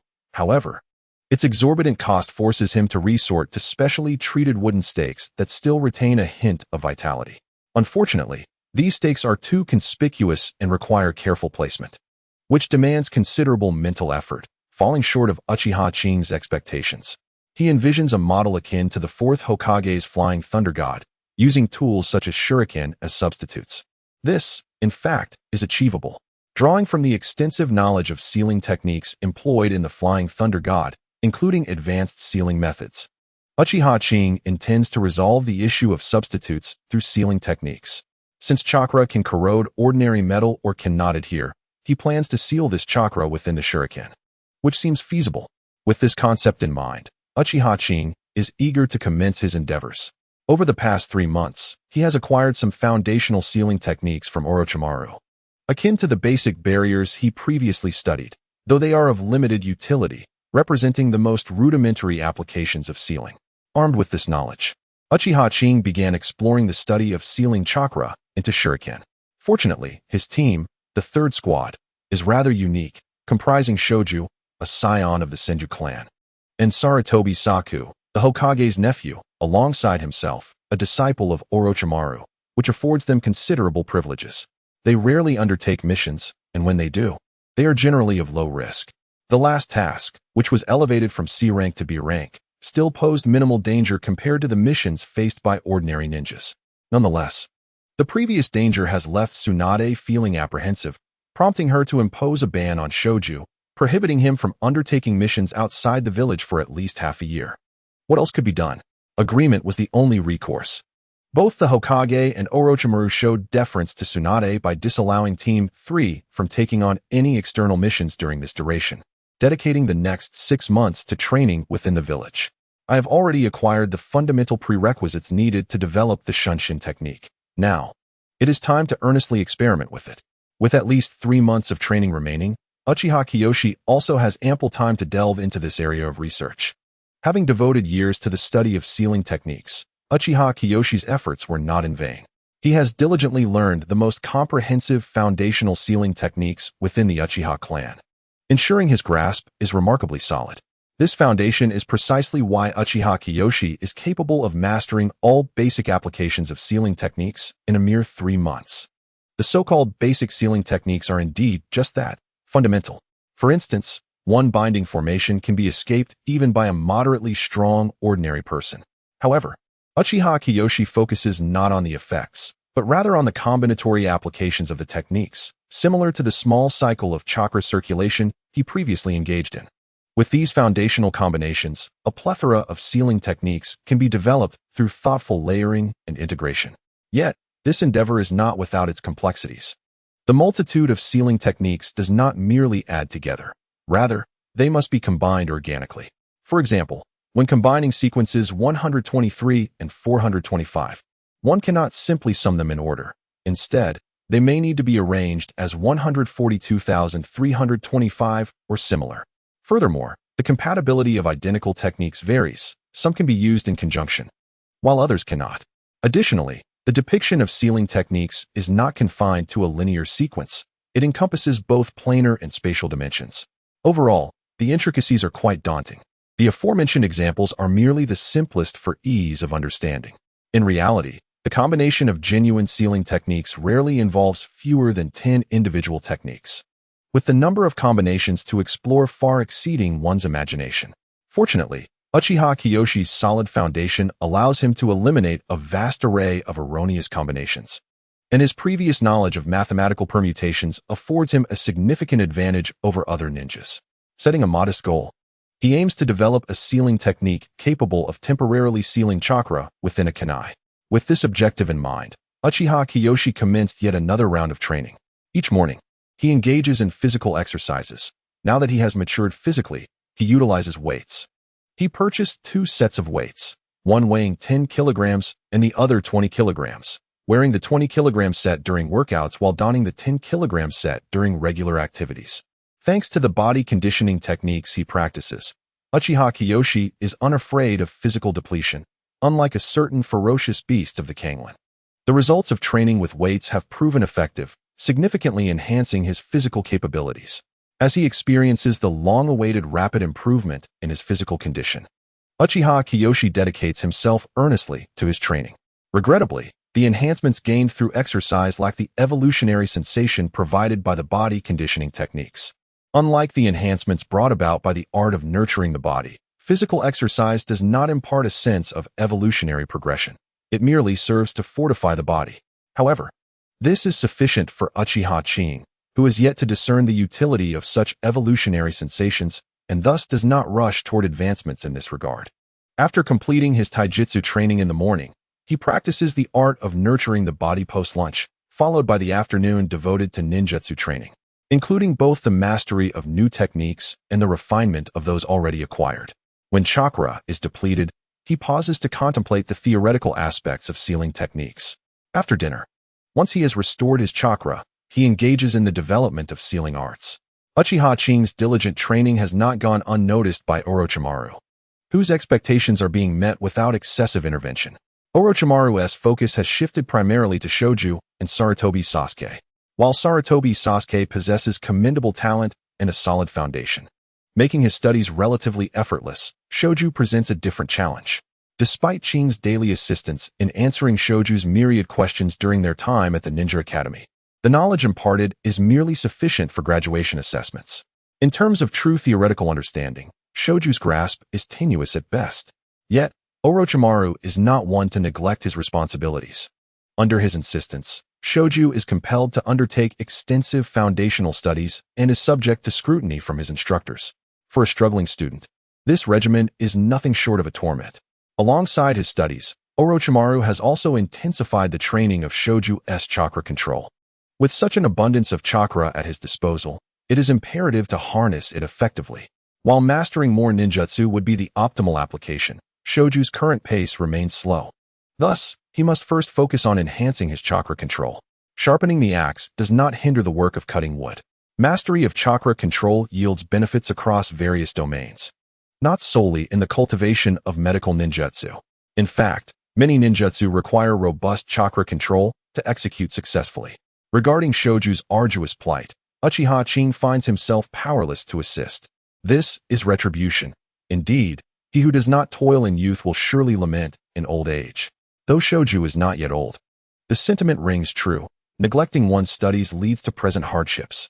With the application of this technique, the operation of the entire jutsu becomes seamless.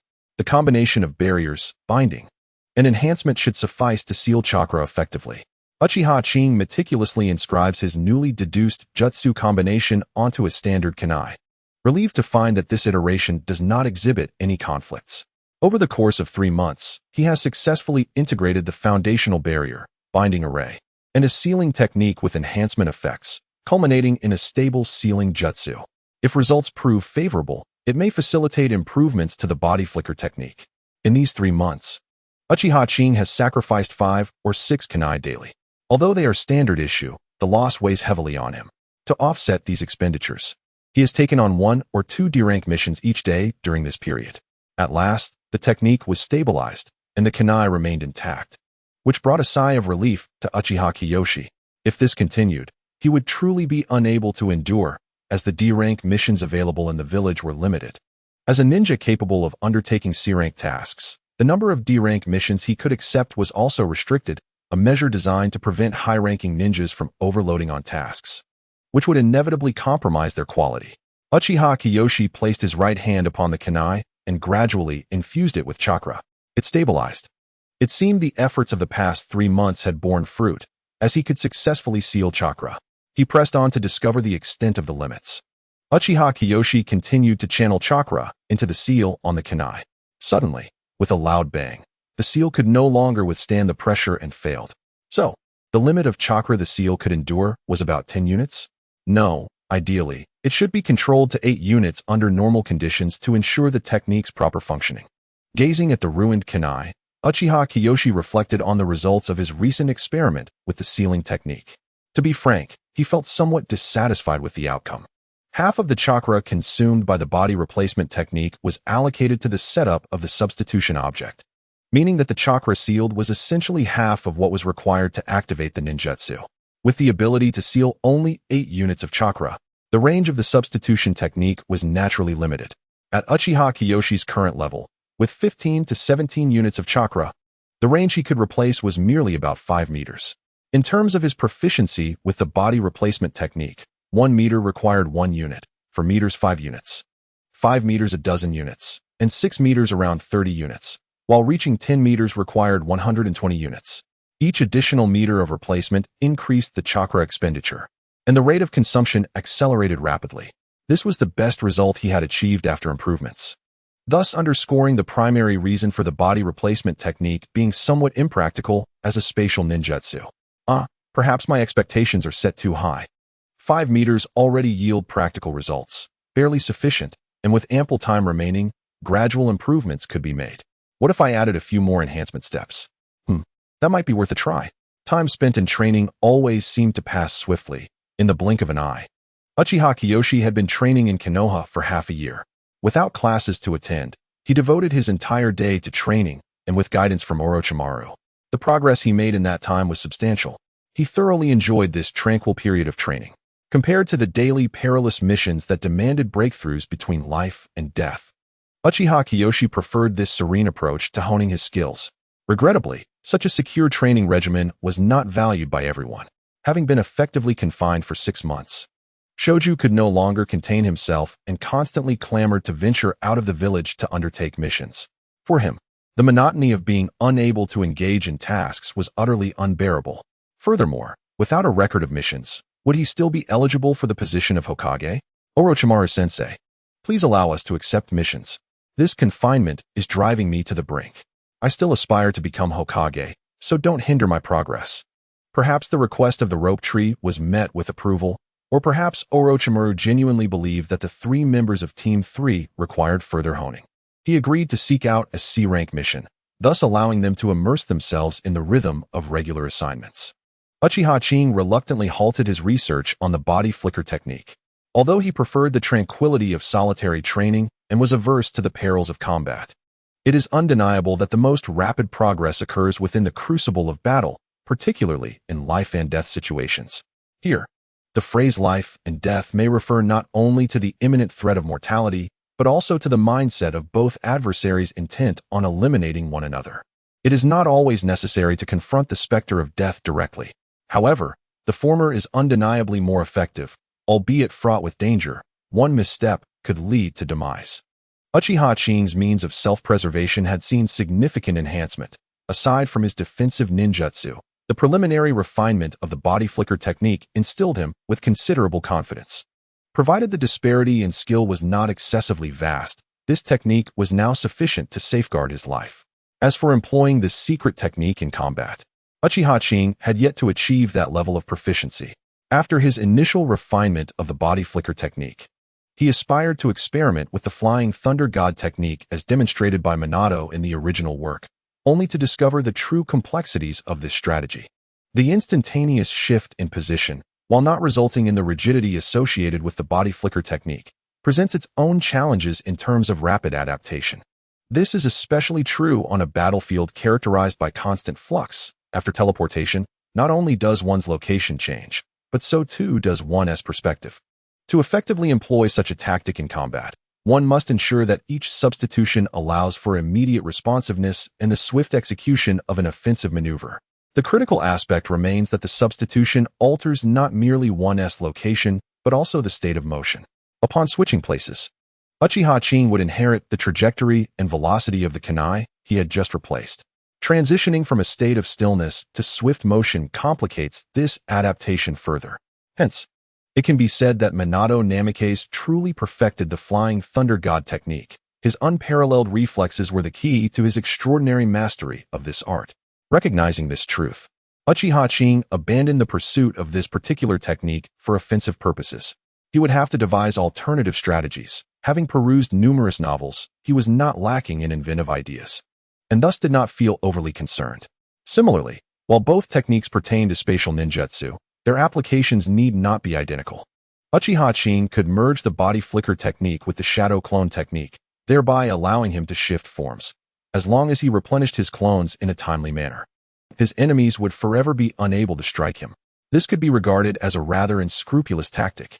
Additionally, he aimed to master the sealing techniques to the fullest extent, achieving instantaneous inscription of the seals, a level once attained by Minato in the original narrative. Once Uchiha Qing reached full proficiency, he practiced executing these sealing techniques using his feet, and by refining the body flicker technique to the point of omitting the hand seals. He envisioned a scenario where wherever he stepped, a substitute would materialize. Coupled with his agility and the shadow clone technique, this would form the embryonic shape of a formidable skill. This is a predicament for Uchiha Qing, as his innate spatial perception ability is rather mediocre. The execution of the substitution technique relies entirely on the resonance of chakra between himself and the substitute object for accurate positioning. Otherwise, Uchiha Qing would undoubtedly excel in the manipulation of space ninjutsu. Take Minato Namikaze, for instance. His exceptional talent in spatial awareness significantly expanded the range of the Flying Thunder God technique while substantially reducing its consumption. At merely 25 years of age, he not only mastered the second generation's Flying Thunder God, but also developed his own tactical system, earning the moniker of the Yellow Flash. Furthermore, he advanced the technique into its second and third stages. With the aid of ceiling barriers, Minato could even transfer tailed beast bombs. Who can guarantee that he would not discover additional applications if he were to continue living? Possessing a commendable spatial talent, it is conceivable that he could further his understanding and research into spatial ninjutsu, potentially evolving new spatial techniques. Have you considered spatial slicing? Aside from the body flicker technique, Uchiha Qing, during the final month, sought guidance from Orochimaru regarding the training of body technique flicker. His physical prowess had reached a level sufficient to support the use of this technique, hereafter referred to as body flicker technique. Unlike the ninjutsu flicker, which utilizes chakra to propel the body at high speeds to cover a certain distance instantaneously, the body flicker technique channels chakra into the feet, resulting in a rapid burst of movement. It is essentially a form of physical technique. The underlying principle is relatively easy to comprehend. The most challenging aspect is whether the body can endure it. Generally, even high-ranking ninjas rarely employ it in such a manner. Although both types of flicker techniques involve instantaneous movement over a distance, the ninjutsu variant distributes the pressure across the entire body, making it manageable. In contrast, the physical technique variant concentrates the pressure primarily on the feet, which requires exceptional physical mastery. Overuse could lead to exhaustion, but is Uchiha Qing an ordinary individual? Clearly not. Although his physical condition has not yet reached the point of casually employing the body flicker technique, he can manage it once or twice, especially with the aid of his medical ninjutsu for recovery. Even after battle, Uchiha Qing can utilize recovery techniques to prevent latent injuries, thus somewhat compensating for this shortcoming. On this occasion, Orochimaru did not bring them along to accept a mission. Previously, he merely allowed them to observe and experience the process of mission acceptance in its entirety. Of course, a significant factor was that Shoju was quite bothersome, often shouting and causing embarrassment. Indeed, a most humiliating display. Uchiha Qing felt reassured by Orochimaru's capabilities. He would likely avoid selecting overly difficult missions. The chosen tasks would correspond with the trio's skill levels, thus providing valuable experience. At this moment, Shoju was exceedingly exhilarated. Ahahaha, I can finally go out again. I've been suffocating for the past 6 months. Why are you so excited? The last time we went out, it wasn't that remarkable, was it? In response to Uchiha Qing's sarcasm, Shoju paused momentarily, forcing himself to explain, not at all. Didn't I hear you mention that those special cities have so many fun and unique places? It was boring last time because we didn't go. Moreover, I aspire to be the Hokage. How can I refrain from executing tasks? If this continues, I will not accumulate enough merits to advance to Chunin, let alone achieve the esteemed position of Hokage. Uchiha Qing pondered this and found it quite reasonable, leaving him without a counterargument. However, have I not advised you numerous times to refrain from incessantly proclaiming your desire to become Hokage? Such blatant ambition draws too much attention. One must remain discreet. Do you understand? Uchiha Qing sighed, placing a hand on his forehead, lamenting the boy's stubbornness. The following day, the 3 members of Team 3 did not engage in training, instead preparing for their upcoming mission. In Konoha, at Training Ground 7, Orochimaru observed his 3 students, who had undergone substantial changes compared to 6 months prior, with great satisfaction. Sarutobi Saku had finally increased his chakra output, now capable of executing at least 3 C-rank ninjutsu. Furthermore, Shoju had mastered the ninjutsu. He learned and demonstrated a commendable understanding of battle dynamics. With Uchiha Qing's current prowess, this team could truly be deemed mature. Uchiha Qing had previously sensed the chakra levels of his teammates. His own chakra now exceeded 350, allowing him to perform the body replacement technique 2 or even 3 times within a 10-meter distance. Shoju remained consistent, estimated to possess 5 to 6 times more chakra than Qing, which amounted to at least 1,000, a formidable figure for a genin. However, his chakra control was still lacking, preventing him from learning many B-rank ninjutsu. Thus, he could only engage in combat utilizing C-rank techniques. The consequence of this limitation was that Shoju resembled a cannon, possessing 1,000 chakra yet restricted to consuming only a few dozen for C-rank ninjutsu. It could be said that no genin could escape the fate of being bombarded, while Chunin possessed means to evade such assaults. Sarutobi Saku had approximately 200 chakra, which was sufficient for him to endure a battle. Unlike Shoju, Saku excelled in various aspects beyond ninjutsu, including physical combat and weaponry, ranking among the top 5 of his cohort. Now, I have secured a C-rank mission for you, and we shall depart today. I have already reminded you of the necessary preparations. It is time to rendezvous with the employer. This mission involves escorting a merchant convoy to the land of Earth for procurement, after which we will safely escort them back. Typically, such missions are relatively safe, though we may occasionally encounter bandits, which is also part of our responsibility to thwart. If the journey proceeds without incident, the reward is 70,000 ryo. Should we encounter bandits, the pay will increase accordingly. In theory, there is no upper limit. If we face numerous bandits, earning 200 to 300,000 ryo is not out of the question. Of course, this is a hypothetical scenario, as the order among the 5 great nations is quite stable, with regular bandit suppression missions ensuring that such encounters are not overly common. As they traveled, Orochimaru briefed them on the task's details, reiterating the customary approach. You will complete this mission independently, and I shall not intervene. Unless an unforeseen incident akin to the last occurs, should any blunders arise from your end, do not hold me accountable for my harshness. As he spoke, Orochimaru cast a lingering gaze upon Shoju, seemingly anticipating some error on his part, instinctively licking his lips. Shoju felt a prickling unease under that scrutiny, resolutely vowing to exercise utmost caution this time, for any misstep would be disastrous. The thought of Orochimaru's punishment sent shivers down his spine, causing him to tremble as if haunted by a memory.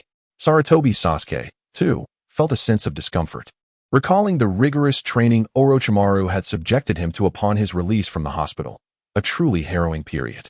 He thought to himself that he must keep a vigilant eye on Shoju to prevent any mishaps.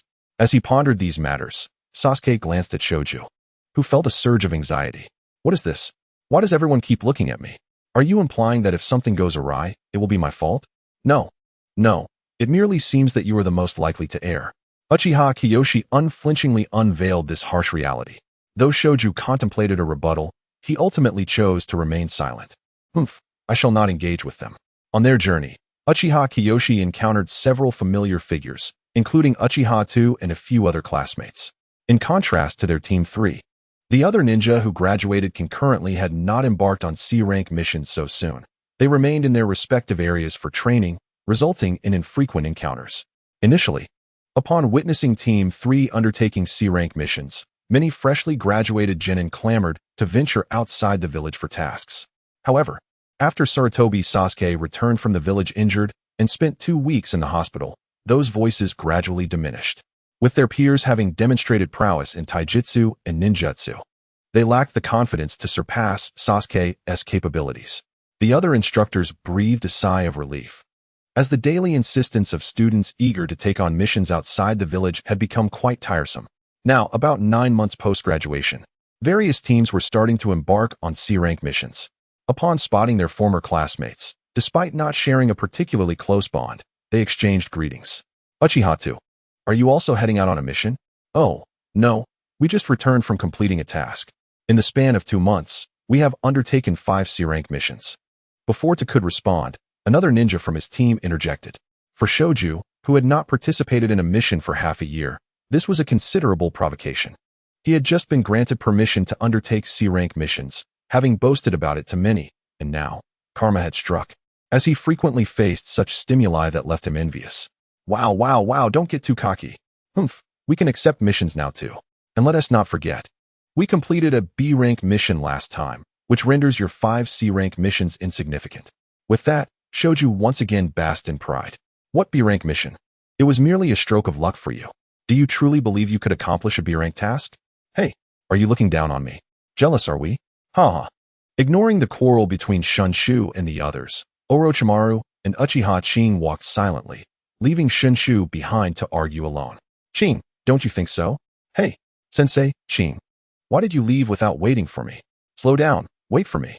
Finally realizing that the third team had gone far ahead, Shinshu ceased his arguments and hurried to catch up. Qing, you guys are quite inconsiderate, leaving without a word. Arguing with them proved futile. It was far more productive to focus on completing tasks. Thus, amidst Shinshu's murmurs, the four arrived at the designated location in Konoha for meeting employers.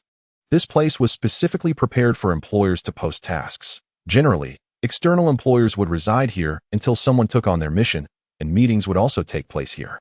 Orochimaru swiftly identified their employer from the task's introduction, a portly middle-aged man who greeted them with a broad smile. As a businessman in Konoha for several years, Ishikura Yakido might not have known who the leading man was, but the aura he exuded provided insight into the capabilities of the team taking on his task. They were likely a newly graduated genin team. However, that posed no issue. Although their strength might be lacking, having a guiding teacher made a significant difference. Typically, only elite jonin or higher would serve as guiding ninjas. Even if they were not the best, they would be among the elite chunin, more than capable of completing the task at hand, familiar with the process. Ishikura Yakido did not wait for Uchiha Qing to inquire, but directly began outlining the details of the task. This time, we are to procure a batch of timber from the city of Jumu in the Land of Earth. Jumu is a city located not too far from Konoha, so the level of danger is relatively low, although we might encounter some bandits along the way. With caution, we should avoid any encounters with the ninjas from Iwagakure. So, when shall we depart, sir? After detailing the task, he turned to Orochimaru, seemingly seeking his opinion. Orochimaru did not respond, but instead looked to Uchiha Qing, inviting him to make the decision. During this period, Uchiha Qing had gradually become the core of the team, often issuing commands when Orochimaru was preoccupied. Without further ado, let us set off immediately. Ishikura Yakido was not disheartened. Although he was the employer, he had to consider the team's disposition, for strength was paramount. Thus, the group set forth, heading towards the Land of Earth. Unlike their previous task of bandit extermination, which had been relatively straightforward, this mission involved escorting a merchant convoy, necessitating that the entire fleet keep pace, thereby slowing their journey considerably. After registering their departure from the village, the convoy headed west, making its way toward the Land of Earth. Qing, do you think there will be anything different in the Land of Earth? Although we executed a mission together last time, we only ventured within 100 miles of Konoha, not even leaving the heart of the Land of Fire. I wonder if there will be any peculiarities this time in Jumo. Also, what kind of place is Jumo? You inquire of me, yet whom shall I ask? I have merely perused certain intriguing locales within the pages of a book, having never set foot there myself, Uchiha remarked with a roll of his eyes, his tone tinged with exasperation.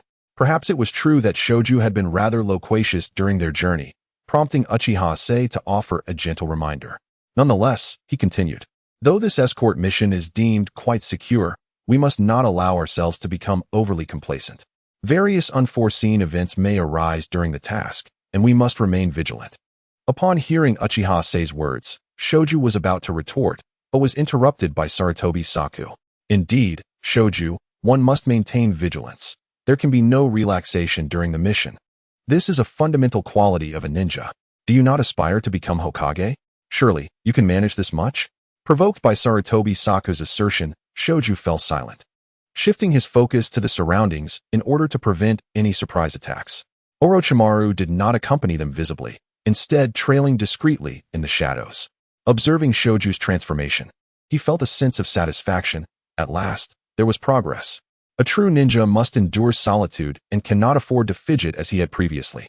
He had intended to address this with Shoju upon their return, but it seemed that Shoju's two companions had preempted him, sparing the lad from a reprimand. Originally, he had planned for Tsunade to provide a reminder, and it appeared that Shoju was indeed fortunate. As Shoju remained alert, a sudden shiver coursed through him, accompanied by an ominous premonition, though it quickly dissipated. He cast a puzzled glance around but discerned nothing amiss, prompting him to heighten his vigilance. Had something foreboding been on the verge of transpiring? Perhaps it was best not to dwell on it. He would simply remain on guard. Could it be that someone intended to ambush us? Did they perceive my heightened alertness and decide to abandon their plans? Indeed, the wisdom imparted by Sei and the others rang true. One must never lower their guard during a mission. Shoju, did you sense something just now? Were you searching for something? Oh no, nothing at all. I was merely maintaining my vigilance. The entirety of the ninja world is not vast. The journey from Konoha to Sunagakure spans merely 3 days on foot, assuming the swiftness of a ninja. By comparison, the distance from Konoha to Awagakure would take about 4 days. However, the Great Wood City, situated in the land of Earth closer to Konoha, is a mere 3-day journey away. These estimates are based on the pace of a ninja, approximately 300 kilometers per day. The distance from Great Wood City to Konoha is roughly 900 kilometers, which would require about 9 days for a caravan traveling at 10 kilometers per hour, progressing for 10 hours a day.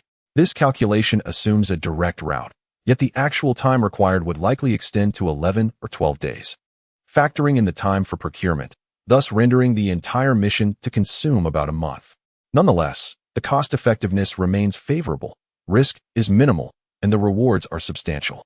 Completing 2 round trips can indeed be considered as undertaking 2 separate missions. 9 days later, we are on the brink of entering the land of grass. Everyone must be cautious. Unlike the 5 great nations, the small ninja villages of the land of grass are rather ineffectual, and within its borders, banditry is rampant, with frequent incidents of robbery. Furthermore, the prowess of these minor ninja villages is lacking. Their vigilance is insufficient. In addition to bandits, numerous rogue ninjas and defectors tend to congregate in these territories. In the land of grass, Uchiha Qing cautioned his 2 companions upon entering its territory. However, he did not wish to alarm them excessively, so he offered some reassuring words. There is no need for fear.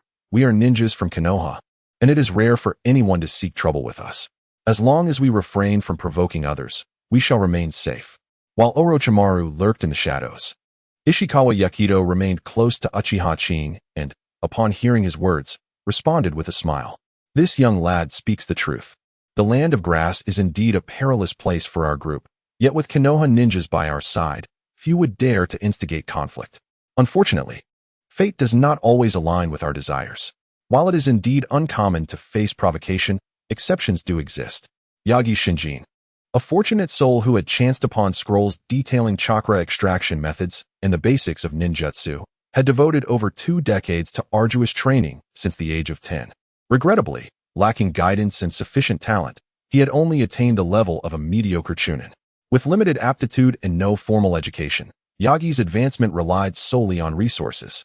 As a rogue ninja, acquiring such resources necessitated engaging in tasks posted on the black market and resorting to robbing passing merchant caravans.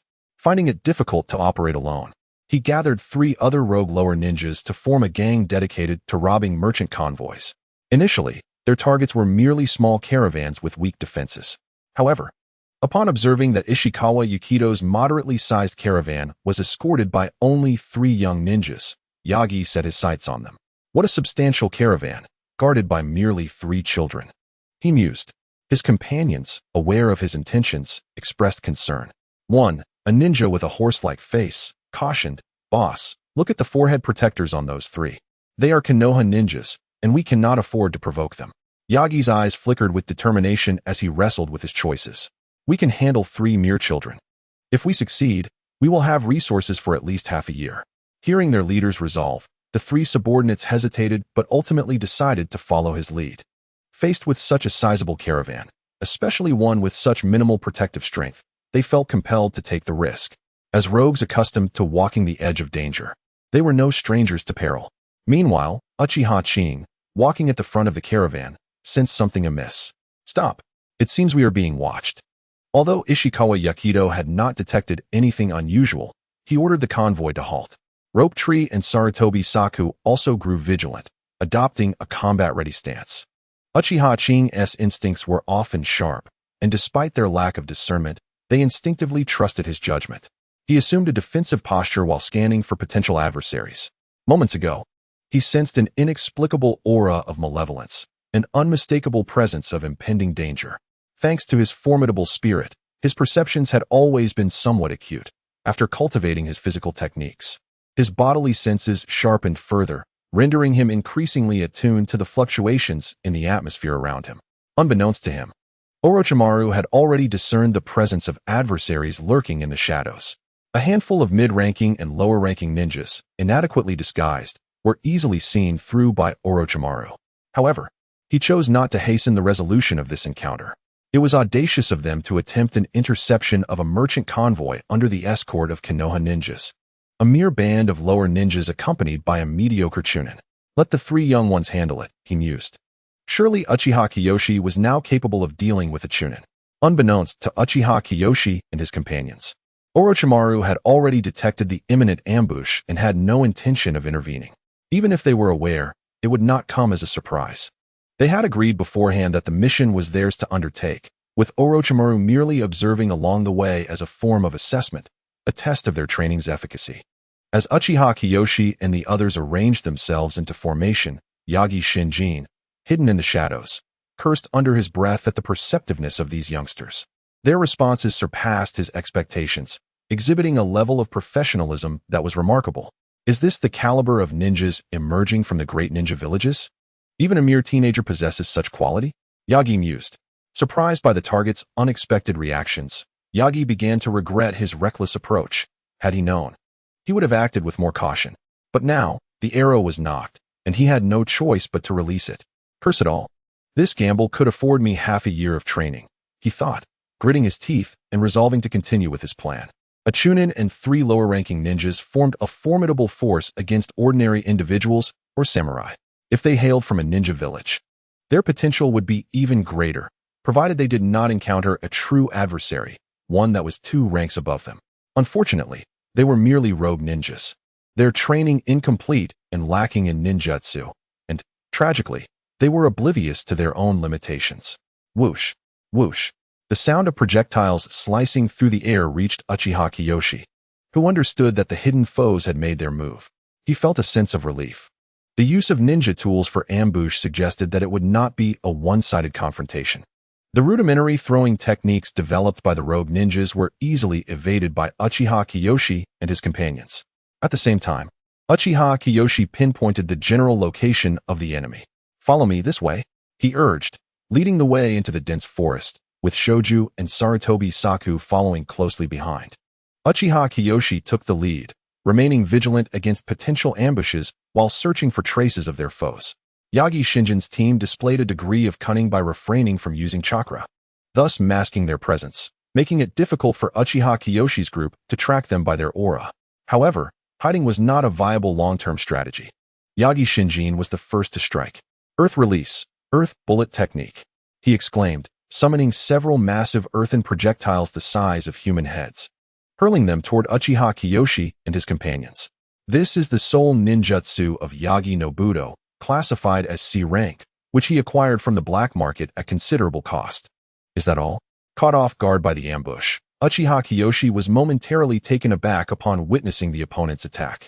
It was not the potency of the enemy's ninjutsu that astonished him, but rather its sheer inadequacy. Even within the realm of C-rank ninjutsu, it hardly stood out. Being ambushed and momentarily stunned, Uchiha Kiyoshi found himself unable to evade in time. Yagi Nobuto felt a surge of elation. His previous concerns had proven unfounded. It seemed that the ninjas from the great ninja villages were not all that formidable, as this one was so easily intimidated that he could not even think to evade. However, Shoju and Sarutobi Saku did not share this sentiment, swiftly dodging the earth bullets. At the moment Yagi Nobuto made his move, Uchiha Kiyoshi had already locked onto his position, sensing the stark contrast between the opponent's chunin-level chakra and the simplicity of the earth bullet technique, which left him momentarily stunned. Little did he know the rarity of ninjutsu scrolls. It was only within Konoha, supported by a prominent clan, that he could acquire numerous ninjutsu and access a wealth of fundamental knowledge and education. In the outside world, even a C-rank mission was considered impressive, signifying extraordinary power. When comparing C-rank ninjutsu, the disparity between the earth bullet technique and those Uchiha Kiyoshi had learned was significant. If the power of an ordinary person is rated at 0 to 10, then the potency of C-rank ninjutsu hovers around 20 to 100. The earth bullet technique barely registers at 30 or 40, while Uchiha Kiyoshi's ninjutsu boasts a minimum power of 80. His self-created earth shield could withstand damage exceeding 20. Of course, greater power also meant increased difficulty in learning, though the escalation was not insurmountable. Yagi Nobuto, recognizing Uchiha Kiyoshi as the focal point of the trio's efforts, was particularly delighted to see him momentarily stunned. The most formidable opponent had been rendered speechless. leaving the other two easy to handle. Unaware of Yagi Nobuto's thoughts, Uchiha Kiyoshi had no time to contemplate them, reacting a beat too late. He faced 3 earth bullets head-on and had no option but to endure. His hands, unjoined, formed seals independently. Earth Shield. 2 earthen shields manifested, and under Uchiha Kiyoshi's control. They deflected the 2 oncoming earth bullets at a peculiar angle. The projectiles were deflected aside by the shields, which were subsequently shattered.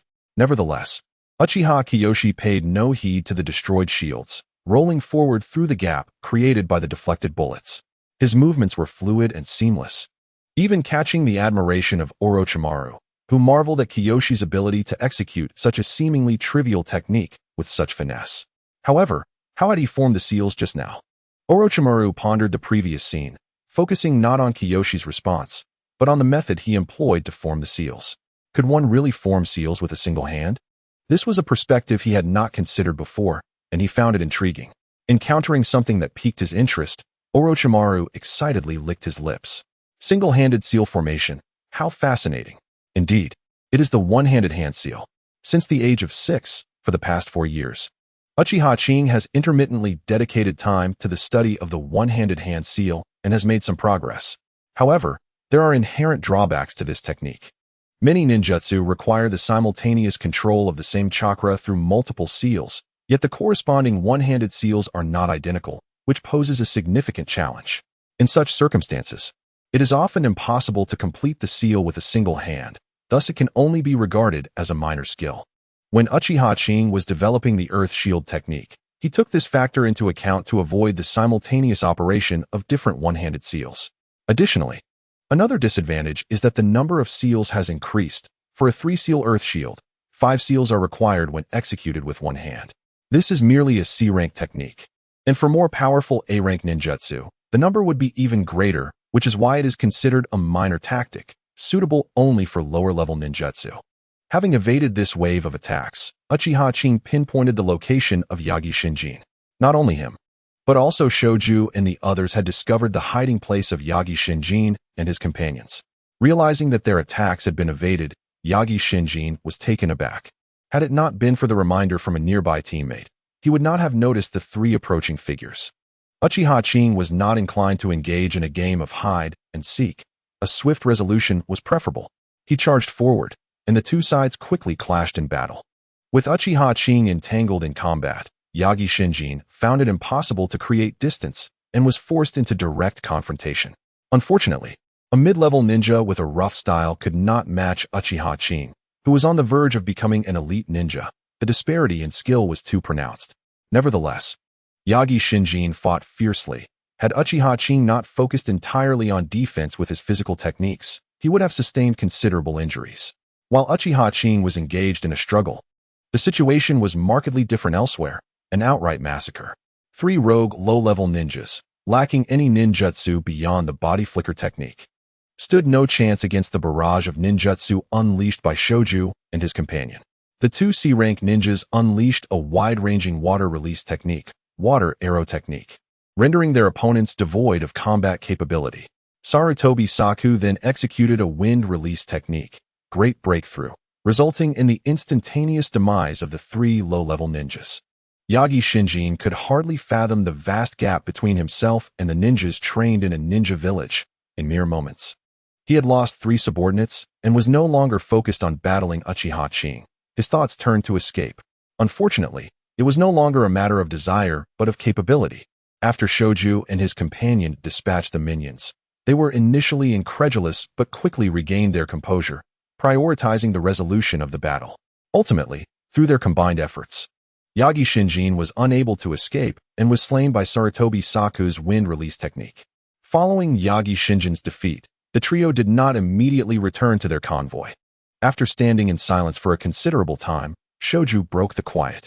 Did we just kill 4 ninjas so effortlessly? How weak were they? No. One of them seemed to be a Chunin, the one Qing dealt with. This is even more unbelievable. The ease with which we dispatched them makes me feel they were weaker than the Matsukawa brothers from last time. Indeed, at this moment, Uchiha Kiyo had come to understand the situation and explained to the 2 of them. It is different. These 4 can be considered as rogue ninjas. Their ninjutsu skills are rather lacking, and even the three genin possess little more than the body replacement technique, which I suspect they do not execute proficiently. They merely refine their chakra, resulting in greater physical strength than the average person, and they strike with a certain ferocity. In contrast, the Matsuoka brothers have been warriors from the outset, rich in combat experience and battle techniques, and after transitioning to chakra, they have advanced even further. Is it not pitiful? They lack even basic ninjutsu and do not master the body replacement technique, yet they dare to commit robbery, even targeting us, the Leaf Village ninjas? Shiboku was incredulous. Uchiha Qing shot him a disapproving glance. Do you think ninjutsu is as common as cabbage, easily acquired? Only with our village and clan can we access a plethora of powerful ninjutsu. Outside, acquiring such techniques is exceedingly difficult. Previously, I had only seen them in books. Now I truly comprehend the magnitude of this challenge, with a chunin possessing nothing more than a worthless C-rank technique. Alas, the rogue ninjas indeed face great difficulties. Without systematic guidance, acquiring ninjutsu is arduous. In comparison, we are significantly more fortunate. Indeed, it is quite challenging, which is why we must be even more grateful to our village, diligently train, and strive to become stronger, so we can better protect our home, Sarutobi Sako lamented. Caught off guard by Sarutobi Sako's fervent expression of the will of fire, Uchiha Qing quietly mused. Just how has Sarutobi Hiruzen educated Sarutobi Sako to instill such a profound sense of the will of fire? He felt compelled to speak on the matter. However, how does the third manage to nurture children so well, while the character of Konohamaru in the original narrative appears to be entirely different?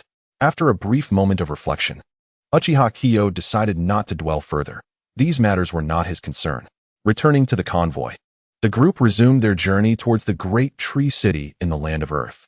Along the way, they encountered a few more bandits, however, lacking any ninjas among them.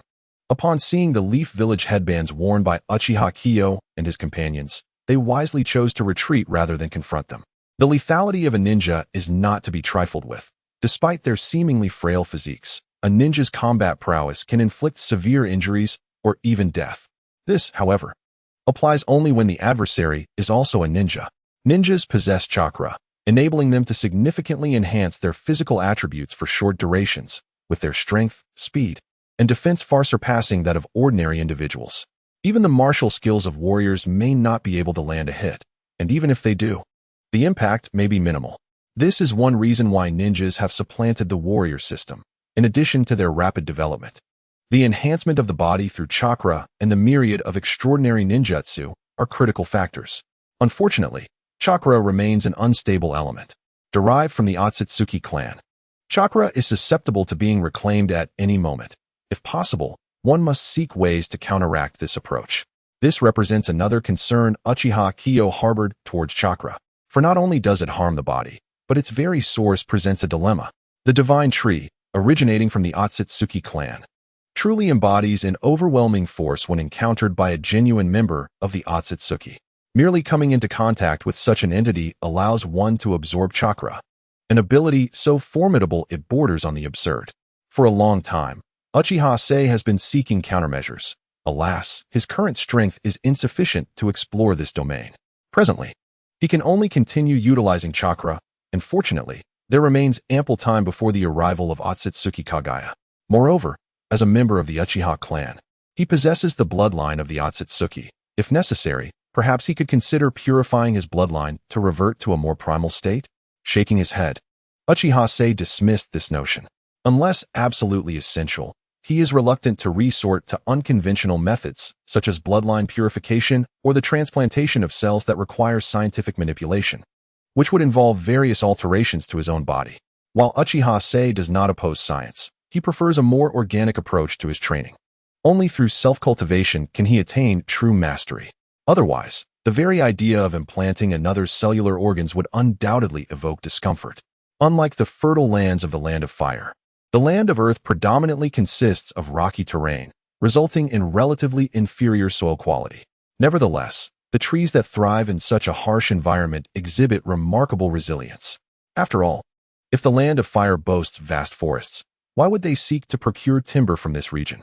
Although a more challenging growth environment may yield superior wood quality, there exists a balance. Excessive deprivation can hinder growth. Inadequate conditions, even if they produce robust trees, inevitably limit their quantity. Consequently, most timber originates from areas in the land of earth that are closer to the land of fire, where conditions are comparatively favorable. Exemplified by the establishment of Greatwood City, the land of earth, one of the 5 great nations, is home to the formidable Iwagakure, a village of considerable strength. Iwagakure has consistently produced exceptional talent, maintaining a lineage of powerful shinobi. The village is also home to the 4-tailed and 5-tailed beasts, both of which are associated with their respective Jinchuriki, who consistently demonstrate formidable combat prowess, unlike characters such as Uzumaki Kushina or Uzumaki Naruto, who struggle to control their tailed beasts for extended periods. In addition to the 2 prominent Jinchuriki, Iwagakure possesses what may be the only Kekkei Jinkai capable of elimination within the entire shinobi world, Dust Release. This technique, a fusion of 3 chakra natures, surpasses conventional Kekkei Jinkai in terms of potency. In summary, Iwagakure is a formidable force, and even as a ninja from Konoha, it is wise to maintain a low profile in their territory.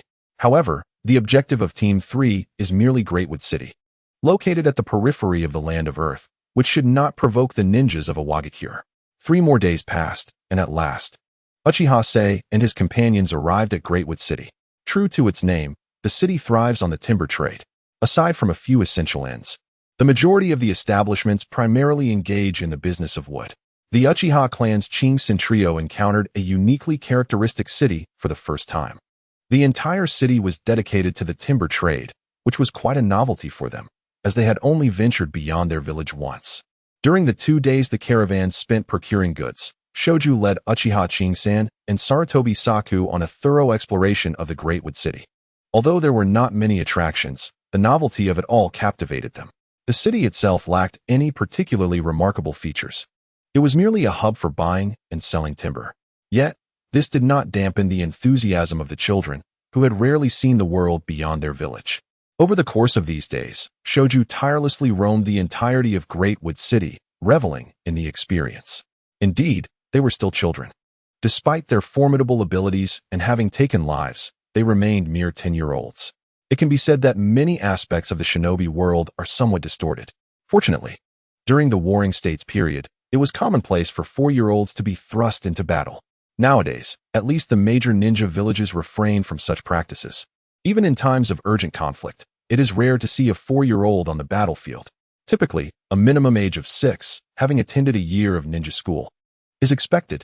Such warped customs have led to countless tragedies and birthed numerous twisted individuals. However, these matters were of little concern to Uchiha Qing-san. As a new youth shaped by socialist education, his mindset remained remarkably healthy. After 2 days, the caravan completed the loading of goods. The pace of the convoy had slowed considerably compared to its arrival. Reaching Konoha in 15 days would be a commendable feat under the escort of the 3rd Squad. The caravan set forth on its journey back to the land of fire. In another half-month, should everything proceed smoothly, they would arrive in Konoha with enough supplies to last a year. The next half-month would require the cooperation of all involved. On the road, Ishimura Yakido engaged in cordial conversation with the 3 members of the 3rd Squad. He was aware that during the previous attack by Yaki Nobuto and his companions, the caravan had been nearby and recognized that it had been a ninja assault. He did not dare underestimate these 3 10-year-olds with such impressive capabilities. In Yakido's eyes, as long as nothing unforeseen occurred, they were destined for greatness, and cultivating a favorable relationship would be advantageous for him. Politeness is key. Since we have accepted your task, it is our duty to fulfill it. Although Uchiha Qing-san was uncertain of Ishimura Yakido's intentions, he did not dismiss him, engaging in polite conversation instead. Suddenly, Uchiha Qing-san halted the discussion with Ishimura Yakido, instructing him to find a hiding spot. Move a safe distance away, something seems amiss. Yakido, sensing the gravity of the situation, ordered the caravan to halt, advising the civilians to seek shelter to avoid any potential harm. He then found a cart carrying goods and concealed himself behind it. At this moment, not only were the 3 members of the 3rd Squad alert, but even the hidden Orochimaru emerged, approaching Uchiha Qing-san and his companions. We do not know who lies ahead, but now that we are here, let us abandon any pretense of concealment.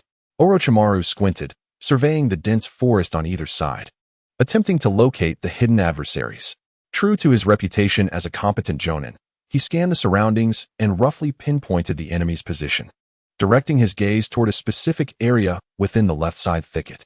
It appears that they have been discovered, and, no longer concealing themselves, they reveal their presence. For ninjas approach, likely from the hidden rock village. Alas, what dreadful luck to encounter rock ninjas here. Uchiha Kiyoshi surmises their origins, muttering in frustration. He hopes for a peaceful resolution, especially since they are in the land of Earth and do not hold the advantage of home ground. The opposing team resembles the structure of the third squad, consisting of a middle-aged jonin accompanied by 3 genin aged around 11 or 12. But wait, is that burly figure truly only 11 or 12? One notices a robust young man, approximately 15 or 16 years of age, with a prominent nose, adorned with a red ninja hat, and clad in a tight-fitting red combat outfit, his right arm exposed. Given his physique and attire, one might mistake him for a lad of 15 or 16 if it weren't for the evident youth of his 2 companions. A closer inspection reveals his still somewhat juvenile visage, indicating he is indeed young, albeit with rapid physical development. This appearance, coupled with a beard, could indeed resemble the character Lust from the original work during the 4th Great Ninja War. However, upon observing more closely, the resemblance is striking. The jonin from the hidden rock village, upon seeing Orochimaru, narrows his eyes. Although the Sannin have yet to attain their full renown as disciples of the 3rd Hokage, their fame is substantial, and every ninja village possesses basic intelligence on one another. Clearly, this jonin has recognized Orochimaru. Hey, this is our land of Earth. What business do you leaf ninjas have here? Despite recognizing Orochimaru, Uchiha does not intend to relent. Strength is something to be proven through battle. The arrival of a group of leaf ninjas in the land of Earth cannot simply be overlooked. Moreover, given the precarious situation, there is no need to consider friendly relations between the 2 nations. Capturing these few could potentially grant the Hidden Rock Village an advantage in future dealings with the Leaf. As the palpable hostility in the Jonin's tone reaches their ears, the 3rd squad grows tense, their focus fixed on the adversaries. Orochimaru, sensing their intentions, is equally unyielding and begins to form hand seals. Wind release, great breakthrough. Compared to Sarutobi's version of the technique, Orochimaru's great breakthrough is exponentially more powerful. A tremendous gale erupts, surging towards the 4 rock ninjas, causing the trees on either side to splinter. With just this one maneuver, manifesting a C-rank ninjutsu with such devastating force, the demeanor of the rock ninjas shifts to one of seriousness. Perhaps through unspoken understanding, Uchiha erects an earthen barrier to deflect the tempest and simultaneously retreats into the nearby thicket alongside Orochimaru. This decision reflects their consideration of Uchiha Kiyoshi and his companions, aiming to avoid collateral damage by dispersing the battleground. Uchiha, having been dispatched by Inoki to mentor his son Lus, is no weakling. He holds considerable power and finds himself evenly matched against Orochimaru. However, the longer they engage, the more alarming the situation becomes for Uchiha. Although he is not at a disadvantage, the fact remains that he is over 40 years old, at the peak of his strength, while Orochimaru, not yet 20, stands toe-to-toe with this seasoned jonin without faltering. It is unacceptable. Such a prodigy, if allowed to mature, would undoubtedly pose a significant obstacle to the Hidden Rock Village. Resolute, the earth and stone launched their attacks with increasing ferocity, each strike aimed to be lethal. Alas, his adversary was Orochimaru. Though not yet fully developed, still merely a jonin. Orochimaru's greatest prowess lay in his survival abilities. The attacks from earth and stone rarely inflicted genuine harm upon Orochimaru. On the rare occasions when stone managed to injure him severely, he believed victory was at hand. However, Orochimaru merely opened his mouth to expel a new version of himself, who emerged from the remnants of the former, appearing only slightly paler but otherwise unharmed. This left earth and stone dumbfounded. How could one continue fighting under such circumstances? Meanwhile, after the departure of the 2 prominent jonin, the pressure dissipated and the 3rd squad, along with the IWA shinobi team, found themselves at ease. They could finally move. Indeed, being faced with the might of a jonin was far from mere rhetoric. The mere clash of their auras rendered one immobile. Shiboku, Sarutobi Saku, I will handle that behemoth. You 2 take care of the remaining foes. With Uchiha Kiyoshi's command, the opposing team was equally unwilling to relent. Soon, the 3rd squad and the IWA shinobi team clashed. Unlike Orochimaru and his cohorts, their chakra reserves were abundant. A group of genin advanced without immediately releasing ninjutsu, instead opting to throw ninja tools as a means of probing. The 6 participants quickly dispersed, instinctively dividing into 3 battlefields, with Uchiha Kiyoshi facing off against the earth. The Uchiha clan excelled in the art of throwing techniques. Despite the absence of the Sharingan's assistance, Uchiha Kiyoshi's prowess in this skill was formidable. Rather than initiating the attack, he awaited the moment when the Earth's ninja tools were released. In an instant, Uchiha Kiyoshi launched 5 shuriken. The 5 shuriken traced elegant arcs through the air, 2 of which struck down the Earth's tools, while the remaining 3 encircled him from different directions. Such remarkable throwing techniques. Faced with the 3 shuriken from Uchiha Kiyoshi, the Earth's pupils constricted. Yet, he was no novice. With hands forming seals, he executed the Earth Release, Earth Wall technique. A wall of earth rose around him, encasing him in a protective barrier. Though not particularly thick, it was sufficient to deflect the shuriken. A defensive ninjutsu with only 3 seals? Moreover, it appeared to consume minimal chakra, its defensive capability superior to his own earth shield. Observing the Earth's Wall technique, Uchiha Kiyoshi's eyes sparkled with interest. He compared it to his own earth shield and found it significantly more effective, silently resolving to memorize the seals for future experimentation, albeit with tempered expectations. Truly, as the renowned iron fist that commands the earth to vanquish foes, the earth demonstrated a comprehensive mastery of earth release ninjutsu. Uchiha Kiyoshi even speculated that the opponent possessed additional defensive techniques. A simplified version of the earth flow wall was likely among them, though it would not necessarily resemble the simplified version provided by Orochimaru. As the earth utilized his ninjutsu to block Uchiha Kiyoshi's shuriken, Kiyoshi began to form his own seals. Fire Release, Fireball technique. Unlike previous applications, this time Uchiha Kiyoshi's fireball was quite standard, a blazing sphere with a diameter of 1 meter expelled from his mouth, hurtling towards the ground before the earth. Perhaps sensing something amiss, the earthen wall remained unyielding, and Uchiha Qing did not engage directly. Instead, the great fireball erupted upon the ground before the wall, sending a cloud of dust swirling into the air. This innovative application of the great fireball was a technique that Uchiha Qing had discovered, utilizing a unique form of control to cause the fireball to explode. He had employed this strategy during his earlier battle against Orochimaru shortly after his graduation. At this moment, as the dust enveloped the area, visibility plummeted. Seizing the opportunity, Uchiha Qing utilized the shadow clone technique to position himself strategically around the dust-laden surroundings. It is worth noting that while the clones can control their movements, they lack physical substance. A mere touch dispels them. By the time the dust began to settle, Uchiha Qing had multiplied into 4 identical figures. Although capable of movement, maintaining 3 clones required immense concentration, and this was the limit of Uchiha Qing's current abilities. Witnessing 4 identical versions of Uchiha Qing, Huang Tu felt a pang of frustration. He disliked battles that required intellectual engagement, preferring straightforward confrontations. The 4 Uchiha Qings, armed with kunai, charged towards Huang Tu's day, faced with the onslaught of 4 indistinguishable opponents. Huang Tu forced himself to remain calm. The Uchiha Qing at the forefront brandished his kunai and approached Huang Tu with intent to strike.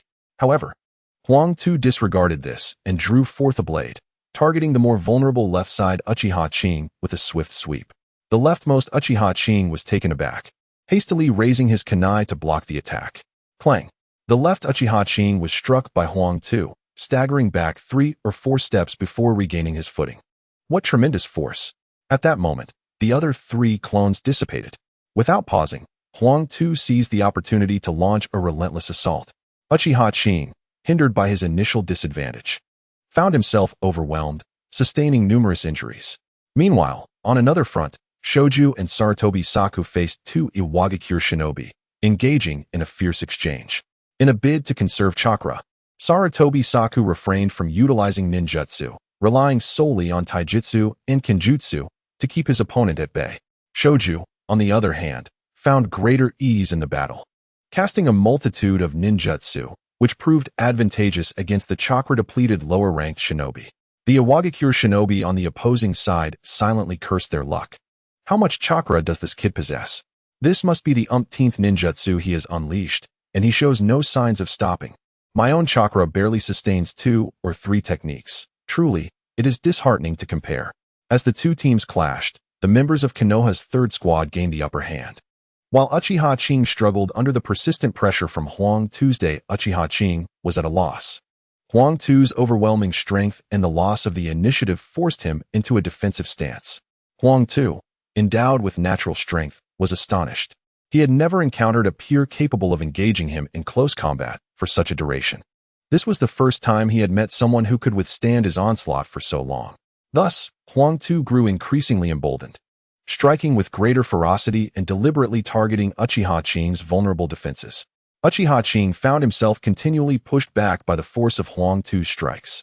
At last, Huang Tu discerned the opportune moment. Channeling chakra into his hands, he thrust forward with great force. Regrettably, he did not witness the panic of Uchiha Qing. Instead, he was met with a peculiar smile on Qing's face. A sense of foreboding surged within Huang Tu, but it was too late. Halting a full-force thrust proved to be a formidable challenge. With a sickening sound, the blade pierced Uchiha Qing's flesh, yet no blood flowed from the wound. Qing grasped the knife firmly, preventing Huang Tu from withdrawing it. Without hesitation, Huang Tu discarded the blade and leapt backwards. Alas, it was too late. The ground erupted with earthen spikes. Despite Huang Tu's agile maneuvers, he was struck, sustaining grievous wounds to his legs and waist. At that moment, the Uchiha Qing, still gripping the knife, transformed into a mound of earth and collapsed to the ground. From behind a distant tree, the true Uchiha Qing emerged. It became evident that while the dust had yet to settle, Huang Tu had been battling a mere earth clone all along. Enduring the pain in his left leg and barely able to stand, Huang Tu clutched his waist and surmised his predicament, expressing a wry smile.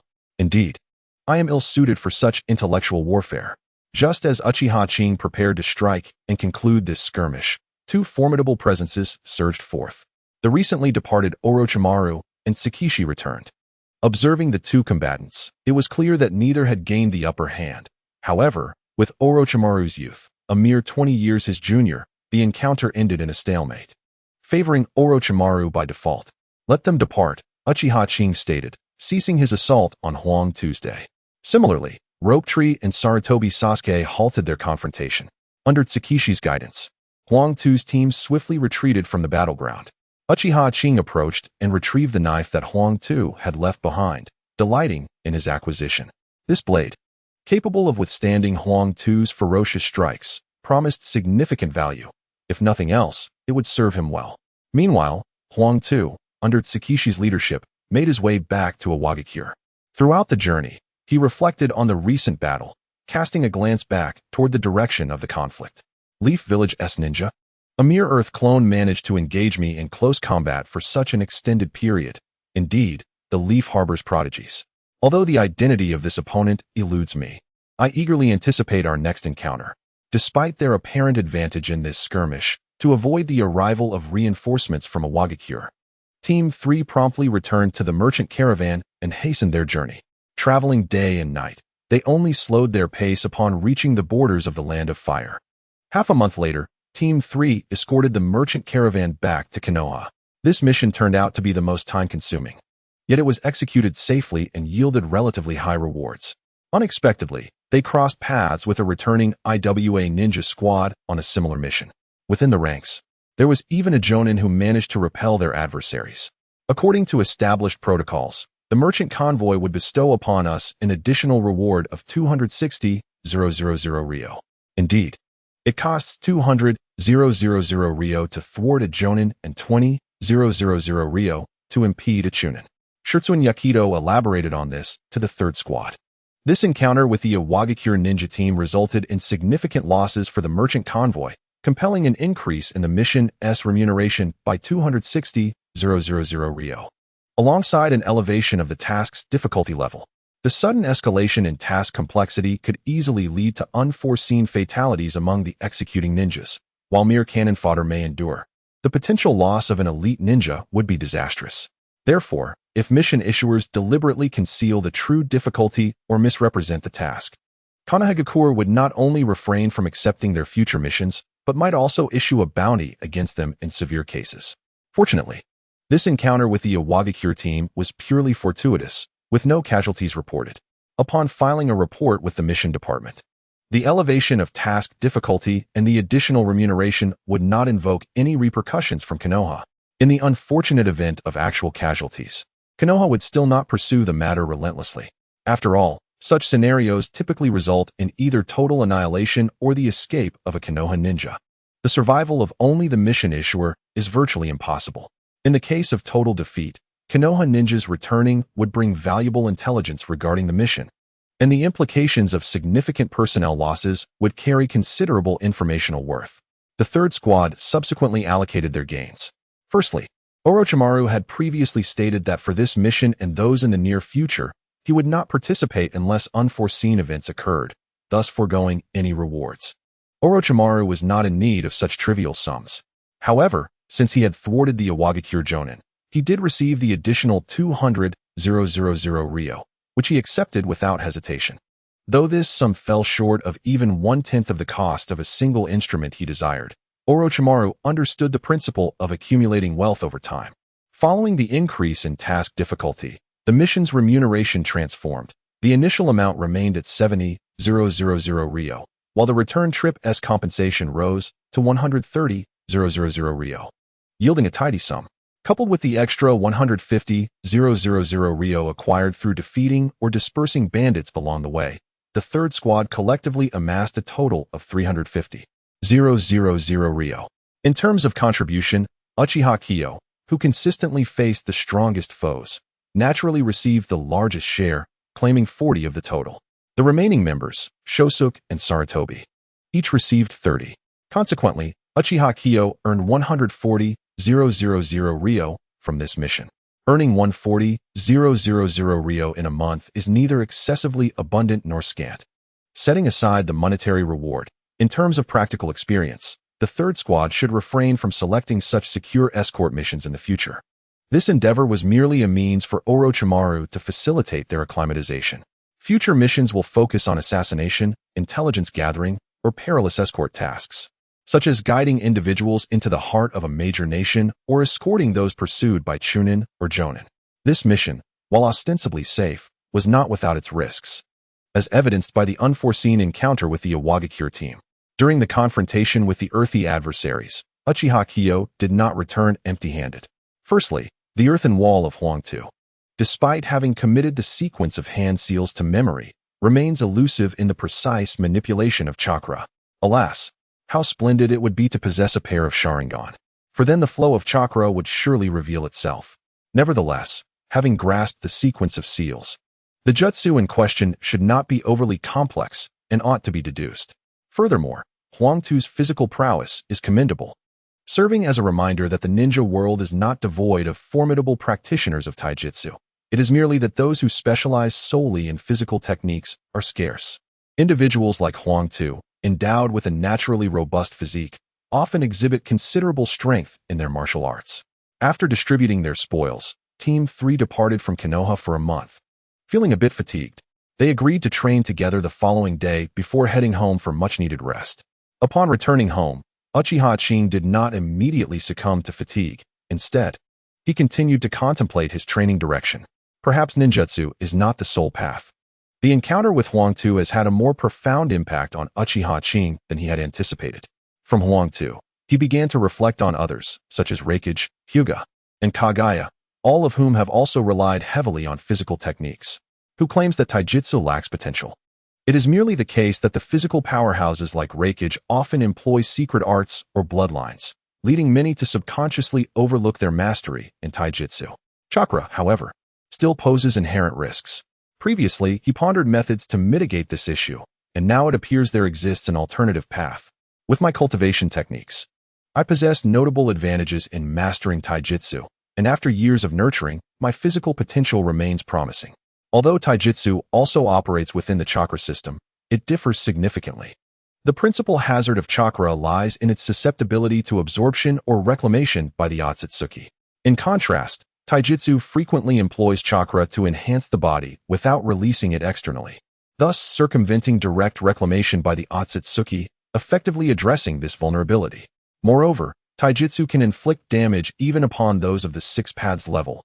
Indeed, aside from senjutsu, It currently stands as the soul means capable of contending against such formidable beings. Until alternative methods targeting the six paths are developed, pursuing taijutsu remains a wise endeavor.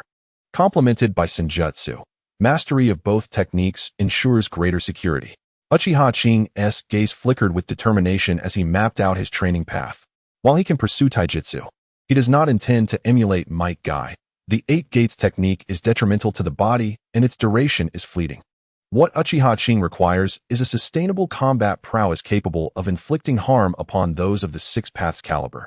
He refrained from resting, acutely aware of the future trajectory before him, which bore significant weight upon his shoulders.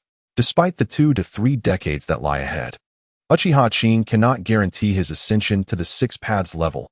He can only strive earnestly. Even with an understanding of the Uchiha clan's potential and the evolution of the Sharingan, he knows that the Mangekyo Sharingan represents a temporary pinnacle.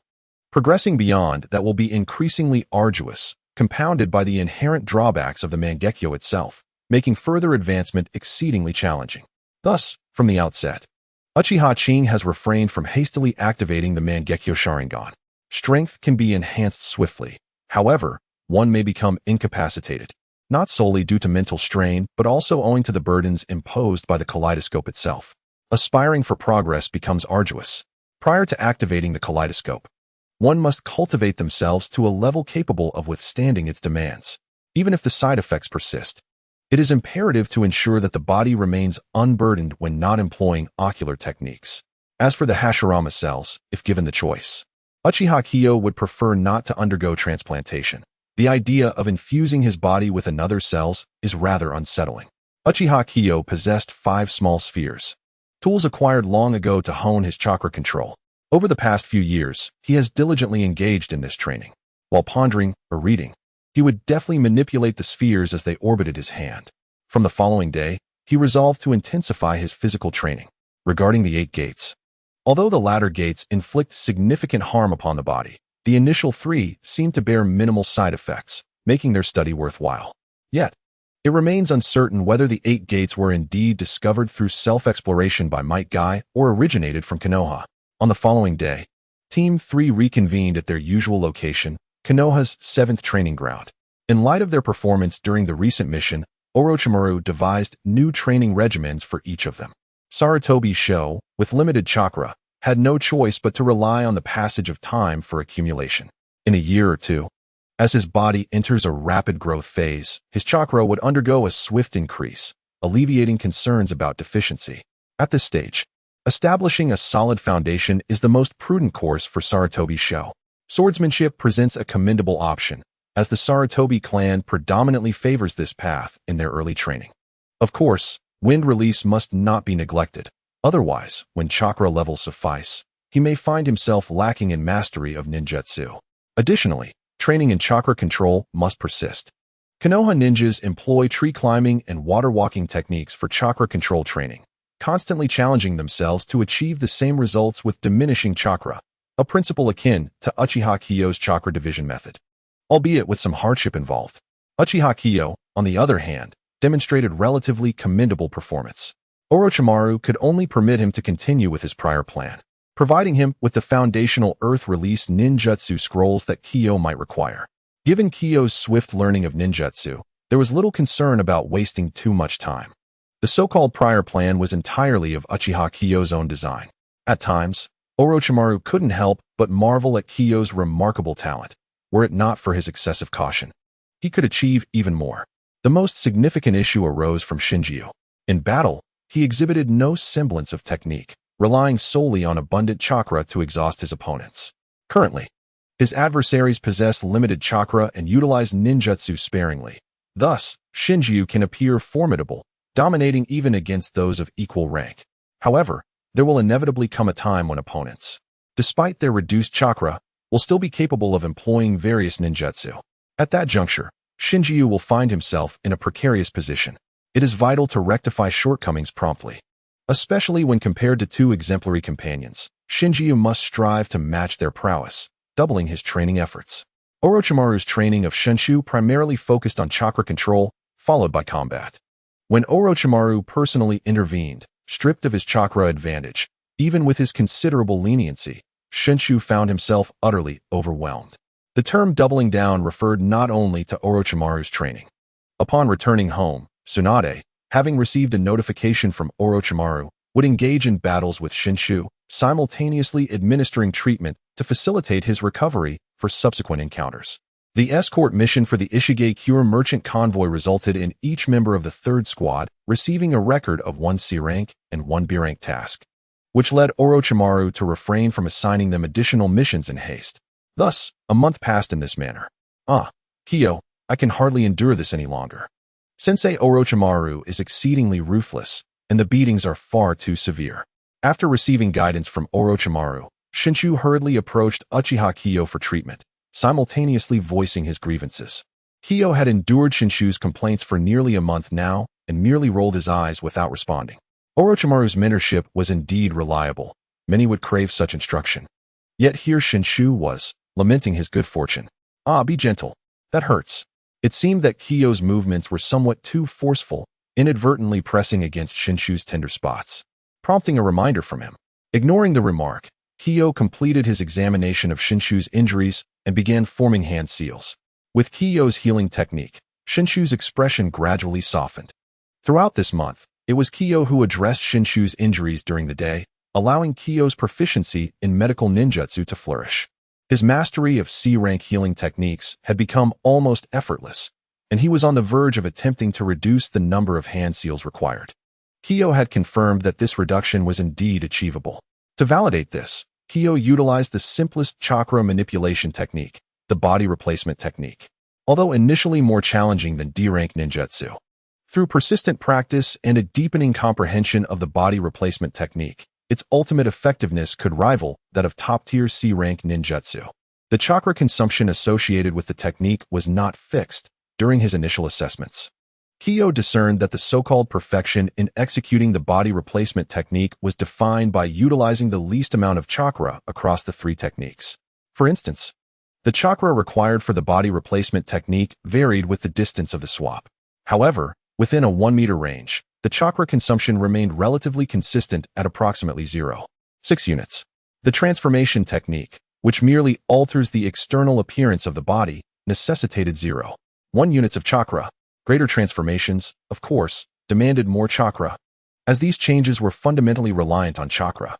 The authenticity of the transformation also played a role.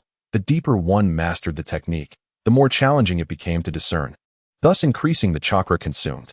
The shadow clone technique followed similar principles. The essence of reducing hand seals lay in diminishing their quantity, thereby enhancing the speed of technique execution. Kyo's initial attempt was with the shadow clone technique, striving to condense the 3 required seals into 2, then into 1.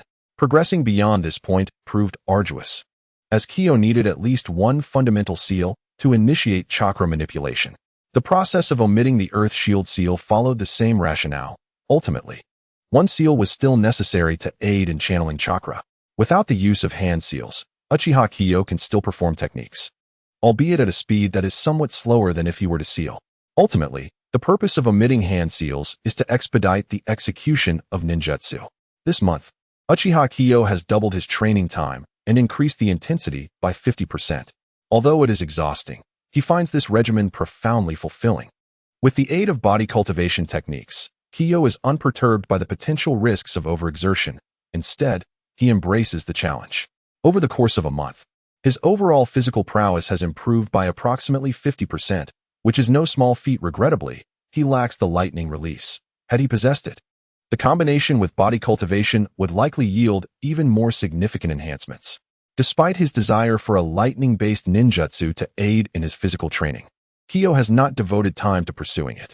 Setting aside the fact that he does not possess a lightning affinity, which would require extensive cultivation, he recognizes that he lacks the time to invest in such endeavors, especially when he already possesses 3 chakra types. The acquisition of a suitable lightning technique remains a formidable challenge, and it seems that the current Konoha does not have such a ninjutsu available. It was only later, with Kakashi's development of the Chidori and its subsequent variations, that Konoha boasted a respectable lightning release. For the time being, Kyo must seek alternative methods, as he realizes that he cannot access the benefits of lightning body cultivation. He recalls the martial arts from his previous life and, combined with the physical techniques of the ninja world, endeavors to formulate a series of movements reminiscent of the Uchiha Qing and Uchiha Qing. By performing these corresponding actions, he facilitates the circulation of chakra to specific areas of his body, thereby replenishing his physical energy. The results are promising. This method proves more effective than mere extensive training followed by recovery and offers a more holistic approach to fitness. In his previous life, Uchiha Qing did not delve deeply into these practices, so he possesses only a conceptual understanding, leaving the specifics to his own exploration. He begins by comparing his own physique to that of powerful beasts he once hunted, mimicking their movements to forge a preliminary set of actions, which he names body forging technique. After a week of developing this technique, Qing has shifted from extensive physical training to focusing more on refining the body forging technique, continuously enhancing this secret art. This marks Qing's third secret technique, following the body cultivation technique and the body flicker technique. To possess 3 self-created secret arts is a rare privilege, and Qing is indeed fortunate. One could say that despite not having a system or a golden finger after his reincarnation, the mere breadth of his imagination and knowledge has bestowed considerable benefits upon him. In Konoha, at the 7th training ground, the site where Team 3 conducts its training, Uchiha Qing is seen contorting into various unusual postures. To the untrained eye, his movements may appear clumsy and invite ridicule. However, upon closer inspection, one may discern an underlying aura. At times, he embodies the steadiness of an ox, at others, the ferocity of a wolf, and occasionally, the might of a bear. As Uchiha Qing executed each movement, the chakra within him flowed to the corresponding parts of his body, subsequently restoring his energy and nurturing his physique. The cultivation of this secret technique was carried out by Uchiha Qing without any pretense, from its inception to its current practice. He approached it with transparency and sincerity. The essence of this technique does not lie in the actions themselves, but rather in the art of body conditioning. A ninja devoid of this body cultivation cannot truly grasp the quintessence of Uchiha Qing's movements, and while they may simulate his actions to some extent, the benefits would pale in comparison to the profound effects experienced by Uchiha Qing himself. It was only after securing the formidable support of Orochimaru that Uchiha Qing felt emboldened to reveal his practice. Previously, he would have preferred to keep it concealed. Regardless of the technique's merits, the village's higher-ups, mindful of Orochimaru's standing, would not overtly pressure Uchiha Qing to relinquish it. Even though Orochimaru had not yet reached his peak strength, he remained a jonin at the young age of 22, coupled with his identity as a Hokage's disciple. Without significant incentives, few would dare to provoke him. By the time the true efficacy of this technique became apparent, several years would have elapsed, during which Orochimaru would undoubtedly have matured further. Even with substantial benefits at stake, the village's elite might hesitate to confront him. After all, in comparison to the other 2 Hokage disciples, Orochimaru, whose reputation had not yet been tarnished by Danzo, held a greater promise of inheriting the Hokage title. As for his clan, Uchiha Qing did not place all his hopes there. The intrinsic value of the technique was so great that it could easily entice some of the clan's higher-ups. While he could ensure their protection, it would come at a cost, potentially leading to complications down the line. It was not that Uchiha Qing was unwilling to share the body conditioning technique with his clan. Rather, he wished for it to be a voluntary act rather than one born of coercion. Moreover, the most critical aspect was that this technique involved body cultivation, whose value was exceedingly high.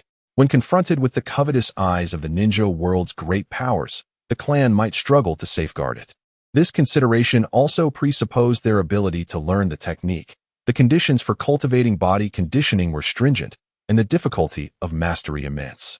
Success would yield great rewards, yet failure could result in a significant waste of time. Naturally, Orochimaru took note of Uchiha Qing's training.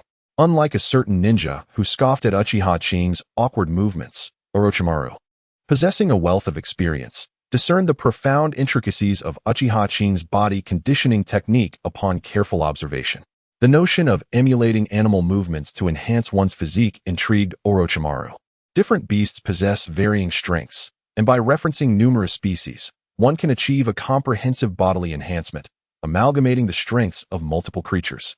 Uchiha Qing's innovative approach piqued Orochimaru's interest, especially given his own research in this domain. Having preliminarily completed his soft body modification, Orochimaru had successfully altered his form, allowing for versatile shapeshifting, which proved advantageous in both combat and survival. Witnessing Uchiha Qing's body conditioning technique ignited Orochimaru's curiosity. This student was increasingly aligning with his own ideologies, and it seemed likely he would become the true heir to Orochimaru's legacy. If Uchiha Qing were aware of Orochimaru's intentions, he would undoubtedly scoff at them. It is merely an imitation of beasts for the purpose of physical enhancement. I have no intention of altering my body. Each incremental improvement in physical prowess is achieved through diligent practice. After a week of refinement, the body refinement technique has become more fluid, with movements exhibiting greater richness and seamless transitions. At last, it resembles something worthwhile. Upon completing a session of the body refinement technique, Uchiha Qing sensed the changes within himself. To be candid, the enhancement in physical capabilities from this particular training session was not markedly significant. Perhaps it was merely an illusion. Or perhaps it was a genuine sensation. He felt a slight increase in his strength. Compared to his previous training, the efficacy of the body refinement technique had indeed improved considerably. However, the progress felt excruciatingly slow.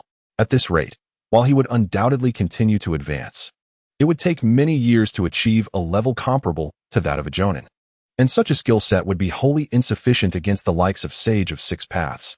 Despite being quite pleased with the results of the body refinement technique, acknowledging its efficiency over conventional training, Uchiha Qing yearned for a more effective method. While adding weight to his training proved beneficial for general fitness, it did not significantly enhance the body refinement technique. The resistance was primarily felt in the area around his legs. Gazing at the weights strapped to his legs, Uchiha Qing fell into contemplation, hoping to discover a way to improve the efficiency of his body refinement. The lack of efficacy from the added weight stemmed from its uneven distribution. If he were to incorporate wrist and chest weights, the overall effectiveness would likely increase. However, the creation of such weighted gear is no simple feat, and it is uncertain whether anyone in the entire Hidden Leaf Village could accomplish it without hindering movement.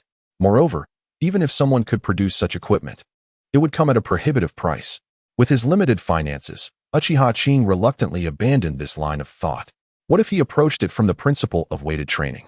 The primary reason that added weight enhances training efficiency is that it increases the resistance against bodily movements, thereby rendering the same actions more rigorous. Thus, any means to augment resistance should yield similar results. Such methods are not foreign to the realm of Dragon Ball, the gravity room.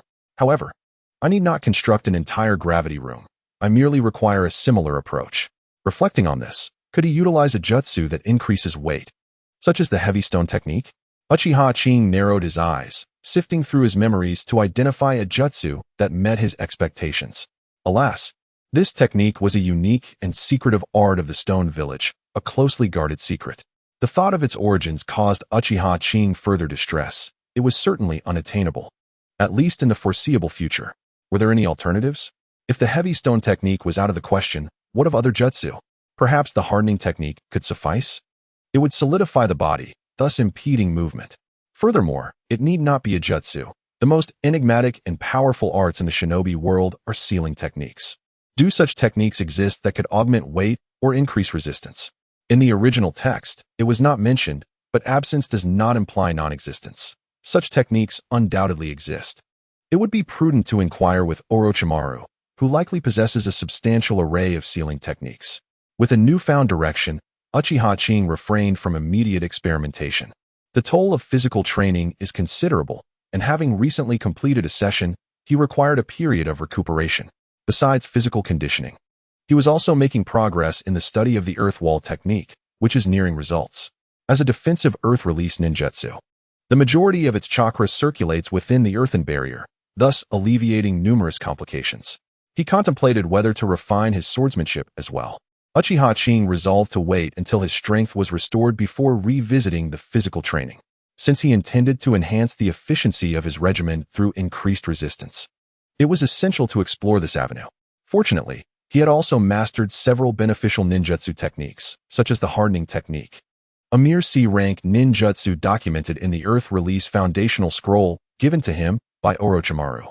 During his rest, Uchiha Qing diligently studied the scroll on the hardening technique. As described in the scroll, it is not an exceedingly complex ninjutsu. Its function is to solidify the body, thereby augmenting defensive capabilities, albeit at the expense of agility, resulting in impeded movement. Although classified as a C-rank technique, its potential is exceptionally high, capable of being employed even in battles at the level of a Kage through diligent practice. After approximately half an hour, Uchiha Qing's stamina had sufficiently recovered, and he had thoroughly examined the scroll on the hardening technique. Rising to his feet, he removed the weights from his legs and formed hand seals with both hands. The initial attempt at the hardening technique was awkward.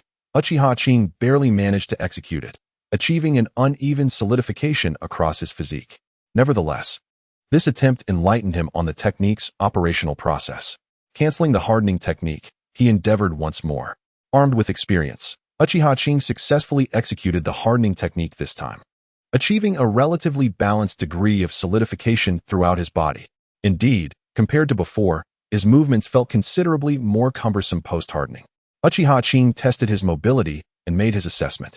Next, he sought to ascertain whether the hardened state would enhance the efficiency of his training. Assuming the proper stance, Uchiha Qing commenced his physical training. With his hands grounded, he focused his strength in his legs, resembling a poised wolf ready to spring forth.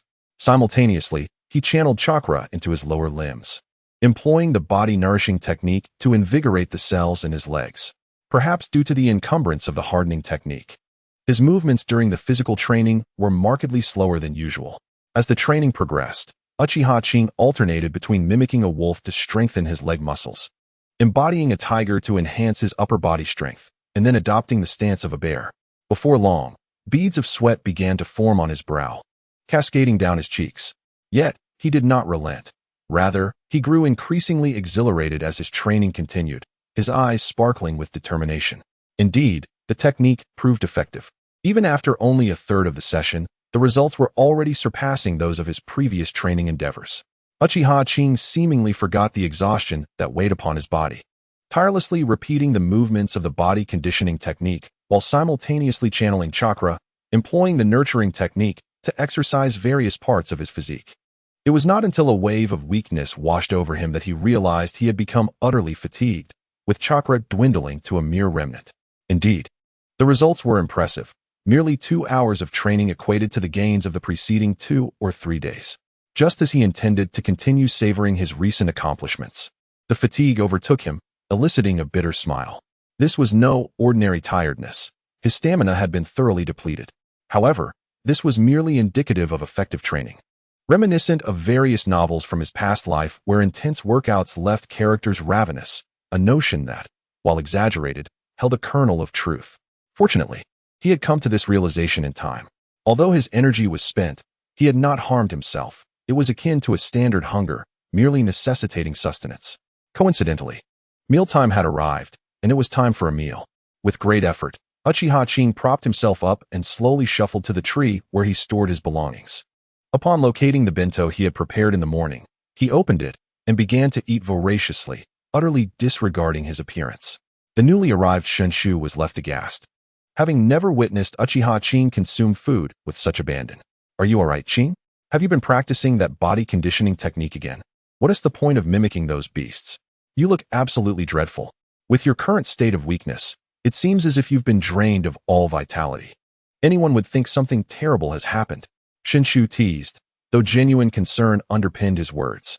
Uchiha Qing was well aware of this, but he remained confident in the effectiveness of his body conditioning technique, even if Shenshu would not understand his explanations. "What do you know? Once my physical prowess strengthens and my abilities surge, you will comprehend the true magnificence of my body conditioning technique," Uchiha Qing mused inwardly. However, he noted that he had yet to reach the rapid development phase of his body. It seemed that he still had a year or two to go. If he were to elevate his physical condition before this developmental stage, would his physique still experience significant enhancement due to growth? This question suddenly troubled him, leaving him momentarily perplexed. As he continued to eat, Uchiha Qing calmed himself and contemplated this dilemma. With his thoughts, he began to form a preliminary judgment. It should indeed be possible. As long as I consistently employ the nurturing technique to replenish the depletion of my bodily cells, I should not miss this opportunity for development. The previous instances where excessive training led to developmental issues were likely due to bodily harm and cellular depletion. With my nurturing technique, I would not suffer from inadequate development. As this judgment solidified, Uchiha Qing's thoughts began to expand. If this were the case, based on the current efficiency of my training, even if the effects were to diminish later, I could significantly enhance my physical condition before entering the developmental phase, ensuring that my physique would not lag behind that of an average ninja post-development. Afterward, if I undergo further development, won't I directly widen the gap with others?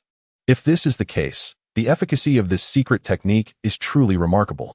Uchiha Qing contemplated the advantages of such actions, finding greater satisfaction in his body refinement technique. Yet, it is not the body refinement that is impressive, but rather the art of nurturing the body.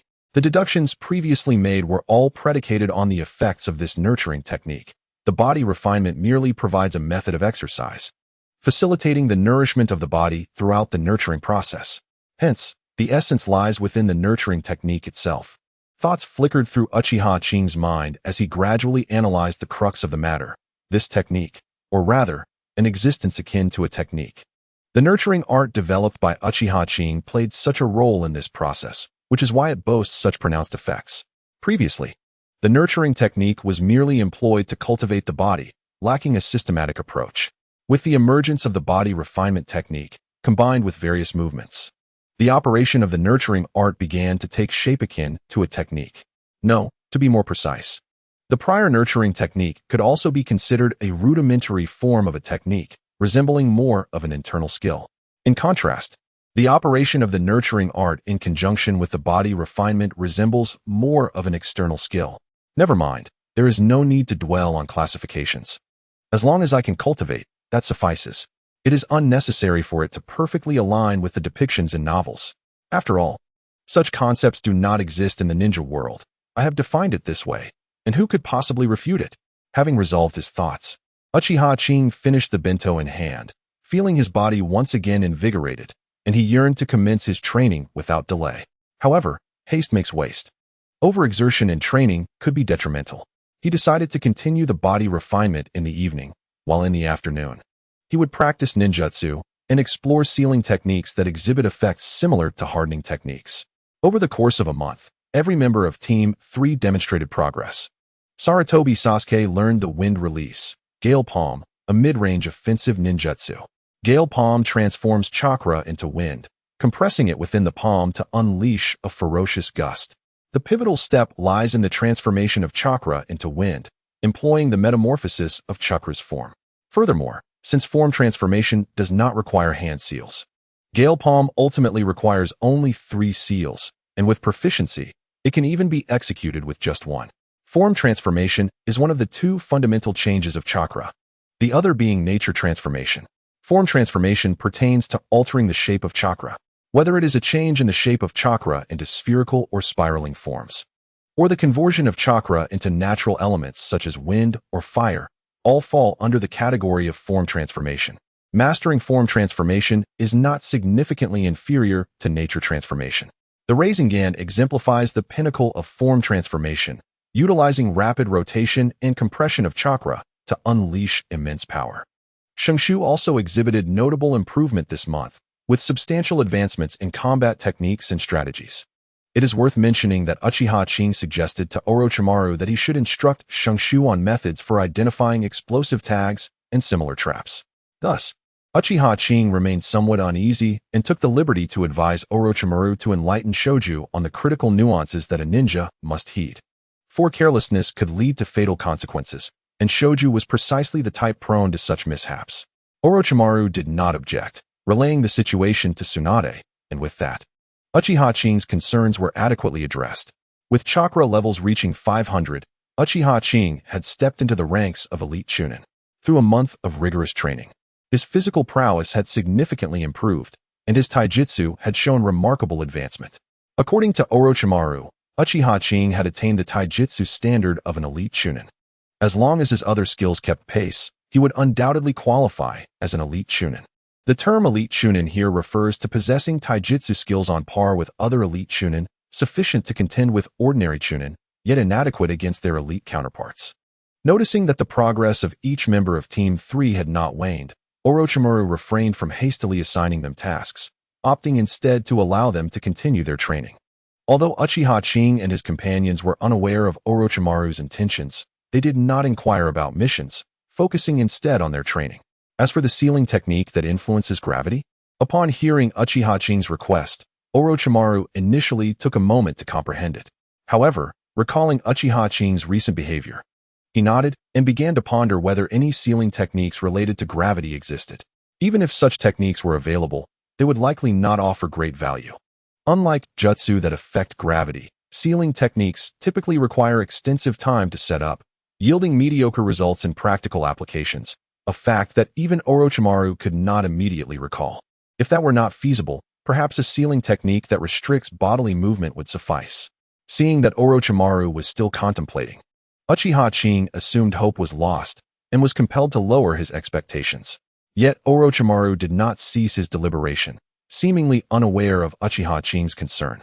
There appeared to be a sealing technique that affects gravity, with a difficulty level roughly equivalent to that of a C-rank jutsu, necessitating considerable preparatory time and offering limited practical effectiveness. It was merely a foundational skill to be learned. Upon hearing this, Uchiha Qing's eyes sparkled with excitement. He had initially thought all hope was lost, only to discover there was indeed a possibility. Orochimaru truly was remarkable. The time required for preparation was hardly an issue, as it was not intended for combat, but merely to assist in training. Master, do you have it? I desire this. Orochimaru did not respond, standing there with narrowed eyes, lost in thought, casting a glance at Uchiha Qing, who felt a shiver run down his spine under the scrutiny. You have your own training plan, which has not led you astray thus far. I hope this time will be no different. He retrieved a scroll and tossed it to Uchiha Qing, leaving behind a cryptic remark before departing. Uchiha Qing, puzzled by Orochimaru's words, pondered their meaning but ultimately chose not to dwell on it. After all, securing the scroll was a positive outcome. Holding the scroll and unfurling it, Uchiha Qing gazed at the densely packed array of techniques within, entranced by their complexity, undeterred by the dazzling array that might overwhelm an ordinary person. This combination serves the purpose of establishing a barrier, and it is reinforced. Furthermore, it is designed to isolate certain elements. What exactly is being isolated? Never mind, let us proceed. After an hour, Uchiha Qing completed the entire scroll. In reality, this duration was unnecessary. Uchiha Qing primarily spent time comparing this newfound knowledge of advanced sealing techniques with the foundational sealing arts he had previously acquired. Nevertheless, this investment of time proved to be worthwhile. Indeed, my prior thoughts were not misplaced. The amalgamation of techniques within a single sealing art can be employed repeatedly, thereby enhancing the efficacy of the sealing arts in this regard. Additionally, the insertions between various combinations align closely with my earlier musings, albeit executed with far greater finesse. The only aspect that eluded my anticipation was the presence of some unfamiliar combinations. These combinations likely represent the intricate configurations of advanced sealing arts, as the complexity of such combinations surpasses that of simpler ones, nearly equivalent to the level of a fundamental sealing technique. Thus, within the realm of more sophisticated sealing arts, it is not merely the repeated and judicious arrangement of various techniques that matters, but also the existence of these advanced combinations. It is no wonder that few individuals manage to create higher-level sealing techniques. These advanced combinations are indeed the crux. Without them, no amount of rearranging lower-level combinations can yield transcendent abilities. Having succinctly organized the conclusions from this endeavor, Uchiha Qing refrained from overthinking the matter. The immediate priority was to learn this gravity barrier technique to assist in the cultivation of his body refinement skills. Its effectiveness remained uncertain. These combinations, which I do not recognize, should constitute the essence of this sealing art, with their influence on gravity being paramount. Yes, I shall take note of this. With a solid foundation in sealing arts established, the learning process is not arduous. As long as one can acquire the corresponding scrolls, replicating the techniques becomes feasible. As long as one's chakra control is adequate, the task can be accomplished with ease. Of course, the inscribing process must be executed in one uninterrupted breath. While it is said to be akin to copying a pattern, there is hardly time to scrutinize the original. One must memorize the arrangement of all techniques and then inscribe them. However, once the principles of the entire sealing art are comprehended, the process of inscribing becomes significantly easier than rote memorization. Uchiha Qing grasped the foundational aspects and had no issue with memorizing the remaining details. Thus, he resolved to proceed directly. Arriving at his previous training location, Uchiha Qing set the scroll aside and began the inscribing of the gravity barrier technique. With chakra surging from both hands, he meticulously controlled this chakra, forming each technique and arranging them in the proper sequence, securing them in various positions, constantly shifting locations. He inscribed the gravity barrier techniques around the perimeter within a 10-meter radius. Subsequently, Uchiha Qing returned to his training area to continue inscribing the core components. The inscribing of this core combination proved to be the most challenging. The inherent complexity of several combinations, which already possessed the difficulty level of basic sealing techniques, compounded the challenge when integrated together. Uchiha Qing's spirit was intensely focused, hoping for success this time. The intricacies of sealing techniques, if not mastered with proficiency, could result in failure, especially since it was Uchiha Qing's first encounter with certain combinations, leading to a notably high failure rate. However, this marked Uchiha Qing's inaugural attempt at inscribing such a foundational sealing technique, one of considerable significance to him. Thus, he dedicated himself wholeheartedly to the task, devoid of distractions. After half an hour, Uchiha Qing finally completed the intricate design of the sealing technique. No wonder Orochimaru emphasized the need for preparation. The practical effectiveness was not strong. Indeed, it was not weak. Deploying a C-rank sealing technique required such an extensive duration that even with future familiarity, it would still take several minutes, leaving little time in the heat of battle. Regaining his composure, Uchiha Qing began to calibrate the sealing technique. With hands forming seals, he initiated the operation of the technique. He soon felt an increasing pressure enveloping him, not merely a sensation of added weight, but a pervasive pull on his entire body, as if the very ground beneath him was exerting a greater force. Undeterred, Uchiha Qing continued testing, augmenting the gravity to ascertain the limits of the sealing technique. After another 10 minutes, he concluded the operation, drenched in sweat. The maximum gravity reached was 13 times that of the original, yet judging by his earlier sensations, it would prove excellent for physical training. An 11-fold gravity was sufficient for his current training needs. Any more would be detrimental. 13 times was ample for an extended period. Since acquiring and successfully deploying the gravity barrier, Uchiha Qing had embarked on a series of relentless trials. The effects of the gravity barrier were exceptionally promising. But lacking the Scion constitution, he realized he would need to gradually adjust. It was estimated that even the 11-fold gravity would take him 2 to 3 months to adapt before he could pursue higher multiples in training. The hardening technique did not conflict with the gravity barrier. Both could operate simultaneously, albeit with effects that merely added together rather than multiplied. In comparison, the efficacy of the hardening technique paled beside that of the gravity barrier. If one possessed the energy to endure the hardening technique, it was more beneficial to channel it entirely into gravity assistance. After several days of experimentation, Uchiha Qing decided to forego the aid of the hardening technique, opting solely for the gravity barrier during his physical training, consistently pushing himself to the limits of gravity he could endure. Nonetheless, the practice of the hardening technique was not neglected. Although it had been sidelined in physical training, this ninjutsu still held significant utility in other aspects. The hardening of the body substantially enhanced defensive capabilities, a benefit particularly suited to Uchiha Qing, should he master it to the point of activation at will, allowing for seamless movement while simultaneously boosting his defense when necessary. This ninjutsu would indeed be a remarkable skill. Of course, whether he could reach such a level was not a concern for Uchiha Qing at present. After all, one must always harbor dreams. Training under the intense gravity yielded results that were twice as effective compared to mere physical training alone. Uchiha Qing believed that he could significantly enhance his physical abilities before entering his developmental stage. Unbeknownst to him, a month had elapsed. Since their expedition to the Great Wood Village, the members of Team 3 had diligently trained for 2 solid months, making remarkable progress. And now each of them possessed the strength of a typical Chunin. Uchiha Qing's advancement was particularly pronounced. Under 2 months of rigorous training, his physical prowess had vastly improved, elevating his taijutsu to the level of an elite Chunin. Today marked the 1-year anniversary of their graduation, coinciding with the graduation of Minato Namikaze and his cohort. This graduating class could only be described as illustrious, comprising numerous ninjas from the original narrative.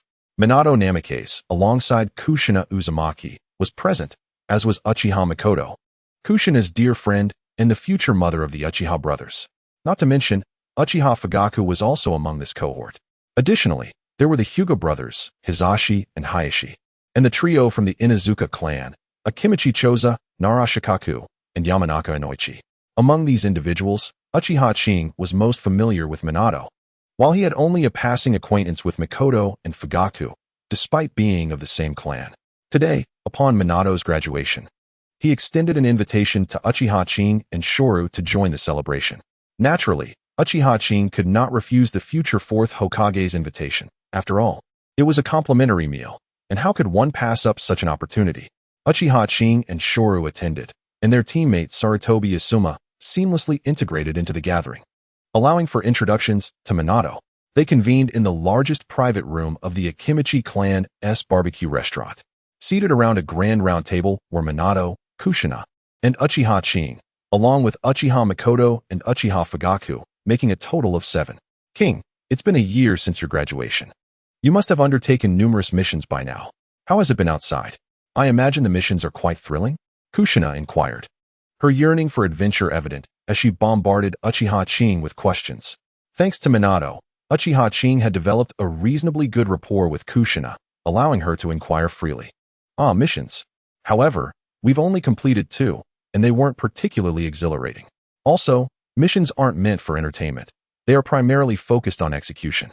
Nevertheless, the outside world is indeed different from the village, he replied. What? You've only completed 2 missions? That's rather disappointing, isn't it?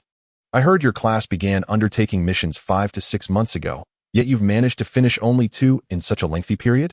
Kushina expressed her dissatisfaction with Uchiha Qing's unexciting response, seizing upon his mention of the 2 missions to tease him. This provocation ignited Shoru, who interjected, What do you mean? Just 2 missions? Both of our missions were of considerable difficulty, ultimately classified as B-rank tasks. And so what? It still amounts to just 2. Oh my. What is that look in your eyes? Do you hold me in contempt? I am prepared to challenge you to a duel. If it is a duel you seek, then so be it. I fear no one. Upon her arrival in Konoha, Kushina Uzumaki has taken refuge with the Senju clan and has known Rope Tree since childhood. However, therein lies the crux of the matter. Both aspire to become Hokage, inevitably leading to numerous conflicts, often resulting in quarrels whenever they meet. Indeed, yet again, tensions are rising. As their confrontation escalates, Minato Namikaze finds it necessary to intervene and halt their impending clash. Kushina, Rope Tree, cease this bickering at once. Completing 2 B-rank missions is no small feat. B-rank missions are typically reserved for Chunin, and to think they have accomplished 2 within a year of graduation is quite commendable. Indeed, B-rank missions pose significant challenges for newly graduated ninjas. Rightly so, B-rank missions are generally undertaken by Chunin, concurs Mikoto Uchiha along with Fugaku Uchiha. Meanwhile, on the other side, cleansing Uchiha holds back Rope Tree, and to alleviate the awkwardness, she deftly shifts the conversation. By the way, Minato and everyone else, I have yet to congratulate you on your graduation. From now on, you shall be official ninjas, eligible to undertake missions. Have you been assigned a guiding jonin? Minato understands cleansing's intention and continues along that vein. Indeed, I have. My teammates are Akimichi Tadu and Inazuka Kiba, both of whom mentioned that in previous years, a member was often missing from their team, hence I was placed with them. It was challenging to find a solution, resorting to online searches. And age discrepancies can only be reconciled in this manner. As for the guiding jonin, he is a jonin from the Sarutobi clan, named Sarutobi Itai. They were unable to join us today, but I shall introduce you when the time permits. Upon hearing Minato's words, cleansing Uchiha senses something amiss. Wait a moment. Why isn't Jiraiya? Could it be that Minato has apprenticed under Jiraiya separately? Indeed, I have never heard of Jiraiya taking on other disciples besides Minato, Nagato, and a few others. Accepting that Jiraiya is not Minato's guiding jonin is somewhat more palatable. Kushina Uzumaki, along with Mikoto and Fugaku Uchiha, also shares a brief overview of their situations. Overall, there are not many discrepancies from what cleansing Uchiha had anticipated. Kushina has been assigned to a companion from the Yakushi clan, likely also pursuing medical ninjutsu, which implies that she may not have opportunities to venture outside the village for missions in the future. Alas, how unfortunate. Fugaku and Mikoto, on the other hand, are in the same class, forming a team with another Uchiha, led by a Jonin from their clan. According to the plan, after a period of training, their team will join the security force. Cleansing Uchiha speculates that Fugaku will ascend the ranks, ultimately commanding the security force and eventually becoming the clan leader. After a meal together, the group deepens their mutual understanding. The newly graduated quartet learns various aspects of ninja missions from the 3 members of Team 3. Uchiha Seiya gleaned a wealth of intelligence from their conversations. For instance, he learned that the companion of Minato Namikaze was not Jiraiya, the leading Jonin of his team. The fate of this Jonin remains uncertain. It is likely that he has perished, as he has not made any subsequent appearances. Although this information may seem devoid of immediate value to others, when combined with what Uchiha Seiya knows, it allows for numerous deductions to be made. Firstly, Minato Namikaze was directly placed into an established team. No matter how formidable Minato's abilities may be, the Hokage would not have made such an arrangement, especially considering that he had not yet mastered the Flying Thunder God technique. In terms of raw power, Minato was not exceptionally distinguished at that time. Being assigned to a veteran team suggests that he did not undergo preliminary adaptation training, unlike Uchiha Seiya and his peers, who learned gradually how to complete missions.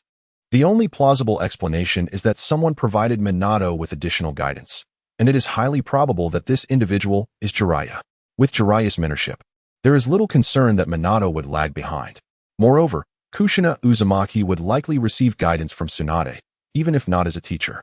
Tsunade would still offer assistance in some capacity. At this stage, the legendary 3 had not yet fully matured, their strengths at a crucial stage of development. Thus they would have ample free time. Orochimaru instructed them. Jiraiya took Minato as his apprentice, and Tsunade would presumably be responsible for mentoring Kushina. This deduction stems solely from Uchiha Seiya's reasoning and may not be entirely accurate. Nevertheless, it provides a general outline of the process. These seemingly trivial insights hold significant value. While the legendary 3 had not yet reached their peak, they possessed the prowess of seasoned Jonin, indicating that the situation on the front line was not acutely tense. It suggests that, at least for the next 2 years, a second Great Ninja War is unlikely to occur, or at most, only minor skirmishes may arise without a full-scale outbreak of conflict. All parties remain in a phase of tentative probing. Upon returning home, Uchiha Seiya conducted a brief analysis of his recent findings. The outcome appeared favorable. He still had a relatively stable developmental period of at least 2 years ahead. Setting aside such contemplations, he resolved to focus on practical matters. The development of body enhancement techniques and the auxiliary use of gravity barriers had entered a routine, and it was time to refine these methods gradually. He also needed to commence the next phase of his training. Despite possessing health cultivation techniques and an innate physical talent far exceeding that of ordinary individuals, even surpassing the chakra of typical Uchiha, it was insufficient for rigorous training. With over 500 chakra units, Seiya found that this amount sufficed for merely half a day's training. Even if his chakra reserves increased in the future, the consumption required for training would also escalate. Therefore, Uchiha Seiya consistently sought out matters to study, either those that did not necessitate chakra expenditure or those that demanded minimal chakra. I have diligently researched various auxiliary techniques, and I now possess sufficient knowledge for my current needs. It is time to contemplate enhancing my prowess further. The realms of ninjutsu, taijutsu, and jinjutsu serve as the most direct manifestations of a ninja's strength. In terms of physical techniques, I have already mastered the body strengthening techniques and the gravity barrier, so I need not invest much effort there. As for jinjutsu, lacking the Sharingan diminishes its utility, and training in it would yield limited benefits. Thus, I must focus on ninjutsu. When it comes to training, Uchiha Qing possesses a clear understanding of his path. The refinement of taijutsu requires time and dedication, while jinjutsu is not his immediate concern. Although I have taken precautions against the Sharingan, I will eventually need to awaken it. At that point, mastering jinjutsu will be significantly more effective, so it is prudent to defer that for now. The question arises, how can I enhance my ninjutsu? Uchiha Qing's gaze flickers with determination as he contemplates the possibilities for improving his ninjutsu.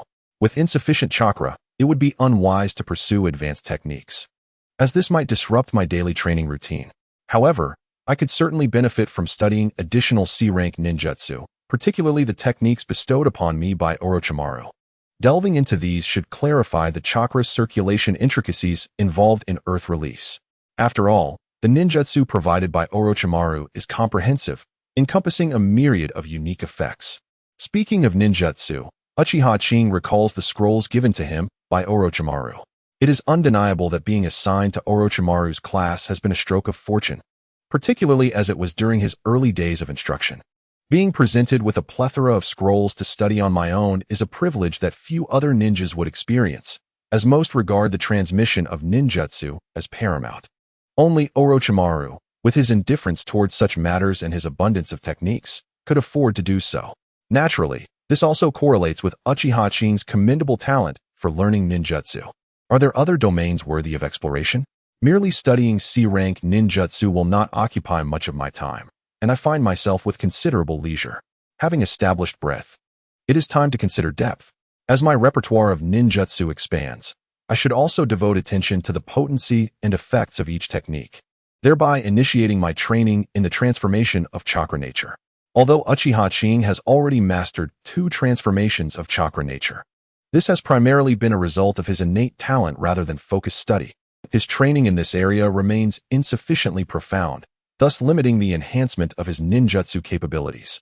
Presently, with the combat power of a seasoned chunin, it is indeed time to select one chakra nature to delve into more thoroughly. Moreover, the transformation of chakra nature encompasses numerous aspects. Whether augmenting ninjutsu or facilitating the development of new techniques, it holds great significance for Uchiha Qing. Yet, this is not the primary focus. What intrigues him most is the potential for combining these transformations to form bloodline limits, merging 2 for a bloodline boundary, 3 for a bloodline elimination, or even 7 attributes for a bloodline net. While these considerations are essential, I remain particularly curious about the adaptation period following the fusion of bloodlines and what that entails. Theoretically, it is a process wherein the body adapts to a new technique, akin to the development of a new attribute. Only after the body has acclimated can it directly convert the corresponding chakra within, without inflicting harm. It is said that this process fortifies the body, though I cannot be certain. I believe it to be true, perhaps resembling the principle behind the rapid growth and strength following the awakening of a bloodline trait. If one can gain benefits from awakening their bloodline, how much more so from one's own cultivation? Furthermore, what precisely does this enhancement entail? Inoki, despite his chronic back pain, remains remarkably active on the battlefield at over 60 years of age, exhibiting immense power. Could this be related to his recent fortification? Not only Inoki, but many bloodline users, as long as they are not afflicted by the bloodline disease, maintain robust physiques, with few cases of strength diminishing with age. Moreover, the ability to inherit bloodlines likely indicates a genetic alteration, rather than an evolutionary change occurring during the adaptation phase. A genetic evolution. Uchiha Saigetsu mused, increasingly yearning for the cultivation of bloodline limits. The prospect of potentially enhancing one's physique, extending lifespan, and even promoting genetic evolution within these bloodlines piqued Saigetsu's interest, igniting a desire to pursue this path. What is the awakening of a Sharingan compared to this? It is merely a singular enhancement, through the cultivation of bloodlines. One could achieve multiple enhancements. However, alas, such pursuits are beyond my current capabilities. I must remain diligent in my training. Contemplating his own strength, Uchiha Saigetsu felt a wave of discouragement wash over him, compelling him to quell his restless thoughts and temporarily abandon such aspirations. Resisting the allure of studying bloodlines, he resolved to focus on mastering the nuances of chakra transformation. As the adage goes, sharpening one's axe is more effective than simply chopping wood. Bloodlines, after all, are the result of the fusion of transformed properties. If he could perfect the transformation of chakra, perhaps he could later attempt to merge it into a bloodline, achieving results with greater efficiency. Thus, Uchiha Saigetsu dedicated himself to rigorous training in body techniques and chakra manipulation, while integrating his learned transformations into his tactical approach during missions. 2 years passed in this manner.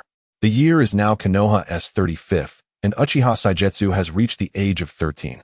Having graduated from the Ninja Academy 3 years prior, his growth has been rapid. Especially in the past year, as his body entered its developmental phase, his physical prowess surged, and his strength advanced at an accelerated pace, making it increasingly difficult for his teammates, Shoju and Sarutobi Saku, to gauge his true capabilities. Name: Uchiha Qing Chakra, 1850 Nature Transformation, Fire Release, Burning, Beginner, Earth Release, Hardening, intermediate, weighty, beginner, ninjutsu, earth release, earth flow wall, earth spike, earth spear, heart decapitation technique, body flicker technique, shadow clone technique, fire release, phoenix fire technique, dragon fire technique, fire dragon flame bomb, secret techniques, body cultivation technique, substitute body flicker technique, body refinement technique, spiritual perception others, sealing techniques, enhanced gravity barrier, 5-element sealing, fire sealing technique. This is the current status of Uchiha Qing. The chakra quantity reflects his rapid progress, placing him among the elite of Chunin, nearly on par with special Jonin. Coupled with Uchiha Qing's exceptional physical techniques and his masterful ninjutsu skills, it would not be an exaggeration to regard his strength as akin to that of a special Jonin. Through 2 years of diligent training, Uchiha Qing has categorized his advancement in chakra nature transformation into levels. Presently, his proficiency lies in the hardening aspect of earth release, and he distinctly senses that there remains room for further refinement, as his understanding is not yet profound enough. He has delineated stages such as beginner, intermediate, and advanced, with the latter 2 levels still beyond his reach, and perhaps even an elusive pinnacle. In his previous life, Uchiha Qing was an avid reader, indulging in numerous novels. Although many plots were somewhat far-fetched, they provided valuable insights, especially regarding the nuanced understanding required for nature transformation. In just 2 years, he has successfully cultivated 2 forms of beginner-level nature transformations and 1 intermediate-level transformation. In Uchiha Qing's classification, the beginner level signifies a nascent understanding, enabling him to imbue chakra with a particular nature, albeit with minimal impact on the surroundings, such as causing small objects like leaves to shatter or ignite. While this offers limited assistance in combat, it is not entirely without merit. Mastery of this level allows for increased proficiency in the corresponding ninjutsu, though the enhancement in power remains modest. The intermediate nature transformation denotes a significant augmentation in ninjutsu potency, a stage many elite Chunin find themselves in. Compared to the beginner level, the intermediate transformation does not represent a qualitative shift, but allows for substantial enhancement, enabling a C-rank ninjutsu to rival that of a B-rank. Drawing from his extensive experience with novels, Uchiha Qing possesses an open-minded approach, facilitating his comprehension of these concepts. He is not one to adhere rigidly to conventional thinking. In his perception, each element harbors multiple nature transformations. Similar to various laws depicted in numerous narratives, fire exhibits facets of searing heat, explosive force, and comforting warmth. Increased practice yields benefits, as the inherent similarities among the same elemental attributes foster deeper understanding. The formidable nature of Uchiha Qing has reached an intermediate level, attributed to his rigorous training and the ability to draw connections across various disciplines. Over the course of 2 years, Uchiha Qing has not remained static in his previous form. As his strength has augmented, he has begun to evolve his combat strategies, no longer confined to a purely defensive approach. He has incorporated elements of control and offense into his tactics, no longer passively enduring assaults. Nevertheless, his defensive capabilities remain unparalleled. Since the period of concentrated training lasting 2 months, the members of Team 3 have attained a preliminary standard of strength, prompting Orochimaru to refrain from granting them any respite. To avoid time-consuming tasks, Uchiha Qing and his comrades primarily undertook missions of assassination and intelligence gathering, engaging in at least 2 assignments each month, and at times, performing up to 4 consecutive missions without pause. Over these 2 years, Uchiha Qing's records reflect 52 C-rank missions and 13 B-rank missions, with the accolades earned from these endeavors. Uchiha Qing exchanged his merits for the advanced sealing technique known as the 5-element seal, which he has diligently studied for 3 months, achieving a preliminary understanding. His training in body refinement has not waned. As Uchiha Qing progressed, the maximum gravity of the gravitational barrier, initially set at 13 times normal, became insufficient. Consequently, he undertook enhancements to the gravitational barrier, experimenting with the combination and layering of its core elements. Uchiha Qing successfully developed an upgraded version of the gravitational barrier, which, after 2 enhancements, now allows for a maximum gravity of 3 times. Presently, he is capable of operating under double gravity without any adverse effects, maintaining his body refinement training at a staggering 26 times normal gravity. It can be asserted that Uchiha Qing's physical prowess has begun to transcend the limits of humanity. Notably, this assessment does not account for the amplification provided by chakra. Even in the absence of chakra, Uchiha Qing's sheer physicality grants him the combat efficacy of a lower shinobi, a fact that fills him with exhilaration. This signifies that his training is indeed bearing fruit, reflecting in his capabilities rather than relying solely on chakra for strength. At the very least, Uchiha Qing can confidently assert that even without chakra, he possesses formidable combat abilities, which are quite impressive. A lower shinobi stands as a formidable force against ordinary individuals. And the fact that Uchiha Qing can contend with lower shinobi who wield ninjutsu solely through physical prowess is indeed alarming. However, Uchiha Qing has chosen not to divulge these revelations, understanding that some knowledge is best kept private. Publicizing such abilities serves little purpose beyond satisfying vanity, potentially inciting envy and unwanted attention, an unnecessary complication. Over these 2 years, the state of the ninja world has become increasingly precarious, with the ominous presence of Hanzo of the Salamander growing ever more pronounced, and signs of aggression from the land of rain beginning to emerge. 6 months prior, Uchiha Qing sensed a chilling, malevolent chakra, fleeting yet indelibly etched in his memory. Even Uchiha Qing, who holds a high regard for the Nine Tails, felt a deep-seated fear in the face of that cold, brutal energy. It was indeed his first encounter with the formidable power of the tailed beasts, a moment that truly illuminated his own insignificance.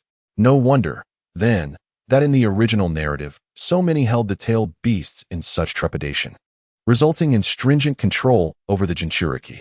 Uchiha Qing surmised that this was likely the moment when the Nine Tails switched hosts, revealing a mere fraction of its might, which sent a chill down his spine. Naturally, Konoha would not allow such a transition of a Jinchuriki to be widely known. Uchiha Qing's ability to sense this was largely due to his formidable spirit and his developed psychic perception, a sensory ninjutsu. In Konoha's mission department, the members of Team 3 emerged, heading towards the village entrance. Just moments ago, they had accepted a B-rank mission. Recently, the situation in the ninja world had begun to grow increasingly tense. Even seasoned jonin like Orochimaru had been recalled to undertake various missions, leaving little time to lead teams. For Uchiha Qing and his cohort, as well as several preceding teams, these past few months had seen them navigating missions independently. The focus of their tasks had shifted from a diverse array to an inclination towards intelligence gathering and assassination, and the mission they had just accepted involved reconnaissance, necessitating entry into the land of rain, where they might encounter rain ninja, thereby classifying its difficulty as B rank. Given the current climate, war seemed imminent. In the 35th year of Konoha, the Second Great Ninja War could very well erupt at this juncture. Due to some temporal discrepancies concerning the Hokage, Uchiha Qing was uncertain about the exact timing of this impending conflict. Much of the chronology remained elusive, leaving him to speculate based on the intelligence he had acquired. Even a mere Genin team could feel the palpable tension in the air, a sense of foreboding. Even the typically carefree shoujo had begun to display rare signs of anxiety. Yet, alongside this tension was a mix of excitement and frustration. The excitement stemmed from the prospect of achieving merit in the midst of war, which would be pivotal for his aspirations of becoming Hokage. The frustration, however, arose from concerns that Tsunade would not allow him to engage in battle. Tsunade had already intervened in various missions, and had it not been for the undeniable strength of the three of them, ensuring their safe return even in the face of unexpected circumstances, Team 3 would likely be confined to training within the village. Indeed, they were merely a Genin team at this moment. The current members of Team 3 were still classified as Genin. A consequence of the state of affairs in the ninja world, the Chunin exams had not been held for many years, leaving Uchiha Qing and his peers without the opportunity to ascend in rank. For Uchiha Qing and Sarutobi Sasuke, rank was of little concern.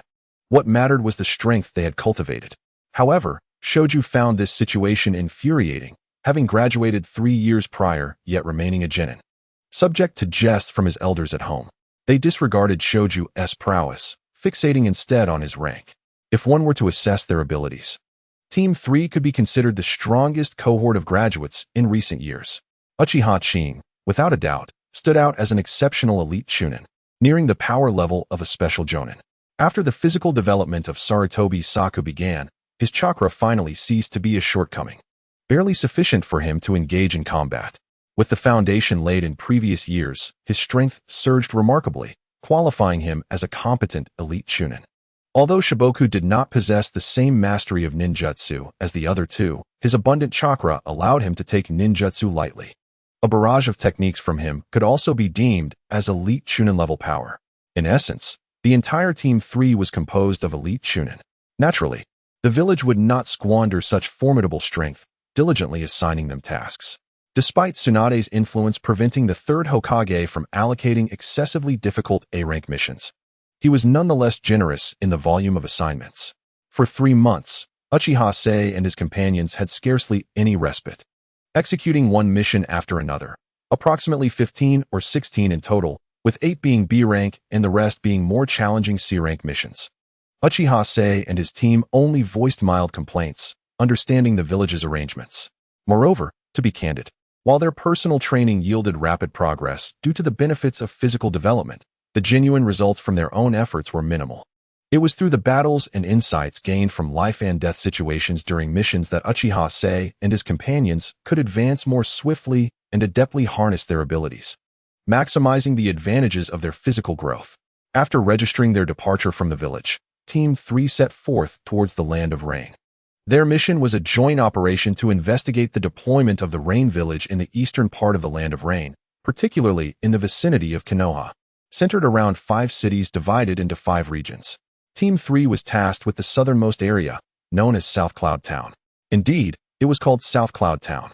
Though labeled a city, its scale was merely slightly larger than a town, not even qualifying as a small city, hence its designation. The Land of Rain, with its modest territory, saw these larger towns serving a function akin to cities in other larger nations. The 3 elite chunin traveled at a brisk pace, reaching the border of the Land of Rain within a day. The members of Team 3 slowed their pace, disguising their identities as they entered the Land of Rain. Our responsibility lies in the reconnaissance of the area surrounding South Cloud Town, primarily focused on intelligence gathering. Understanding their distribution is sufficient, and there is no need for direct confrontation. If circumstances permit, it is best to avoid conflict. Engaging in battle on their territory would put us at a significant disadvantage. Say, you are being overly cautious. We have faced enemies outnumbering us before. Last time, we confronted an elite Jounin along with 4 chunin and successfully eliminated them. Did we not?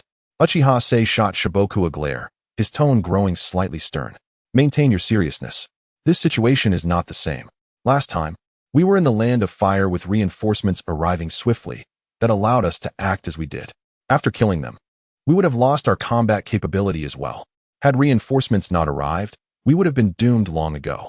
In the Land of Rain, uncertainty looms over the presence of enemy reinforcements. After vanquishing a group, our stamina and chakra are nearly depleted. What shall we do if a new wave arrives? Remember, when confronting foes, if the adversaries exceed 3 chunin in strength, our primary objective should be to evade rather than engage recklessly.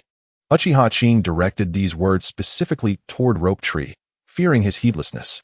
Even Rope Tree felt a tinge of frustration. Why the accusatory gaze? Was it so hard to believe he would heed advice? Though often carefree, Rope Tree's upbringing has imparted a measure of maturity. Elders within his clan frequently instilled in him the importance of caution, and the subtle influence of Uchiha Qing over the years has led him to value his life.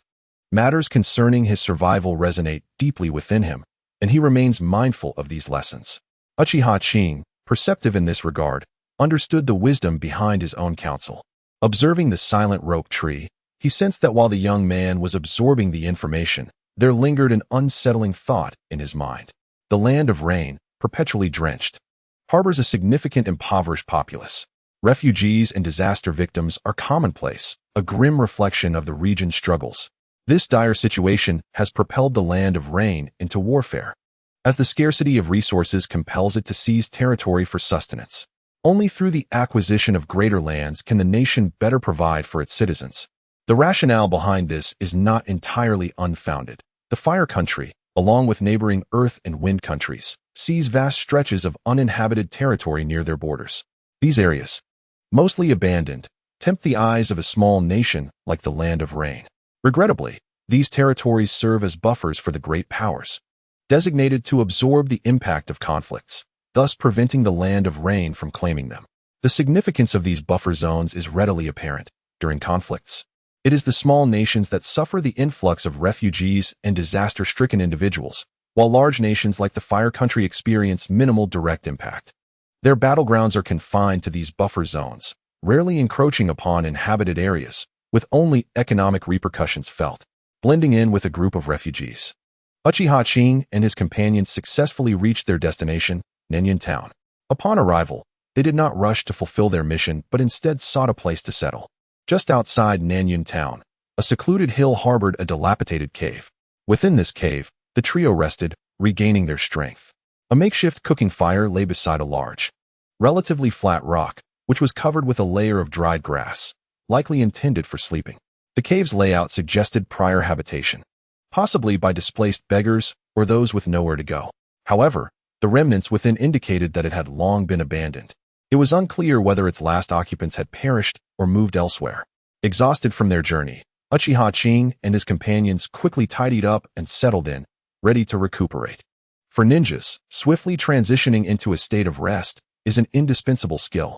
Having undergone more than 60 missions, the members of the third squad have acquired such skills. Furthermore, in the past 6 months, with Orochimaru's absence, they have relied solely on themselves, gradually cultivating the habit of maintaining vigilance even during rest. Particularly, Uchiha Qing, since mastering the new secret technique of mental perception, has significantly enhanced his sensory abilities, rendering him virtually impervious to being approached within a 10-meter radius, even while resting.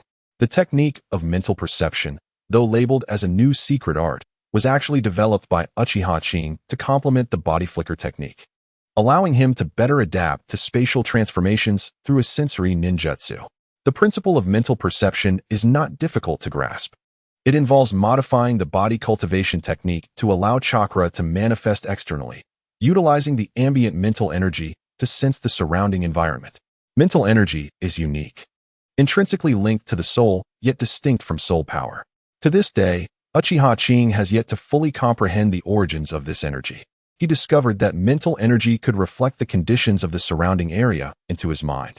When internalized, it resembles the ability of introspection. When externalized, it becomes a form of sensory capability. Just like physical energy, mental energy cannot exist independently. Even those with extraordinary gifts struggle to project both energies externally, as their dissipation prevents them from extending too far from the body, thus inhibiting the use of mental energy for perception. However, Uchiha Qing, equipped with body cultivation techniques, realized that he need not be constrained by the limitations of mental energy diffusion. By dispersing chakra into the air and subsequently restoring mental energy, he could perceive his surroundings. As long as he consistently releases chakra, maintaining a balance between the speed of mental energy dissipation and production, he can stabilize his environmental awareness. After 7 years of practicing body cultivation, Uchiha Qing has become exceptionally proficient in the process of chakra restoration, capable of controlling the manifestation of mental energy from chakra, even from 500 meters away. This proficiency directly determines the range of his mental perception. Currently, Uchiha Qing can effortlessly maintain awareness of his surroundings within a 300-meter radius during combat. Within this range, he can perceive his environment almost as if endowed with a scanning ability akin to mental prowess, thanks to his perception of mental energy, which allows him to sense surrounding objects. Uchiha Qing has honed his skills to the point where he can translate the shapes of objects into a visual effect in his mind, vividly presenting the environment of the area where his mental energy resides. Coupled with his enhancements in perceiving light through mental energy, the images manifesting in his mind have become increasingly lifelike. However, perceiving chakra itself remains beyond his capabilities. Even so, this ability serves as a diminished version of the Byakugan, providing Uchiha Qing with substantial assistance. Once he restored his own state, Uchiha Qing commenced the allocation of tasks. Shoju was assigned to scout the southern region of Nanyan Town. Sarutobi Saku was tasked with the north, and I took on the western front. We agreed to reconvene here every afternoon at 3 o'clock to exchange intelligence. Once the 3 parties have completed their reconnaissance, we shall proceed to investigate the eastern region on our way back. Rope Tree and Sarutobi Saku expressed no objections, nodding in agreement with Uchiha Kiyo's arrangement.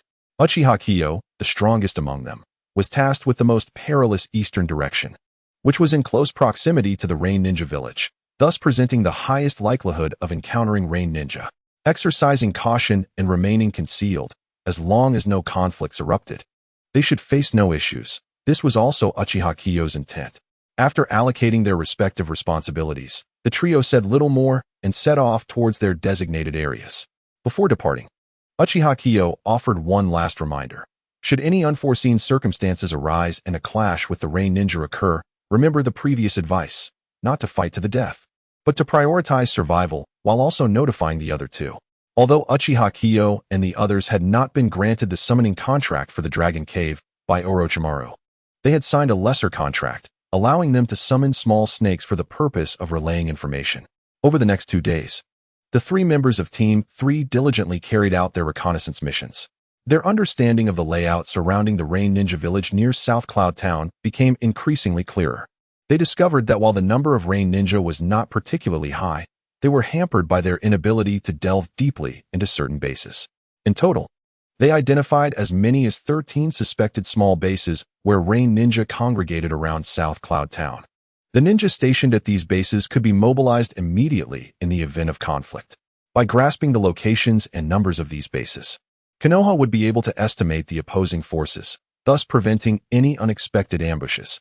On this particular day, having just completed his reconnaissance of the Rain Ninja distribution in his assigned area, Uchiha Qing was preparing to return to South Cloud Town to regroup with Rope Tree and Sarutobi Saku. Suddenly, a small snake appeared at his feet, speaking human words. Qing, Sarutobi Saku has encountered Rain Ninja and is surrounded. What? Upon hearing the information conveyed by the small snake, Uchiha Qing was taken aback. Damn it. It seemed the reconnaissance efforts over the past 2 days had been discovered by the enemy, who had laid a trap.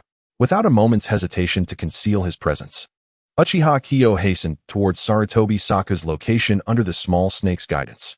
Sarutobi Saku was indeed encircled. If they were surrounded, it indicated the presence of at least 2 squads. Uchiha Qing needed to reach him swiftly, or Sarutobi Saku might not withstand the pressure alone. Meanwhile, Rope Tree also received the news and rushed towards Sarutobi Saku's position with all his might. Hee, a Konoha ninja, it seems they have come to gather intelligence on us. Unfortunately for them, we have caught them in our snare. Where are your companions? Shouldn't Konoha ninjas operate in teams of 3? Did you summon that small snake merely to inform them? Hee, we shall await their arrival. Hee, Captain Ryo is impressive upon discovering this Konoha ninja's trail. He set this trap. Ha ha ha. This time we shall eliminate 3 Konoha ninjas at once, and Lord Hanzo's reward shall surely be substantial. In an open expanse, Sarutobi Saku found himself surrounded by 7 Rain Ninja clad in Chunin attire. Hearing their taunts, a heavy weight settled in his heart. It seems they intend to capture everything in one fell swoop. Damn it, they shouldn't have allowed them to come here. No matter how much Sarutobi's show is filled with regret, it's futile now. Surrounded by 6 Chunin, he hardly has the time to relay any messages. If he hesitates, the enemy will seize the opportunity, and his demise will be swifter. Under Captain Ryo's command, the 6 Rain Shinobi commenced their assault on Sarutobi's show, facing 1 against 6. He finds himself in a strenuous struggle, frantically trying to cope. The opposing Rain Shinobi appear to be waiting for Sarutobi Sho's companions to arrive, not exerting their full strength, as if toying with him. How infuriating. This bunch of rascals. If it weren't for their numbers, I would have resolved this long ago. Despite the mockery and humiliation from the Rain Shinobi, Sarutobi Sho's anger swells. Yet, even as they hold back, he is barely able to fend them off. Captain Ryo, this Konoha ninja is remarkably resilient. Even against our 6-man assault, he can endure. It seems we have hooked a big fish this time. One of the Rain Shinobi remarks with a laugh.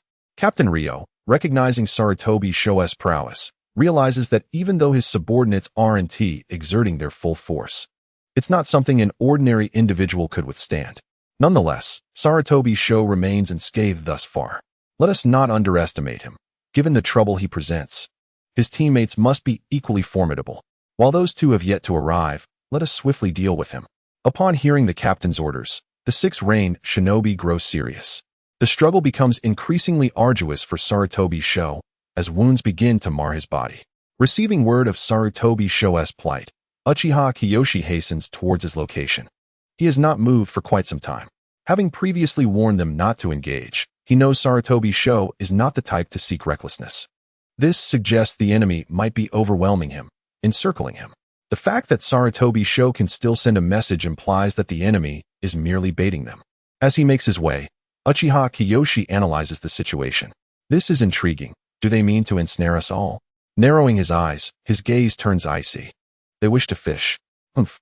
If provoked, I shall unleash my full might and take down even a special jonin. Uchiha Kiyoshi's frustration mounts. He does not wish for excessive conflict at this moment. Yet, with Sarutobi Sho surrounded and himself caught in this trap, how can he endure? His declaration of slaying a special jonin is not mere bravado. Even without the aid of his teammates, he possesses the ability to eliminate one alone without sustaining severe injuries. Such confidence, such assurance. Over the years, Uchiha Kiyoshi has not been without his trump cards. He simply prefers to keep them concealed whenever possible. Roju's intellect may still be unaware of the situation. A reminder is in order. He must not fall into their trap unwittingly. With this thought, Uchiha Kiyoshi forms hand signs, summoning another small serpent to convey the situation, then severs the summoning technique. Having completed this, he casts his gaze in the direction of Sarutobi Sho, contemplating the next course of action. The current circumstances no longer permit them to flee. They must engage the enemy in battle. However, at this moment, Uchiha Kiyoshi remains unaware of the enemy's numbers or their capabilities. If possible, he aims to avoid revealing too much, only utilizing his body flicker technique once or twice. In the chaos of battle, it is unlikely that anyone will notice. Should the adversaries prove excessively powerful, particularly if a jonin is present, he will have no choice but to unleash his full strength, prioritizing survival above all else. Uchiha Kiyoshi is somewhat troubled, as the information provided by Sarutobi Saku does not clarify the enemy's strength, leaving him unable to finalize his plans. He can only proceed step by step. Having trained his body for over 2 years, Uchiha Kiyoshi possesses physical capabilities that surpass those of the average jonin. With all his might, he covers the distance, reaching the ambush site where Sarutobi Saku is located within half an hour. He refrains from exposing himself, concealing his chakra, and halts approximately 1 kilometer from Sarutobi Saku. Sarutobi Saku has been engaged in combat with the ranged shinobi for half an hour and has sustained severe injuries. Their battlefield has not remained static, and currently, Uchiha Kiyoshi is positioned in an area they have traversed. Attuning himself to the surrounding chakra signatures, alongside the devastation of the terrain, Uchiha Kiyoshi assesses the enemy's situation. There appear to be 6 individuals. Based on the damage inflicted upon the battlefield, even the weakest among them likely possesses the strength of a chunin, while some may be seasoned elite chunin. Additionally, there is one presence that he can faintly sense, which has yet to engage. This is troubling. 6 chunin, most likely elite, coupled with one who has yet to act, but could potentially be a special jonin or even a formidable jonin, adds to Uchiha Kiyoshi's sense of pressure. He fervently hopes that none are jonin. Otherwise, even if he unleashes his full power, he may still incur significant costs to achieve a kill. Indeed, Uchiha Kiyoshi's objective is to eliminate them. Presently, they have drawn the attention of the ranged shinobi, and to prevent the possibility of reinforcements, Uchiha Kiyoshi must resolve the conflict swiftly and then make his escape with Sarutobi Saku.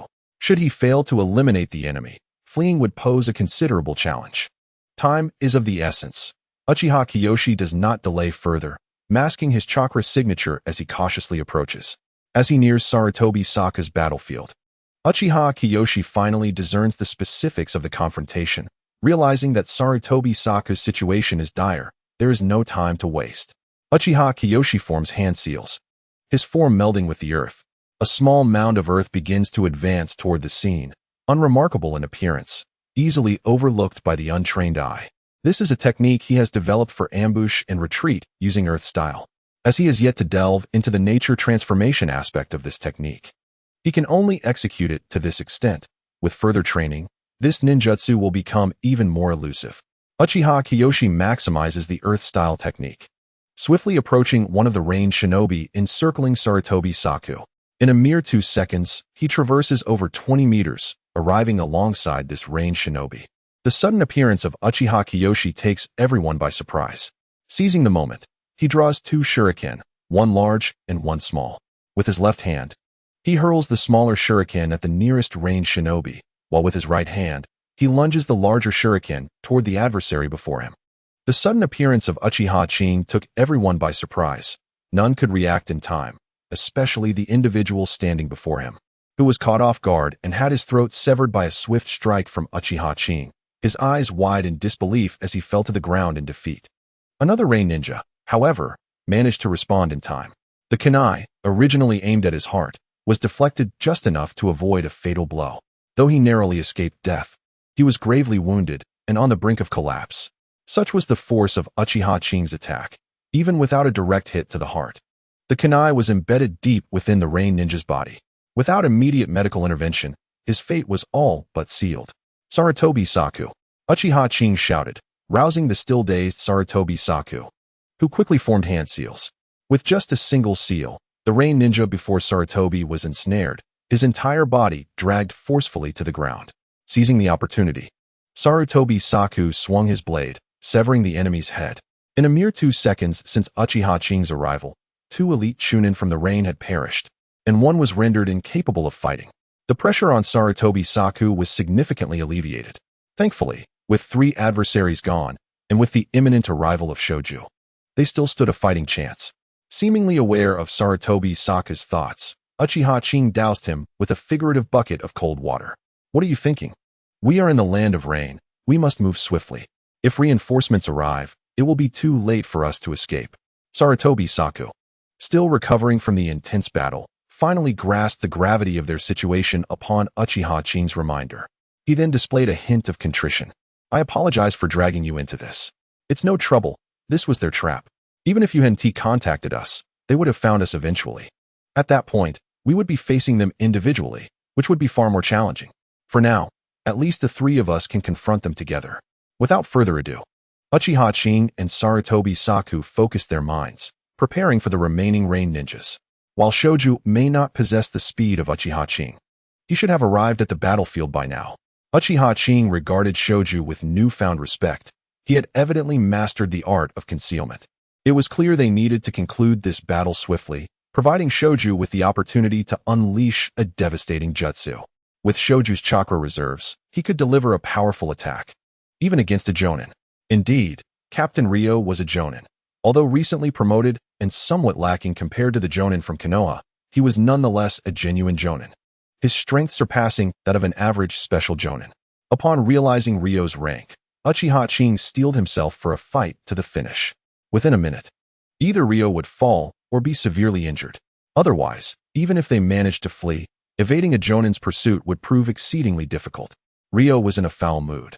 He had believed the situation was under control, only to have Uchiha Qing abruptly eliminate 3 of his subordinates.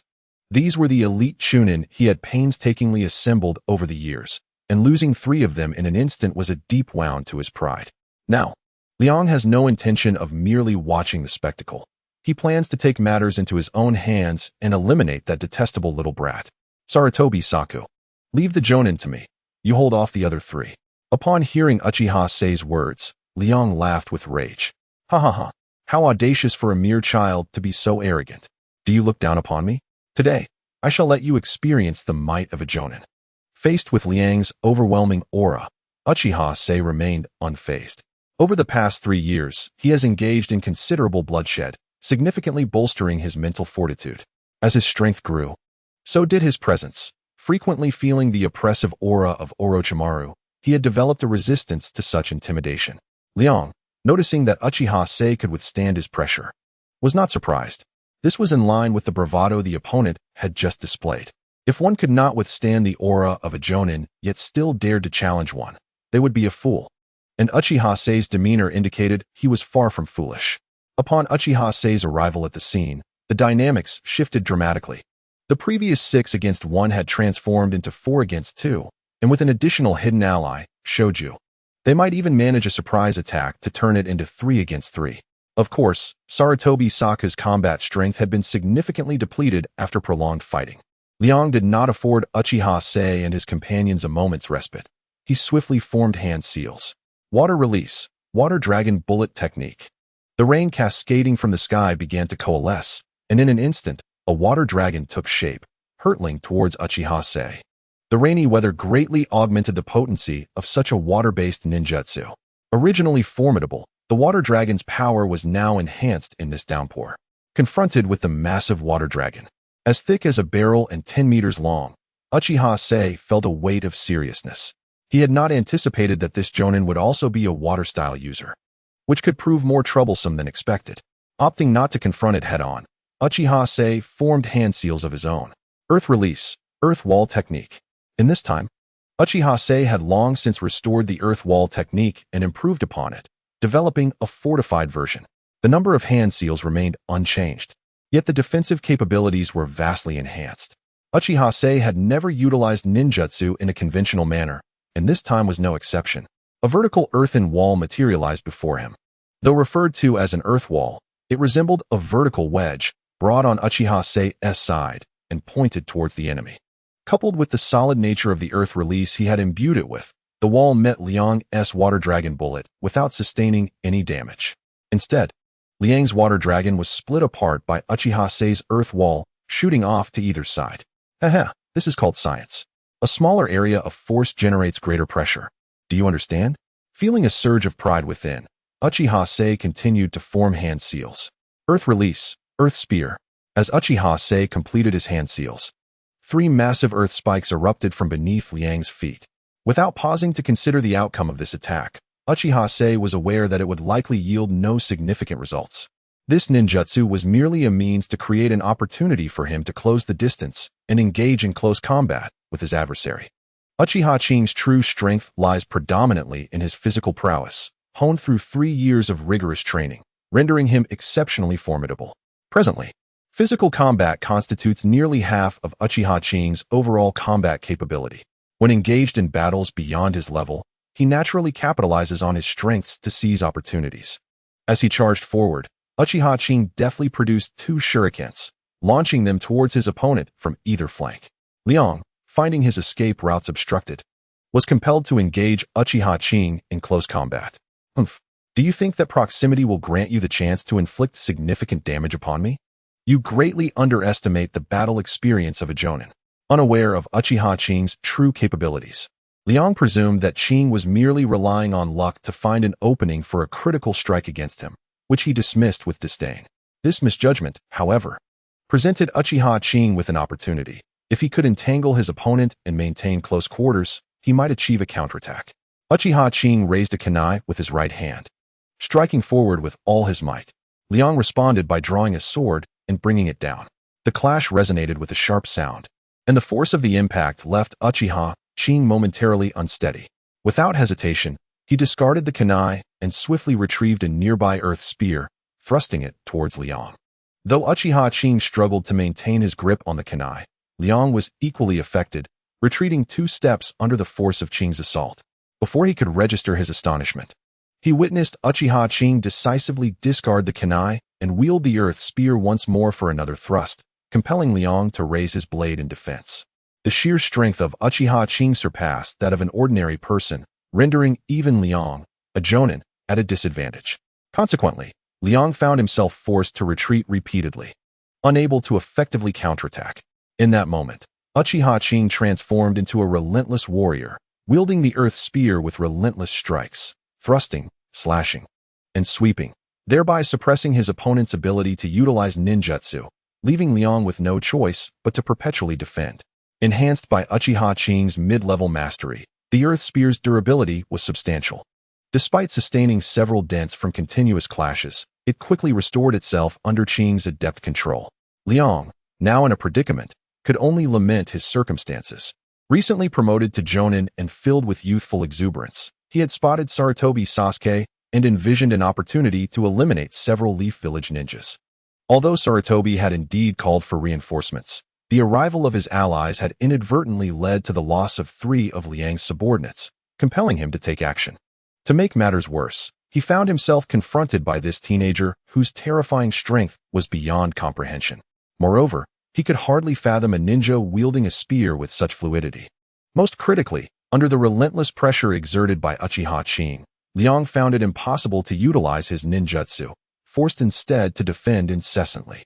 This was a newly devised tactic by Uchiha Qing, to seize the initiative and rely on physical combat to suppress his adversary, denying them any chance for a comeback. Unless one possessed an unmarked ninjutsu or could withstand a blow, they would invariably fall victim to Uchiha Qing's rhythmic control of the battle.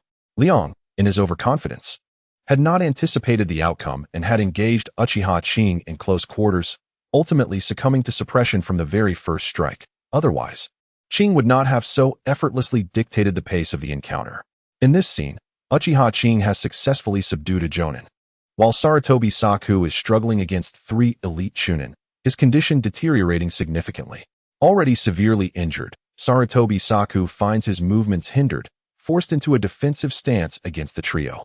The situation on Uchiha Qing's side does not escape the notice of the 3 Rain Ninjas, who are filled with anxiety as their captain is being overwhelmed by a mere Chunin. In their desperation, they hasten their offensive.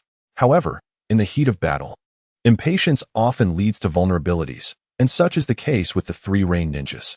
Under normal circumstances, Sarutobi Saku would be unable to exploit such openings due to the pressure he faces. Yet, the current scenario is different. Hidden in the shadows, Shoju is observing keenly.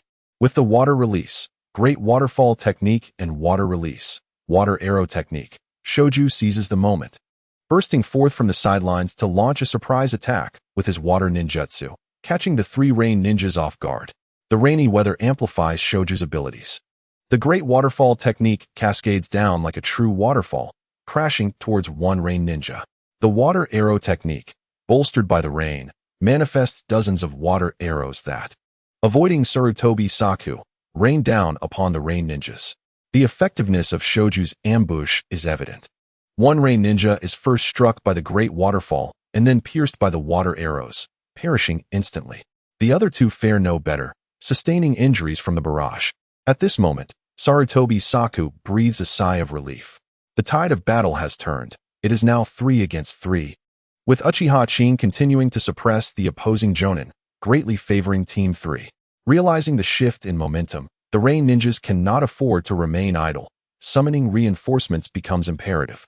However, with Liang being restrained and unable to assist, only 2 Chunin are left to respond.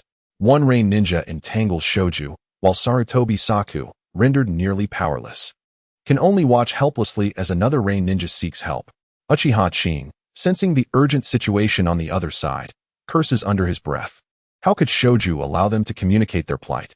The battle must be resolved swiftly, otherwise, with more Rain Ninjas arriving, Sarutobi Saku's current state will leave him no chance to escape. Since Uchiha Qing's arrival, the advantage held by the Rain Ninjas has been overturned in mere minutes. And now they even face the prospect of counterattack.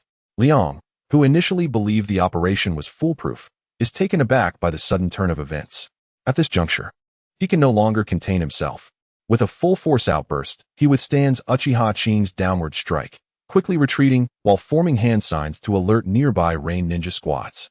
Unlike the earlier Chunin's call for help, Liang, as the captain, now seeks assistance, indicating the gravity of their plight and accelerating the response with a larger contingent.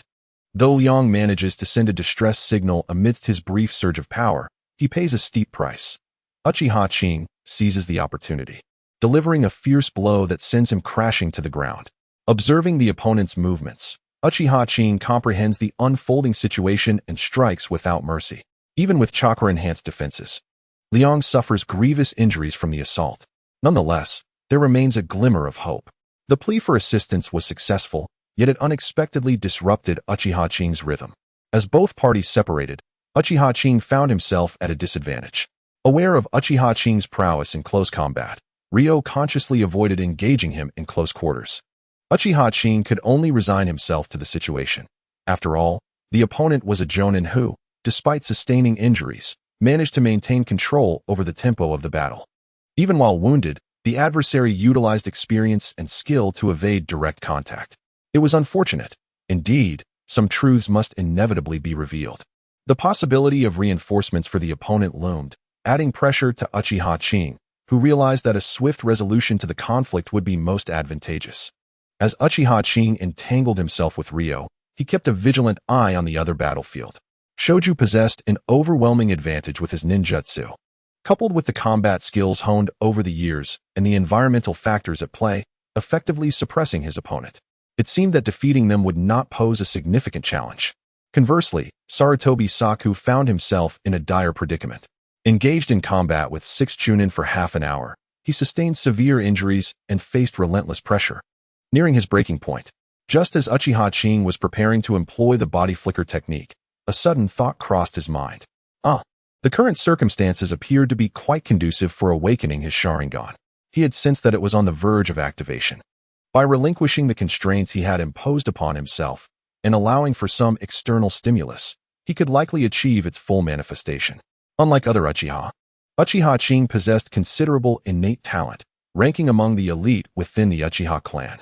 Thus, awakening the Sharingan was inherently less difficult for him. Previously, Uchiha Qing had held back. Believing the time was not right, he had endeavored to control his emotions after each stimulus to avoid its activation. Now, however, he felt confident that this was the moment to awaken his Sharingan. Should other Uchiha clan members learn of this, they would undoubtedly be envious, lamenting the arduous struggles they endured to awaken their own, while he could do so at will. Indeed, it is a poignant truth that comparison breeds discontent. In Uchiha Qing's understanding, the awakening of the Sharingan does not necessarily require the death of a comrade. Sufficient stimulation could suffice. The death of a companion, however, tends to provide the most significant impetus and the highest probability of activation. The so-called stimulation involves a profound mental shift, a rapid surge in spiritual energy that invigorates the soul, akin to a moment of enlightenment. The Uchiha clan is unique under duress.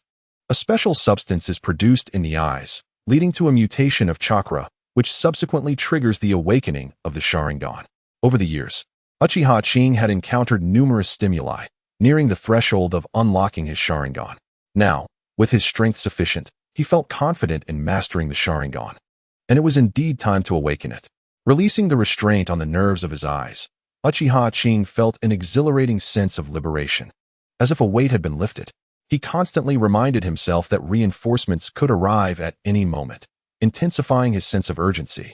While vividly imagining the scenario of himself and his companions being encircled and exhausted by the newly arrived range shinobi, Uchiha Qing sensed a peculiar shift in his eyes, and his heart leapt with joy. Indeed, it was effective, continuously contemplating various stimulating endeavors while reflecting on the life and death moments of the past 2 years. Uchiha Qing's chakra began to undergo a transformation. Gradually, a chilling aura enveloped his chakra, and the opposing Liang seemed to sense something amiss. Uchiha Qing's eyes began to change. The black and white hues vanished, replaced by a vivid crimson. A small black dot formed in the center of his pupils, with faint, almost imperceptible black lines encircling it. Ultimately, upon the black lines appeared a black tomo, its tail directed outward, spinning rapidly around the lines. On the opposite side of the symmetrical tomo, another seemed to flicker into existence, but alas, it flickered a few times before vanishing.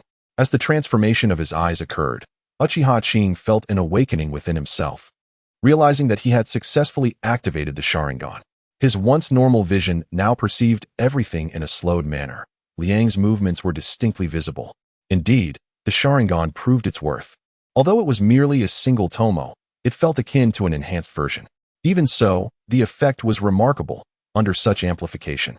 His strength had increased by at least 20%. It was difficult to fathom what the future might hold with double tomo, triple tomo, or even the Mangekyo Sharingan.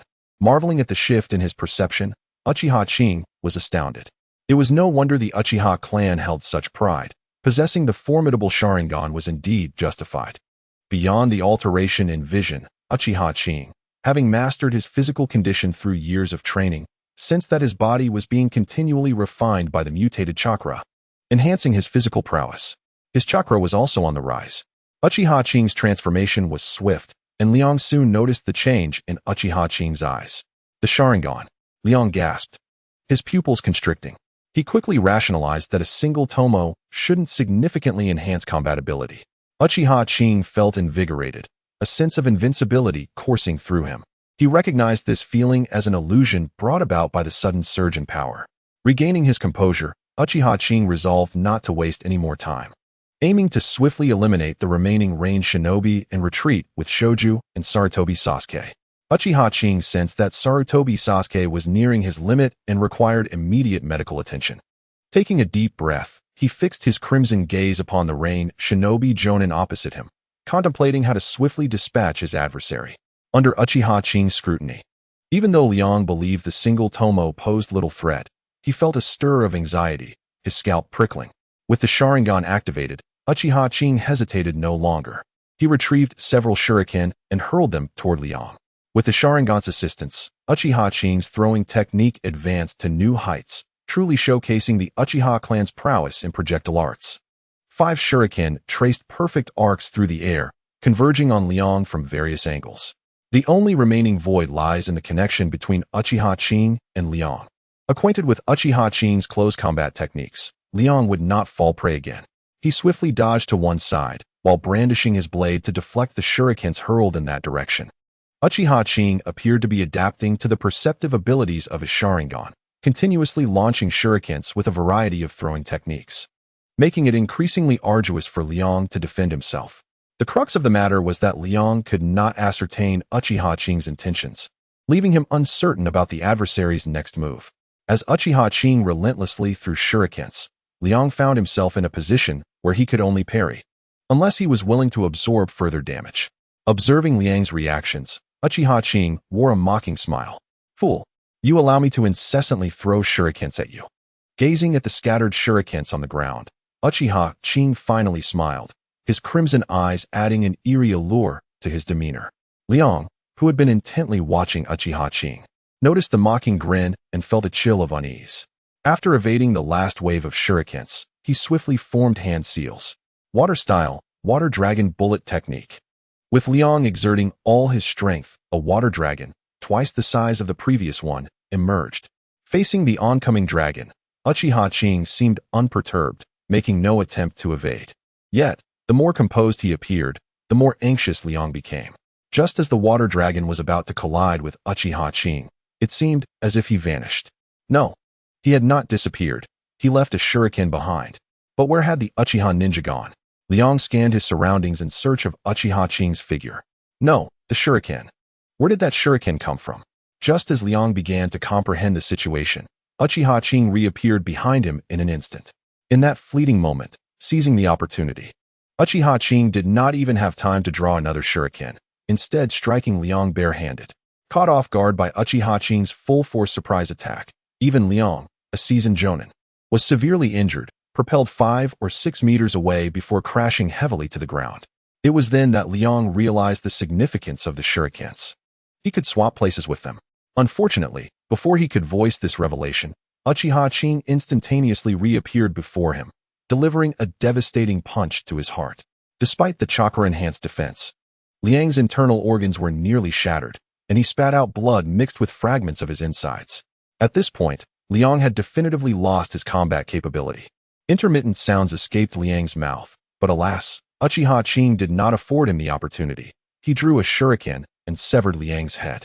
Without hesitation, Uchiha Qing then rushed toward the other 2 battlefields. First, he approached Sarutobi Sasuke's side.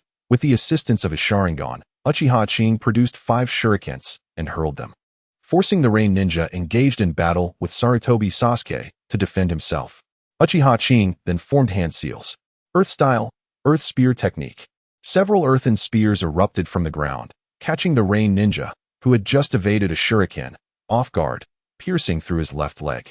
At this moment, Uchiha Qing advanced directly, wielding a kunai as he engaged in combat with his opponent. The Rain Ninja, already wounded by Uchiha Qing's earlier assault, faltered before the piercing gaze of Qing's scarlet eyes, succumbing to a moment of distraction. Capitalizing on the formidable perceptive abilities of the Sharingan, Uchiha Qing seized the opportunity, thrusting the kunai forward. With a sickening sound, the kunai plunged into the Rain Ninja's abdomen. Extracting the weapon, he swung it again, cutting through the ninja's throat with a swift motion. Shinshu. He swiftly retrieved 5 more kunai and hurled them towards Shinshu's adversary. Over 3 years, the trio had developed an unspoken synergy. Upon hearing Uchiha Qing's call, Shinshu understood it was imperative for him to dispatch his foe quickly. With the aid of Qing's 5 kunai, Shinshu seized the moment to unleash the water dragon technique he had recently mastered. While its power did not reach its full potential, the environmental conditions amplified its might, rendering it beyond the capability of a middle-ranked ninja to withstand. After launching the 5 kunai, Uchiha Qing turned his attention away from Shinshu. He hastened to Sarutobi Sasuke's side, assessing his injuries and inhaling sharply. Saku, your wounds are rather severe.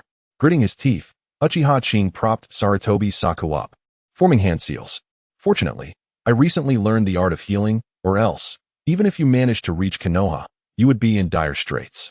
A deep green luminescence enveloped his hands as he began to heal the most critical wounds on Sarutobi Saku. Given the unsuitable conditions for healing and the looming threat of reinforcements from the Rain Ninja, Uchiha Qing had no intention of fully healing Saku. He merely aimed to stabilize the most grievous injuries to prevent further deterioration. Having attended to Sarutobi Saku's wounds to the best of his ability, he noticed that Shungshu had also dealt with his opponent. Quickly, Saku is gravely injured. We must hasten our retreat as the Rain Ninja reinforcements are approaching. Without hesitation, Shungshu joined Uchiha Qing in supporting Sarutobi Saku as they fled towards the Land of Fire. Indeed, the escape proved more challenging than anticipated. Barely a kilometer into their flight, Uchiha Qing sensed the overwhelming presence of chakra drawing near and sighed. Shungshu, you take Saku and keep running. I will hold them off. Qing, can you manage alone? Although aware that Uchiha Qing possessed the greatest strength among the trio, and having seemingly activated his Sharingan again, Shungshu was still concerned about the approaching reinforcements. Reports indicated a substantial number of Rain Ninjas in the vicinity. Even if not all had come to aid, there were certainly at least a dozen or 20. What kind of man would admit defeat? Trust me, I won T overreach. My priority is to delay them, and if it comes to it, I will retreat. Don't you know me well enough? My ability to survive is commendable. Halting his steps, he activated his Sharingan, the crimson eyes adorned with spinning tomo.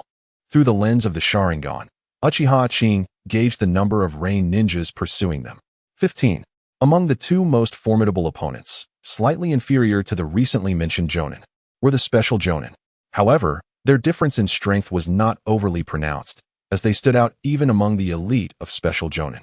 Uchiha Qing assessed the situation of his adversaries and began to contemplate his subsequent strategy. The Rain Shinobi finally made their appearance, advancing in a fan-shaped formation. 100 meters ahead of Uchiha Qing, a glint of cold light flashed in his eyes as he activated his Sharingan, scrutinizing the distribution of the Rain Shinobi. With hands forming seals, he unleashed the Earth Release, Earth Spike technique.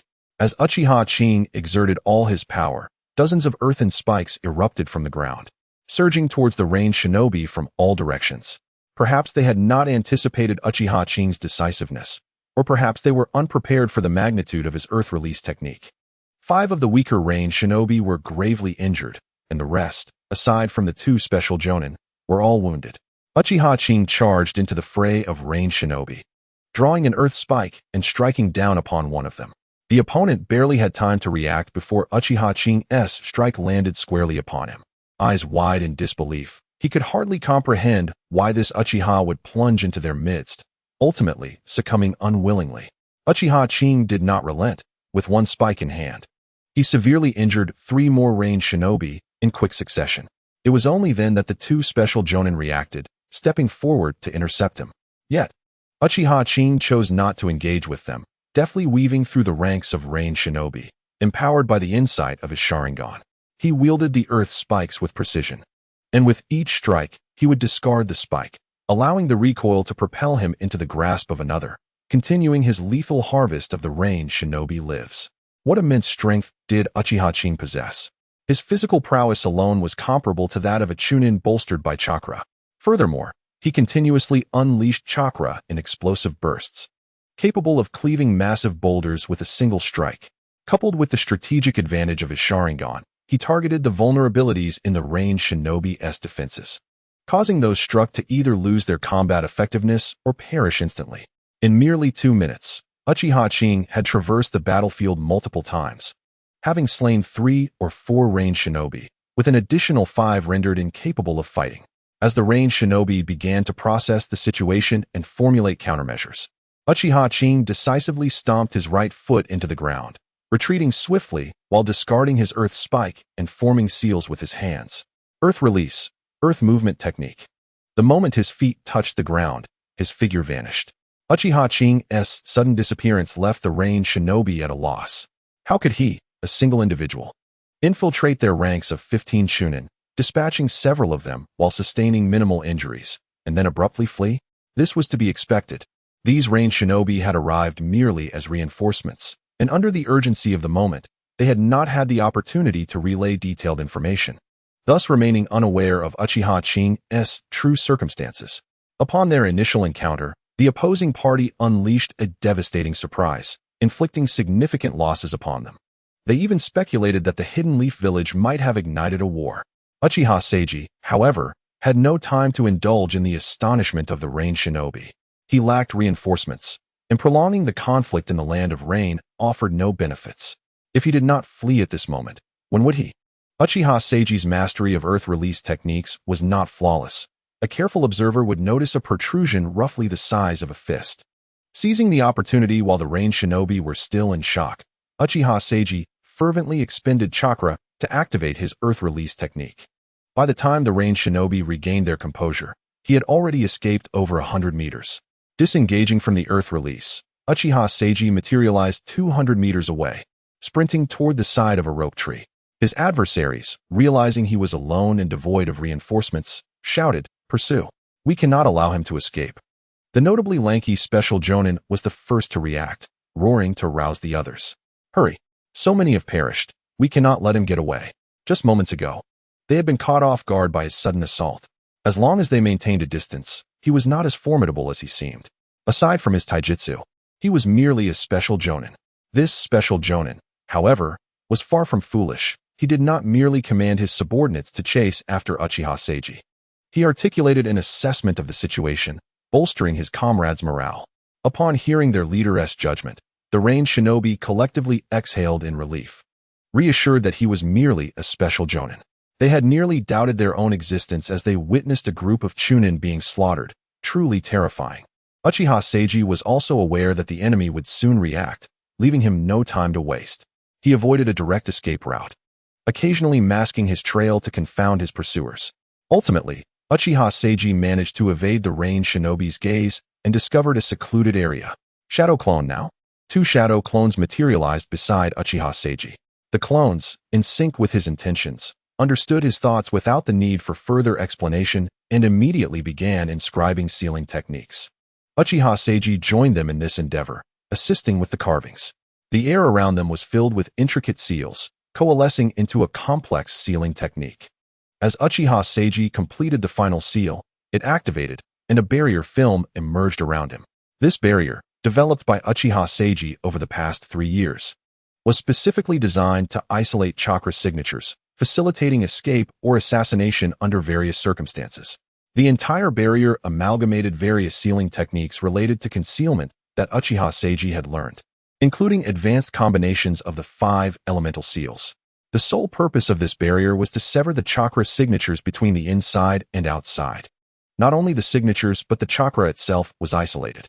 This meant that within the barrier, Uchiha Seiji could still utilize his chakra. However, there were drawbacks. Due to the amalgamation of numerous isolation techniques, Uchiha Seiji was unable to incorporate additional capabilities. Thus, the barrier's defensive strength was not particularly high. It was impossible to trap an enemy within the barrier for combat. With the barrier in place, the chakra signatures within a 2-meter radius around Uchiha Seiji were effectively severed from the outside world. Uchiha Qing once again employed the earth-style technique, burrowing into the ground as he made his way towards the direction of Shengshu. A minute later, more than 10 rain ninjas arrived at the location. "Sir, the presence of that leaf ninja has vanished from this spot," reported one of the rain ninjas after sensing the surroundings and finding nothing, directing his report towards a particularly tall and lean jonin. "Damn it, he escaped again." The tall rain ninja seethed with anger. Having brought reinforcements only to see several of his subordinates slain by the leaf ninja was a humiliating defeat, compounded by the fact that the target had eluded capture. With the relentless pursuit, more rain ninjas had joined them, replenishing their lost numbers, and it would not be difficult to encircle and eliminate their quarry once they caught up. Now, to hear that the presence had vanished, this was intolerable. He ordered the others to accelerate their pursuit of his comrade. Since he had disappeared, he would likely reunite with those 2 companions. Once they located him, capturing him would be assured. Understood. The rain ninja responsible for sensing began to weave hand signs, signaling their unique call. Urging? What is the situation? Have we lost him? Should we seek him through his companions? The ninjas tasked with tracking Shengshu and his companion. upon witnessing this, deduced the situation on the other side and quickened their pursuit. Uchiha Qing's delay had proven effective. 2 minutes was sufficient for Shingshu and his companion to gain some distance, and since he had drawn most of the pursuers away, they had thus far evaded capture. With Sarutobi Saku injured, Shingshu's speed was also hindered.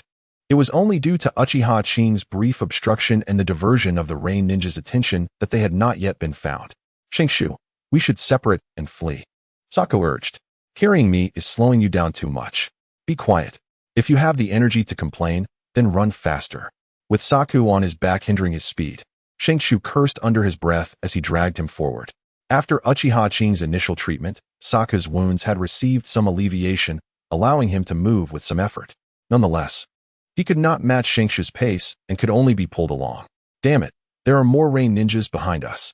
Saku, be quicker, hold on, Shingshu exclaimed, feeling the increasing chakra signatures pursuing them relentlessly, prompting him to run even faster with Saku in tow.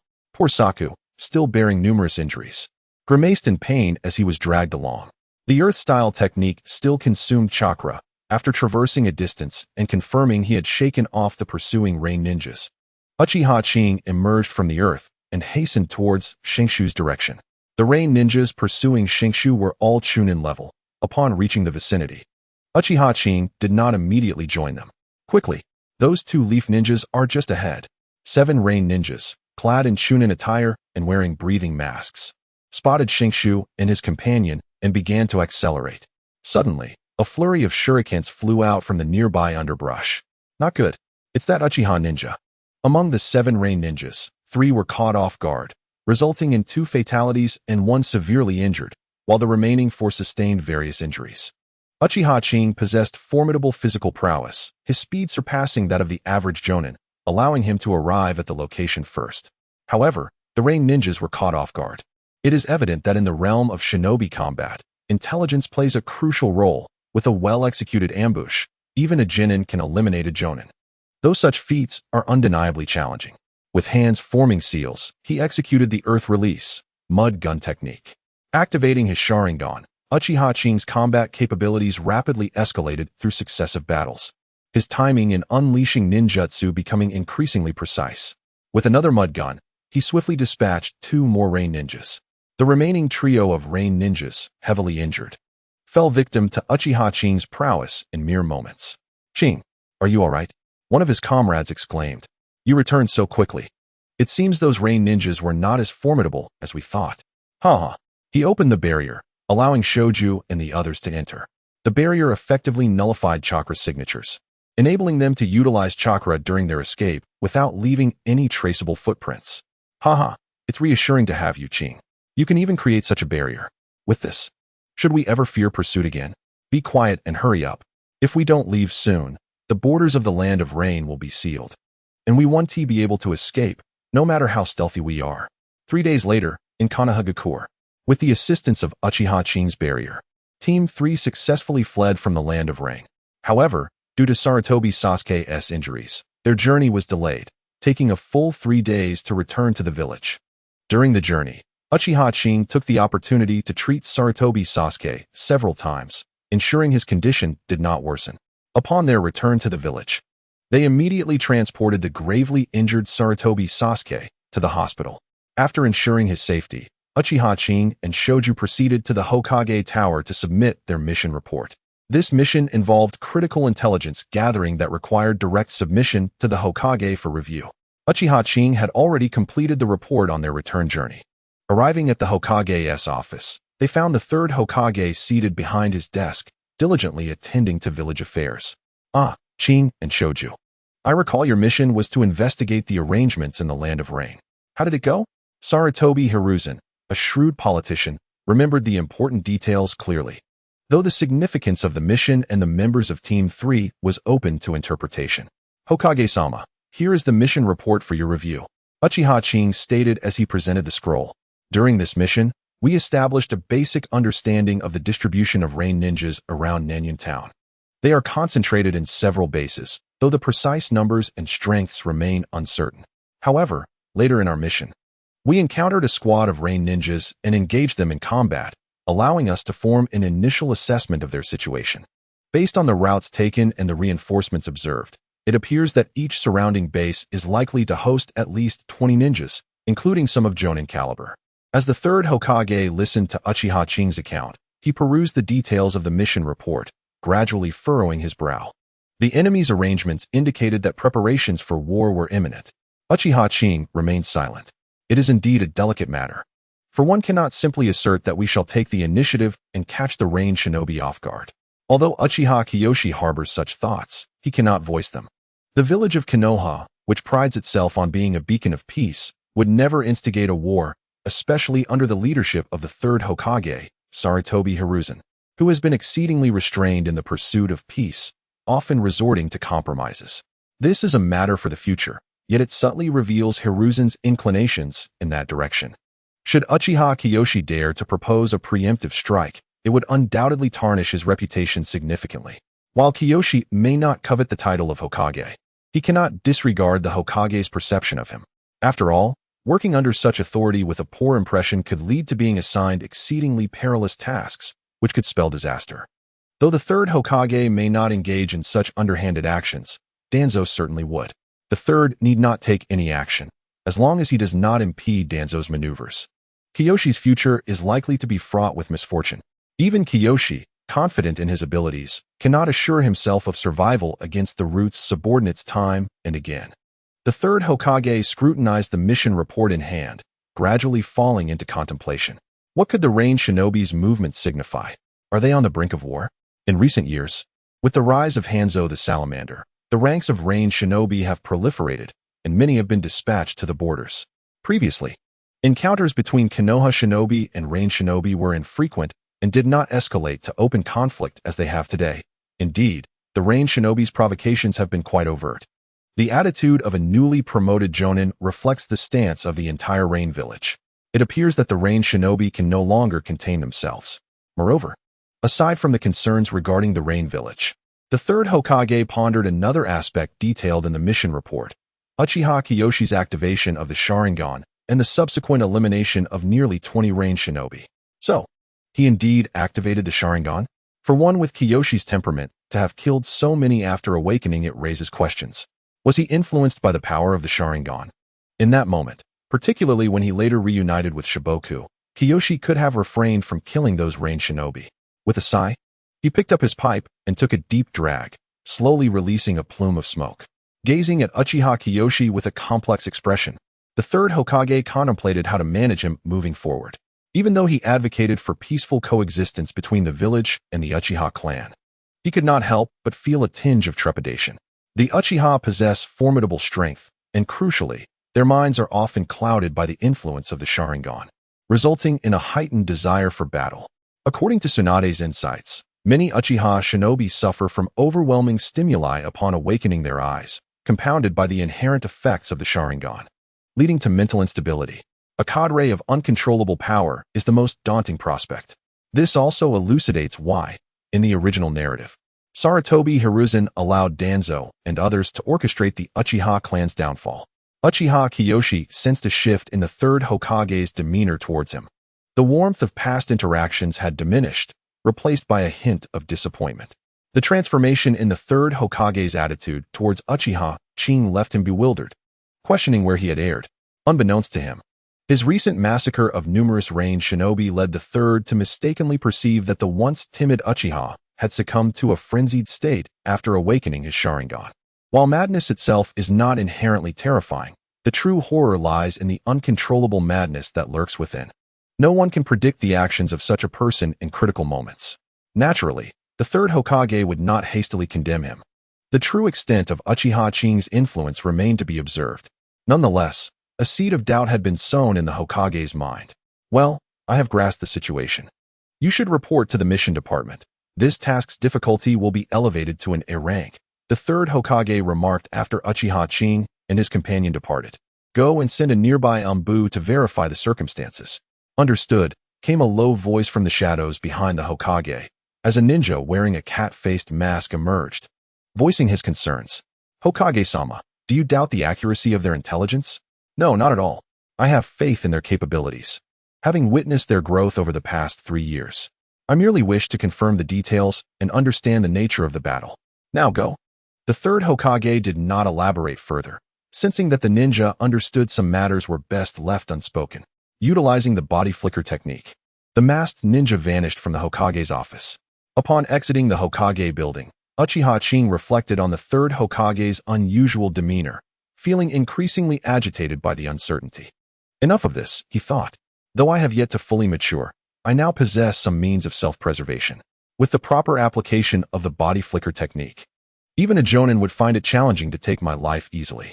Redirecting his focus, Uchiha Qing contemplated the gains from his recent endeavors. Currently, he was unable to perform long-distance substitutions with the body flicker technique, yet he had mastered mid-range replacements. While he could not guarantee a counterattack in dangerous situations, he was confident in his ability to survive. In the original narrative, even Obito, in his early days, had begun with limited strength, merely scraping by as a Jonin, yet managed to contend with Kaga-level opponents through the use of Kamui. Though Uchiha Qing's body flicker was not yet on par with Kamui, his objective was not to engage in battles against Kaga-level foes. Survival was his primary concern, and he was capable of achieving that. Moreover, having developed the body flicker technique to a certain extent, Uchiha Qing began to contemplate a shift in his combat approach. Initially, his lack of strength fostered a persistent sense of insecurity. Coupled with the need to uphold a particular persona, he had resorted to previous tactics. Now, with a burgeoning capacity for self-preservation, he felt a newfound confidence and was ready to experiment with tactical alterations. Regarding his persona, Uchiha Qing felt no apprehension. He believed he was gradually overcoming his psychological barriers. Familiar with his companions, they too have witnessed the transformation of Uchiha Qing, yet others remain oblivious to this change. The third Hokage has thus fallen into misunderstanding, attributing this shift to the influence of the Sharingan, believing it has rendered the traditionally conservative Uchiha Qing exceedingly aggressive. In truth, Uchiha Qing had begun this transformation months prior, experimenting with offensive maneuvers while simultaneously engaging in combat, contemplating his own tactical approaches to attack. During this mission, Uchiha Qing's combat style was, in fact, a design of his own conception, primarily leveraging the advantages of his physical techniques. Overwhelming force can shatter myriad defenses. By coincidence, this mission also marked the activation of his Sharingan, allowing Uchiha Qing to trial his newly devised tactics for the first time, yielding commendable results. Of course, it must be noted that his adversaries were unfamiliar with such a fighting style, caught off guard, which facilitated Uchiha Qing's effortless triumph over them. Following this encounter, the Rain Ninja Village is likely to bolster their intelligence on Uchiha Qing, preparing for future confrontations. Replicating the same tactics to achieve comparable results will be nearly impossible. Hence, it is imperative to devise multiple strategies to fully harness my capabilities.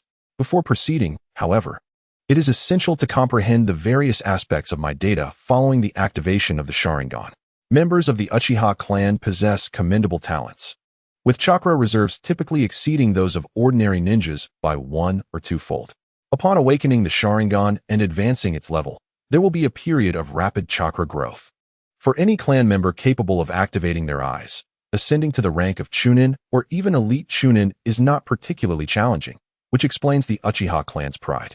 It has been 3 to 4 days since Uchiha Qing activated his eyes. During his confrontations with the Rain Ninjas, he had essentially grasped his condition, yet after 3 days, his physical attributes have further improved, and this trend is anticipated to persist for another 5 to 6 days.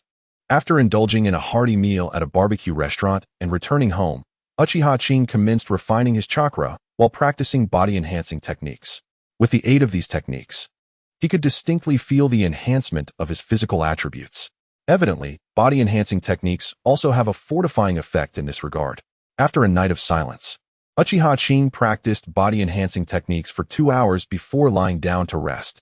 The cultivation of chakra in the ninja world does not equate to physical or realm elevation. Ninjas still experience fatigue and require a certain amount of sleep daily for recovery, unlike the depictions in fantastical novels where practitioners seldom require rest.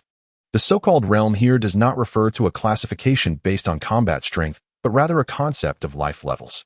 The following morning, after completing his morning routine, Uchiha Qing gazed into the mirror at his reflection. The crimson hue of his eyes captivated him. Alas, a single tomo is somewhat unappealing, Two would be aesthetically pleasing. At least symmetrical, Uchiha Qing mused. Yet, such thoughts are merely wistful. Should he be compelled to activate dual tomo now, he might not even be inclined to do so. Presently, Uchiha Qing's prowess lies on the threshold between elite Chunin and special Jonin, and should he awaken dual tomo, his mental state would inevitably face a considerable upheaval.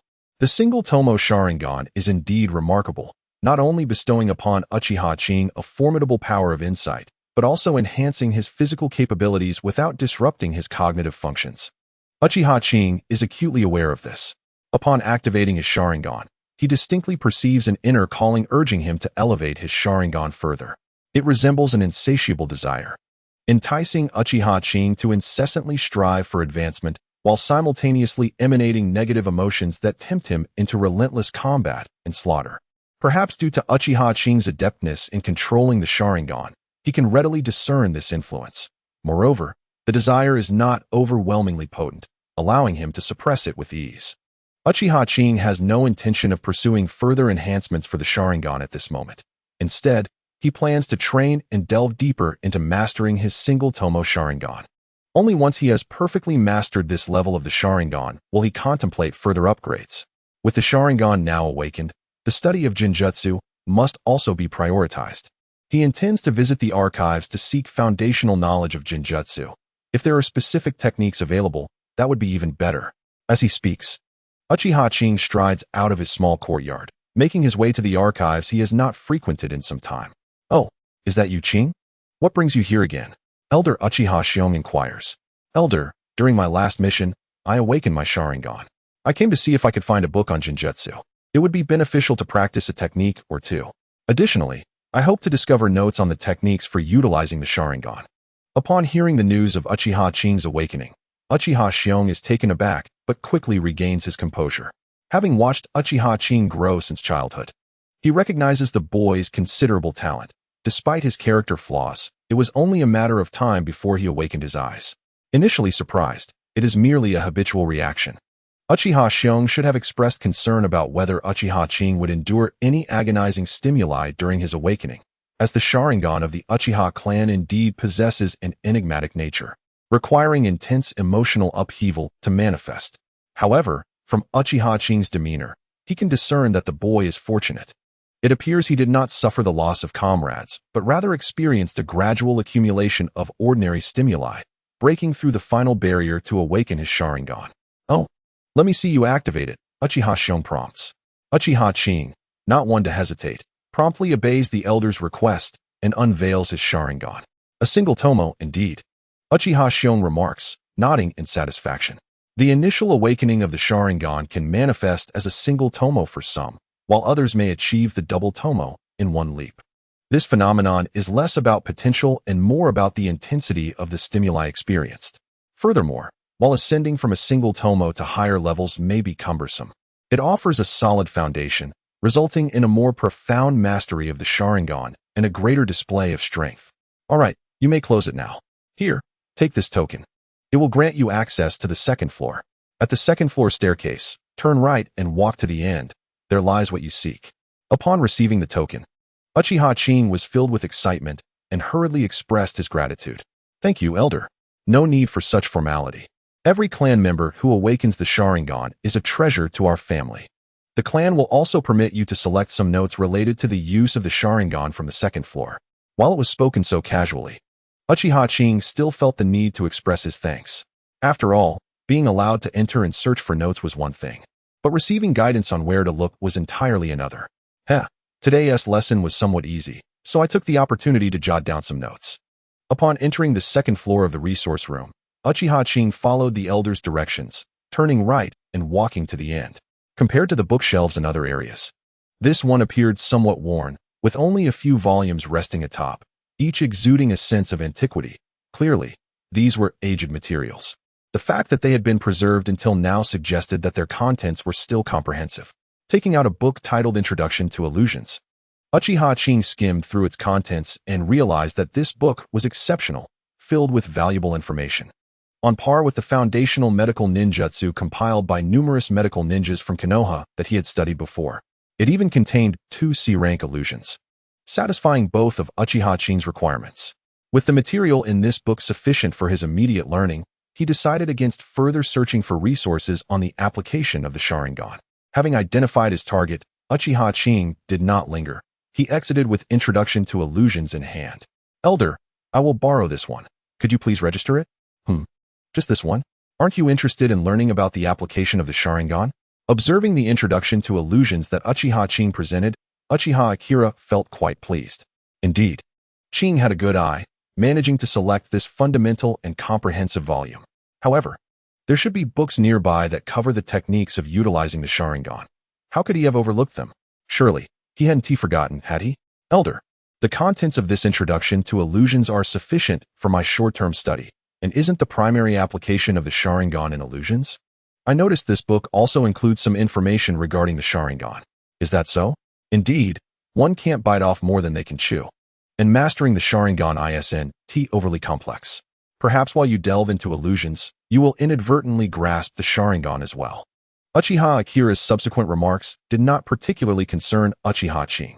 Mastery. What constitutes true mastery? Is it merely the ability to utilize it?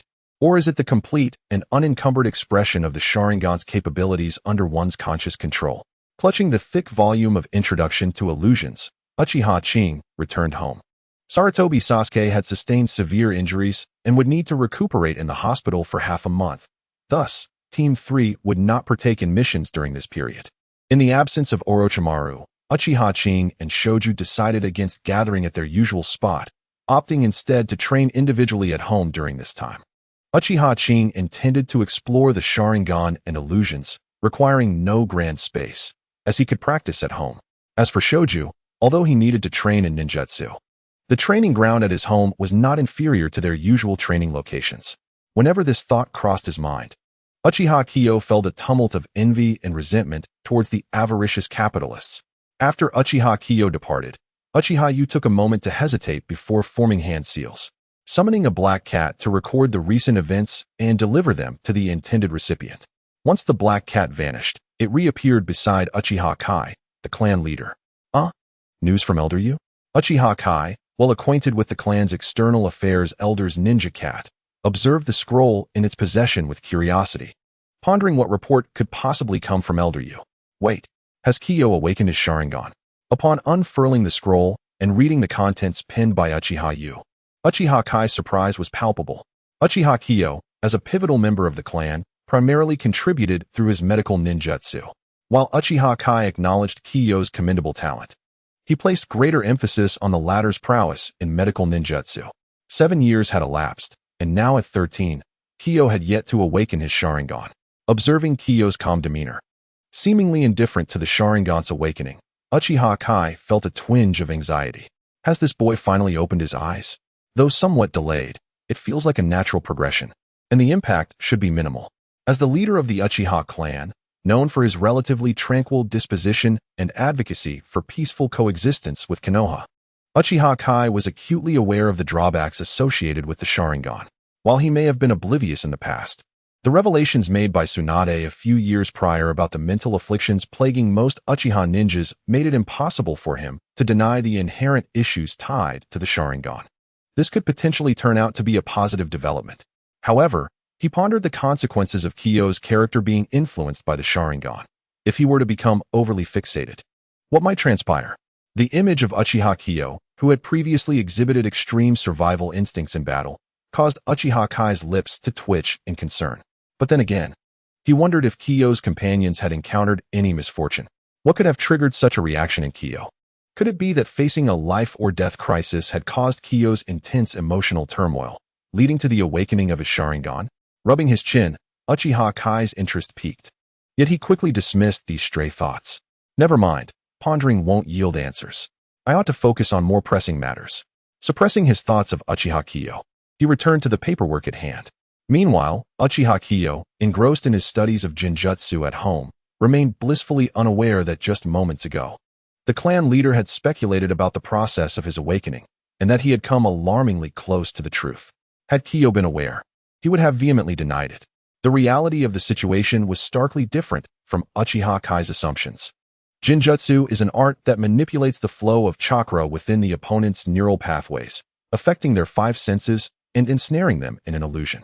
Typically, the use of Jinjutsu requires a medium that the target can perceive through their senses, thus triggering the technique.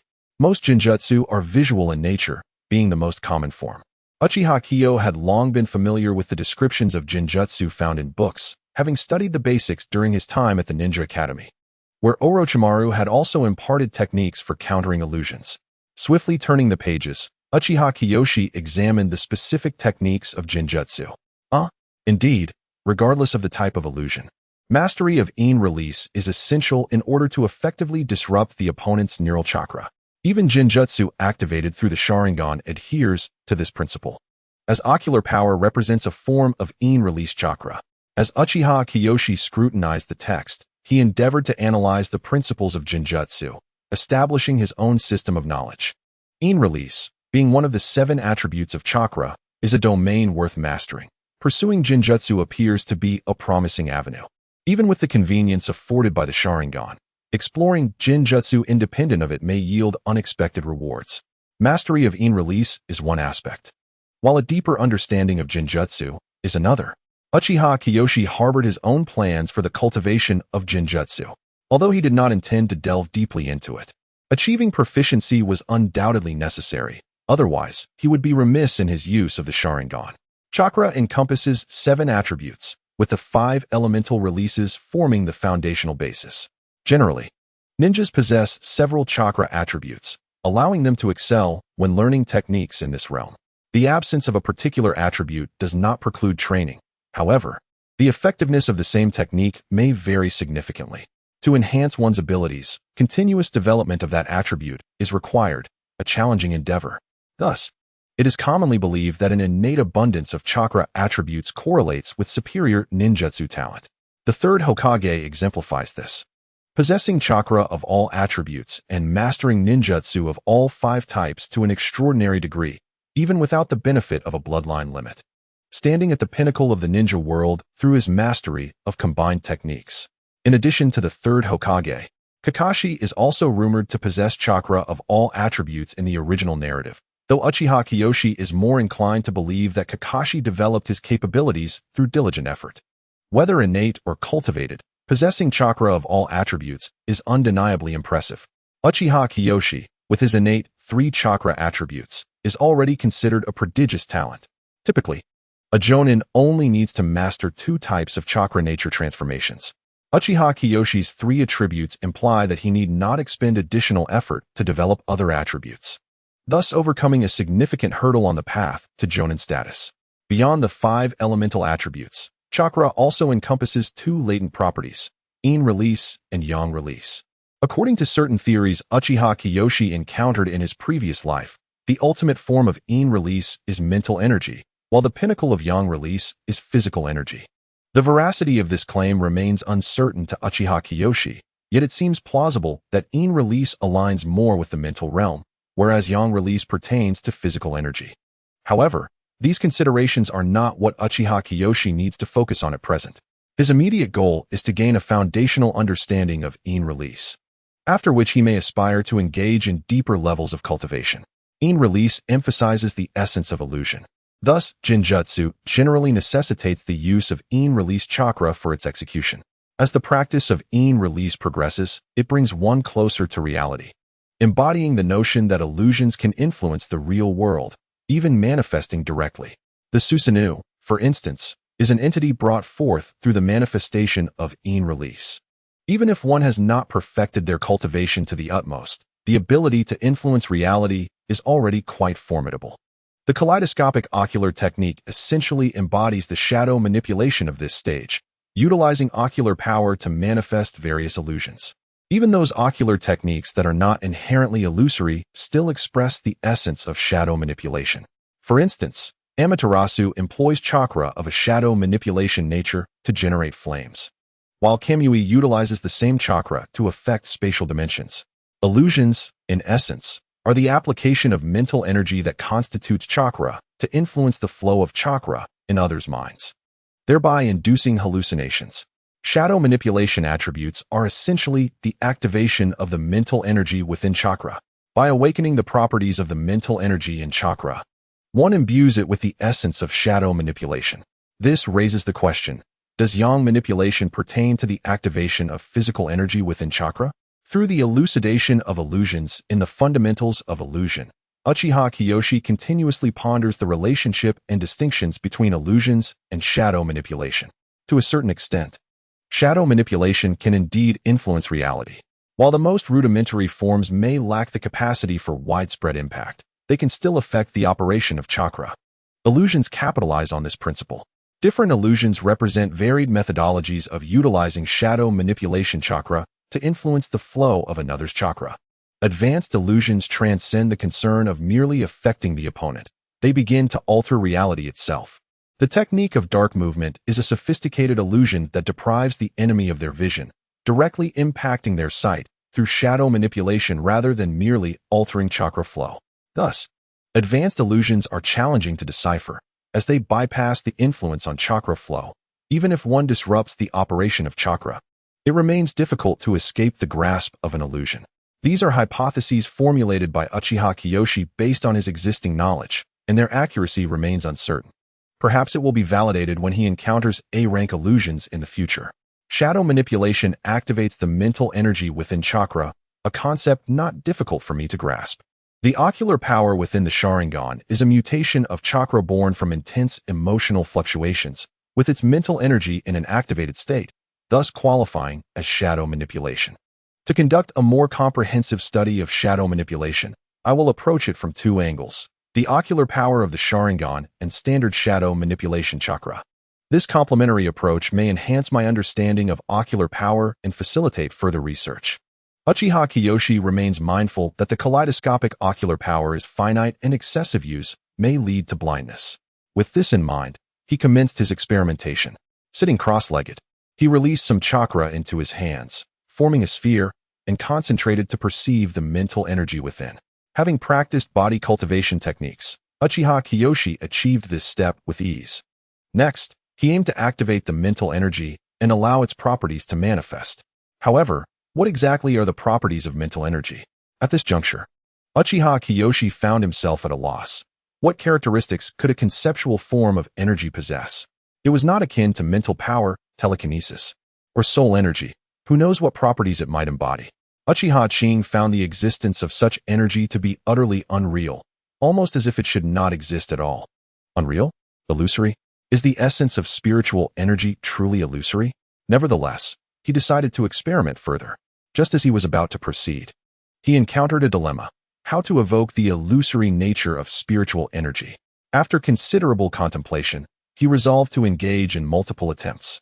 Confident that a method would eventually reveal itself illusory, he would strive to render it as such. While communicating with the spiritual energy, he continuously infused it with various intentions rooted in imagination, hoping to provoke a transformation. After numerous trials, Uchiha Qing began to form some ideas. Following his instincts, he connected with his chakra's spiritual energy, transmitting intentions of illusion in an effort to influence it. Indeed, his approach proved fruitful. Soon, he sensed a change within his chakra, emanating a chilling, ethereal aura. Perhaps it was the very nature of the yin release, which always carried a cold and surreal essence.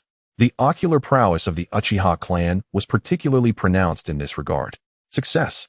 How astonishingly simple this was. While marveling at the ease of mastering yin release, Uchiha Qing remained unaware that his progress was exceptionally rapid, far exceeding the pace of an ordinary individual. Other ninjas engaged in the study of yin release lacked the depth of theory and detailed methodology that Uchiha Qing possessed. They relied on gradual, laborious practice, unlike him, who could directly connect with his chakra's spiritual energy and influence it effortlessly. Yet, this was a testament to the advantages he had cultivated through prior training, which could justifiably be termed a talent. Thus, one might say that my aptitude for illusion techniques is commendable. Pondering this, Uchiha Qing suddenly entertained such a thought. But no, illusion techniques should remain auxiliary. A primary focus on them was ill-advised. Shaking his head, he abandoned the notion of refining illusion techniques. He still believed that physical and ninjutsu skills held greater utility, as the direct lethality of illusion techniques was too feeble, or so he thought. Having cultivated the essence of yin release, Uchiha Qing spent the subsequent days merely allowing his body to acclimate to the chakra's attributes. thereby enabling him to refine Yin release chakra directly in the future. Once he had successfully mastered Yin release, his attention turned to his Sharingan. The Sharingan had been activated for several days, yet he had not taken the time to study it in detail. The lack of study was due to two factors. The research on the Sharingan could not be accomplished swiftly, and activating it required a substantial expenditure of chakra, which Uchiha Qing could only afford to postpone. It wasn't until he had effortlessly succeeded in mastering Yin release that he redirected his focus to the Sharingan. Activating the Sharingan was not a trivial matter. It necessitated a significant amount of chakra. An Uchiha ninja with average talent and chakra levels would find it impossible to maintain the Sharingan's activation continuously, even in a state of rest, until the chakra surge provided by the Sharingan subsided. Merely sustaining the activation of the Sharingan demands an immense quantity of chakra, insufficient to last even a day, illustrating the staggering consumption it entails. This observation pertains solely to the single tomo. As the Sharingan evolves, the chakra expenditure escalates disproportionately compared to the chakra augmentation afforded by its advancement. Even at the level of a Jonin, one cannot perpetually maintain the 3-tomo Sharingan. Yet, there exists an individual capable of wielding a 3-tomo Sharingan without any seals, relying solely on the depletion of his own chakra to persevere for over a decade. Quite an impressive feat indeed. Indeed, I speak of Kakashi. His chakra reserves are undoubtedly considerable. He was a genin at the tender age of 5 and ascended to Chunin by 6. If one lacks sufficient chakra, how could they unleash ninjutsu and attain the rank of Chunin, relying solely on swordsmanship or combat techniques? It is evident that Kakashi's chakra capacity had already reached that of a Chunin by the age of 6, far surpassing Uchiha Qing. Alas, one must not be deceived by appearances. Uchiha Qing sighed softly, setting aside his thoughts to delve into the study of his Sharingan.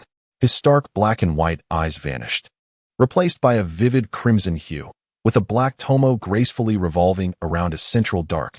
In that instant, Uchiha Qing's vision was remarkably enhanced, rendering everything before him distinctly clear, the intricate patterns on the surface of his hands vividly apparent.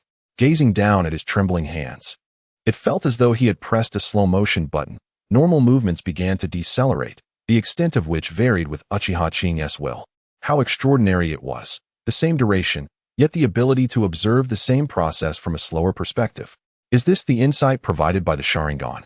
The single tomo is already impressive. One cannot help but wonder about the enhancements offered by the double and triple tomo, not to mention the more advanced Mangekyo Sharingan. Immersed in the marvel of the Sharingan, Uchiha Qing silently mused. This ability holds significant advantages, yet it is not one to be employed recklessly. Although the enemy's movement slow, the distance remains unchanged. Can one's reactions keep pace?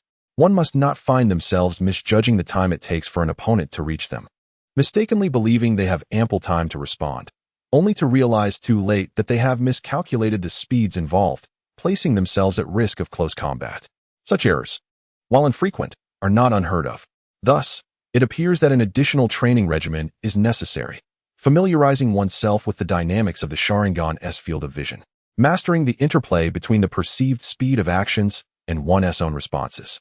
Uchiha Qing dedicated an entire day to this self-study. The following morning, Uchiha Qing awoke early and had a light meal before venturing into the forest behind the Uchiha clan's mountain. There, he encountered Uchiha Fugaku, who was also training. Uchiha Qing harbored rather mixed feelings about Uchiha Fugaku. On one hand, Fugaku's ability to awaken the Mangekyo Sharingan showcased his formidable talent. He was inherently gentle, and due to the influence of the fourth Hokage, Minato Namikaze, he exhibited a tendency towards camaraderie with the Hokage lineage. On the other hand, allowing his eldest son, Uchiha Itachi, to commit such heinous acts against their clan reflects a certain cowardice. However, this perspective stems from memories of a past life. The reality of the Naruto world diverges significantly from the anime. Human nature is profoundly intricate, and it is not uncommon for one's character to undergo drastic transformations due to various circumstances. Uchiha Kiyoshi does not perceive living beings through the lens of his previous life. At most, he draws a few references. Presently, Uchiha Kiyoshi holds a favorable view of Uchiha Fugaku. He is diligent, positive, and approachable, a truly admirable child. Moreover, he is quite intelligent. How could he possibly take such a young Uchiha Itachi to witness the horrors of war? At just 4 years old, Itachi is not like Uchiha Kiyoshi, who has traversed time and experienced 2 decades in his past life. No matter how precocious or astute he may be. Is war truly something a child of his age should contemplate? Kiyoshi, are you here to train as well? Indeed, Fugaku, I am here for some foundational training. By the way, I heard that you awakened your Sharingan during your last mission. Is this to acclimate to your body's condition? A spark of brilliance flashed in Uchiha Kiyoshi's eyes as he looked at Uchiha Fugaku. Haha, I awakened my Sharingan previously as well. So I understand the need to readjust to one's physical state after such an awakening. Nodding in acknowledgement, Uchiha Kiyoshi inferred from Fugaku's statement, though he remained uncertain. Indeed, during his last mission, he had fortuitously unlocked his Sharingan. Upon hearing Kiyoshi's confirmation, Fugaku appeared quite animated, his face alight with excitement as he gazed at Kiyoshi. The intensity of his gaze prompted Kiyoshi to frown slightly, wondering if Fugaku harbored some peculiar inclination. Noticing Kiyoshi's unusual expression, Uchiha Fugaku hastily clarified, "You see, I have long wished to spar with you. However, at that time, you had not yet awakened your Sharingan, and I did not want to take advantage of you. Now that we have both activated our eyes, it seems fair." Kiyoshi was somewhat taken aback by Fugaku's challenge. After all, he was a year older and possessed considerable talent. A year may not seem significant in the grand scheme of things, but graduating just a few years ago, how could Fugaku be so confident? Seemingly reading Kiyoshi's thoughts, Uchiha Fugaku continued, "I have a single eye awakened, which grants me a slight advantage, thereby mitigating the year-long gap between us. It is relatively equitable." Kiyoshi was not particularly surprised that Fugaku was aware of the specifics of his Sharingan. Although Fugaku was not yet a candidate for the clan leader, he was the nephew of the current head, a true scion of the Uchiha clan, and possessed comprehensive access to information. Indeed, Uchiha K is Fugaku's uncle. The position of clan leader was not simply inherited, it was earned through genuine capability. The Uchiha clan is a prominent lineage, not like the Hyuga clan, which emphasizes bloodlines. Nor does it have distinctions between the main house and branch family. The position of clan leader is not monopolized by any single family. Rather, it is determined by selecting several of the most capable and powerful individuals from each generation of the direct line as candidates, who are then voted upon based on their performance to determine the true successor. As for how the direct line is defined, it is entirely based on bloodline. If a family member awakens the Sharingan for 3 consecutive generations, they are considered part of the direct line. The ability of Uchiha Fugaku in securing the position of clan leader from among so many is evident in this regard. That being said, my body has been enhancing over the past few days. I need a few more days to stabilize and familiarize myself with its various conditions before engaging in combat. That sounds preferable. Uchiha Kiyo accepted the challenge, and without a moment's hesitation, Uchiha Fugaku readily agreed to the proposition. After bidding farewell to Uchiha Fugaku, Uchiha Kiyo continued onward, retrieving a kunai to begin adapting to the Sharingan through its throwing technique. Today might see 3 updates, depending on the circumstances. Uchiha Kiyo possesses commendable physical talent, qualifying as a genius. Coupled with years of body cultivation, his chakra levels significantly surpass those of his fellow clan members, exceeding them by several times, and compared to ordinary non-bloodline civilian ninjas, his chakra is more than 10-fold greater. After awakening his eyes, Uchiha Kiyo's chakra continued to grow, and it has yet to cease. Currently, his chakra has surpassed 100 units. At the moment of awakening, his chakra surged from 850 to over 2,000, and over the past 4 days, it has gradually increased by more than 100 units. Following this trend, it is expected to reach approximately 300 units in the coming days. With 100 units of chakra, Uchiha Kiyo can maintain the activation of the Sharingan for around 20 hours, which translates to about 100 units per hour. This is under conditions of inactivity, where the Sharingan is not actively engaged, merely exhibiting passive effects. However, if he were to fully unleash the Sharingan's perceptual abilities, the endurance would diminish to around 2 hours, and considering the chakra expenditure during combat, it might not last an hour at all. For now, I shall practice with the kunai. I will first acclimate to the passive enhancements brought by the Sharingan, activating the Sharingan without any deliberate engagement. I can feel my vision has multiplied several times over, not just in terms of still objects, but my dynamic vision has also significantly improved. The enhancement is indeed substantial. However, without actively engaging the Sharingan, The passive augmentation solely improves vision without deeper insight, thus slowing down these effects. Yet, it is still impressive. My vision has increased exponentially. And my kunai throwing technique has improved markedly. With 6 kunai in hand, Uchiha Qing grasped 3 in each hand, fixing his gaze on a marked tree trunk 100 meters away. Even at that distance, he could see it clearly, not at all inferior to his previous 50-meter range. Whoosh! 6 shurikens were deftly released, soaring from various angles and tracing elegant arcs before simultaneously striking the red mark on a tree trunk 100 meters away. It was an improvement. Previously, I could only manage 4. I turned my gaze to the moving target. Raising my head, I locked onto a large bird in the sky, retrieved a shuriken, and seized the moment to release it with both hands. The bird sensed the impending danger and caught sight of a ninja clad in black attire, along with the shuriken hurtling towards it. With an indignant roar, the furious bird veered off course, angling sideways to evade the attack and heading towards Uchiha Kiyoshi, intent on retaliating against this audacious challenger. How dare this ninja launch an assault while it was simply flying in peace? As the bird adjusted its trajectory to confront Uchiha Kiyoshi, unbeknownst to it, another shuriken whirled through the air, arcing towards its rear. The sudden jolt of pain destabilized the bird, causing it to plummet from the sky. Just as it regained its composure, 2 more shurikens shot forth from Uchiha Kiyoshi's direction. This time, both shurikens struck true, and the bird crashed to the ground, struggling momentarily before lying still. My accuracy and ability to track targets had indeed improved. This bird would suffice for dinner. It had been ages since I had grilled my own meat. Dining at the barbecue restaurant had become prohibitively expensive, leaving me unsatisfied. After further practice, I began to familiarize myself with the passive enhancement provided by the Sharingan. The next step was to adapt my reaction speed and movements to a slowed perspective. This adaptation involved harmonizing my actions with the decelerated visual input, ensuring that I would not misjudge during execution. This task, while challenging, was not insurmountable. By integrating my movements into the slowed visual context, I merely needed to acclimate to the altered pace, and with practice, errors would be minimized.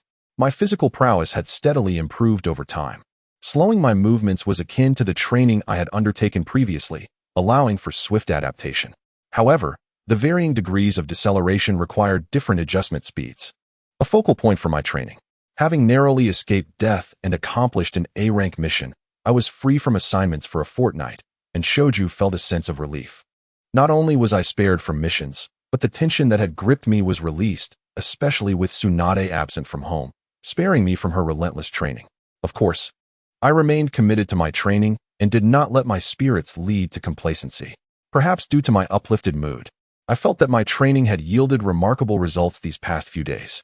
I finally made progress on a B-rank ninjutsu that had eluded me for so long. With a bit more effort, I would undoubtedly elevate my strength significantly before the next mission. A fleeting sense of pride washed over me, yet I tempered my enthusiasm, considering the capabilities of my teammates and setting clear objectives for myself. This week, one must master this ninjutsu, followed by practice to enhance proficiency next week. Thus, time swiftly passes during training. Uchiha Shinya, as promised, engaged in combat with Uchiha Fugaku, having never witnessed Shinya's prowess in battle nor trained alongside him. Fugaku remained unaware of Shinya's true strength. He had only heard from others that Shinya was formidable, having defeated and even slain elite Chunin-level shinobi on more than one occasion. As a genius himself, Fugaku naturally yearned for a chance to spar with Shinya, leading to his challenge. After a period of adaptation, Shinya refined his tactics, transitioning from mere defense to a more assertive approach, attacking with confidence. Crucially, even with this shift in combat style, Shinya's focus on safety remained unwavering. His defensive capabilities did not diminish. In fact, with the addition of offensive maneuvers, his overall defense became more comprehensive. Throughout their battle, apart from some depletion of stamina and chakra, Shinya emerged virtually unscathed, maintaining an upper hand against Fugaku. The latter found himself doubting his own abilities, pondering how, despite being a genius, the disparity in strength with Shinya, who was merely a year his senior, could be so vast. He was unable to land a single blow on Shinya, whose combat skills were overwhelmingly superior. A single great fireball technique from Shinya effortlessly countered Fugaku's own, not entirely negating it, but allowing him to evade with ease. As a genius, Fugaku did not believe that one must completely block all attacks in battle to be deemed successful. As long as he emerged unscathed, that sufficed. Afterward, upon receiving news, Uchiha Izumi offered words of encouragement to Fugaku, outlining Shinya's advantages, which Fugaku begrudgingly accepted. He nearly forgot that Shinya was also a medical ninja. Even if he sustained injuries, could Shinya not heal while continuing to fight? Uncle, I report, Uchiha Shinya is cheating. Fugaku's resilience shone through as he quickly adjusted his mindset, setting Shinya as his new target. With this objective in mind, Fugaku devoted himself to his training with renewed vigor. Having witnessed Shinya's combat artistry, he began to incorporate elements of Shinya's techniques into his own practice. This was Fugaku's assessment of Shinya's fighting style, achieving maximum effect with minimal expenditure. Although he could not replicate Shinya's absolute superiority in physical combat, Fugaku managed to learn a considerable amount from Shinya's techniques. As time passed, just as Sarutobi Sasuke recovered from his injuries, the members of Team 3 reconvened for adaptive training, preparing to undertake new missions. Suddenly, a shocking piece of news reverberated through the ranks. The Land of Rain had declared war on the Land of Iron.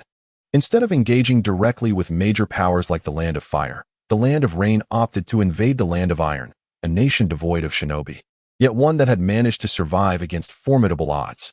Unlike other nations, the Land of Iron is devoid of ninjas and has not established any ninja institutions. The primary military force in this realm comprises samurai, who adhere to their own unique cultivation path. These warriors diligently hone their swordsmanship and those of exceptional prowess, such as the later Michin, stand rival to even the most formidable ninja leaders. The samurai's formidable close-quarters combat abilities significantly counteract the ninjas, rendering them unable to perform hand seals amidst battle. Thus, in confrontations between samurai and ninjas, as long as the disparity in strength is minimal and the combat is close, it is typically the samurai who emerge victorious. The Land of Rain's decision to strike against the Land of Iron serves a dual purpose. It tests the sentiments of the other three great nations while also seeking to exploit the rich mineral resources and advanced forging industry of the Land of Iron, which supplies over 30% of the weapons in the ninja world. Capturing the Land of Iron would signify a continuous influx of supplies, prompting the Land of Rain to launch an immediate assault. By the time the intelligence reached them, a day had already passed since the incident. Uchiha Kiyoshi had limited information channels, but with two allies, a prominent member of the Senju clan and a nephew of the Hokage, he received timely and comprehensive updates. It was reported that upon learning of Hanzo's attack, the samurai of the Land of Iron turned to flee, with only Michin standing firm against the formidable Hanzo of the Salamander. Ultimately, Michin's blade was shattered, and he offered his life in exchange for the protection of his comrades. Hanzo, admiring Michin's noble spirit of sacrifice, chose not to execute him, but instead provided him with an antidote. As Sarutobi Sasuke recounted these events, he expressed admiration for Michin's valor, even harboring a hint of reverence. Sasuke's insights were the most thorough, not necessarily because they were more comprehensive than Shoju's, but due to his reliability and sharp memory, which allowed Uchiha Kiyoshi to absorb his account. Alas, the Land of Iron ultimately succumbed to the Land of Rain. Does this imply that the Land of Rain is preparing to instigate a war in the ninja world? They have even arranged for supplies, Uchiha Kiyoshi speculated. Sarutobi Sasuke was taken aback by this assessment. It indeed held merit. The Land of Iron is a powerhouse in weapon manufacturing, supplying many resources to Konoha, a fact he had overlooked. What? Is that so? If the Land of Iron falls to the Land of Rain, what shall we do? Much of Konoha's ninja tools are procured from the Land of Iron, Shoju exclaimed, coming to a realization. Do not fret. The situation is not as dire as you imagine. The Land of Iron has merely faced defeat, not annihilation. The Land of Rain is not adjacent to the Land of Iron. They are separated by the Land of Grass and the Land of Waterfalls. At most, a treaty will be signed, stipulating the resources they must provide. Our other ninja villages can still procure tools from the Land of Iron, Uchiha Kiyoshi reassured them, maintaining his composure. Despite the lack of precise information regarding certain events, he possessed a strong understanding of the overarching trends within the ninja world, allowing him to deduce much from the available intelligence. Oh, I see now. Shoju sighed in exaggerated relief, patting his chest. I wonder how the village will respond to this. Such matters are beyond our concern. We need only adhere to the village's directives, Uchiha Kiyoshi concluded. Before this, one must diligently cultivate in order to better preserve one's life on the battlefield. Qing was right. We should indeed focus on our training. I recall the words of Lord Hokage, who mentioned that war is exceedingly brutal. Even a jonin can fall prey to death with a moment's negligence. Thus, we shall refrain from accepting missions for now and devote ourselves to rigorous training. Of course, if the village assigns tasks, we shall fulfill them. Ultimately, Uchiha Qing decisively resolved that it was prudent to bide their time and remain inconspicuous. This small team possesses a somewhat unique identity. Konoha would not assign them perilous missions during such tumultuous times, likely waiting until the situation stabilizes before making assignments. Uchiha Qing's reasoning was clear. Within his team, there was not only a member of the Senju clan, but also a nephew of the Hokage. The village would not place them in life-threatening situations at this juncture. Hence, it was imperative to seize this time for earnest training. War. After many years in the ninja world, was it finally time to confront it? Uchiha Qing found it difficult to articulate his perspective on war. It is indeed cruel, and one misstep could lead to the ultimate price of death. However, risk also signifies opportunity. Only by seizing the moment can one rise swiftly. The formidable ninjas depicted in the original narrative emerged during times of war, having faced life and death repeatedly, ultimately maturing through their trials. Even the cautious Uchiha Qing recognized the significance of the opportunities war presents. Nevertheless, the Second Great Ninja War was far from straightforward. In the original timeline, Shoju met his demise, and Kato's physical position was revealed, leading to his death at the hands of the enemy. Such events indicated that Danzo began to surface during this period.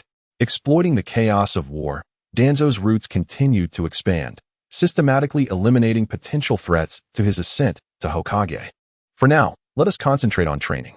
As per usual, Uchiha Qing trained alone while Shoju and Sarutobi Sasuke engaged in practical combat training. In their last mission, Sarutobi Sasuke sustained severe injuries, causing a delay of half a month, and his body had grown rusty. It was only through his battles with Shoju that he gradually regained his form. Though a significant amount of time was lost, it was not without reward. Facing 6 equally ranked ninjas alone, the threat of life and death honed Sarutobi Sasuke's will and sharpened his combat techniques. Initially, Shoju dominated the encounters, but as Sarutobi Sasuke regained his footing, their exchanges became evenly matched. Eventually, Sasuke made rapid progress, even gaining the upper hand against Shoju. "Oh, I shall not engage you in close combat any longer. I shall resort to ninjutsu." At last, Shoju unleashed his full potential, seizing the moment to disengage and create distance. Forming hand seals. Water release. Water arrow technique. A multitude of water arrows emerged, obstructing Sarutobi Sasuke's advance. Yet, this was insufficient. Shoju executed the shadow clone technique, summoning 3 clones to simultaneously perform hand seals. Water release. Great waterfall technique. 4 massive water spheres erupted from Shoju's mouth, one launching towards Sarutobi Sasuke while the remaining 3 descended towards the ground. So this is the technique he has just mastered during this period? With this, should an opportunity arise to utilize this jutsu, altering the terrain, Shoju's water techniques would no longer be severely constrained by the environment. Uchiha Kiyoshi observed the duel between the two with keen interest, astonished by Shoju's prowess. He was aware that Shoju had been diligently training in the great waterfall technique. Yet it seemed he had encountered a bottleneck that hindered his progress. The fact that Shoju had mastered the technique left Uchiha Kiyoshi in disbelief. And Sarutobi Saku was equally taken aback. For a moment, Sarutobi Saku was caught off guard by Shoju's sudden display of skill. The terrain around them transformed into a series of puddles due to Shoju's 3 successive applications of the great waterfall technique. This environment favored Shoju, who excelled in water-based ninjutsu. The significant alteration of the landscape through such a technique, coupled with Shoju's vigorous demeanor, seemed rather overwhelming. The abundance of chakra he possessed was indeed remarkable. Sarutobi Saku, however, quickly adapted his strategy. The changes in the environment only enhanced Shoju's capabilities, without adversely affecting Saku's performance. This was a notable advantage of his water training, which diminished the impact of terrain on combat. Ultimately, their battle concluded in a stalemate. Shoju's continuous use of ninjutsu inflicted minimal damage on Sarutobi Saku, who was no novice in the art of ninjutsu himself.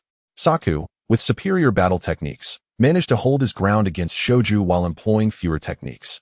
Both combatants displayed evident growth in their abilities. Shoju's mastery of the Great Waterfall technique, alongside his matured fighting skills developed over the past 3 years, positioned him at a competent level, albeit not on par with the inherently skilled individuals like Uchiha Kiyoshi. Meanwhile, Sarutobi Saku, having recovered from severe injuries, appeared to have surpassed his limits, achieving a chakra capacity exceeding 1,300, thereby liberating himself from chakra constraints when utilizing C-ranked ninjutsu. A C-rank technique typically consumes around several tens of chakra, while a B-rank technique demands over 500 but less than 2,000. Higher-ranked techniques, particularly those involving profound secrets, such as A and S-ranked ninjutsu, exhibit less clear distinctions in chakra consumption. For instance, the Flying Thunder God technique, categorized as a forbidden technique, is classified as S-ranked. Interestingly, the chakra required for the Flying Thunder God is not excessively high. During battles, Minato Namikaze could perform it hundreds of times without considerable fatigue, suggesting a consumption of no more than 100 chakra units. Of course, the distance also plays a crucial role in this aspect. The evident advancements in both fighters prompted Uchiha Kiyoshi to reflect on the effectiveness of life-and-death battles as catalysts for unlocking potential. His own progress was particularly notable. Having activated his Sharingan, all his capabilities surged significantly, elevating his overall strength by at least 20%. Despite this seemingly modest increase, Uchiha Kiyoshi found himself evenly matched against the previous versions of himself. Shoju, you have indeed mastered the Great Waterfall technique. Impressive. Sarutobi Saku expressed genuine happiness at Shoju's achievement, feeling no envy but rather excitement, as this development would reduce Shoju's reliance on the terrain and bolster their team's overall safety. Haha, of course. Do you not see who I am? I am destined to become Hokage, Shoju retorted with a playful glint in his eye, prompting Uchiha Kiyoshi to roll his eyes and deliver a light-hearted rebuke to temper his exuberance, ensuring Shoju did not become overly complacent. Mastering the technique of the Great Waterfall is commendable. However, one must possess sufficient time to execute it. It is inadequate. One must attain a level of proficiency that minimizes the hand seals, perhaps even completing it with merely 3 or 5 seals. Qing, surely you are not feeling envious? Speak up. Are you coveting my mastery of B-rank ninjutsu? Would I be jealous of you? I am quite capable of B-rank ninjutsu myself, remarked Uchiha Qing, dismissively brushing off the rope tree. Indeed, rope tree, Qing speaks the truth. It was merely my oversight, or rather my knowledge that you had been studying yet had not fully grasped it, which inadvertently afforded you the opportunity to employ the Great Waterfall technique. In genuine life and death combat, an opponent will invariably contemplate every angle. Opportunities to utilize such ninjutsu as the Great Waterfall are scarce, as adversaries are unlikely to foolishly grant you the time to perform it. Sarutobi Saku also supported Uchiha Qing, so that this fellow would not continue to gloat, which would be utterly tiresome. Rope Tree was indeed disheartened. He recognized that both individuals were correct. In battle, ninjutsu requiring extensive hand seals has limited chances for successful execution, as enemies are unlikely to be naive enough to allow it. Furthermore, Rope Tree had not considered the fact that as the heir of the Senju clan, other ninja villages would undoubtedly be vigilant in gathering intelligence about him. They would be well aware of his proficiency in water techniques, naturally guarding against his use of the Great Waterfall. However, there was no need to articulate this. The three exchanged thoughts before resuming their respective training. Uchiha Qing, of course, prioritized his body refinement technique. After more than 2 years of diligent study, Uchiha Qing had perfected his body refinement, which was no longer a mere rigid imitation of beasts. He had infused it with his medical knowledge, enhancing the movements to make them more suitable for human practitioners. Arriving at his usual training ground, he found the enhanced gravity barrier he had inscribed, since he utilized it daily, and it was primarily his domain. Uchiha Qing had preserved the inscribed gravity barrier technique for his convenience, adjusting the gravity to 30 times its normal level, thanks to the enhancement provided by his Sharingan. Uchiha Qing's physical prowess had significantly improved. Training under 30-fold gravity would yield optimal results. Having swiftly exhausted the benefits of the triple gravity, he realized the enhanced version would soon be insufficient. He needed to urgently explore an even stronger gravity barrier, lest it hinder his body refinement training. Feeling the oppressive force of 3-fold gravity, Uchiha Qing reflected inwardly, while also acquiring yet another task. Through personal experience with gravity training, He grasped how formidable the doubling of gravity could be. He marveled at how certain individuals in Dragon Ball could complete training under hundreds of times gravity so swiftly. Indeed, is bloodline truly the ultimate path? Assuming a stance, he would occasionally mimic a monkey, leaping and striking, then transforming into a fierce tiger, poised and ready to pounce. After a complete set of body refinement techniques, Uchiha Qing had thoroughly exercised his entire being, achieving full extension and circulation. Coupled with the nurturing aspects of his health techniques, Uchiha Qing felt a warm glow enveloping him. The movements of body refinement techniques are inherently designed to engage the entire body, serving as a substitute for extensive physical exercise, thereby consuming considerable stamina. After 3 repetitions, Uchiha Qing found himself utterly fatigued. He seated himself in a meditative posture and continued to circulate his nurturing technique, repetitively fostering his body until reaching his limits. Since the inception of this nurturing technique, Uchiha Qing has discovered its myriad applications, and he senses that there remain many aspects yet to be explored. Naturally, he contemplated the side effects of the Mangekyo Sharingan, hoping to alleviate them through his nurturing technique. Even if complete resolution proves elusive, any relief would be welcome. Regrettably, even with his medical ninjutsu skills, Uchiha Qing was not well versed in the structure of the head and did not dare to experiment recklessly. While he could perform eye transplant surgeries, channeling chakra to the eye area to specifically nurture certain pathways was beyond his capabilities. Over the years, he had significantly optimized the circulation routes of the nurturing technique in other body parts. Yet in the head's various regions, his nurturing remained broad and unspecialized. He decided to focus on researching the gravity barrier. With the impending war, he realized that time might be of the essence, leaving little opportunity for further development. In contrast, other forms of training could be conducted anywhere, with relatively modest requirements. A 5-fold increase in gravity would suffice for his training over the next year. However, he pondered whether a bit more would be beneficial. After all, 1 year seemed insufficient. A 10-fold increase would provide ample training for 3 years. Elevating the gravity within the barrier to 10-fold presented a formidable challenge, and Uchiha Qing was uncertain of his success. This endeavor differed from previous attempts, as he had now mastered the 5-element sealing technique, which offered a degree of guidance. The improvements to the gravity barrier had nearly reached their zenith. Achieving a 3-fold increase required 10 iterations of core combinations, and the thought of necessitating even more for a 10-fold increase was daunting. The method of simple stacking had ceased to be viable, prompting Uchiha Qing to shift his perspective, seeking to achieve this enhancement through the interplay of combinations. He intended to integrate enhancement-type combinations into those related to gravity. This idea had long been on his mind. Yet he was aware that the enhancement combinations he knew were fundamental and could not bear the weight of augmenting gravity-related combinations. This time, Uchiha Qing planned to tackle the burden from 2 angles. The enhancement of the gravity combinations could not rely solely on fundamental combinations. He likened the situation to a bicycle, where the chain strengthens the rotational effect. To use basic combinations to reinforce advanced combinations was akin to fabricating the chain from plastic. The outcome was predictable. The chain would break under the pressure of enhancement. To resolve this dilemma, Uchiha Qing conceived 2 strategies.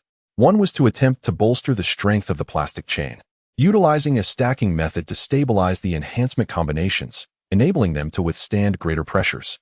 The other was to prevent the chain from breaking by adding a protective layer around the enhancement combinations. Even if they could not withstand the strain, they would not shatter. This approach was inspired by the existence of such advanced combinations within the 5-element sealing technique, leading Uchiha Qing to adopt this path. Having conceived a strategy, Uchiha Qing took a moment to massage his temples, allowing himself a brief respite to regain some strength before embarking on the intricate and tedious task of arranging his ideas. He commenced with the enhancement of combinations. In the Hokage office, numerous high-ranking officials engaged in deliberations regarding the Rain Country's aggression towards the Iron Country and the corresponding response from Konoha. The actions of the Rain Country were excessively provocative, seemingly instigating war and challenging the 5 great nations. There was a consensus that action must be taken. They could not allow such audacity to persist. Danzo was the first to express his opinion, advocating for an aggressive stance. "We must go to war," he declared, embodying the radical faction. "Absolutely not," countered another voice. "Konoha is a village that cherishes peace. How can we initiate conflict?" It was prudent to wait and assess the situation. If possible, the avoidance of war would be the most desirable outcome. Fools, Danzo retorted vehemently. The Rain Country is clearly orchestrating the prelude to war, and they have already begun preparations for supplies. Let us not forget the military maneuvers of Hanzo the Salamander since his rise to power. The Rain Village is not content with its modest territory. It seeks to encroach upon others. Our Fire Country shares a direct border with the Rain Country. If we do not act, an invasion is inevitable. Danzo maintained his stance, presenting a well-reasoned argument. At this juncture, he was not yet the one-armed, blind figure of the future. Though radical, he retained a degree of rationality, articulating his points with clarity. Many high-ranking officials were rendered speechless by his assertions. Indeed, as leaders of the village, they could not feign ignorance to the recent activities of the Rain Country. Military actions were not exclusive to the Rain Country. Nearly 2 decades post the First Great Ninja War, all nations had reached a zenith in their development, with imperial ambitions surging. Unlike the other great nations, which were buffered by smaller states, the Fire Country had no such luxury. A sudden strike from the Rain Country would catch Konoha unprepared. The Wind and Earth countries faced similar vulnerabilities, being directly adjacent to the Rain Country. Previously, this had not been a pressing concern. But with Hanzo's ascendance and the rapid advancement of the Rain Village's overall strength, rivaling that of the 5 great nations, the situation had drastically changed. With such a neighbor, no nation would remain idle, particularly in light of the evident belligerence. The third Hokage, holding his pipe, found the office somewhat crowded, rendering him unable to smoke. Instead, he rhythmically tapped the pipe against the table. Ultimately, he made the decision to endorse Danzo's proposal. The Rain Country's assault on the Iron Country posed a severe threat to the security of other nations. As representatives of peace, Konoha could not remain passive. Prepare yourselves.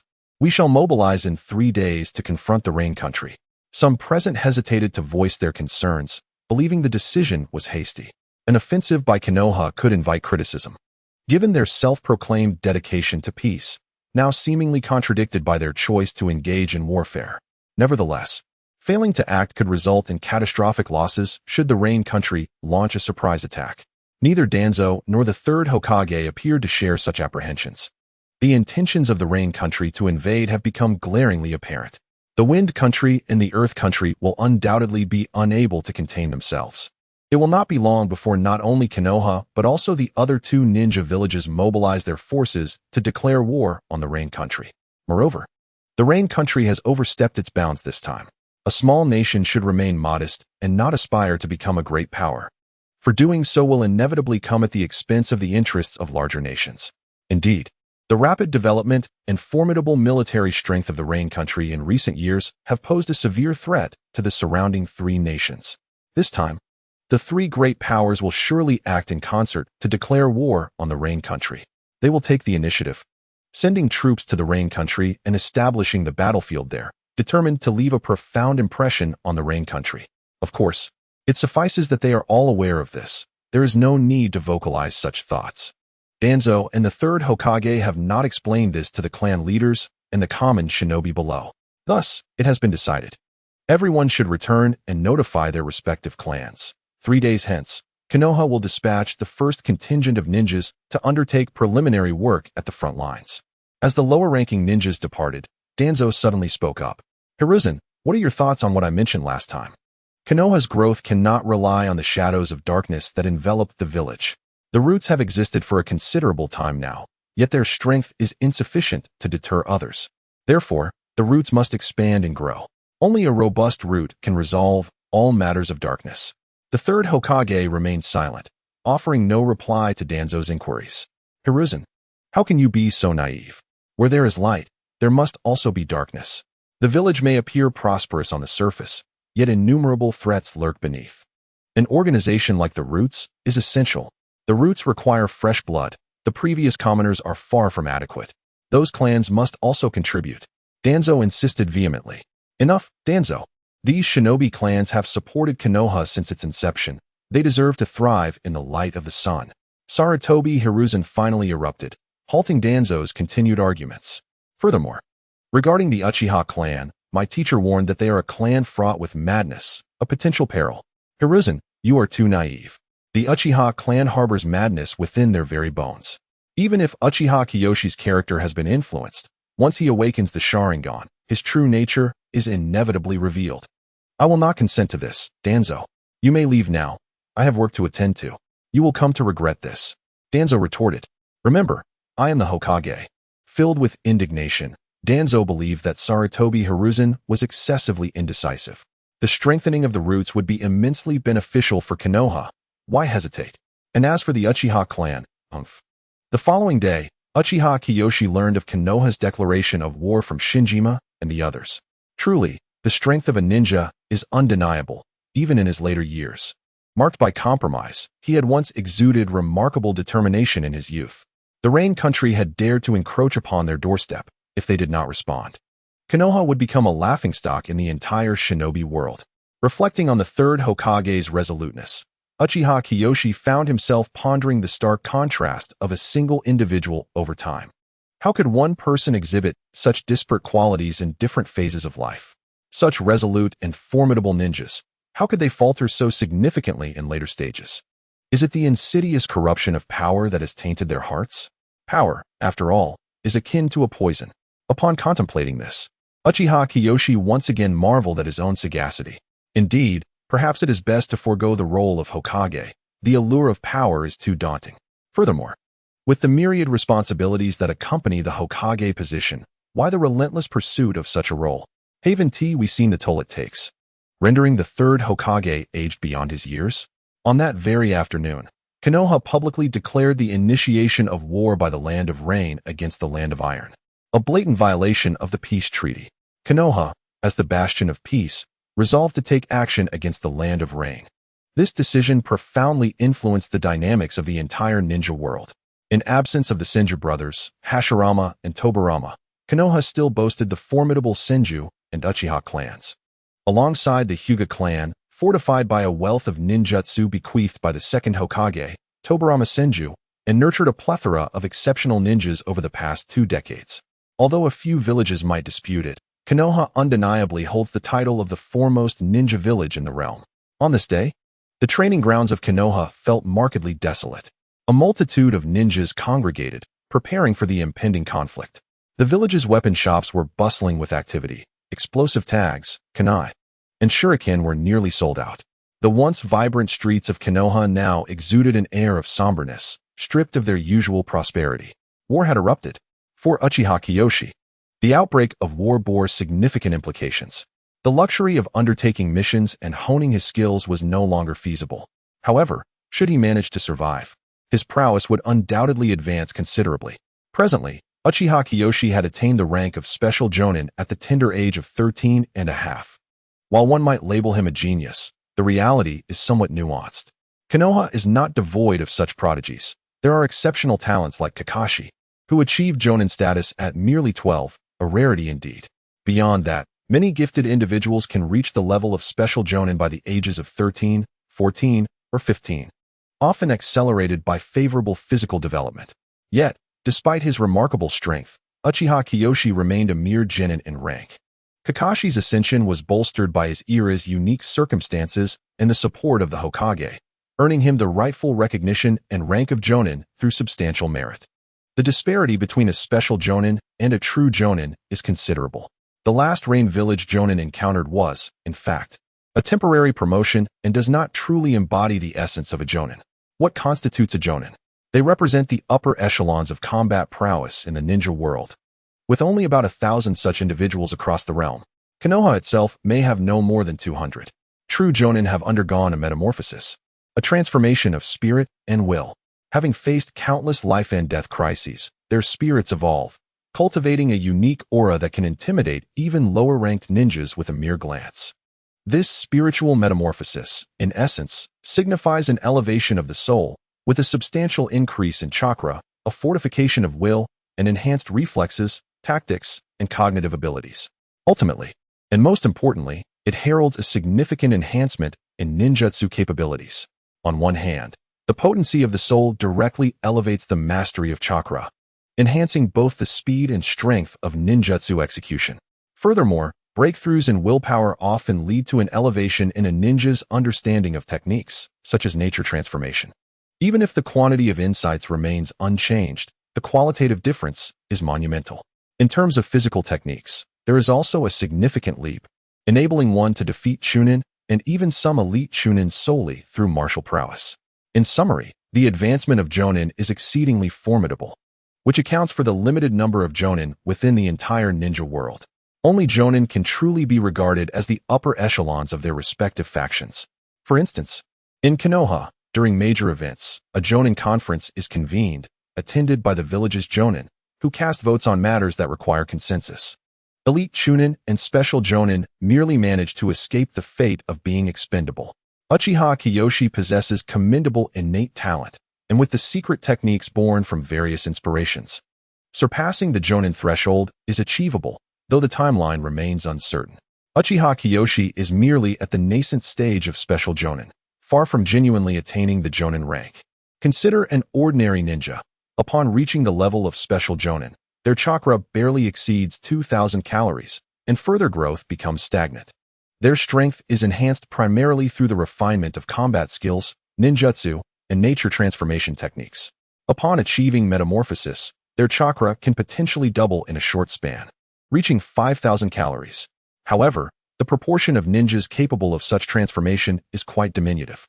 Ninjas like Uchiha Kiyoshi, who possess bloodline abilities or have undergone medicinal baths in their youth, or those like Jiraiya with exceptional physical talents, possess chakra levels that can be several times greater than their peers, sometimes reaching dozens or even hundreds of times. Many who attain special Jonin status have sufficient chakra and meet the requisite skill standards, yet their chakra growth has not plateaued and continues to increase. Among these ninjas, some outstanding individuals may swiftly surpass 5,000 calories, achieving Jonin status, yet without experiencing such a transformation, their strength remains inferior, rendering them mere pseudo-Jonin.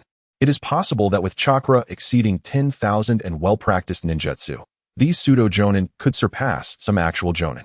However, the term pseudo does not refer to their power, but rather signifies a degree of disparity in their realm and the level of mental fortitude.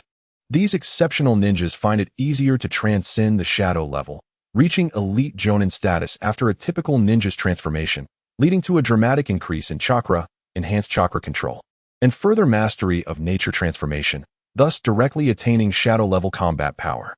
In contrast, ordinary ninjas can only hope to break through the shadow level by perfecting a singular skill to an extraordinary degree. This illustrates the disparity in talent, particularly with regard to chakra. Such individuals are quite rare within the entire ninja world, requiring their chakra to reach several times that of their peers under equivalent effort, not achievable merely through medicinal baths. These insights are solely the result of Uchiha Kiyoshi's analysis, drawn from clan records, reflecting a reality that is far more intricate. After undergoing a medicinal bath, Uchiha Qing's chakra, which was already 7 to 8 times greater than that of his peers, has increased to over a dozen times through years of nurturing techniques. Yet, he has yet to reach a level where he can effortlessly surpass the rank of a Kage. The Kage level seems rather distant. To counteract the disparity in willpower with a Jonin who has undergone a normal transformation, one requires at least double the chakra.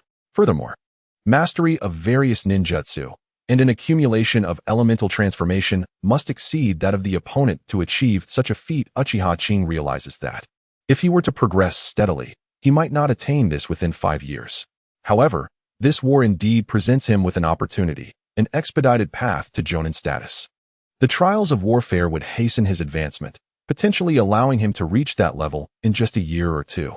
Alas, every situation bears its advantages and disadvantages. While war brings forth crises, it equally presents opportunities. Perhaps the higher-ups in each ninja village share this perspective, which explains their repeated declarations of war. Surely, it cannot solely be about resource acquisition. The toll of battle depletes the village's strength, and often the gains do not compensate for the loss of so many ninjas. Thus, the underlying reason must lie in the increase of high-ranking ninjas. Upon reflection, this notion holds merit. The peak age for ninjas is exceedingly brief, even with remarkable talent. Reaching the Kage level typically occurs in one's 40s or 50s. What can they truly offer to the village? As Uchiha Qing contemplates this, a chill runs down his spine. Could it genuinely be this way? Indeed, the world is harsh. All I desire is to find a safe haven to endure.